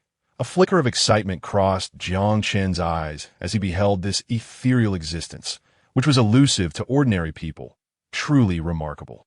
Lin Xie approached. "Captain, I want to see too." And Qingyu, not wanting to be left behind, shyly smiled and approached, his excitement surpassing even Jiang Chen's. "Can we dissect a ghost?" Jiang Chen tossed the glasses to Lin Xie. Whispering, "Here, try to keep your voice down. The two processions are about to collide." Lin Xie donned the glasses, observing the faces of the individuals in both processions, all of whom were ghastly pale, their eyes resembling those of dead fish.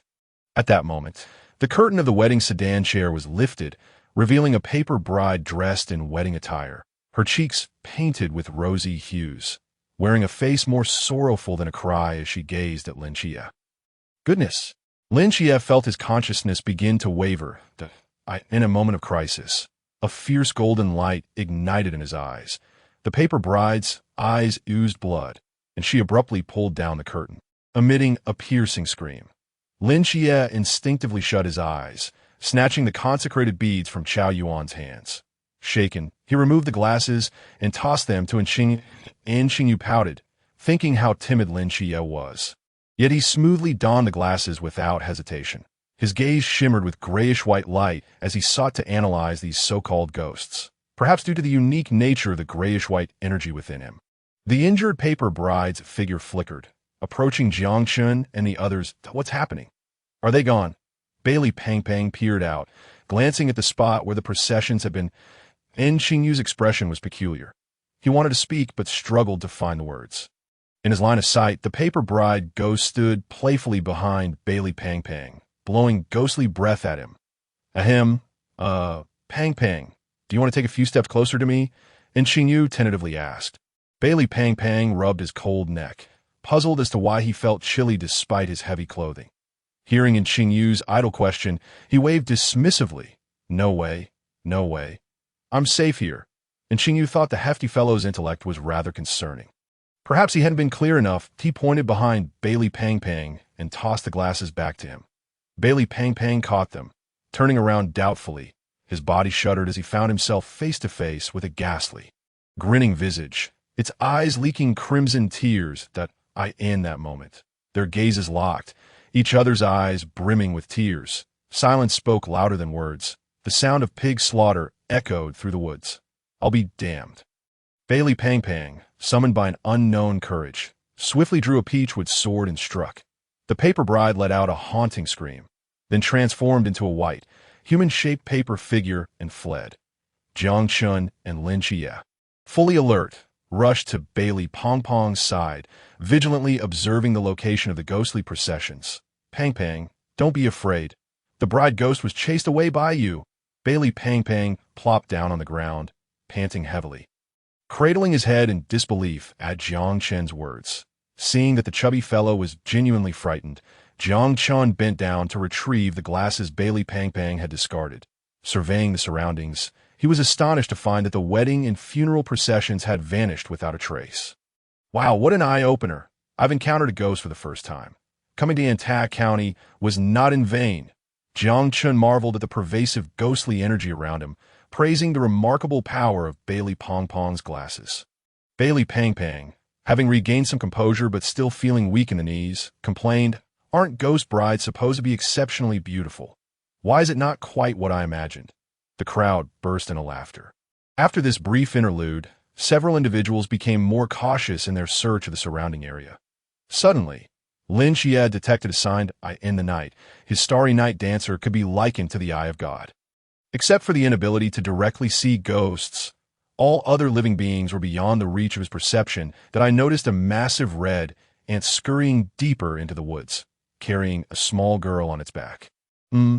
Upon hearing the mention of the girl, Jiang Chen immediately thought of Uncle Li's daughter, Ting. Without further contemplation, he swiftly commanded the others to pursue the red ant, within the expansive range of Lin Xie's formidable senses. No creature could elude detection, and mysterious ant was no exception. After a 10-minute chase, they spotted their target at the edge of a colossal stone. "Rescue her first." "Understood." Jiang Chen's figure flickered. Among them, he was the most powerful. He sensed that this ant was merely at the river realm level. As long as he got close, a single strike would suffice to annihilate it.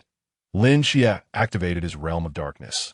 A surge of shadows instantly engulfing the massive red ant, rendering its body immobile. Jiang Chen followed closely behind, swiftly retrieving the small girl from the ant's back and checking for signs of life. Thankfully, she was unharmed. Just as the night was particularly dark, Li Pang approached with a flashlight, astonished to discover that this small girl was none other than Uncle Li's formidable daughter. Damn it! How could I let him harm her? Such a lovely child. How could anyone have a heart to abduct her? Li Pang had already been enchanted by Tingting's sweet calls of Pangage during the day. Now, witnessing her being kidnapped by this grotesque ant, he was seething with rage that he rummaged through his spatial pocket, pulling out a collection of torture devices, intending to let this abominable ant experience the top 10 tortures. Specially crafted by Li Pang. Lin Xia intervened. Pang, this red ant still serves a purpose. How about you release your fury after we locate its lair? Li Pang snorted in indignation. But he approached, and under the watchful eyes of the others, removed 2 of the ant's hind legs before relenting. Jiang Chen couldn't help but chuckle at the scene, as the night deepened, and considering Tingting's presence. It was no longer suitable to venture further. They decided to set up camp and rest. It was now Li Pang's moment to shine. He produced a vacuum tent, and after tearing open the packaging, it inflated automatically. Within 2 minutes, amidst Tingting's cheers, the tent took shape. That was not all. Li Pang then brought forth a portable outdoor power source, followed by a coffee machine and a grill. The crowd gasped in astonishment. Tingting exclaimed, "Pangage is so amazing." Li Pang showed no signs of fatigue. It was evident he relished the title bestowed upon him by little Tingting. The group took turns keeping watch, when suddenly, Qingyu, seated outside the tent, opened her eyes wide as a long sword of frost coalesced in her right hand, brimming with chilling energy as she focused intently on a particular direction. Someone is coming. The others inside the tent, alerted by Qingyu's signal, swiftly emerged. As footsteps approached, 2 figures materialized in the darkness, Li Diyang and Lu Han, members of the Antak County Night Watch team. "Good evening, Uncle Li," Jiang Chen beamed. Flashing a sheepish grin, Li Diyang appeared anxious, his brow furrowed, and the mud on his legs had frozen solid. "What are you doing here? Didn't I tell you not to venture too deep?" He attempted to articulate further, but was interrupted as little Tingting rushed out. "Daddy!" Tears streamed down Li Diyang's face as he hurried towards Tingting, nearly stumbling in his haste. He scooped her up, repeatedly checking for injuries. "I'm so glad you're all right. I was so worried. Hearing from your grandfather that you were taken by a giant ant, I rushed here with Uncle Chen Han, but why are you here?" Tingting looked towards Li Pang and the others. "Daddy, it was Pangage and the others who rescued me." At this moment, Jiang Chen and the others felt their hearts race, fearing they might slip up. Li Diyang looked gratefully at Jiang Chen and the others. "Thank you for saving my daughter. I am forever indebted to you. If you ever need anything, I will accompany you at all costs." Jiang Chen coughed and waved his hands dismissively.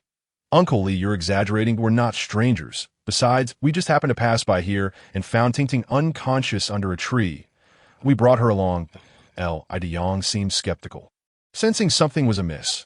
"What about the giant ant? Is that true?" "Absolutely. If you don't believe me, ask Tingting." Hearing Jiang Chen's words, Tingting nodded enthusiastically, her gaze wide-eyed as she confirmed his account.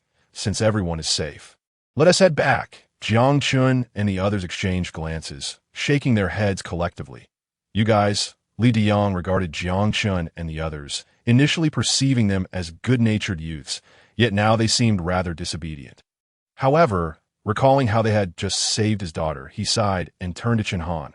"Little Chen, you should take Tingting back, that I'll stay here and keep an eye on these rascals. I can't let their lives slip away under my watch." Chen Han nodded in agreement, and Tingting, very cooperative, allowed Lu Han to carry her away, waving goodbye to Jiang Chen and the others before departing. "See you tomorrow, brothers. See you tomorrow."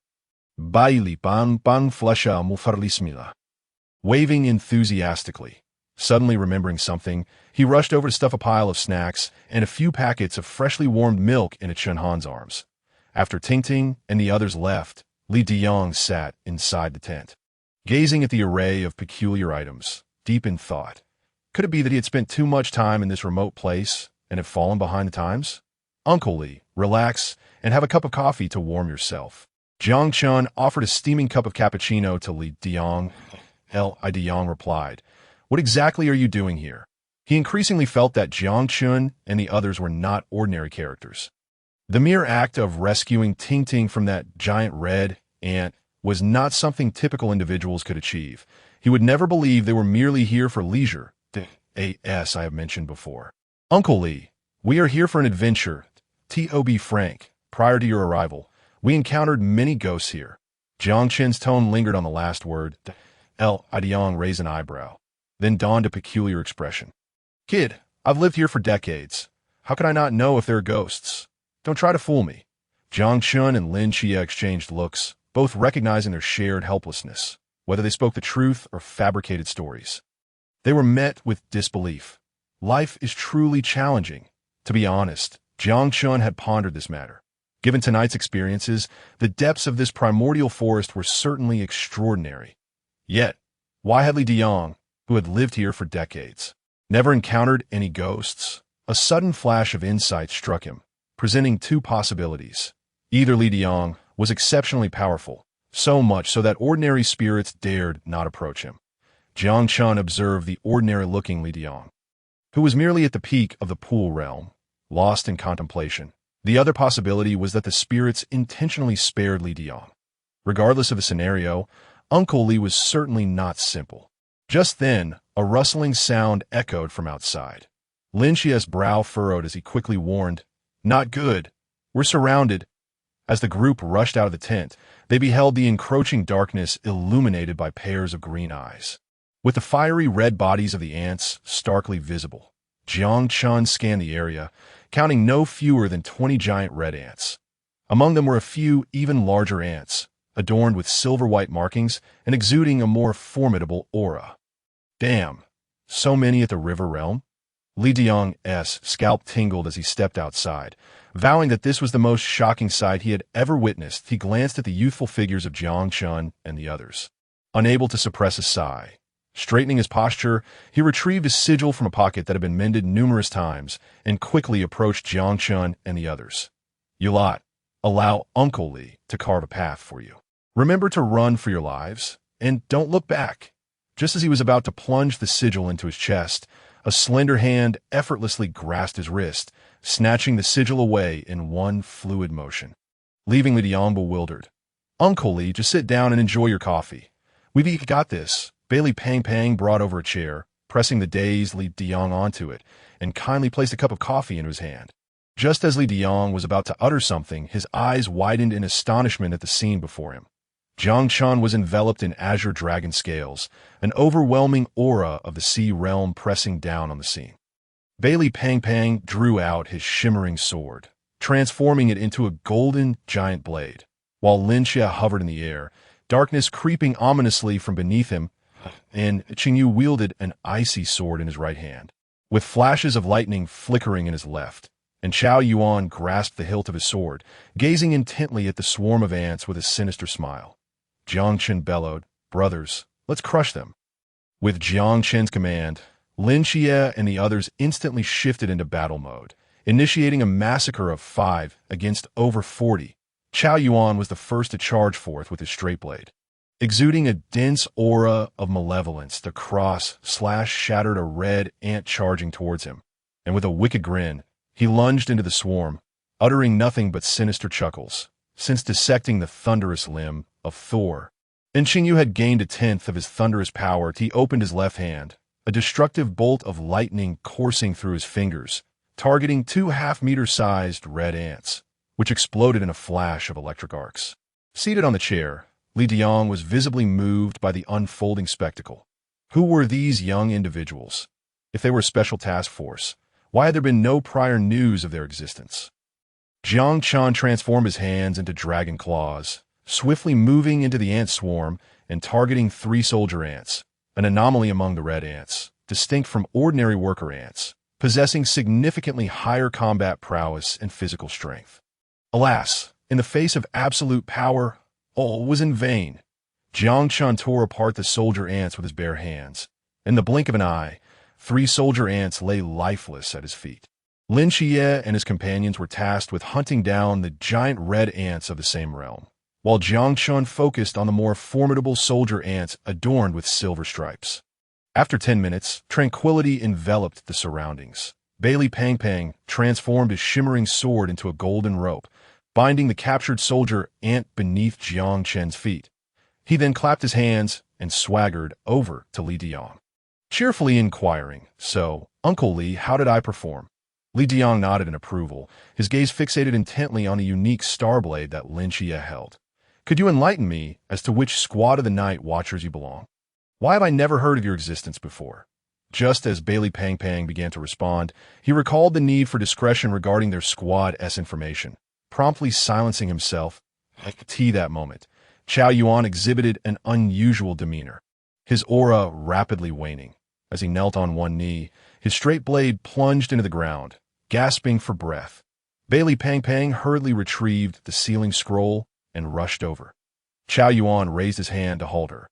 "Give me a moment. I can do it." A minute later, all malevolence dissipated from Chao Yuan's being, and he stood up to find Lin Qie and the others gazing at him in astonishment. "Well done. You've finally mastered control," Jiang Chen remarked, lightly striking Chao Yuan's chest. Chao Yuan chuckled, startling Jiang Chen, who instinctively jumped back, only to realize it was merely a jest. "You rascal," Jiang Chen muttered, turning to see Li Diang crouched before the bound soldier ant, meticulously comparing it to the mysterious shapes depicted on a blueprint. "Uncle Li, have you made any new discoveries?" Li Diang diligently recorded the soldier ant's distinguishing features before standing to face Jiang Chen. "Are you truly a special task force sent to handle the mysterious entities in Anta County?" Jiang Chen nodded. At this juncture, honesty seemed the best policy. Li Diang had been rooted here for decades and might provide them with crucial leads. Upon receiving Jiang Chen's affirmation, Li Diang's eyes glimmered with renewed hope. His perseverance held significance. Anta County had a chance for salvation. Witnessing the combat prowess of these young individuals, he felt that even if they were not an official special task force, they were exceedingly close. "Uncle Li, have giant red ants ever appeared in Anta County before?" Without a moment's hesitation, Li Diang shook his head. There should not have been any previously. However, about a year ago, while patrolling with Luhan, I encountered an early-stage pool realm red ant. After slaying it, it vanished without a trace. The second encounter was a month ago with 2 giant red ants in the river realm. If I hadn't lived in this primitive forest for decades and knew some concealed routes, I might have met my end here.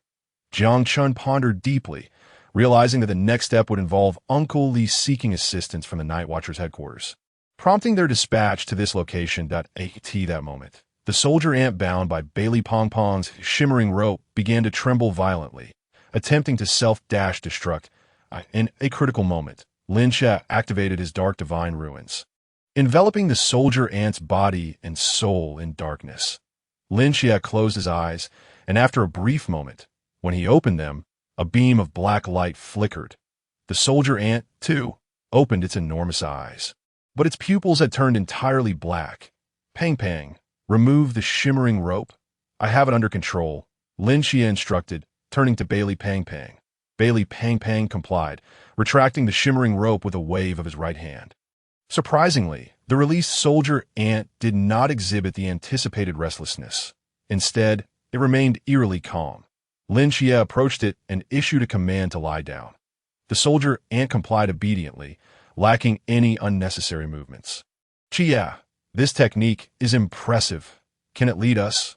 Let us infiltrate its nest," and Qingyu's eyes sparkled with excitement.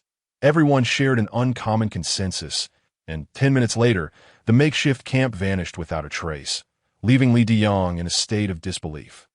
Before departing, Lin Qie glanced at the scattered corpses of the giant red ants, and, with a glint in his eye, traced an intricate 6-pointed star array, offering all the flesh and blood as a sacrifice. The array flickered with light, and all the corpses vanished, a golden glow surging into Lin Qie's brow. Jiang Chen nodded in affirmation, observing that a contract had indeed been successfully established. Half an hour later, Jiang Chen and his companions arrived at a massive fissure, guided by the soldier, and Liang furrowed his brow at the sudden appearance of the gaping chasm. This shouldn't be. I was here just over 10 days ago. And it was completely flat. How could such a large fissure form? Jiang Chen turned to Lin Xie, who instantly grasped his meaning. Lin Xie closed his eyes, activating the Starry Night Dancer. His mental energy rapidly surged into the fissure, coalescing into images within his mind. Giant red ants, soldier ants. There are at least 500. Lin Xie's brows knitted tightly. Even he felt a shiver run down his spine at the sight. Over 500 of these mysterious entities. Most within the river realm. But wait, there was a massive ant with a golden body, surrounded by various foodstuffs. Its cultivation was at the sea realm. Li Diang swallowed hard. Have we disturbed an ant nest? Chao Yuan and the others exchanged worried glances. This was no trivial matter. Beneath the fissure lay over 500 divine ants, and the 300 river realm ants alone would be enough to pose a significant threat. Not to mention the even more formidable sea realm ant queen. Captain, should we inform Commander Yi and request a special task force for assistance? This mission seems beyond our capabilities, Bailey Pang proposed. Jiang Chen remained silent, observing the contemplative Lin Xie. What do you think, Xie? Lin Xie lifted his gaze towards the fissure, a flicker of contemplation in his eyes, and then resolutely turned to Jiang Chen. We are the special task force. In truth, there was still a chance for victory. However, against such a multitude of mysterious foes, we must rely on cunning. Jiang Chen nodded. Lin Xie's thoughts mirrored his own. To seek assistance from higher-ups on their first mission would be a disgrace to the special task force. Moreover, it was not that they couldn't fight. They just needed to take the risk. To capture the leader, we must first eliminate the queen. Once the ant queen falls, the rest will be leaderless, and then the battleground will be ours. With determination, they swiftly devised a preliminary battle plan. Lin Xie summoned the long-absent Amumu, who emerged looking dejected from prolonged hunger, pointing to his mouth wrapped in bandages to indicate his need for food. Lin Xie twitched his lips, then gently patted Amumu's head and pointed towards the fissure below. Amumu obediently nodded, understanding that there was plenty of food below, but he must follow Lin Xie's instructions to act accordingly. Amumu, without a moment's hesitation, nodded eagerly, as long as there was something delicious to eat. He was willing to do anything. 3 minutes passed, and Amumu found himself being carried on the back of soldier ant controlled by Lin Xie, disguised as a sacrifice for the ant queen. Blindfolded with bandages, he peered through a narrow slit, observing the spines on the surrounding red ants, and swallowed hard. Lin Xie raised an eyebrow, sensing through their contract that Amumu was yearning for food, which alarmed him. There was still work to be done. Thinking of the impending feast, he quickly soothed Amumu's emotions with his spirit. Amumu, be obedient. If you help me take down that ant queen, I promise to provide you with whatever delicacies you desire from now on. Amumu set aside his greedy thoughts, his eyes filled with determination as he fixed his gaze on the approaching plump ant queen. Lin Xie let out a sigh of relief. It seemed this child still needed a grand promise to motivate him. At that moment, the ant queen, akin to a noblewoman, opened her mouth wide to relish the food brought by the worker ants, indulging in her feast. From her hindquarters, every few minutes, an ant egg was expelled. Amumu positioned himself within the carcass of a wild boar, and as the queen opened her enormous maw, he was effortlessly swallowed. Lin Xie breathed a sigh of relief. Now, he awaited the explosive power of Amumu's cannon. Bang! A blinding flash erupted from the crevice, and inexplicably, Amumu's explosive skill proved remarkably effective within the ant queen's belly. The now corpulent ant queen was reduced to half her former self, writhing in agony within her nest. Meanwhile, the other worker and soldier ants scurried around chaotically, akin to a tangled mess. The opportunity has arrived, brothers. Let's go. Jiang Chen was the first to leap through the gap. Lin Xie followed closely, while Qingyu, utilizing his cunning threads like Spider-Man, swung through the air, surpassing both Jiang Chen and Lin Xie in speed to land first on the ground. Bailey Pang, on the other hand, took a more cautious approach, transforming into a golden giant sword that carried him, Chao Yuan, and the ever-eager Li Diang. Uncle Li, at your age, we can handle it. Li Diang snorted, don't underestimate me. Just because I'm older, my unique abilities can be quite beneficial in this environment. Just watch. Bailey Pang twitched his lips, deciding he would keep an eye on old Li. He wouldn't want to see him hurt his back. Jiang Chen drew his straight sword, swiftly slaying one soldier ant after another. The best way to reduce danger for his teammates was to eliminate potential threats. These ordinary red ants could be dealt with by Qingyu and the others, albeit at a slower pace. However, soldier ants were another matter entirely. With their high attack power point one after another, the bodies of soldier ants fell into pools of blood. Jiang Chen sensed something and looked up to see Lin Qiyue chasing the ant queen into a cave. After ensuring that Bali Pang Pang and the others were managing, he no longer hesitated and pursued the direction Lin Qiyue had vanished. The cave was pitch black, and Jiang Chen navigated swiftly. Relying on his keen senses, soon he spotted a glimmer of light ahead and discovered Lin Qiyue standing at the entrance of a blood-stained cave. "Qiyue, what's going on?" Upon hearing Jiang Chen's voice, Lin Qiyue turned. Expressing his disappointment, "It got away. I couldn't recklessly pursue it without knowing what lay inside the cave." Jiang Chen nodded. "Your safety is paramount. We'll eventually track down the Ant Queen." As he spoke, he glanced at an inconspicuous wall nearby, his pupils narrowing as if he had seen something extraordinary. Before them, a massive, ominous portal slowly materialized, emanating an aura Jiang Chen found eerily familiar. This aura. Where have I felt it before? He pondered, furrowing his brow. Lin Qiyue seemed to recall something, uttering two words. Paperman Jiang Chen instantly understood. "Damn it, this is the aura of death. No wonder I felt a chill running down my spine. What connection did this suddenly appeared portal have with the Ant Queen? Why was her nest so close to this place? Yet she hadn't fled through this portal. Truly bizarre." The two examined it closely, but made little progress. Just then, a mumu, having finished devouring the spines of the giant red ant outside, entered the scene and brightened upon seeing the portal that he lunged at the portal, taking a hearty bite. Jiang Chen and Lin Qiyue looked on. Amumu's teeth could gnaw through anything, having devoured grenades like candy and even missiles. So surely this portal would pose no challenge. Amumu, however, pointed at his mouth, seemingly having bitten into something exceptionally hard, tears dampening his bandages. Lin Qiyue, feeling helpless, summoned him back into the dimensional space, where he would recover more swiftly. At that moment, the portal began to shimmer, a wave of deathly energy surging forth unexpectedly, causing it to tremble. The top, previously covered in dirt, began to reveal itself. 3 glowing blue characters appeared above the portal, causing Jiang Chen's heart to race as he exclaimed, "Ghost Gate!" As the portal inscribed with the words Ghost Gate quivered, the stone door at its center slowly creaked open, unleashing an even denser wave of deathly energy. Jiang Chen and Lin Qiyue exchanged glances and took a step back. That it was akin to the stench of a corpse sealed for centuries being released as its mouth was opened.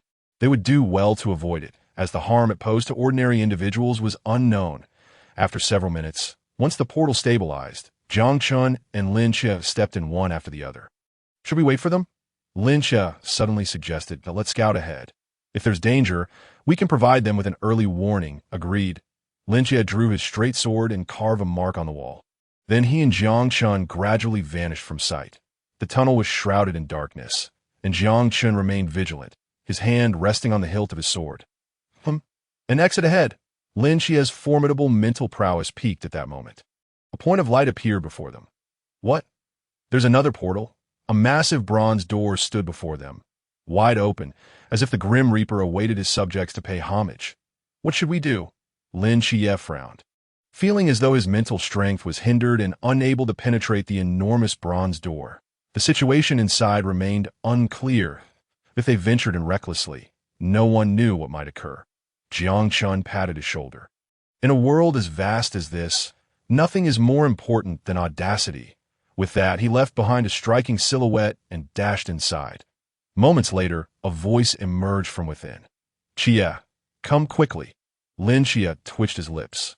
What a reckless exploration, truly befitting of their captain.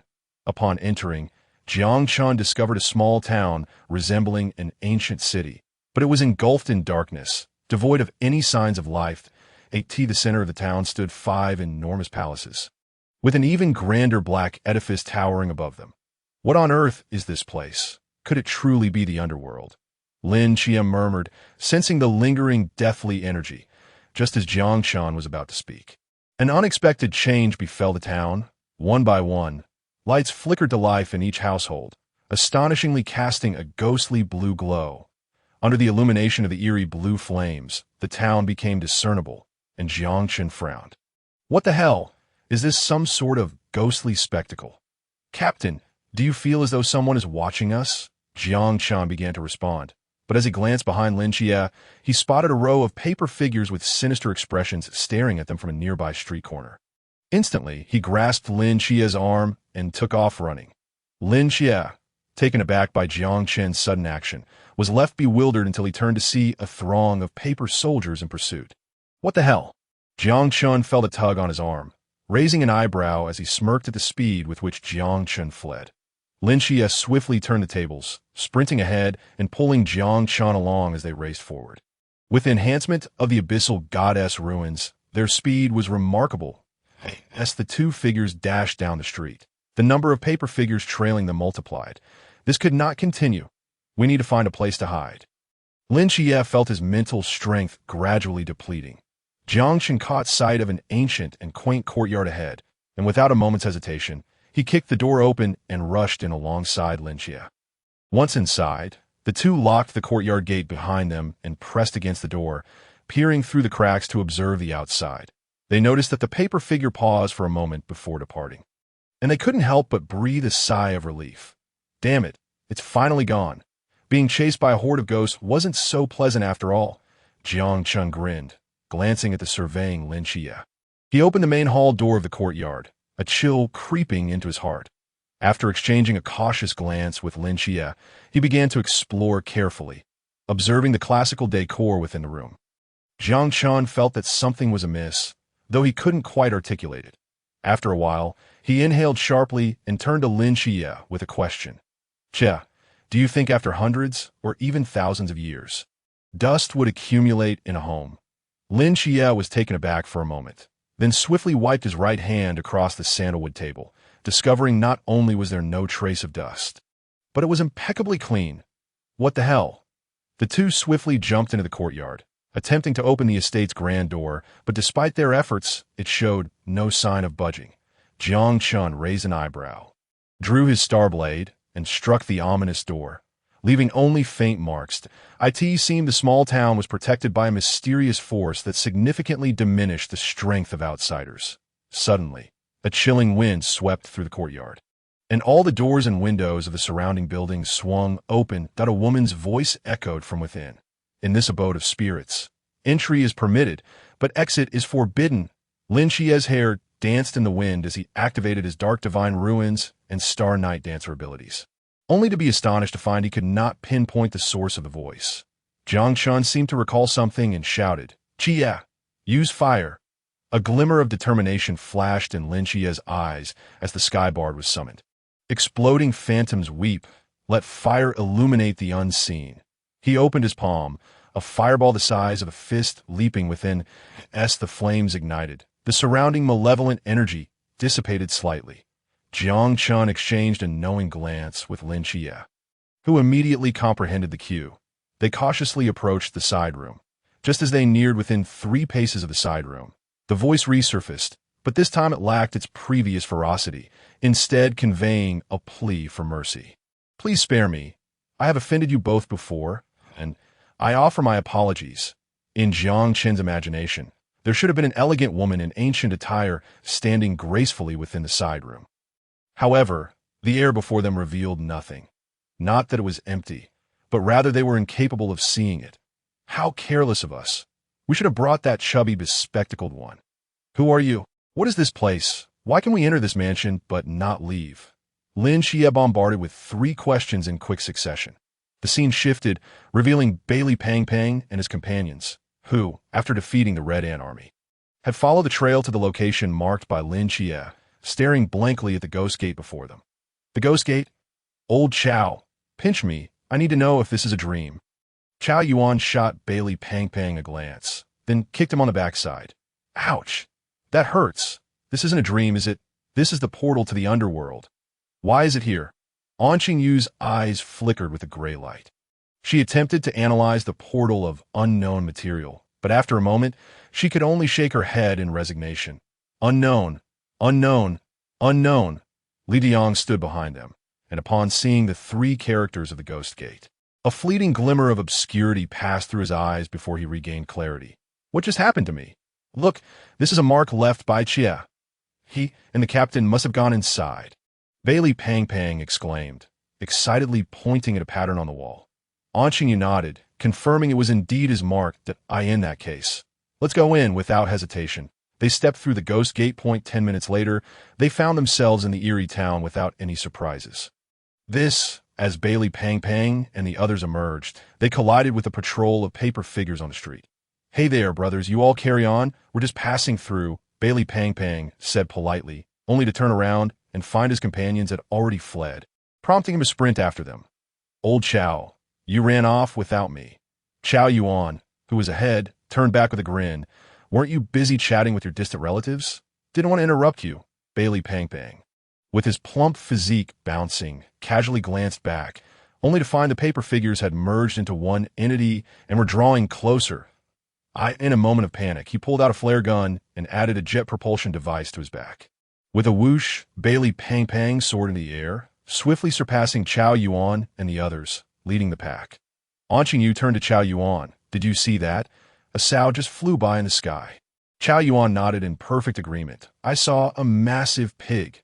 Just as Bailey Pang Pang turned to retort, his body collided with a crimson door, and with a yelp, the door was flung open by the impact. Ouch! That hurt!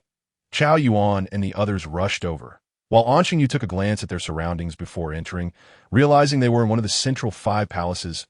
Diang was the last to step through the door. And Chow Yuan and Qingyu worked together to close the crimson door, just as anguished wails echoed from outside. Help me! Please, master, grant me absolution. I'm in so much pain. Come out and join us in our cannibal game.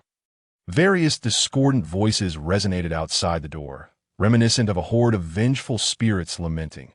Bailey Pang Pang, gritting his teeth, stood up, still dazed from the impact. He glanced at Chow Yuan, who was holding a string of blessed prayer beads. Lost in thought. Old Chow, what do you think? Want to go out and absolve them?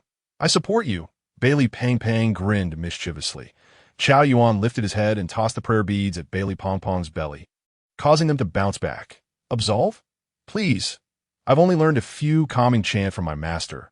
Managing to suppress 1 or 2 ghosts is already quite the feat if I really went out. They'd drain me dry. As the number of paper figures outside increased, a sense of dread settled over the group. That moment. Li Diang instinctively placed his left hand on the crimson door, unnoticed by Qingyu and the others. A golden light flickered outside the door, causing the crimson door to radiate with brilliance, and a formidable aura spread forth. The throngs of vengeful spirits widened their eyes. Kneeling in unison, they bowed 3 times before retreating. However, this scene went unnoticed by Bailey Pang Pang and the others hiding within the palace, as the door shielded their mental senses. It seems they've left. Qingyu's ears perked up, sensing the silence outside. Bailey Pang Pang let out a long breath. As long as they're gone. That's a relief. I'm exhausted. I wonder where the captain and the others are. What do we do next? Chow Yuan tentatively tried to open the crimson door, only to find it firmly shut. His heart sank as he turned to the others. We're done for. It seems we can't open it from the inside. Bailey Pang Pang eyed Chow Yuan skeptically, stepping forward, ready to demonstrate his skills. Old Chow, I'm not saying you. You're absolutely right. This blasted door truly won't budge. Li Diang switched on his flashlight and ventured deeper into the palace, with Qingyu and the others following closely behind. Their only option now was to find a breakthrough from within. The scene shifted again, revealing Jiang Chen and Lin Che listening to the ghostly woman recount the origins of this town, which turned out to be the renowned ghost city of Fengdu. However, it seems something had gone awry. The emperor of Fengdu had battled with Western deities and subsequently vanished. The once complete Fengdu city had been shattered into fragments by several Western gods, leaving this town as merely 1/5 of the original. Eventually, as the cycles of reincarnation ceased to manifest, the Ghost Gate was sealed, preventing the spirits of the wronged from entering the underworld. Thus they transformed into paper figures wandering this town. Had it not been for the deathly laws of the Fengdu emperor, still operating autonomously to this day, the malevolent spirits here would have long since escaped to wreak havoc on the mortal realm. What about the Ant Queen? The ghost woman pondered for a moment before realizing what Jiang Chen was inquiring about. She emerged from the mist, mistakenly arriving at Fengdu City, pursued by numerous vengeful spirits, and then vanished without a trace. Jiang Chen and Lin Qier exchanged a glance, realizing that the queen ant must have burrowed her way out from this very spot, subsequently laying her eggs in the vast chasm of the primordial forest in Antak County. "Thank you. Could you assist us in opening the door? We have matters to attend to and shall not impose further." Jiang Chen politely addressed the direction of the guest room, fully aware that the female ghost could hear him. The ghost appeared to take a moment to process his words before sincerely responding. "Esteemed lords, there exists an unwritten rule in Fengdu City. Living beings cannot exit through the main entrance. Thus, I fear I am unable to assist you." Lin Qia's eyes lit up. If they could not exit through the front, what about other routes? After a brief pause, under the scrutiny of the ghost, Jiang Chen and Lin Qia nimbly scaled the 2-meter-high courtyard wall. The ghost gazed at the empty courtyard, murmuring to herself, "That gentleman with golden pupils is indeed quite clever." Once outside, the two made their way toward the towering palace at the heart of the town, their ability to escape resting upon what lay within. This palace, shrouded in darkness, was encircled by 5 other smaller palaces that seemed to elevate it to the heavens. From every angle, it exuded an air of the extraordinary. Jiang Chen and Lin Qia each took a door and pushed it open with force, causing the once dark interior of the palace to illuminate with eerie blue ghost flames, revealing a narrow passageway. They exchanged a knowing glance and entered in unison, having encountered enough challenges here to suspect that solutions might be elusive as anticipated. The dark door closed automatically behind them. On either side of the elongated corridor stood 2 rows of towering stone statues mounted on magnificent steeds, each exceeding 2 meters in height and emanating an aura of mystery. "What is that?" Jiang Chen followed Lin Qia's finger to the end of the passage, where a 3-meter-high platform held a colossal bronze coffin suspended by 9 chains. Despite the chains being rusted, there were no signs of them loosening. Just as the two were assessing the coffin, a sound reminiscent of someone knocking echoed within the palace. Knock, knock, knock. They exchanged incredulous glances, the bizarre atmosphere intensifying. "Qia, do you think that sound is emanating from the bronze coffin?" Jiang Chen's gaze was filled with suspicion as he looked toward the enormous coffin, ensnared by the 9 chains of mysterious iron. Lin Qia felt a jolt of apprehension. He had just attempted to penetrate the coffin with his mental energy, only to find it futile. As his mental force approached the coffin, it felt as though it were sinking into quicksand, vanishing without a trace. "Captain, shall we withdraw for now?" Lin Qia turned to Jiang Chen, contemplating the strangeness of the situation and suggesting they regroup outside. Just as he turned, the stone statues on either side of the corridor began to tremble, shattering to reveal their true forms. Over 200 spectral knights, riding ghostly steeds and wielding bronze swords, emerged. The horses neighed fiercely, and the knights aimed their swords at the 2 men. Jiang Chen and Lin Qia were momentarily bewildered. Had they unwittingly breached some taboo that roused these guardians? Jiang Chen's mind raced. He noticed Lin Qia's back was turned to the bronze coffin. "Qia, turn around." Lin Qia, complying, faced the gathering of guardians. With a resounding clash, the synchronized sound of swords slicing through the air rang out. The spectral steeds repositioning as their swords sheathed. "It seems we have no way out," Lin Qia remarked. "Captain, why don't you stay here while I investigate the coffin? We shouldn't both risk ourselves at once." He looked at Jiang Chen with a serious expression. Jiang Chen shook his head and stepped forward. "Qia, wait here for me." 1 step, 2 steps, 3 steps. Jiang Chen swiftly navigated through the rows of spectral knights clad in bronze armor. He felt their gazes sweeping over him, but remained undisturbed. After a minute, he reached the opposite side and waved to Lin Qia. Once Lin Qia joined him, they both directed their attention to the floating coffin, nodding in agreement before taking action. They had thoroughly surveyed their surroundings and found no other passage except to open the coffin itself, compelling them to proceed despite their trepidation.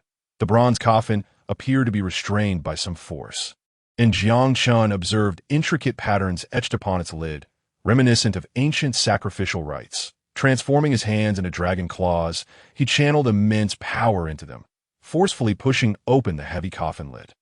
When he beheld the contents within, his eyes widened in astonishment. Inside the sealed bronze coffin lay a sweet and charming maiden, clad in a pale blue robe, her hands resting on her waist.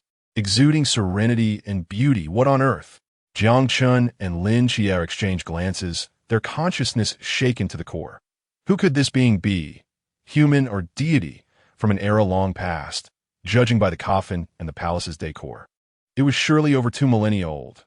Qie, this is the second time I've been so astonished, the first being when I saw Merlin transform into Patrick Star. Lin Qie remarked, his lips twitching in disbelief. Just as he was about to speak further, Jiang Chen pulled him aside. What is it? Lin Qie steadied himself and looked at Jiang Chen. Look at that girl. Lin Qie glanced down, his expression shifting dramatically. To their astonishment, the girl who had slept for over 2 millennia miraculously awakened, gracefully floating from the coffin and stretching languidly in midair, her gaze adorably fixed upon the two. Hello. Lin Qie waved politely.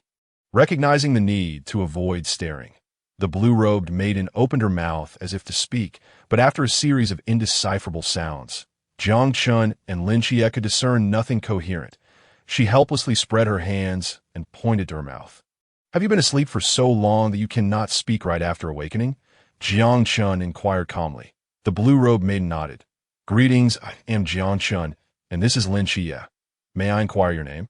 After a moment's hesitation, the maiden descended from the air and inscribed 2 traditional Chinese characters in Jiang Chen's palm. Jialan. Lin Qie was about to ask something when suddenly the palace began to tremble. A wall behind them collapsed, revealing a passage, accompanied by a cacophony of squeaking sounds. What is this? Papermen! Jiang Chen realized, recognizing the sound as that made by a swarm of paper figures. But why were there paper men here? He darted to the collapsed wall, intending to investigate, while Lin Qie followed suit. However, upon turning, he saw Jialan collapse on the ground, likely due to her legs being unaccustomed to movement after such a long period of dormancy. Lin Qie knelt before Jialan. Come, if you don't mind, I'll carry you. It isn't safe for you to remain here alone. It would be wiser to accompany us as we plan our next steps. Jialan hesitated momentarily, casting a grateful glance at Lin Qie before placing her hands on his shoulders. As Lin Qie carried Jialan to Jiang Chen's side, he noticed Jiang Chen's peculiar gaze, causing him to smirk. Perhaps the captain should take a turn?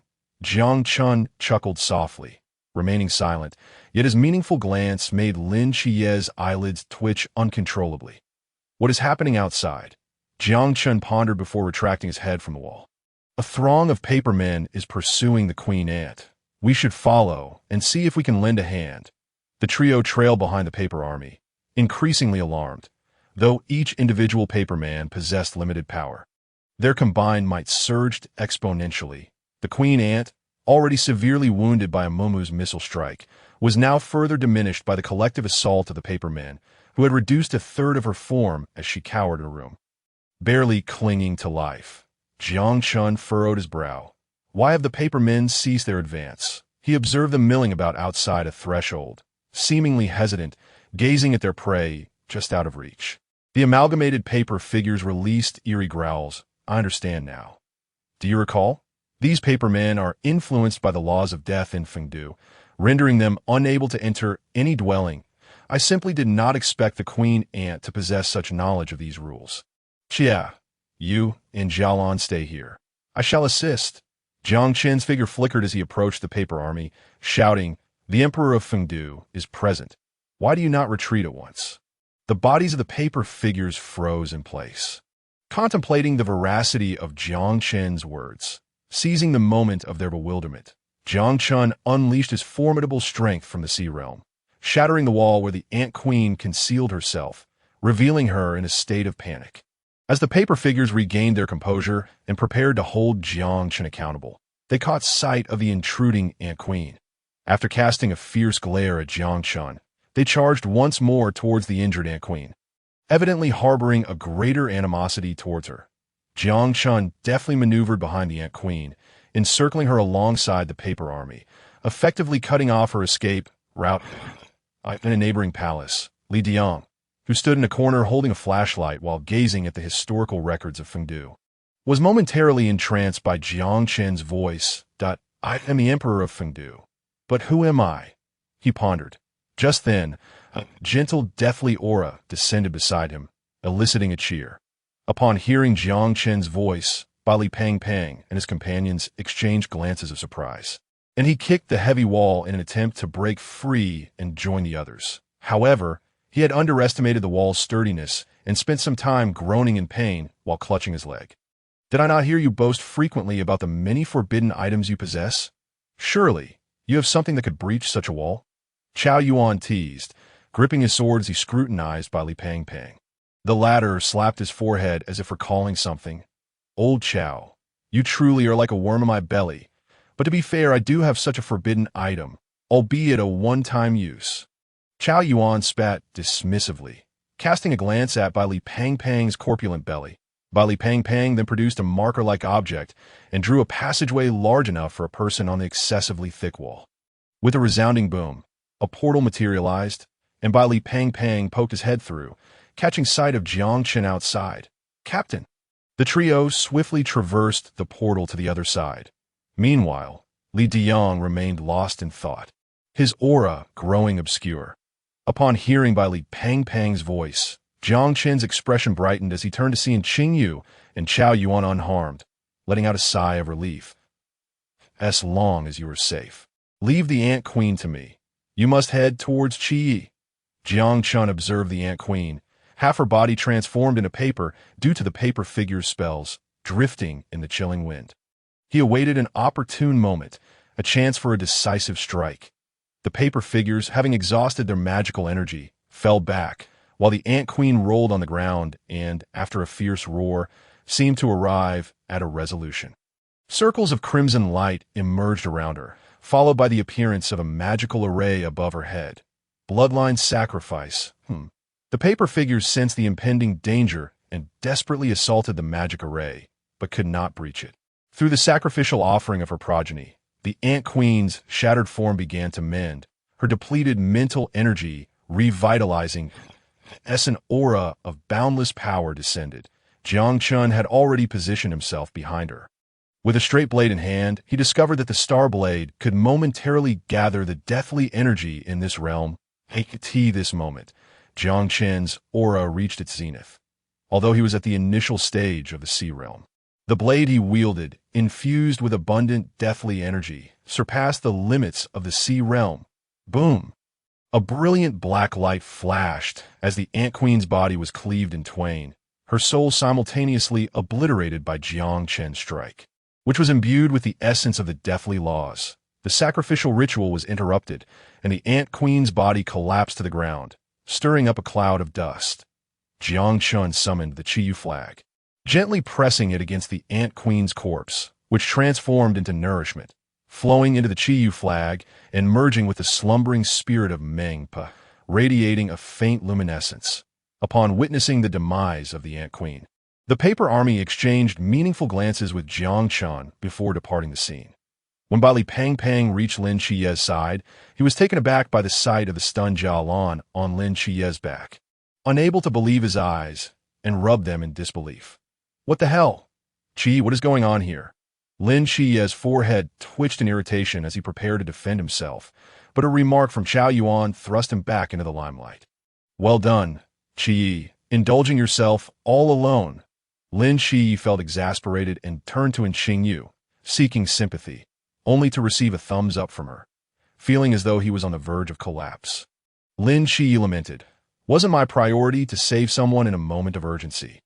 Who would have thought that the concept of propriety between men and women would be cast aside, only to be ridiculed by my teammates? Qi, I used to think you were merely attracted to men, but it turns out you are an equal opportunity lover," Bali Pang exclaimed with exaggerated sorrow, his expression laden with dramatics. Just as they were teasing Lin Qi, an eerie, blood-red skull appeared in the sky, followed by the manifestation of a powerful Western figure atop the skull. "Emperor of Fengdu, now that you have returned, why not come out for a meeting?" The group was shaken. The Emperor of Fengdu was alive, a revelation of monumental proportions. The presence of this figure unmistakably transcended the Klein level.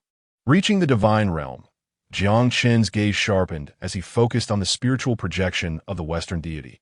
Even as a divine projection, its power was not something they could contend with. Jiang Chen gripped the Qiyou flag tightly, his eyes fixed on the figure in the sky. That moment, a sigh echoed through the heavens. Alas, the deity standing on the skull narrowed his eyes as an overwhelming divine power began to coalesce. Indeed, it is you. Li Diyang soared into the air, emerging from the palace behind them to confront the skull that a radiant flow of light traversed from the central palace of Fengdu, transforming into a black dragon-patterned imperial robe that automatically adorned Li Diyang. Boom! As the black dragon robe settled into place, Li Diyang's aura surged dramatically, instantly elevating from the pinnacle of the pawned realm to the apex of the Klein level. The thin membrane surrounding him shattered, and shortly thereafter, a purple golden thunderbolt coalesced into a thunder dragon that descended, lifting him aloft. Yin Mo, you have the audacity to leave a spiritual projection in Fengdu. Do you truly believe I cannot eradicate your true form? As Li Diyang's words resonated, thunder rumbled in the sky, and the deathly laws of Fengdu erupted. The foreign deity, named Yin Mo's eyelids twitched uncontrollably. He had only sensed a trace of the Emperor of Fengdu's aura a few days prior, prompting him to emerge for a test, never expecting to provoke the true Emperor's return instead. Li Pang's eyes widened in disbelief as he beheld the spectacle. His superior, Uncle Li, was actually the Emperor of Fengdu. The sheer might of his words seemed to alter the very fabric of the world, leaving him feeling as if the heavens were collapsing. Emperor of Fengdu, what of your revival? The die is cast, and the fragments of Fengdu have been refined by my Western gods. You can only rage impotently. Yin Mo guffawed. Just as Yin Mo's derisive laughter echoed, a beam of reincarnation light pierced through his form. In a grand, enigmatic portal manifested behind him, a veiled woman clad in purple stepped forth. Upon seeing Meng Pe, Li Diyang's authoritative gaze softened momentarily. The entire Fengdu city began to gather its yin energy as Jiang Chen heard the sound of flowing water. He looked up to see the river of the underworld surging forth, engulfing the shattered form of the foreign deity, its waters infused with the laws of death and reincarnation, eliciting a mournful cry from Yin Mo. The purple-clad woman did not even glance at Yin Mo. Her gaze was fixed on Li Diyang in the black dragon robe. She crossed the space to stand before him and slightly bowed, saying, I am Meng Pe, honored to welcome the Emperor's return. As Meng Po's voice resonated throughout the realm, silence enveloped the sky for a moment before all the souls in Fengdu City knelt in reverence, including the paper army that had pursued the Ant Queen.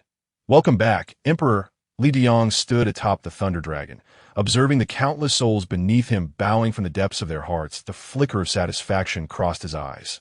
What of reincarnation? It merely afflicted the souls who resided within the fragments of Fengdu, seized by those foreign deities. Raising his right hand, he gently waved it. All present, including Meng Pe, involuntarily stood upright. Li Diyang then called out, 6 paths of reincarnation. 6 ancient portals materialized in the sky. Although indistinct, Jiang Chen discerned various patterns atop them. The 6 paths of reincarnation served as the treasures of the underworld, the essential passage for all vengeful spirits to be reborn. A century prior, the shattering of Fengdu had caused the 6 paths of reincarnation to cycle alongside the Emperor, resulting in the inability of souls to reincarnate.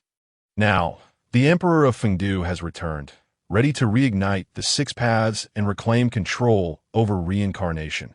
Following Li Diyang's restoration of the treasured relic, the souls of the deceased in Fengdu City, unable to reincarnate for a century, are filled with gratitude. After accomplishing all this, Li Diyang gazes gently at Meng Pe. I did not expect you to still be alive. This is indeed a stroke of fortune amidst misfortune. Next, we must reconstruct the underworld. Alone, I am ultimately too weak, and I fear I will have to trouble you. Meng Po's expression, hidden beneath her veil, betrays emotion as her gaze flickers towards Jiang Chen. I was destined to return to the cosmos, with reincarnation proving elusive by a fortuitous twist of fate. I was aided by this young man wielding the divine artifact, the Chiyou flag, allowing me to coalesce my fragmented soul. With the Emperor's favor, Meng Pa shall devote herself entirely to restoring the glory of the underworld. At that moment, a celestial light envelopes the scene, materializing into a Taoist holding a whisk. Haidiyang and Meng Pa express their delight. Bowing deeply in respect, that we pay our respects to the primordial heavenly venerable. With a gentle wave of his whisk, the heavenly venerable raises the two with a soft celestial aura. I had thought that with your memories just restored, you would lack the strength to vanquish the projections of foreign deities. It appears I have been overly cautious. The primordial heavenly venerable regards Li Diang and Meng Pa with a warm smile. Heavenly venerable, how have our divine beings and the great Xia fared? At this moment, clad in the robes of the Black Dragon Emperor, Li Diang exudes imperial majesty. However, before the heavenly venerable, he remains a junior, thus showing profound respect. Erlang Shun and Neza have both awakened, and others are gradually stirring as well.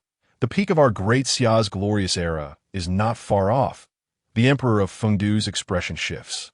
Recalling how, a century ago, the deities of great Xia sacrificed themselves for a sliver of hope, that he too was no exception. The underworld, governing the 6 paths of reincarnation, became the only choice for those deities nearing the end of their lifespans, leading to the calamity that befell Fengdu first. Do not grieve. In a few years, we shall settle both old and new debts with that Osphrin. The primordial heavenly venerable seems to sense the turbulence in Li Diang's eyes and offers words of comfort. Meanwhile, Jiang Chen and his companions exchange glances below, entirely unable to hear the conversation among the 3 deities above, clearly meant to be kept from their ears. At this moment, Jialan gazes up at the primordial heavenly venerable, her eyes shimmering with intrigue. After a stick of incense, the heavenly venerable's figure appears before Jiang Chen and his companions. We have met, primordial heavenly venerable. Jiang Chen leads the others in greeting, but the heavenly venerable halts them. No need for excessive courtesy.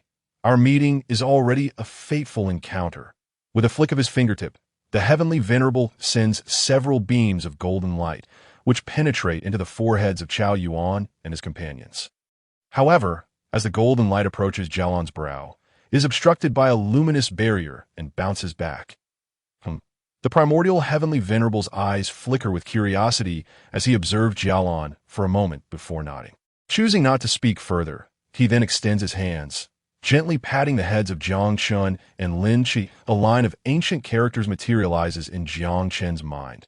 The immortal caresses my crown, blessing me with longevity. Meanwhile, Bailey Pang, observing his companions receiving blessings from the primordial heavenly venerable while he himself receives nothing, steps forward. Heavenly venerable, what do you think of me? Might you consider taking on a disciple? The primordial heavenly venerable turns to regard Bailey Pang, ripples of amusement briefly stirring in his otherwise placid gaze before settling back into calm. From his sleeve, he produces a jade ruby and hands it to Bailey Pang. In an astonishing turn of events, the jade ruby seems to possess a consciousness of its own, transforming into a pale green glow that swiftly enters Bailey Pong's brow just as he reaches out to grasp it. What? It enter my mind? Bailey Pong's face flushes with panic. Heavenly venerable, am I going to go mad too? He casts a meaningful glance at Lin Qi. Lin Qi remains silent. The primordial heavenly venerable's lips twitch slightly. This little chubby one's antics are quite the performance, truly deserving of his reincarnated self. A fitting character indeed. At this moment, Li Diang swiftly approaches Jiang Chen. Young man, I must ask for your assistance in a matter. After listening to Li Diang's account for a while, Jiang Chen lets out a resigned sigh. Rest assured, Uncle Li, we will handle it. Meanwhile, Bailey Pang continues to pester the primordial heavenly venerable with an array of bizarre questions. Noticing that Li Diang has concluded his instructions, the heavenly venerable lightly waves his whisk, and in an instant, Jiang Chen and his companions are transported to the ancient forest beyond the rift. At last, we've seen off the primordial heavenly venerable. Li Diang sighs in relief that it turns out even the heavenly venerable can feel exasperation at times. He chuckles heartily, with Meng Pa behind him sharing a bright smile. The primordial heavenly venerable coughs lightly, turning to Meng Pa. Are you certain you wish to remain and assist him in rebuilding the underworld? Meng Pa nods gently. The reincarnation laws within Fengdu City continuously flow into her body, mending her divine soul. Here, my divine power recovers more swiftly. That child possesses great fortune. The number of deities summoned by him will only increase. Moreover, I have left a mark of reincarnation upon him. The scene shifts, showing Jiang Chen and his companions traversing the snowy landscape. Captain, are we truly going to do this? Bailey Pang glances at Jiang Chen, his expression troubled. Jiang Chen nods helplessly, then turns to Lin Qiyue. As if struck by inspiration, his eyes light up, causing Lin Qiyue to feel a chill run down her spine. Why are you staring at me? Inside a small wooden cabin, wisps of smoke rise as an elderly man coughs violently. Having choked on smoke after smoking excessively during Li Diyang's prolonged absence, Tingting pats her grandfather's back with small hands. Stop smoking, Grandpa. Daddy will be back soon. Chen Han brings a cup of water to the old man. Uncle Li, don't worry. Our captain has been here for decades, and he always manages to avert disaster. He is surely blessed by fate and will surely return safely this time. The old man lets out a sigh. About to speak when a knock at the door interrupts. Chen Han rushes to open it, and upon seeing Li Diyang, her expression shifts from joy to confusion. That moment, Tingting has already leapt into Li Diyang's embrace. Daddy! Ah, Daddy is late. Did I make you worry? Not late at all. It's good that you're back. Grandpa's been worried about you. Jiang Chen and the others chuckle as they enter, filling the small cabin once again. Wasn't there another young man? Why is there a girl instead? The old man looks at Jialan, puzzled, recalling Lin Qiyue's appearance, which is now absent. Bailey Pang nudges Jiang Chen in the back, and Jiang Chen takes a sip of water from the table. Replying, you must be referring to Qiyou. She said she would go to the city to wash her feet and wait for us at the station. Li Diyang, seated, jolts at this, casting an unintentional glare at Jiang Chen. While Qingyu clears her throat, but remains silent. Bailey Pang has ventured out hunting again, returning half an hour later with a large iron pot filled with mushrooms, beef rolls, lamb rolls, and various side dishes. Jialan, seated beside Jiang Chen, watches in astonishment, stammering, "Are you sure this is hunting?" Jiang Chen nods, amused by the experience of witnessing a girl who has lived for over 2,000 years being so shocked. Akin to watching Emperor Wu of Han piloting an aircraft or Zhu Yuanzhang playing mahjong, that you'll get used to it. The group joyfully gathers around the table to eat. Chen Han attempts to speak several times, but is silenced by Jiang Chen, who slyly offers her a piece of meat, indicating for her to focus on her meal. Dad, I have good news. Because I performed exceptionally on this mission, I've been promoted. The old man places a piece of beef dipped in sesame sauce into Tingting's mouth. Speaking leisurely, a promotion is good, but you should also think about when you'll return home to find a wife. It would be nice to have someone to care for Tingting and this old body of mine. I am afraid I won't last many more years. The figure of Li Diyang disguised as Lin Qiyue trembles, unsure how to respond. After a long pause, he musters the courage to say, Dad, in addition to the promotion, my superiors have transferred me from here, but it seems we may have fewer opportunities to meet in the future.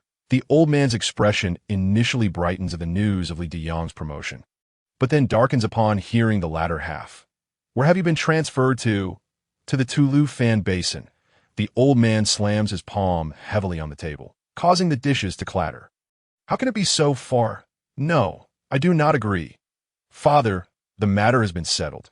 Someone will come to fetch me this afternoon. The old man remained silent, and after a long pause, he let out a deep sigh.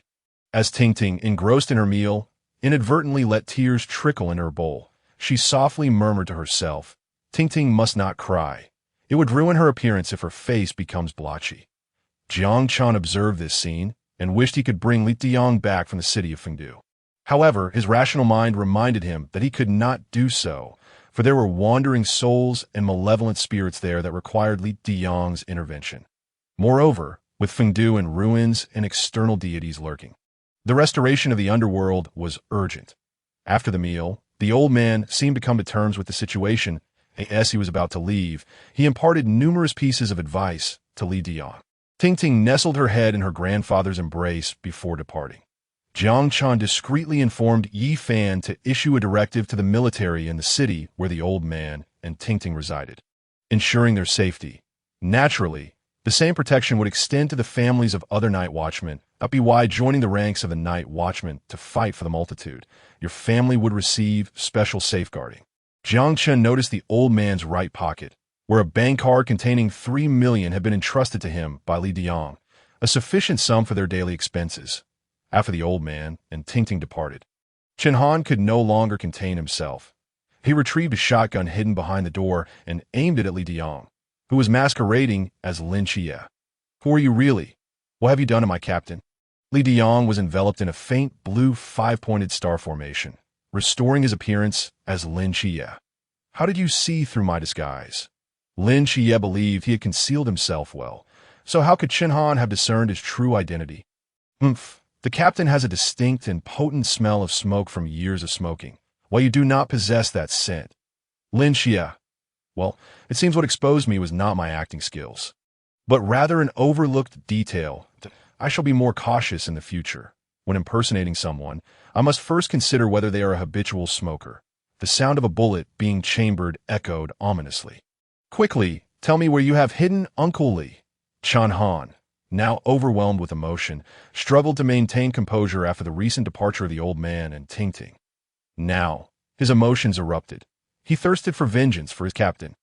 Jiang Chen swiftly moved, seizing the shotgun from Chen Han's grasp. Chen Han, do not lose your temper.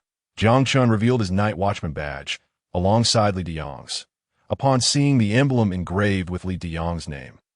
Tears streamed down Chen Han's face as he sank to the ground, weeping silently. Qiyou approached and gently patted his shoulder. Uncle Li has made the ultimate sacrifice. He departed with honor, in his final moments. He entrusted me with a message for you. Henceforth, you shall be the captain of the entire county night watchman team. All his treasures are now yours. Chen Han, cradling his knees, wept inconsolably, not uttering a word. After a long moment, he dashed into the small cabin and opened a drawer, revealing rows of hand-rolled cigarettes. Half an hour later, Jiang Chen and the others packed their belongings in preparation to depart. Rest assured, I shall uphold the captain's will and protect this place. Chen Han's eyes glimmered with determination as he fired 3 shots into the sky, bidding farewell to Li Diang while silently pledging his loyalty. Jiang Chen regarded him with admiration, appreciating his untainted heart. Turning to Chen Han, he advised cryptically, in the future, make a point to visit that great rift. You may discover something unexpected. Meanwhile, within the city of Fengdu, Li Diang's lips twitched slightly.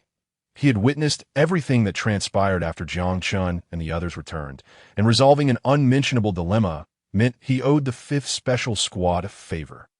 The whirring of helicopter blades echoed above as the sound of the chopper filled the air. Captain, are we to rest at all, or is there yet another mission? Li Pang looked up thoughtfully at the helicopters sent to retrieve them. The situation is urgent. We shall discuss it en route. Jiang Chen's expression grew grave as he glanced at the mission details just relayed to him by Commander Yi. The purple mist was mesmerizing yet eerie.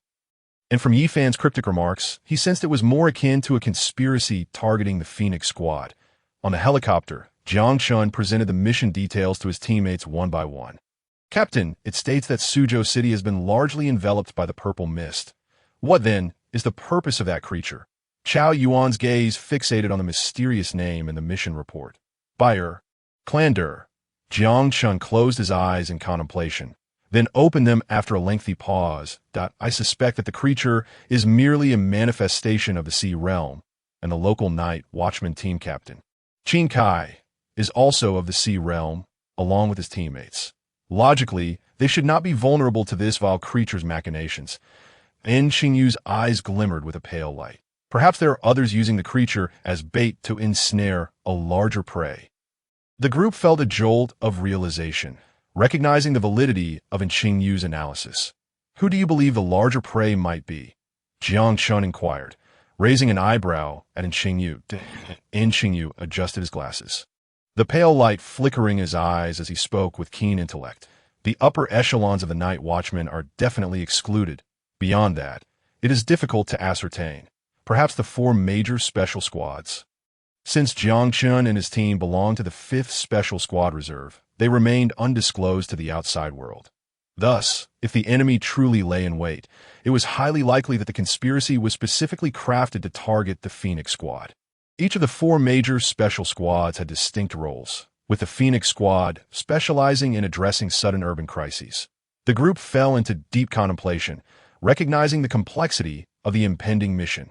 Beep, beep, beep. The helicopter's printer began to churn out documents, and soon a soldier approached with several information sheets. Captain Jiang, here are the details regarding the Suzhou Night Watchman team from Commander Yi. Jiang Chen accepted the papers and began to peruse them. Frowning as he reached the final sheet, he then glanced at by Li Pang, who was exchanging knowing glances with Chiyou. Pang, come here for a moment. Jiang Chen retained the last sheet while distributing the others to the rest for preliminary review. What is it, Captain? Li Pang approached, taking the member information sheet for Mo Li from Jiang Chen. Upon reading it, his expression darkened. So, it's Buyer the Dung Beetle, is it? Dare to lay a hand on my Mo Li, and you shall await my wrath. Flames of genuine anger ignited in Li Pang's eyes. Ever since parting ways at the training camp, he had yet to confess his feelings to Mo Li. And to his dismay, the first correspondence he received was not a love letter, but a plea for help. Not worry, Pang. According to Commander Ye's intel, they are merely temporarily trapped within the purple mist. If we act swiftly, we shall arrive in time. Li Pang shouted in fury, rushing to the pilot's seat and pointing towards Suzhou City. Follow my orders, full speed ahead. The pilot's lips twitched. Yet he understood the urgency and pushed the helicopter to its limits, the engine roaring like a ferocious beast. Half an hour later, Jiang Chen and the others beheld the entirety of Suzhou City through the glass, a city completely shrouded in a pale purple mist. With only a few towering structures peeking through, Lin Xie frowned, acutely aware of the mental effects of such mist. He sensed it could severely impact one's psyche, that if immersed within it, one might maintain a degree of resistance initially. But prolonged exposure could lead to dire consequences that he hoped they could endure. We are nearly at our destination. It is time to land. Jiang Chen addressed the co-pilot. Land? Captain Jiang, don't other special squads jump directly from the helicopter? Are you suggesting? Jiang Chen exchanged reassuring glances with his teammates before declaring resolutely. Open the door. Seeing the unwavering determination on Jiang Chen's face, the co-pilot swallowed his words and, after the helicopter hovered, open the door. Li Pang cast a glance downward, shivering at the height. Even with his abilities, he doubted his capacity to safely descend. He turned to the composed Jiang Chen. Captain, are you certain we should jump from here? Indeed, Chiyou, show him how it's done. Lin Xie and Chiyou exchanged glances before leaping straight down, followed by Qingyu with a smile. Jialan glanced at Jiang Chen and resolutely followed suit. At last, only Li Pang remained, trembling on his legs. Pang, close your eyes. Leave the rest to me. Jiang Chen's voice provided a profound sense of security. As Li Pang closed his eyes. A sharp pain struck his backside, followed by an overwhelming sensation of weightlessness. Captain, I despise you. Jiang Chen's figure flickered as he dove downwards, plummeting at a speed that surpassed free fall, landing before his teammates with a thud. He brushed off the dust from his clothes, a smirk gracing his lips as he gazed up at the few descending figures. With a low shout, a surge of Azure energy materialized. Wine control technique. Just as Lin Xie and the others drew closer to the ground, the Azure stream appeared beneath them, counteracting their fall and allowing them to land smoothly. The group regarded Jiang Chen with newfound respect, especially Li Pang, whose hair stood on end, lips quivering as he suppressed his unease, giving Jiang Chen a thumbs up with a resentful gaze. Captain, you're amazing. Ugh. He had scarcely finished speaking before he rushed aside to vomit. Overwhelmed by dizziness, since everyone is fine, let us commence our operations immediately. Our mission objective is to eliminate Belcland and rescue Team 017. Chia, we'll form a pair, while Xiaoyu, you shall remain hidden and monitor the surroundings comprehensively. I need information on all suspicious individuals in this city. As he spoke, Jiang Chen turned to Qingyu. Qingyu nodded, snapping her fingers as a multitude of rats surged forth from sewer. Kneeling before her, after issuing her commands, the rats scattered, swiftly distributing themselves across all corners, becoming the group's hidden eyes. Pang, You shall team up with Jialan and Chao Yuan. Chao Yuan hesitated momentarily before nodding in agreement. Captain, look what I found. Bali Pang Pang proudly retrieved a collection of masks from a nearby stall. Lacking cash, he casually tossed a Rolex as barter. Jiang Chen observed the masks adorned with characters from Journey to the West. Falling into contemplation, noticing one that depicted Ultraman 3 minutes later, the group donned their respective masks and set forth. Lin Xie selected a Sun Wukong mask, playfully scratching his head. Qingyu, cloaked in a Tang Sung mask, concealed herself in the shadows, while Chao Yuan swiftly snatched a mask of the White Dragon Horse. Bali Pang Pang, with the mask of Zhu Beiji hidden behind him, politely presented the Sha Sung mask to Jialan. Upon receiving the Sha Sung mask, Jialan pondered the rugged visage depicted upon it. Jiang Chen, adorned in the Ultraman mask, advanced alongside Lin Xie into the depths of the mist at that moment, atop a central building in Gusu City. Two figures stood. One, a woman with a slender waist and a serpent-esque tail, the representative of the ancient god church, known as the Snake Woman. The snakes flickering from her mouth quivered slightly as she sensed a presence. If they seek death, they shall not blame us. The young man beside her bore a chilling gaze. The scene shifted to Jiang Chen and Lin Xie.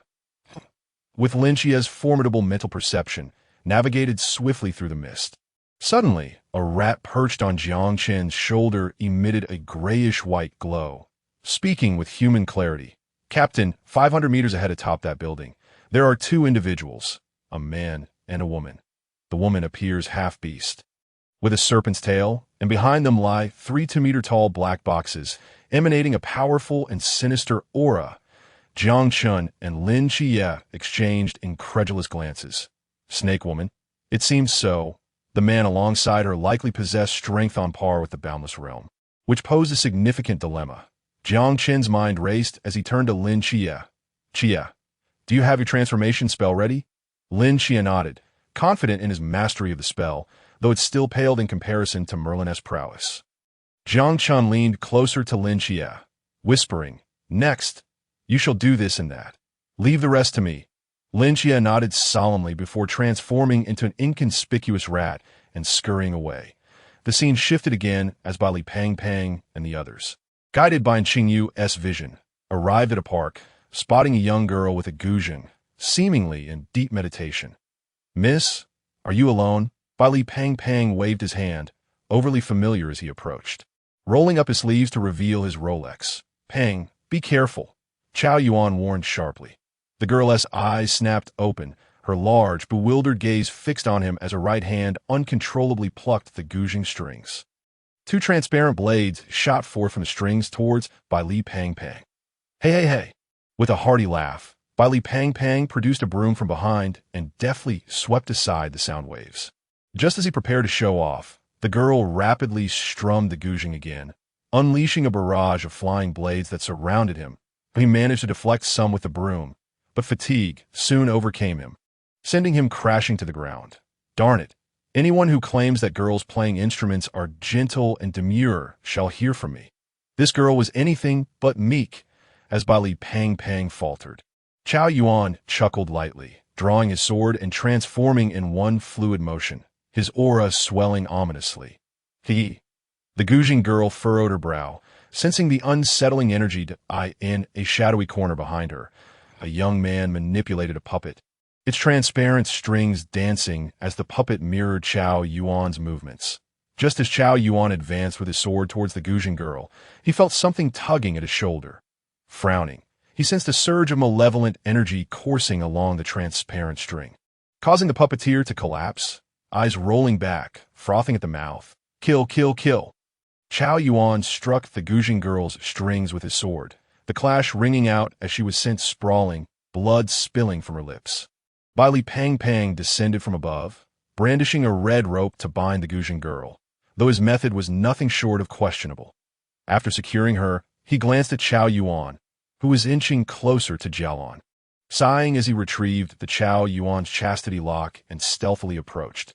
"Chao Yuan, your chastity is under my watch every time. You'd best behave," Bali Pang Pang muttered, but unbeknownst to him, Chao Yuan's ears twitched. and he spun around, delivering a kick that sent Bali Pang flying. Chao Yuan, you scoundrel! After this commotion, a cold smirk graced Chao Yuan's lips as he turned back towards Jialan. Jialan frowned, puzzled by his erratic demeanor, her gaze fixated on the ominous energy emanating from Chao Yuan's blade. Jialan, run. Jialan blinked, remaining motionless as Chao Yuan's long knife descended toward her head. Bali Pang shut his eyes. But when he opened them to find the anticipated scene absent, an expression of disbelief crossed his face. Jialan's head remained unscathed. She extended her right hand, gripping Chao Yuan's neck and lifting him effortlessly into the air. Despite this, he continued to strike her with his knife, failing to even graze her hair. After a moment, Jialan's expression turned impatient, tossing Chao Yuan aside. The knife slipped from his grasp, and he gasped for breath, eyes wide in shock as he stared at Jialan. My goodness, I suppose I must change my address to Sister Jialan from now on. As the battlefield settled, Bali Pang bound the Guzheng girl and the puppeteer together, tossing them onto a floating platform. The group then followed the rats provided by Qingyu deeper into the mist. The scene shifted once more, with Jiang Chen now atop a low building near the central skyscraper, exuding his oceanic aura to lure the man accompanying the snake woman.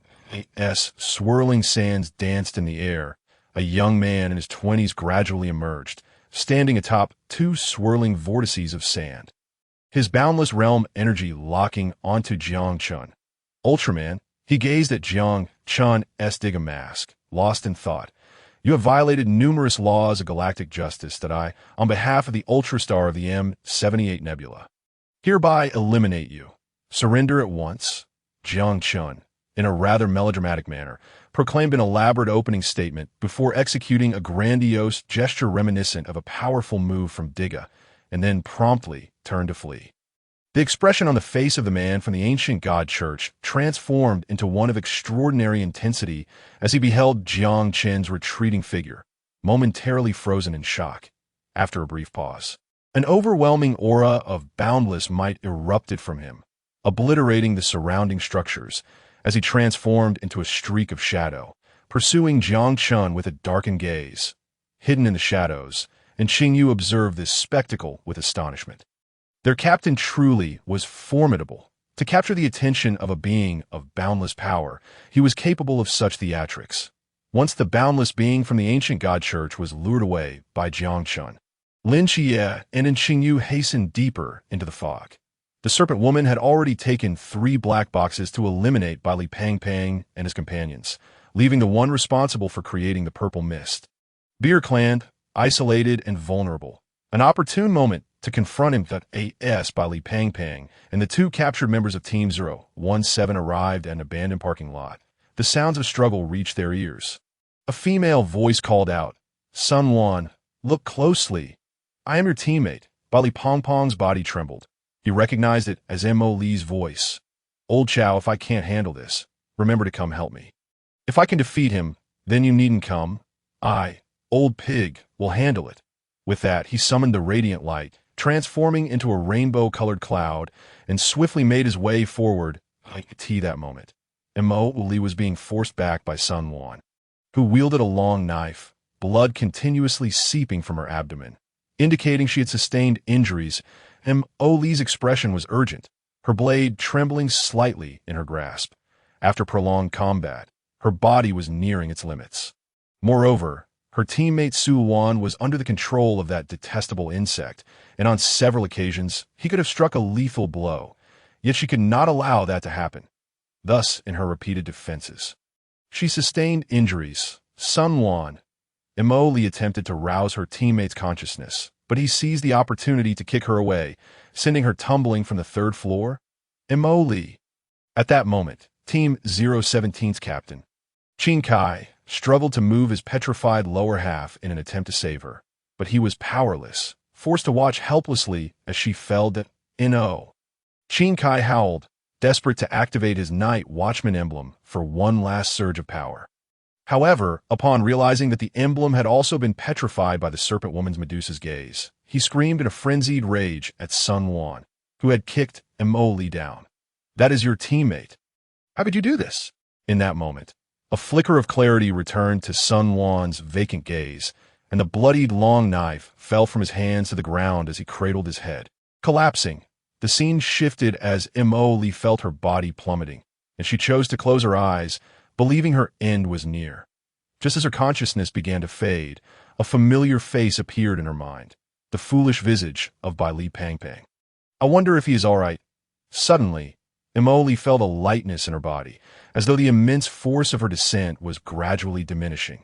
She hazily opened her eyes to see a figure wearing a pigsy mask, standing atop a rainbow cloud, gazing at her with tender eyes. Is that you? Bai Li Tu Ming. Bai Li Pangpang was taken aback. How could Mo Li recognize him while he wore a mask? Was it possible that his eyes spoke volumes? You've mistaken me. I am Ji Zunbao, here to rescue my Ji Xia. Stepping upon the rainbow clouds at Mo Li, during your absence my world turned to shades of gray, leaving me with an overwhelming sense of emptiness and coldness. That I must be ill, quite ill indeed. But just now, the moment I laid eyes upon you, I felt all my ailments vanish after his heartfelt declaration. Bai Li Pangpang noticed Mo Li's lack of response. He opened his eyes to find she had fainted. Mo Li, what happened? Did you faint from happiness? He quickly knelt to examine her injuries, shoving a special healing pill into her mouth, only to breathe a sigh of relief upon realizing she had simply lost too much blood and fainted. I could see that moment. Zhao Yuan and Zhao Lan approached. Zhao Yuan glanced at Bai Li Pangpang as peculiar antics and smirked. He had never noticed before that this hefty fellow, usually appearing rather foolish, was surprisingly adept at charming women. Suddenly, Team 017's Qin Kai was also thrown down from above, and Zhao Yuan leaped to catch him, gently placing him on the ground. Qin Kai wiped the blood from the corner of his mouth, his eyes wide with astonishment as he looked at the group. Thank you for saving me. Who are you? Bai Li Pangpang cleared his throat, placing his hands behind his back. We are the masked team.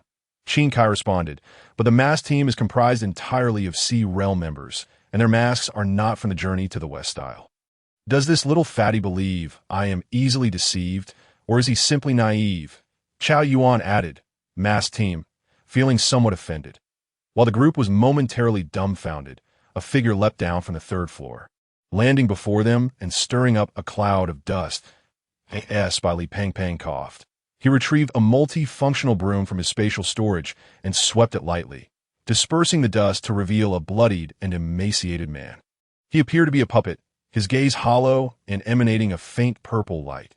Clearly, his soul was under the control of Beer Clan. Sun Wan, wake up! Qin Kai, captain of the Suzhou City Night Watchman team, had reddened eyes. Zhao Yuan's figure appeared like a specter behind Sun Wan, delivering a heavy blow to his neck, causing Sun Wan to black out. Qin Kai then moved Sun Wan beside the earlier mentioned Gujing playing girl and the puppeteer. Binding them together, it was then that Qin Kai realized that 3 of his teammates had been captured by the individuals before him, or rather, rescued. Brothers, judging by your gear, you must also be night watchmen. Thank you so much. Just as Qin Kai finished speaking, Bai Li Pangpang politely dragged him over to tie him alongside his 3 teammates. Given that his lower half was petrified, he could only watch helplessly as this little fatty moved him. No need to be polite, Captain Qin. Qin Kai replied, by the way, Mo Li is also part of our team. Could you please bind her with us? Bai Li Pangpang shook his head. Why bind her? Can't you see she's injured? As her captain, can't you take better care of her? No, scratch that. My presence is sufficient. Qin Kai. As the surrounding purple mist thickened, Bai Li Pangpang produced a disposable barrier, forming a transparent shield around the group, isolating the mist from their vicinity. Everyone, gather your strength.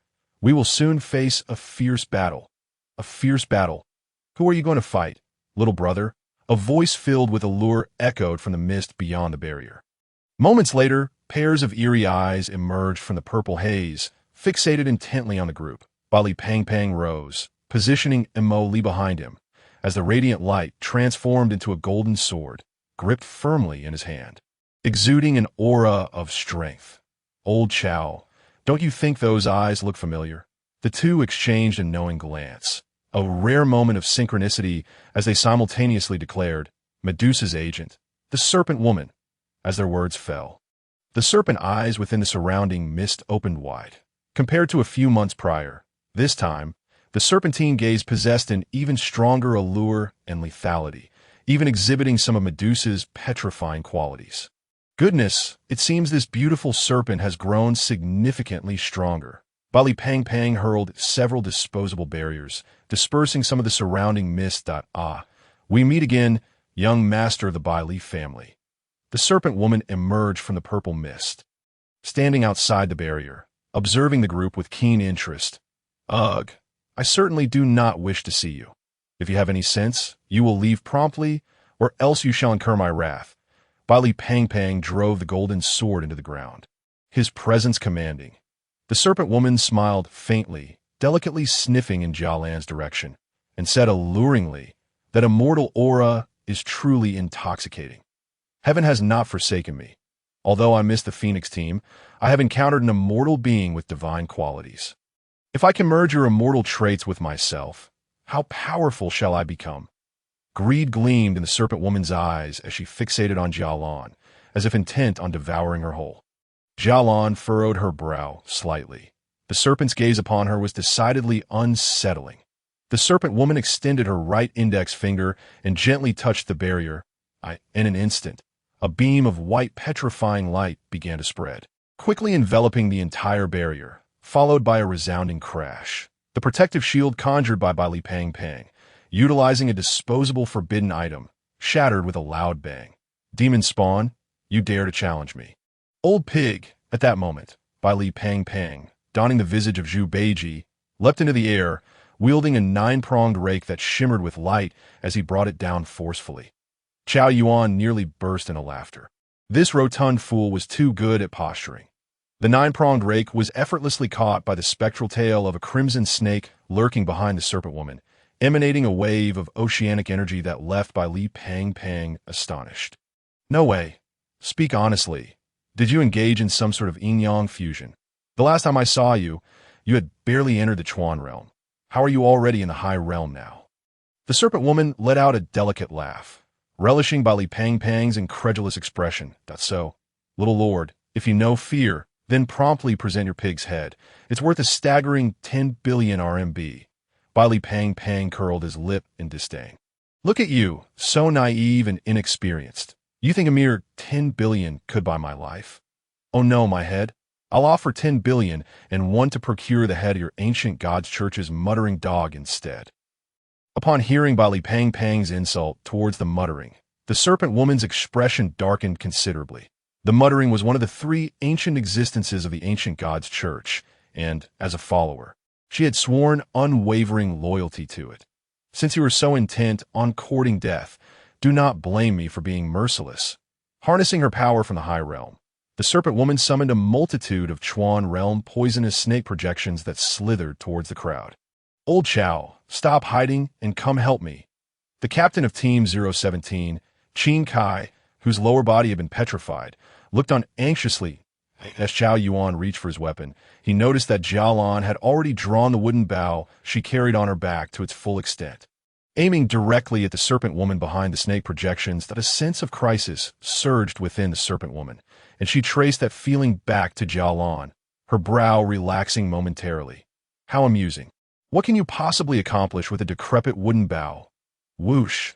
The bone arrow sliced through the air, piercing through the phantom snakes, and hurtling towards the serpent woman, its surface aglow with a faint, immortal luminescence. The serpent woman's expression turned to one of horror. She realized she could not connect with Medusa's divine power, and this immortal quality was utterly bizarre. It seems I must resort to the resources I brought. The serpent woman retreated, attempting to reach the 3 large boxes she had brought. Powerful artifacts of the ancient god's church, responsible for countless deaths among humans and deities alike, just as her serpent tail was about to touch the 3 black boxes. A miraculous scene unfolded. The 3 boxes, sealed with the ancient god's church's essence, astonishingly vanished, replaced by 3 mice whose gazes were strikingly human-like, as if mocking a fooled N.O. The serpent woman's anguished scream echoed as the curved bone arrow from Jialan pierced her vitals, sending her collapsing into a pool of blood. The serpent woman, the agent of Medusa and a follower with immense potential within the ancient god's church, had thus fallen. After her demise, the surrounding snake eyes faded away, and the petrification of Team 017's captain, Qin Kai, gradually receded, returning to normal. Li Pang Pang and Chao Yuan stared blankly at Jia Lan. Sister Lan, that was simply incredible. This snake woman was at least in the high realm. And you took her down with a single arrow? Jia Lan blinked adorably. Was that really so difficult? The others remained silent. The scene shifted as a formidable figure from the ancient god's church, at the pinnacle of immeasurable strength, descended from the heavens, landing on the ground before Jiang Chen.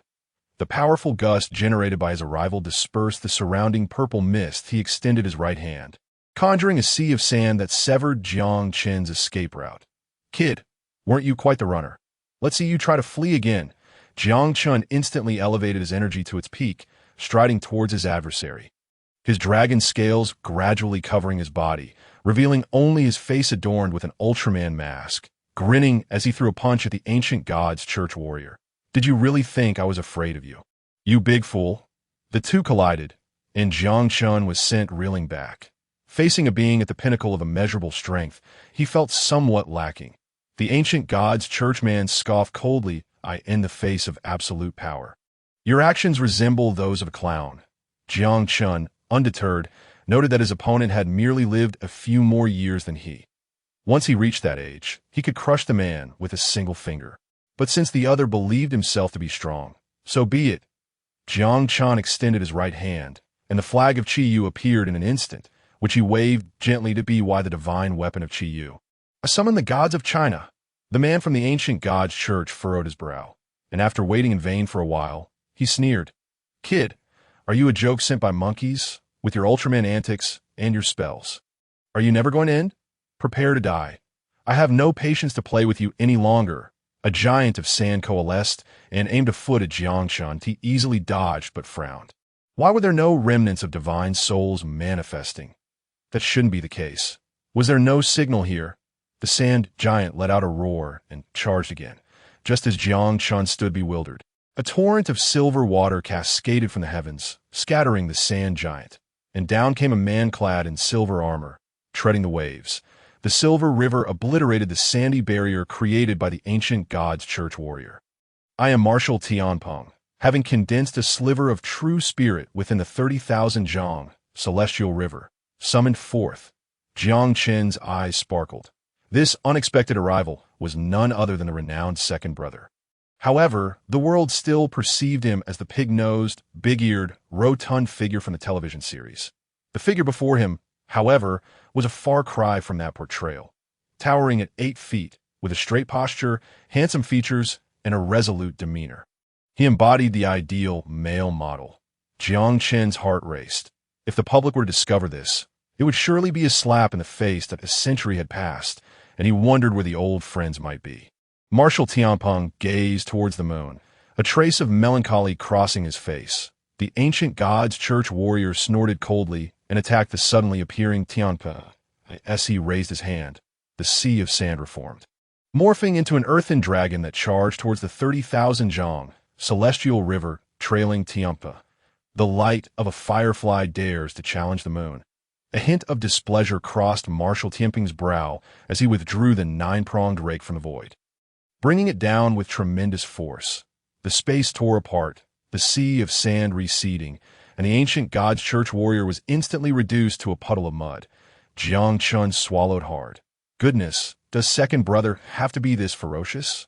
After completing his task, Tianpeng sheathed his weapon, dusted off his hands, and turned to Jiang Chen, his eyes shimmering with a peculiar light. Did you assist me in condensing the remnants of my soul? Jiang Chen nodded. Kid, can you tell me if that monkey is still alive? A century ago, he fought against the multitude of gods alone. I watched as his divine soul was shattered, never entering the cycle of reincarnation. Jiang Chen recalled that Sun Wukong was still trapped behind the 4th door of Lin Chie's asylum, and pondered for a moment before replying, The great sage is still alive. When the time is right, I will take you to see him. Marshal Tianpeng laughed heartily, a tear escaping from the corner of his eye, and as his emotions surged, the celestial river surrounding him began to churn violently. I knew it. He wouldn't die so easily. Kid, my residual soul is too weak. I need to recover within your Qiyou flag for a while. You are quite commendable. However, as for your physical body, it is rather lacking. Since we have met, I shall impart a technique to you. Marshal Tianpeng pressed his right index finger against Jiang Chen's forehead, a stream of light entering his consciousness. After completing this, Tianpeng waved his hand, and the celestial river vanished into a gourd at his waist. Observing Jiang Chen in deep contemplation, he nodded and then entered the internal space of the Qiyou flag. Jiang Chen felt a splitting headache. The technique imparted by Marshal Tianpeng was overwhelmingly powerful. Had he not previously practiced the Azure Dragon body refining technique given to him by the Dragon King of the EC, his body would likely have shattered. He focused his mental energy, and after a while, he finally discerned the full name of the technique. The 36 transformations of the heavenly gangs. Oh my, is the second brother truly this generous? To present the strongest technique right from the start is truly moving. Jiang Chen felt a surge of emotion. After all, this is the core cultivation method of Marshal Tianpeng. It is impossible to claim it is not powerful. The public's perception is still stuck on the simple-minded image of second brother from Journey to the West. Forcibly dulled. One must realize that if he truly decided to fight, even the Monkey King would likely find it a close match. Jiang Chen exited his state of enlightenment. This was not the opportune moment for cultivating techniques. As the farce here had yet to conclude, he gazed at the lingering mist, a cold glint flashing in his eyes as he stepped into the air, heading towards the direction of the plump duo by Li and Fatty. The scene shifted to Lin Qie and Qingyu, who were locked in battle with a creature known as Belcland in the Sea Realm. Qie, this wretched insect, is utterly despicable. If it weren't for its control over that member of Team 017, we wouldn't be so passive, and Qingyu exclaimed, struggling to rise from the ground, brushing off the dirt from her clothes as she turned to Lin Qie, who was casting summoning magic. A thick green vine emerged from the pentagram array, swiftly enlarging into a tree trunk, sprouting numerous branches from his body. Belcland, at that moment, was controlling the body of the incapacitated team member, desperately evading the entangling branches. Suddenly, a vine shot up from the ground, ensnaring the body of the team member where Belcland was perched. Qingyu, no longer hesitating, infused her icy power into the strange thread, forcefully flinging Belcland away. The vine reclaimed the body of the Team 017 member, and Lin Qie fixed his piercing gaze on the suspended Belcland, a golden beetle with a shell and wings. The dark abyss was activated, enveloping the opponent in a web of darkness. Belcland was engulfed in a thick purple mist, using its power from the sea realm to resist Lin Qie's dark encroachment. And Qingyu was not idle either. She moved swiftly through the mist, stepping on lightning, and as she approached the left side of the insect, a cold ice sword appeared in her right hand. Slashing towards it, the icy sword shattered upon striking Belcland's body, causing Qingyu to be violently thrown back. Surely, only the captain could possibly shake this creature. I wonder how he's faring. Seeing that the two could not subdue him, Belcland attempted to escape into the depths of the mist, realizing that his current attack methods were too simplistic. His physical strength was merely a facade. Once he escaped, he could sacrifice thousands of human souls to evolve once more. Not good, he asked, trying to flee. Just as Lin Qie made to pursue, he sensed something upon raising his head and immediately relaxed. Jiang Chen's figure emerged from the mist, holding a golden-shelled beetle, the very Belcland that had just attempted to flee. Captain, Jiang Chen revealed the beetle's vulnerable underbelly. Qie, deliver the final blow. Lin Qie understood immediately. This was an opportunity to collect the insect soul for the asylum. A brilliant black light flashed as Lin Qie's dark encroachment penetrated Belcland's soul. Ensuring it was utterly defeated, a warm current surged into its body. Jiang Chen smiled and passed Belcland's corpse to Qingyu, whose eyes shimmered with a gray-white light. You wanted to dissect it, right? Here you go, but remember to return it afterward. My Qiyou banner is still waiting to absorb energy. And Qingyu shyly smiled, snatching the golden beetle from Jiang Chen's hands. Understood, understood. Excellent from now on. We'll do it this way. Qie absorbs the souls. Little fish dissects, and I'll handle the corpses. That a complete service. Jiang Chen remarked playfully, observing the mist dissipating around them. With the crisis averted, the trio approached by Li and Fatty, who were on the verge of dispersing the purple mist. Jiang Chen felt it was time to leave, as it was still not suitable to be exposed to public view. Dead Fatty, it's time to go. Chao Yuan called out to Bai Li, who stood beside the unconscious Molly. Coming. Why the hurry? Bai Li looked back repeatedly before finally vanishing into the mist with his teammates. The awake members of Team 017 from Gus's city watched their departing figures, lost in contemplation. Captain, which team are they from? That mask is quite unique. At first, I thought they were a fake mask team from the journey to the west. Qing Kai remarked, his gaze deep as he saluted in the direction Jiang Chen and the others had left. Regardless of their team, they are ultimately our allies, the Night Watchers, comrades, and fine sons of Daxia. Thanks to them, Gusu City has survived. Taking advantage of the lingering mist, Jiang Chen and the others awkwardly approached the clearing. Brothers, Commander Yi said we need to leave a special mark after completing each mission. What do you think? That's easy. Watch me. Bali pulled out a can of black spray from his spatial pocket and quickly drew a plump figure on the ground. And Qingyu noticed something was missing and snatched the spray from him, adding glasses to the plump figure before nodding in satisfaction. Zhao Lan walked over, and Bali eagerly handed the spray back to her. Sister Lan, go ahead, don't be shy. After a moment as hesitation, Zhao Lan drew a bow on the left hand of the fat figure, while Chao Yuan busied himself drawing a crooked sword in its right hand. When it was Lin Xie's turn, Jiang Chen already knew what he intended to draw and closed his eyes, unable to bear witnessing it. Wow. Upon hearing Bai Li's exclamation of shock, he opened his eyes. Chen. Indeed, Lin Xie had drawn an X on the fat figure's body, grinning mischievously as he handed the spray back to Jiang Chen. Jiang Chen stared at the drawing, lost in thought, realizing that they would need to recruit someone with artistic talent for their team. Otherwise, their marks would be quite unsightly in the future. Captain, it's your turn. Hurry up. With no other option, Jiang Chen drew a large circle around the fat figure. We should hurry. Listening to the wailing ambulances in the city, they departed swiftly. 2 days later, in a villa located in the suburbs of Gusa City, Jiang Chen and the others lounged on the sofa, chatting. This was one of the Night Watcher strongholds, known only to special teams executing missions across the nation. Enhancing its concealment. Chia, according to your assertion, beyond our Daxia in the mist, there exist Western humans hunting mysterious creatures. And Qingyu pondered, analyzing the information Lin Xie had relayed. Indeed, Belclan's soul has completely submitted to me. According to its account, the Sea Realm is teeming with mysteries. Shortly after its birth, it witnessed a group of armored Western humans hunting the enigmatic.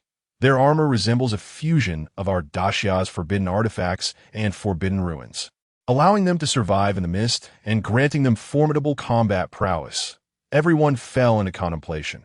This revelation drastically altered their understanding. Jiang Chen's gaze deepened. Lost in thought, that moment, a knock echoed at the door. Chao Yuan opened the door to find a man in black uniform, placing a large black box at the entrance. He was a member of the Night Watchers headquarters, responsible for logistic support for special teams. Captain Jiang, this is what you requested. Thank you for your hard work. After greeting him, Jiang Chen watched as the man set down the box and departed without lingering. Captain, what is this? The others gathered around. Jiang Chen smiled, opening the box in front of them. Inside lay the repaired wooden bow belonging to Zhao Lan. Compared to before, this time, some nanomaterials had been added to the bow, significantly enhancing its resilience and strength. Zhao Lan held the wooden bow in her hands, a bright smile gracing her face as she secretly glanced at Lin Xie, who was rummaging through the box for something. Captain, this ISNT right. Why didn't I find Fatty S-Team entry review form? Jiang Chen began searching as well, realizing it was indeed missing. The team must have been withheld. Everyone's hearts sank. Who would dare withhold the entry application of a young master from the Bai Li family? Having just finished packing, Bai Li Pang emerged from his room, casting a puzzled glance at the group. What are you all whispering about? Pang, come here and sit down. We need to make separate arrangements for your journey home. Jiang Chen's eyes sparkled with an enigmatic light. He boldly dialed the phone number of the Night Watch commander in front of everyone. Hello? Commander Yi, may I inquire about the application form for Bai Li Tu Ming's enlistment that I submitted? It has yet to be returned. The enlistment application for Bai Li Tu Ming. I have not received it. I only received Zhao Lan's application. I assumed you hadn't submitted it. I did submit it. Commander Yi, along with Zhao Lan's. A brief silence fell on the other end of the line, and the gathered individuals frowned. Soon, Yi Fan's authoritative voice resounded. Jiang Chen, I will immediately investigate this matter. It appears someone within the Night Watch has been meddling. I am eager to discover who dares to play such tricks beneath my nose. After the call ended, Jiang Chen turned to Bali Pang Pang, who was ready to return home to celebrate his father's birthday. Pang Pang, do you trust me? Bali Pang Pang's body trembled slightly. Then he solemnly nodded. His acquaintances in Guangshan were merely sycophants, drawn to the wealth and power he possessed as a scion of the Bali family.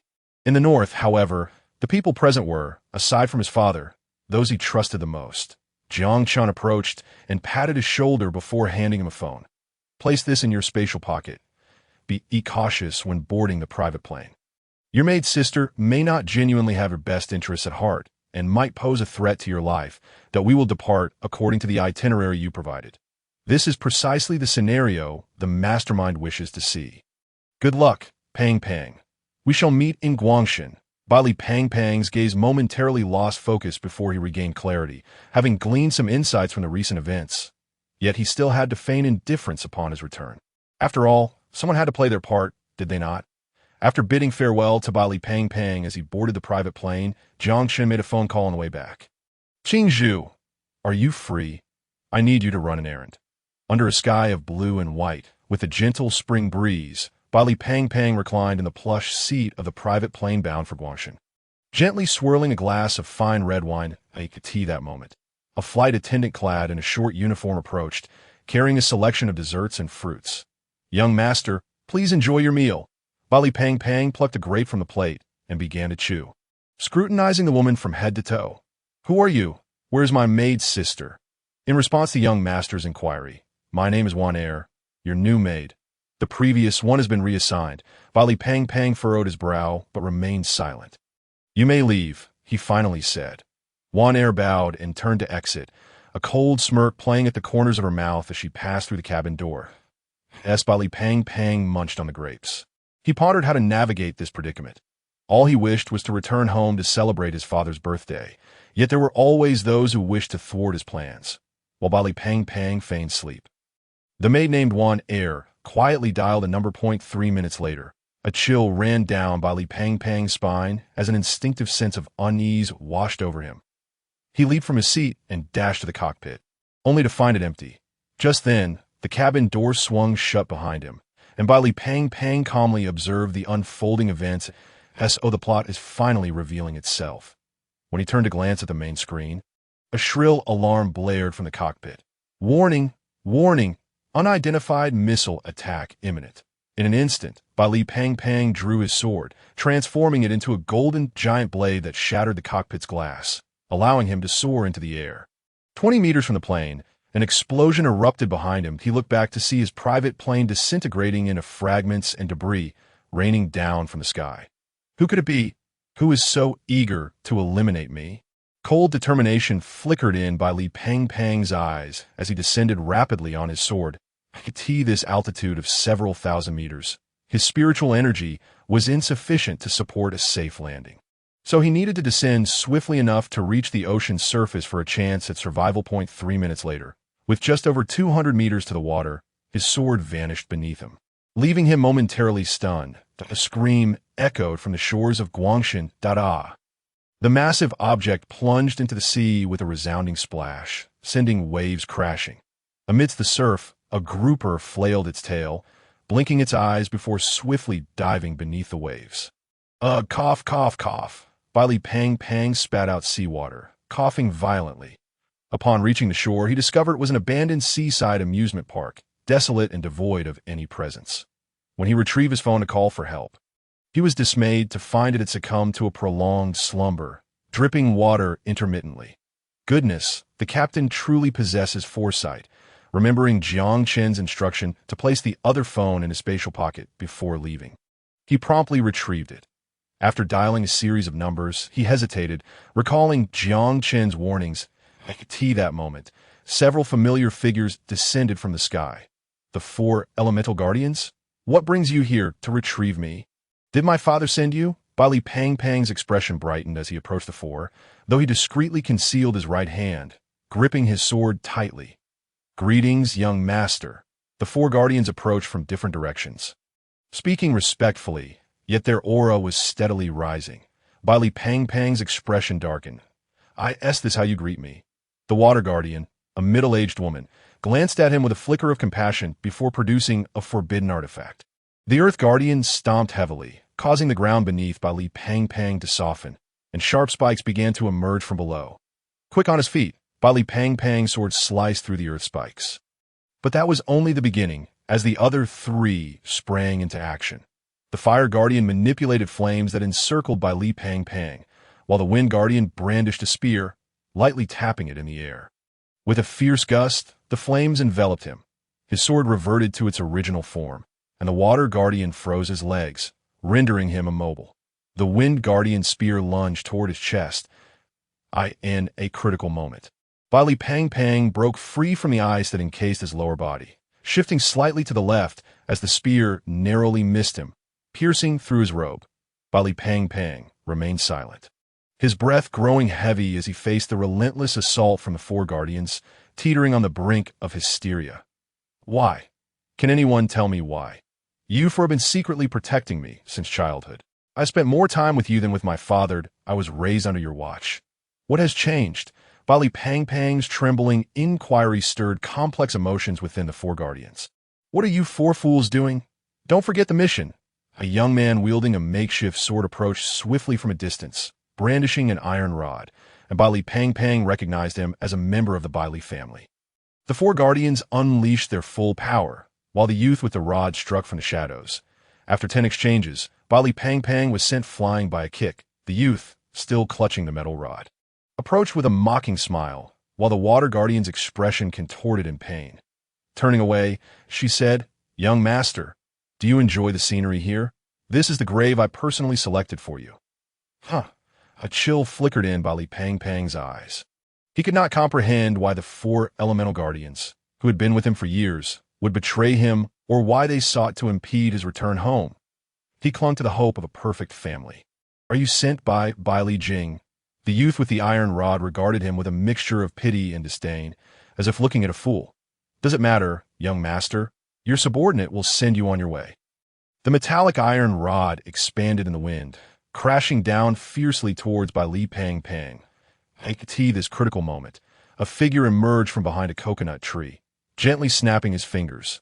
The surrounding space began to tremble, and in an instant, the flames, water, and wind, along with the young man wielding the iron rod, clutched at their throats as all the air was drawn away.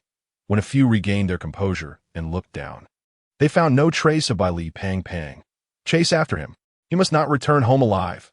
Once they departed, Qingyu and Bali Pang surfaced from the sand. "Did I arrive in time?" "Fatty?" Qingyu inquired, hands stuffed in his pockets, casting a glance at the disheveled Bali Pang.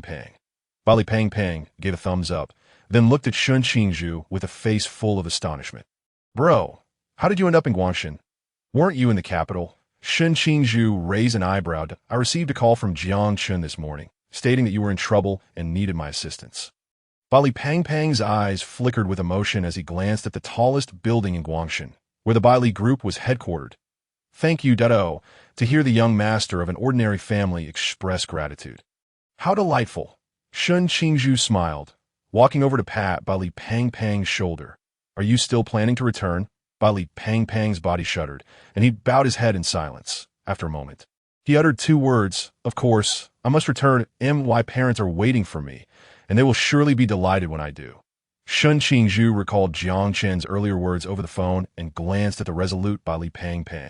Softly sighing, "Since you wish to go back, I shall accompany you." Half an hour later, the two were seated in a private car they had flagged down, heading towards the city center. The driver occasionally glanced in the rearview mirror at the suspiciously drenched fat man and the young man with his hands in his pockets. Peering out the window, "These two seem rather off. Stop the car," Qingyu suddenly commanded, noticing several police officers ahead conducting vehicle inspections. The driver, not daring to hesitate, parked in a spot beside the park. "What is the matter, gentlemen?" Without a word, Bali Pang tossed a wad of cash, and exited the car with Shen Qingyu, observing their hurried figures and the police checking vehicles at the intersection ahead. The driver pondered, gripping the thick stack of tickets in his hand. Forget it, it's better to avoid trouble. Who cares who they are? Today I made quite a bit of money. I should go home and buy some ribs for my wife to stew. This was a vast garden located in the heart of Guangshan, spanning over 2,000 acres, and it was also the residence of the Bai Li family. Bai Li Pang pulled out the leftover Zhu Beiji mask from his spatial pouch and donned it as he made his way towards his family's entrance. Shen Qingyu sighed softly at his retreating figure before vanishing into the street, needing to prepare a few things. Halt. May I inquire if you have an appointment, sir? Visitors to the Bai Li family must make an appointment in advance. If the family members disapprove, one cannot even enter the gates. Appointment? Bai Li Pang removed his mask, revealing his handsome visage. Appointment? Can't you see I'm back? Open the door at once, perhaps due to recent events. Bai Li Pang's demeanor had shifted, exuding a hint of dominance in his words. Young master. The young man, initially shocked to see Bai Li Pang's return, hesitated. What? Must I kill you first? The golden sword, transformed from light, was gripped firmly by Bai Li Pang as he advanced towards the guards at the entrance and the young man. Young master, please forgive me. I shall open the door for you immediately. Bai Li Pang ignored him, kicking the door open and swaggering inside. Once inside the estate, the young man swiftly made a phone call. Master, he has returned. After a moment of silence on the other end, a voice slowly uttered two words, "That a bunch of fools." Bai Li Pang surveyed his surroundings, childhood memories flooding his mind. Since he could remember, he had faced countless assassination attempts, though he had endured. He had never received a single affirmation from his father. In contrast, Bai Li Jing, as his foster brother, had been groomed within the Bai Li group from a young age, demonstrating exceptional business acumen by his early 20s and becoming one of the upper echelons of the group through his own efforts. The love his parents showered upon Bai Li Jing was tenfold, 100-fold compared to his own. He chuckled self-deprecatingly. Sometimes I feel like I am the foster son. Bai Li Pang returned his attention to the courtyard ahead, gripping the sandalwood plaque he had obtained from the temple. Today was his father's grand birthday. He should present a vibrant side of himself. Come on, Pang, you are the best. This was his first time giving a gift to his father. Taking a deep breath, Bai Li Pang stepped lightly into the courtyard. Dad, I'm back. The door swung open from within, and upon seeing the visitor, Bai Li Pang's smile gradually faded as the circumstances surrounding his return were undeniably linked to the man before him. I never expected you to come back alive. You truly are fortunate. The young man, wearing gold-rimmed glasses, gazed at Bai Li Pang with a mocking glint in his deep-set eyes. Bai Li Jing. I truly didn't expect it was you behind this. Bai Li Pang stepped forward, intending to seize the other's collar, but Bai Li Jing deftly dodged, revealing a middle-aged man behind him. Bai Li Pang's expression froze, and he instinctively shouted, Father, where have you been gallivanting? Do you not know what day it is? The middle-aged man, now graying at the temples, cast an irritated glance at Bai Li Pang's disheveled attire. Bai Li Pang scratched his head and promptly slipped into the slippers by the door. I had a little accident on the way. I'll change right away. Bai Li Jing's cold gaze followed him, a flicker of murderous intent flashing in his eyes. Half an hour later, a Mercedes S600 long version with the license plate number U0000001 pulled into the parking lot of the Bai Li group. Meanwhile, Jiang Chen and his companions had just disembarked from a flight at the Guangshan airport, feeling somewhat bewildered by the scene before them that a middle-aged man in a suit, with curly hair, smiled warmly at them. Are you Captain Jiang Chen? I am Zhao Kongcheng, the steward of the Bai Li family. We are very pleased to welcome you to the Master's birthday banquet. Young Master Jing has already arranged accommodations for you. Jiang Chen raised an eyebrow slightly before responding, We do not know any young Master Jing. We are here to find Bai Li Ming. Zhao Kongcheng's smile faltered for an instant before quickly returning to normal. Of course, young master is already waiting for you at the banquet. Allow me to escort you there. Zhao Kongcheng took the driver's seat in a business vehicle, which comfortably accommodated Jiang Chen and his companions. After exchanging glances and nodding in agreement, Jiang Chen and his group were driven away. Along the way, every red light they encountered instantly turned green, with Zhao Kongcheng smilingly explaining, This is the status of the Bai Li family in Guangshan. As esteemed guests who have traveled from afar, Feel free to mention any requests. We will do our utmost to meet your needs. Qingyu observed the smiling Zhao Kongcheng, a flicker of grayish-white light shimmering in her eyes. And then her lips curled into a smile, wishing everyone a happy weekend. This was the Baili Group's headquarters in the heart of Guangshan, a towering building with 108 floors. At the very top of this building was a grand spherical conference hall, primarily used for the Baili Group's annual meetings and hosting foreign dignitaries during significant events. Only the wealthy and influential could gain entry to this hall, which was filled with business elites and prominent figures. At a table toward the back of the hall, several figures were noticeably out of place compared to the surrounding guests. Qiyou, try this garlic abalone. Jiang Chen placed a piece of abalone, smothered in garlic, onto Lin Qiyu's plate. Captain, you should eat this. Look at how pale you've become. Lin Qiyu served a piece of meat to Jiang Chen, albeit it was merely a lamb kidney. Jiang Chen's lips twitched slightly. Zhao Lan observed this scene, her eyes narrowing into crescent shapes. Qiao Yuan, with a duck leg in his left hand and a pig trotter in his right, indulged in his meal with great delight.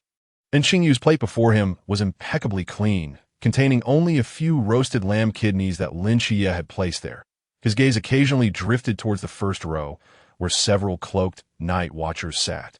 Lost in contemplation, why hasn't that rotund fellow shown up yet? This behavior is uncharacteristic of him.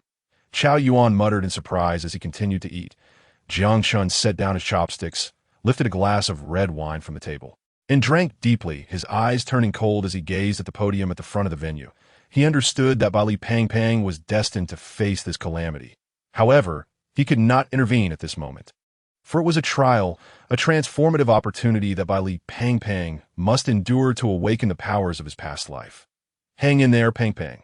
Meanwhile, in an adjacent office to the venue, a fierce struggle unfolded. A figure staggered and fell, his right wrist crushed, blood seeping out and staining the floor.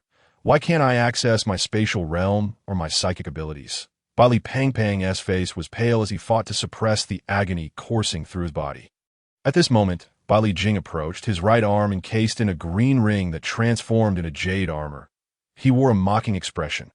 Humph, I placed a special artifact here that suppresses psychic powers and spatial abilities. If you could use them, it would be a miracle. Baili Jing stepped on Baili Pang's severed arm, causing him to emit a cold grunt without a cry of anguish. Go to hell, Baili Pang, enduring the excruciating pain, swung wildly, but Baili Jing effortlessly leaped back to evade, then retrieved a long sword emanating a chilling light from the simulated spatial realm, his eyes gleaming with murderous intent as he approached Baili Pang. Are you truly going to kill me? Do you think Father will let you off the hook after we've turned against each other? Baili Jing laughed heartily, as if he had heard the most ludicrous joke. He planted the sword into the floor and, with a mocking glint in his eye, began to speak slowly. Do you really think you are important? Why would you assume Father would come back to save you? Have you not realized he left here on purpose? His departure was merely to create the conditions for me to kill you without a fuss. Baili Pang's body trembled, and he struggled to find words. But nothing came forth. He wished to argue, yet the events of the past few days had made it evident that Baili Jing spoke the truth. Baili Jing took a step closer to Baili Pang. Do you think I could launch missiles or command senior-level practitioners without Father's consent? Since you're about to die, let me enlighten you. Otherwise, killing you would be far too dull, simpler than squashing an ant. Do you know why Father assigned you so many bodyguards and maids since childhood? It was merely to mislead our enemies, to attract external attention while keeping me hidden away. Although you've enjoyed a lavish life as the young master of the Baili family. Think carefully. Since you can remember, has Father ever smiled at you? Has he ever praised you? While you faced assassination attempts outside, I was at home basking in the affection of Father and Mother. Mother personally tutored me, and Father taught me about business and the Baili Group's operations. Have you ever experienced such things? Baili Pang lowered his head, speechless, but the tremors of his body spoke volumes about the turmoil within him. My little young master, look at the excess flesh on your body. Do you understand why you were allowed to live in luxury? Because the Baili family needed merely a scapegoat, a thoughtless, powerless child from an ordinary family, ready to be sacrificed. Baili Jing kicked Baili Pang across the room, leaving a bloodied mark on the wall. At this point, you must have guessed some truths. You were never Bai Li Tuming, the young master of the Bai Li family. You were just a pig or sheep we raised, ready for slaughter. And the one who has been scheming to kill you is none other than the father whose approval and affection you have long sought. Blood trickled from the corner of Bai Li Pongpong's mouth as he lay on the floor, staring blankly at the ceiling, tears streaming down his face, mingling with blood and sorrow that he curled into a ball, trembling slightly, as if he had forgotten where he was and the broken state of his wrist. Memories of his childhood in the Bai Li family began to crack, and his subconscious started to shut down. Suddenly, the long sword pierced through Bai Li Pongpong's heart, black blood oozing from his lips. He did not even flinch, instead revealing a hint of relief. Bai Li Jing raised an eyebrow at this scene. Viciously twisting the sword that moment, Bai Li Pang smiled, and as blood threatened to spill onto Bai Li Jing's shoes, he disdainfully stood up, observing the expression on Bai Li Pongpong's face gradually stiffening. He waved his hand, and a green glowing flying dagger hovered beside him. Since you wish to smile, let me grant you the opportunity. The dagger flew towards Bai Li Pang's face, but by this time, his consciousness was fading, as his heart had ceased to beat. Too long. Grotesque wounds extended from the corners of his mouth to his ears. After completing this deed, Bai Li Jing clapped his hands in satisfaction and departed. From this day forth, I shall be the true Bai Li Tuming, while you, who have inexplicably vanished, will not even possess the identity of an ordinary person. You are merely a child from an unworthy family. With a heavy thud, the office door slammed shut, and Bai Li Pang's body turned cold. That moment, a jade rui, radiating a gentle glow, emerged from his dantian, enveloping his heart. A sigh echoed, seemingly a lament from the heavens. As Bai Li Pang's fingers, stained in blood, stirred slightly to in the main venue, Bai Li Group's president, Bai Li Chen, solemnly ascended the podium. Thank you all for attending this banquet in celebration of my birthday. Since the establishment of the Bai Li Group, we have endured 35 years, finally gaining a foothold in this world. Lastly, I would like to announce something before all of you at this moment. All eyes in the venue were fixated on the podium, including Jiang Chen and his companions. Captain, with Bai Li Pang's father taking the stage. Do you think the rotund fellow will make his appearance soon? Chao Yuan observed the podium with keen interest. Jiang Chen's lips curled into a bittersweet semblance of a smile as he remained silent, and after a while, he softly replied, "It should be soon." Just then, a figure sporting golden-rimmed glasses briskly approached the podium. Standing upright beside Bai Li Chen, the crowd below began to murmur. I assent that Bai Li Jing. I've heard he possesses remarkable business acumen, having worked his way up from the bottom, and now he is nominally one of the Bai Li Group's executives. So what? It's a pity he is just a foster son. Alas, how unfortunate. If only the young master were as exceptional. Frankly speaking, have you noticed something peculiar? The young master and his father Bai Li Xian bear no resemblance, yet this adopted son Bai Li Jing shares quite a few features. The spectators engaged in fervent speculation. Ahem, everyone, please be quiet. Allow me to introduce the person beside me. He has been raised as my heir since childhood, and the story of him being an adopted son is a fabrication. He has always been my true son. The young master who has been training outside is merely a transformed version of him. Bai Li Jing is also him. I've only ever had this one son, Bai Li Tuming. As these words fell, a significant stir erupted. The crowd in the venue erupted into chaos. Jiang Chen's team, with the exception of Jiang Chen himself, displayed expressions of shock, and Zhao Lan furrowed her brow in rare concern. Captain, the bespectacled man is Bai Li Tuming. So what about the rotund one? Chao Yuan's face turned furious. What does that fat one even matter? Jiang Chen's gaze grew steely. He had sensed Bai Li Pang's presence, albeit faint. He was likely undergoing treatment from the Jade Ruya. It was time to take action. On the podium, Bai Li Jing adjusted his collar, preparing to deliver his speech when a table was suddenly hurled towards him and his father. It crashed against a transparent light screen just 3 meters from the podium, shattering into pieces. Following this, Jiang Chen, accompanied by several others, approached slowly, their presence growing increasingly imposing with each step.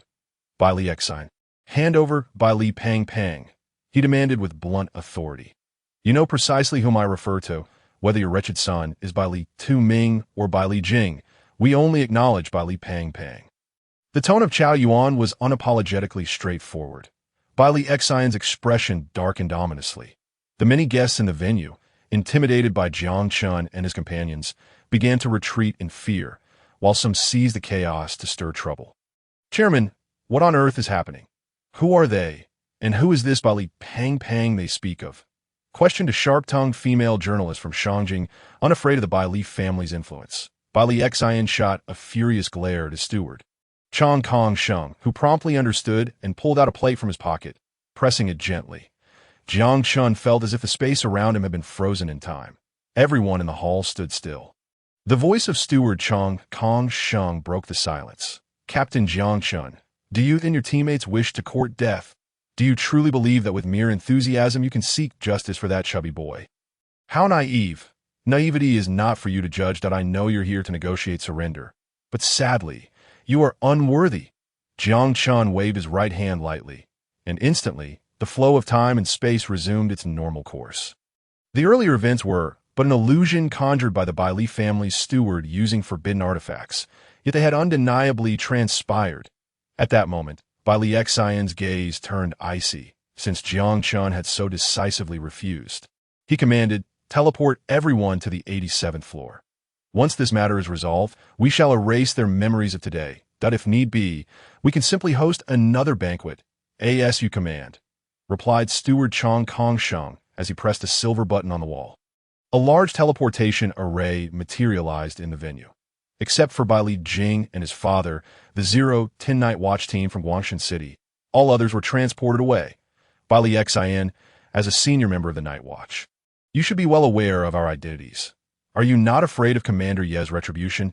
Jiang Chen questioned sternly, with the mention of Commander Yi. A flicker of fear crossed Bai Li Xian's eyes, only to be swiftly replaced by a chill. As long as you all perish, I will erase every trace of your presence in Guangxin. What can Yi Fan possibly uncover if I wipe the memories of everyone present? He then turned to the 0-10 team. Captain Wei, there are malicious owners of forbidden artifacts causing havoc. What do you think should be done? Captain Wei Xiaoming of the 0-10 Night Watch team hesitated briefly, a frenzied glimmer flashing his eyes before he responded. It is our duty as night watchmen to protect the ordinary citizens that we understand this. So leave these individuals to us. Wei Xiaoming positioned himself with his teammates opposite Jiang Chen's squad. I did not expect that our ranks included such parasites. It is truly disgusting. Lin Qi exclaimed, his body already shrouded in darkness. Ready to charge forward had Jiang Chen not intervened. 0-10 team. We have a serious threat to the safety of Guangxin citizens from these malicious artifact owners that we must act decisively to eliminate them. It is our duty. Kill. As Jiang Chen observed that the opposing side disregarded the dignity of the Night Watch. A glint of murderous intent flickered in his eyes. Words were futile. If they refused to regard themselves as night watchmen, what was the harm in eliminating them? As he spoke, Jiang Chen's spiritual energy surged violently.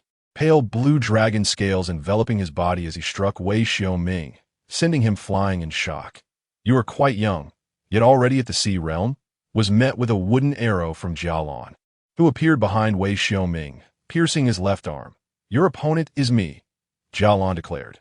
Meanwhile, Jiang Chen and Lin Qi advanced step by step towards the podium. Bai Li Xian, prepare to meet your end.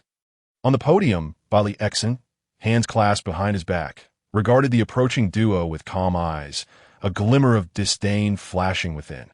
You truly are fearless in your ignorance. Bai Li Xian gently clapped his hands, and 12 figures materialized before him, uniformly kneeling on one knee. The Zodiac 12, paying respects to the chairman. Lin Qi's eyes twitched with alarm. 8 at the Sea Realm, 3 at the Infinite Realm, and 1 at the Klein level. Jiang Chen frowned slightly as the Chiyou banner appeared in his hand. He exchanged a knowing glance with Lin Qi, who immediately understood Jiang Chen's intent. A shadow of darkness beginning to spread beneath his feet. Bai Li Xian nodded slightly, gesturing towards Jiang Chen and the others. Kill them, as you command.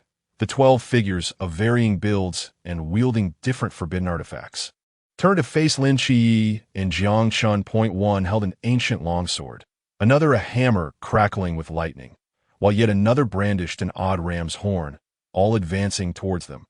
the shadowy figure of Nyx, the goddess of night, appeared behind Lin Qi, merging with him, a suffocating aura of absolute darkness enveloping the entire venue, extinguishing all light. Lin Qi's skin turned pale, his hair cascading to his waist. When he opened his eyes, the aura of half-step Klein halted the charging 12 figures in their tracks. How is this possible? Bai Li Jing, standing behind Bai Li Xen, was momentarily stunned, as was Wei Xiaoming of the 010 team, who was battling Chao Yuan and his group. Such power is insufficient to shake our Bai Li family's 12 artifact wielders. Bai Li Xin scoffed coldly. Lin Qi's figure melded with the surrounding darkness. The Klein-level expert furrowed his brow, swinging his ancient sword in a specific direction, disrupting the air with a surge of particles that revealed Lin Qi's form as 3 infinite realm experts prepared to swarm him. A figure wielding a 9-toothed rake suddenly appeared, stepping into the air and shouting, "Taste my rake." The rake expanded in size with the wind, its immense force crushing a woman named Ares into a pulp. The other 2 retreated frantically, locking eyes and staring in horror at the figure of Tian Peng Yuan Shui. Where did this fierce individual spring from, capable of slaying an infinite realm warrior with a single strike? Jiang Chen chuckled at the scene, admiring Tian Peng Yuan Shui's might. Due to the limitations of his own realm, the summoned Tian Peng Yuan Shui was only at the infinite realm level. Yet his astonishing combat prowess remained unchanged. The world knew he had always been held down by a monkey, but who understood the depth of the 36 transformations of Tiangang? Jiang Chen glanced back at the situation behind him, realizing that Captain Wei Xiaoming of the 010 team was struggling, his blade smoking from the impact, while Jiao Lan remained unscathed. Instead, a single punch from Jiao Lan could make him cough blood. The madness in Chao Yuan's eyes swirled. After Qingyu dismantled the stealth abilities of the 010 team, the transformed Chao Yuan single-handedly overwhelmed 3 opponents, even taunting with a hee-hee afterward. Jiang Chen refocused, drawing his straight blade as he approached the remaining 8 Sea Realm warriors. "I cannot afford to be idle myself." His peak Sea Realm energy erupted, blue dragon scales enveloping him as he swiftly dispatched 2 initial Sea Realm fighters. The remaining 6, sensing Jiang Chen's overwhelming presence, instinctively began to retreat, inciting Bai Li Xion's fury from the podium. "You useless lot. He is but one person. Are you incapable of defeating him in a group?" The remaining 6 Sea Realm warriors gritted their teeth and charged forward, fully aware that Bai Li Xion's ruthlessness meant certain death if they fled. They figured it was better to take a chance. 6 different forbidden artifacts, each with unique effects, flew towards Jiang Chen, one of which, a serpent-shaped stone, instantly transformed into a remarkably swift azure snake, biting Jiang Chen's arm. Jiang Chen swiftly grasped it, discovering that the snake's fangs were shattered. Fortunately, his dragon-scale defense proved to be quite formidable. Otherwise, he would have truly suffered a hidden loss. The azure serpent was crushed under Jiang Chen's foot, and upon reverting to its original form, it lay motionless. The middle-aged man from the Sea Realm, who had been controlling it, was met with a backlash and spat out a mouthful of blood. Jiang Chen let out a cold snort and swiftly severed his throat with a single stroke. The remaining adversaries were dispatched with ease, and he then glanced over at Marshal Tianpeng, only to find that the latter seemed to have grown weary of the fray. Size and fortune. This was one of the spells from the 36 transformations of Tiangang, akin to the technique of manifesting heaven and earth. In an instant, Marshal Tianpeng's body enlarged, crushing 2 formidable beings of the infinite realm beneath his foot. Having completed this feat, his form became ethereal. Bai Li Xion's expression darkened. Who was this formidable individual that had emerged from nowhere? Why had he never encountered them before? Were the higher-ups of the Night Watch deliberately taking precautions against him? "I have witnessed your valor, esteemed sir. How about joining our Bai Li group? Whatever remuneration Jiang Chen offers you, I am willing to match it at 1,000 times the price."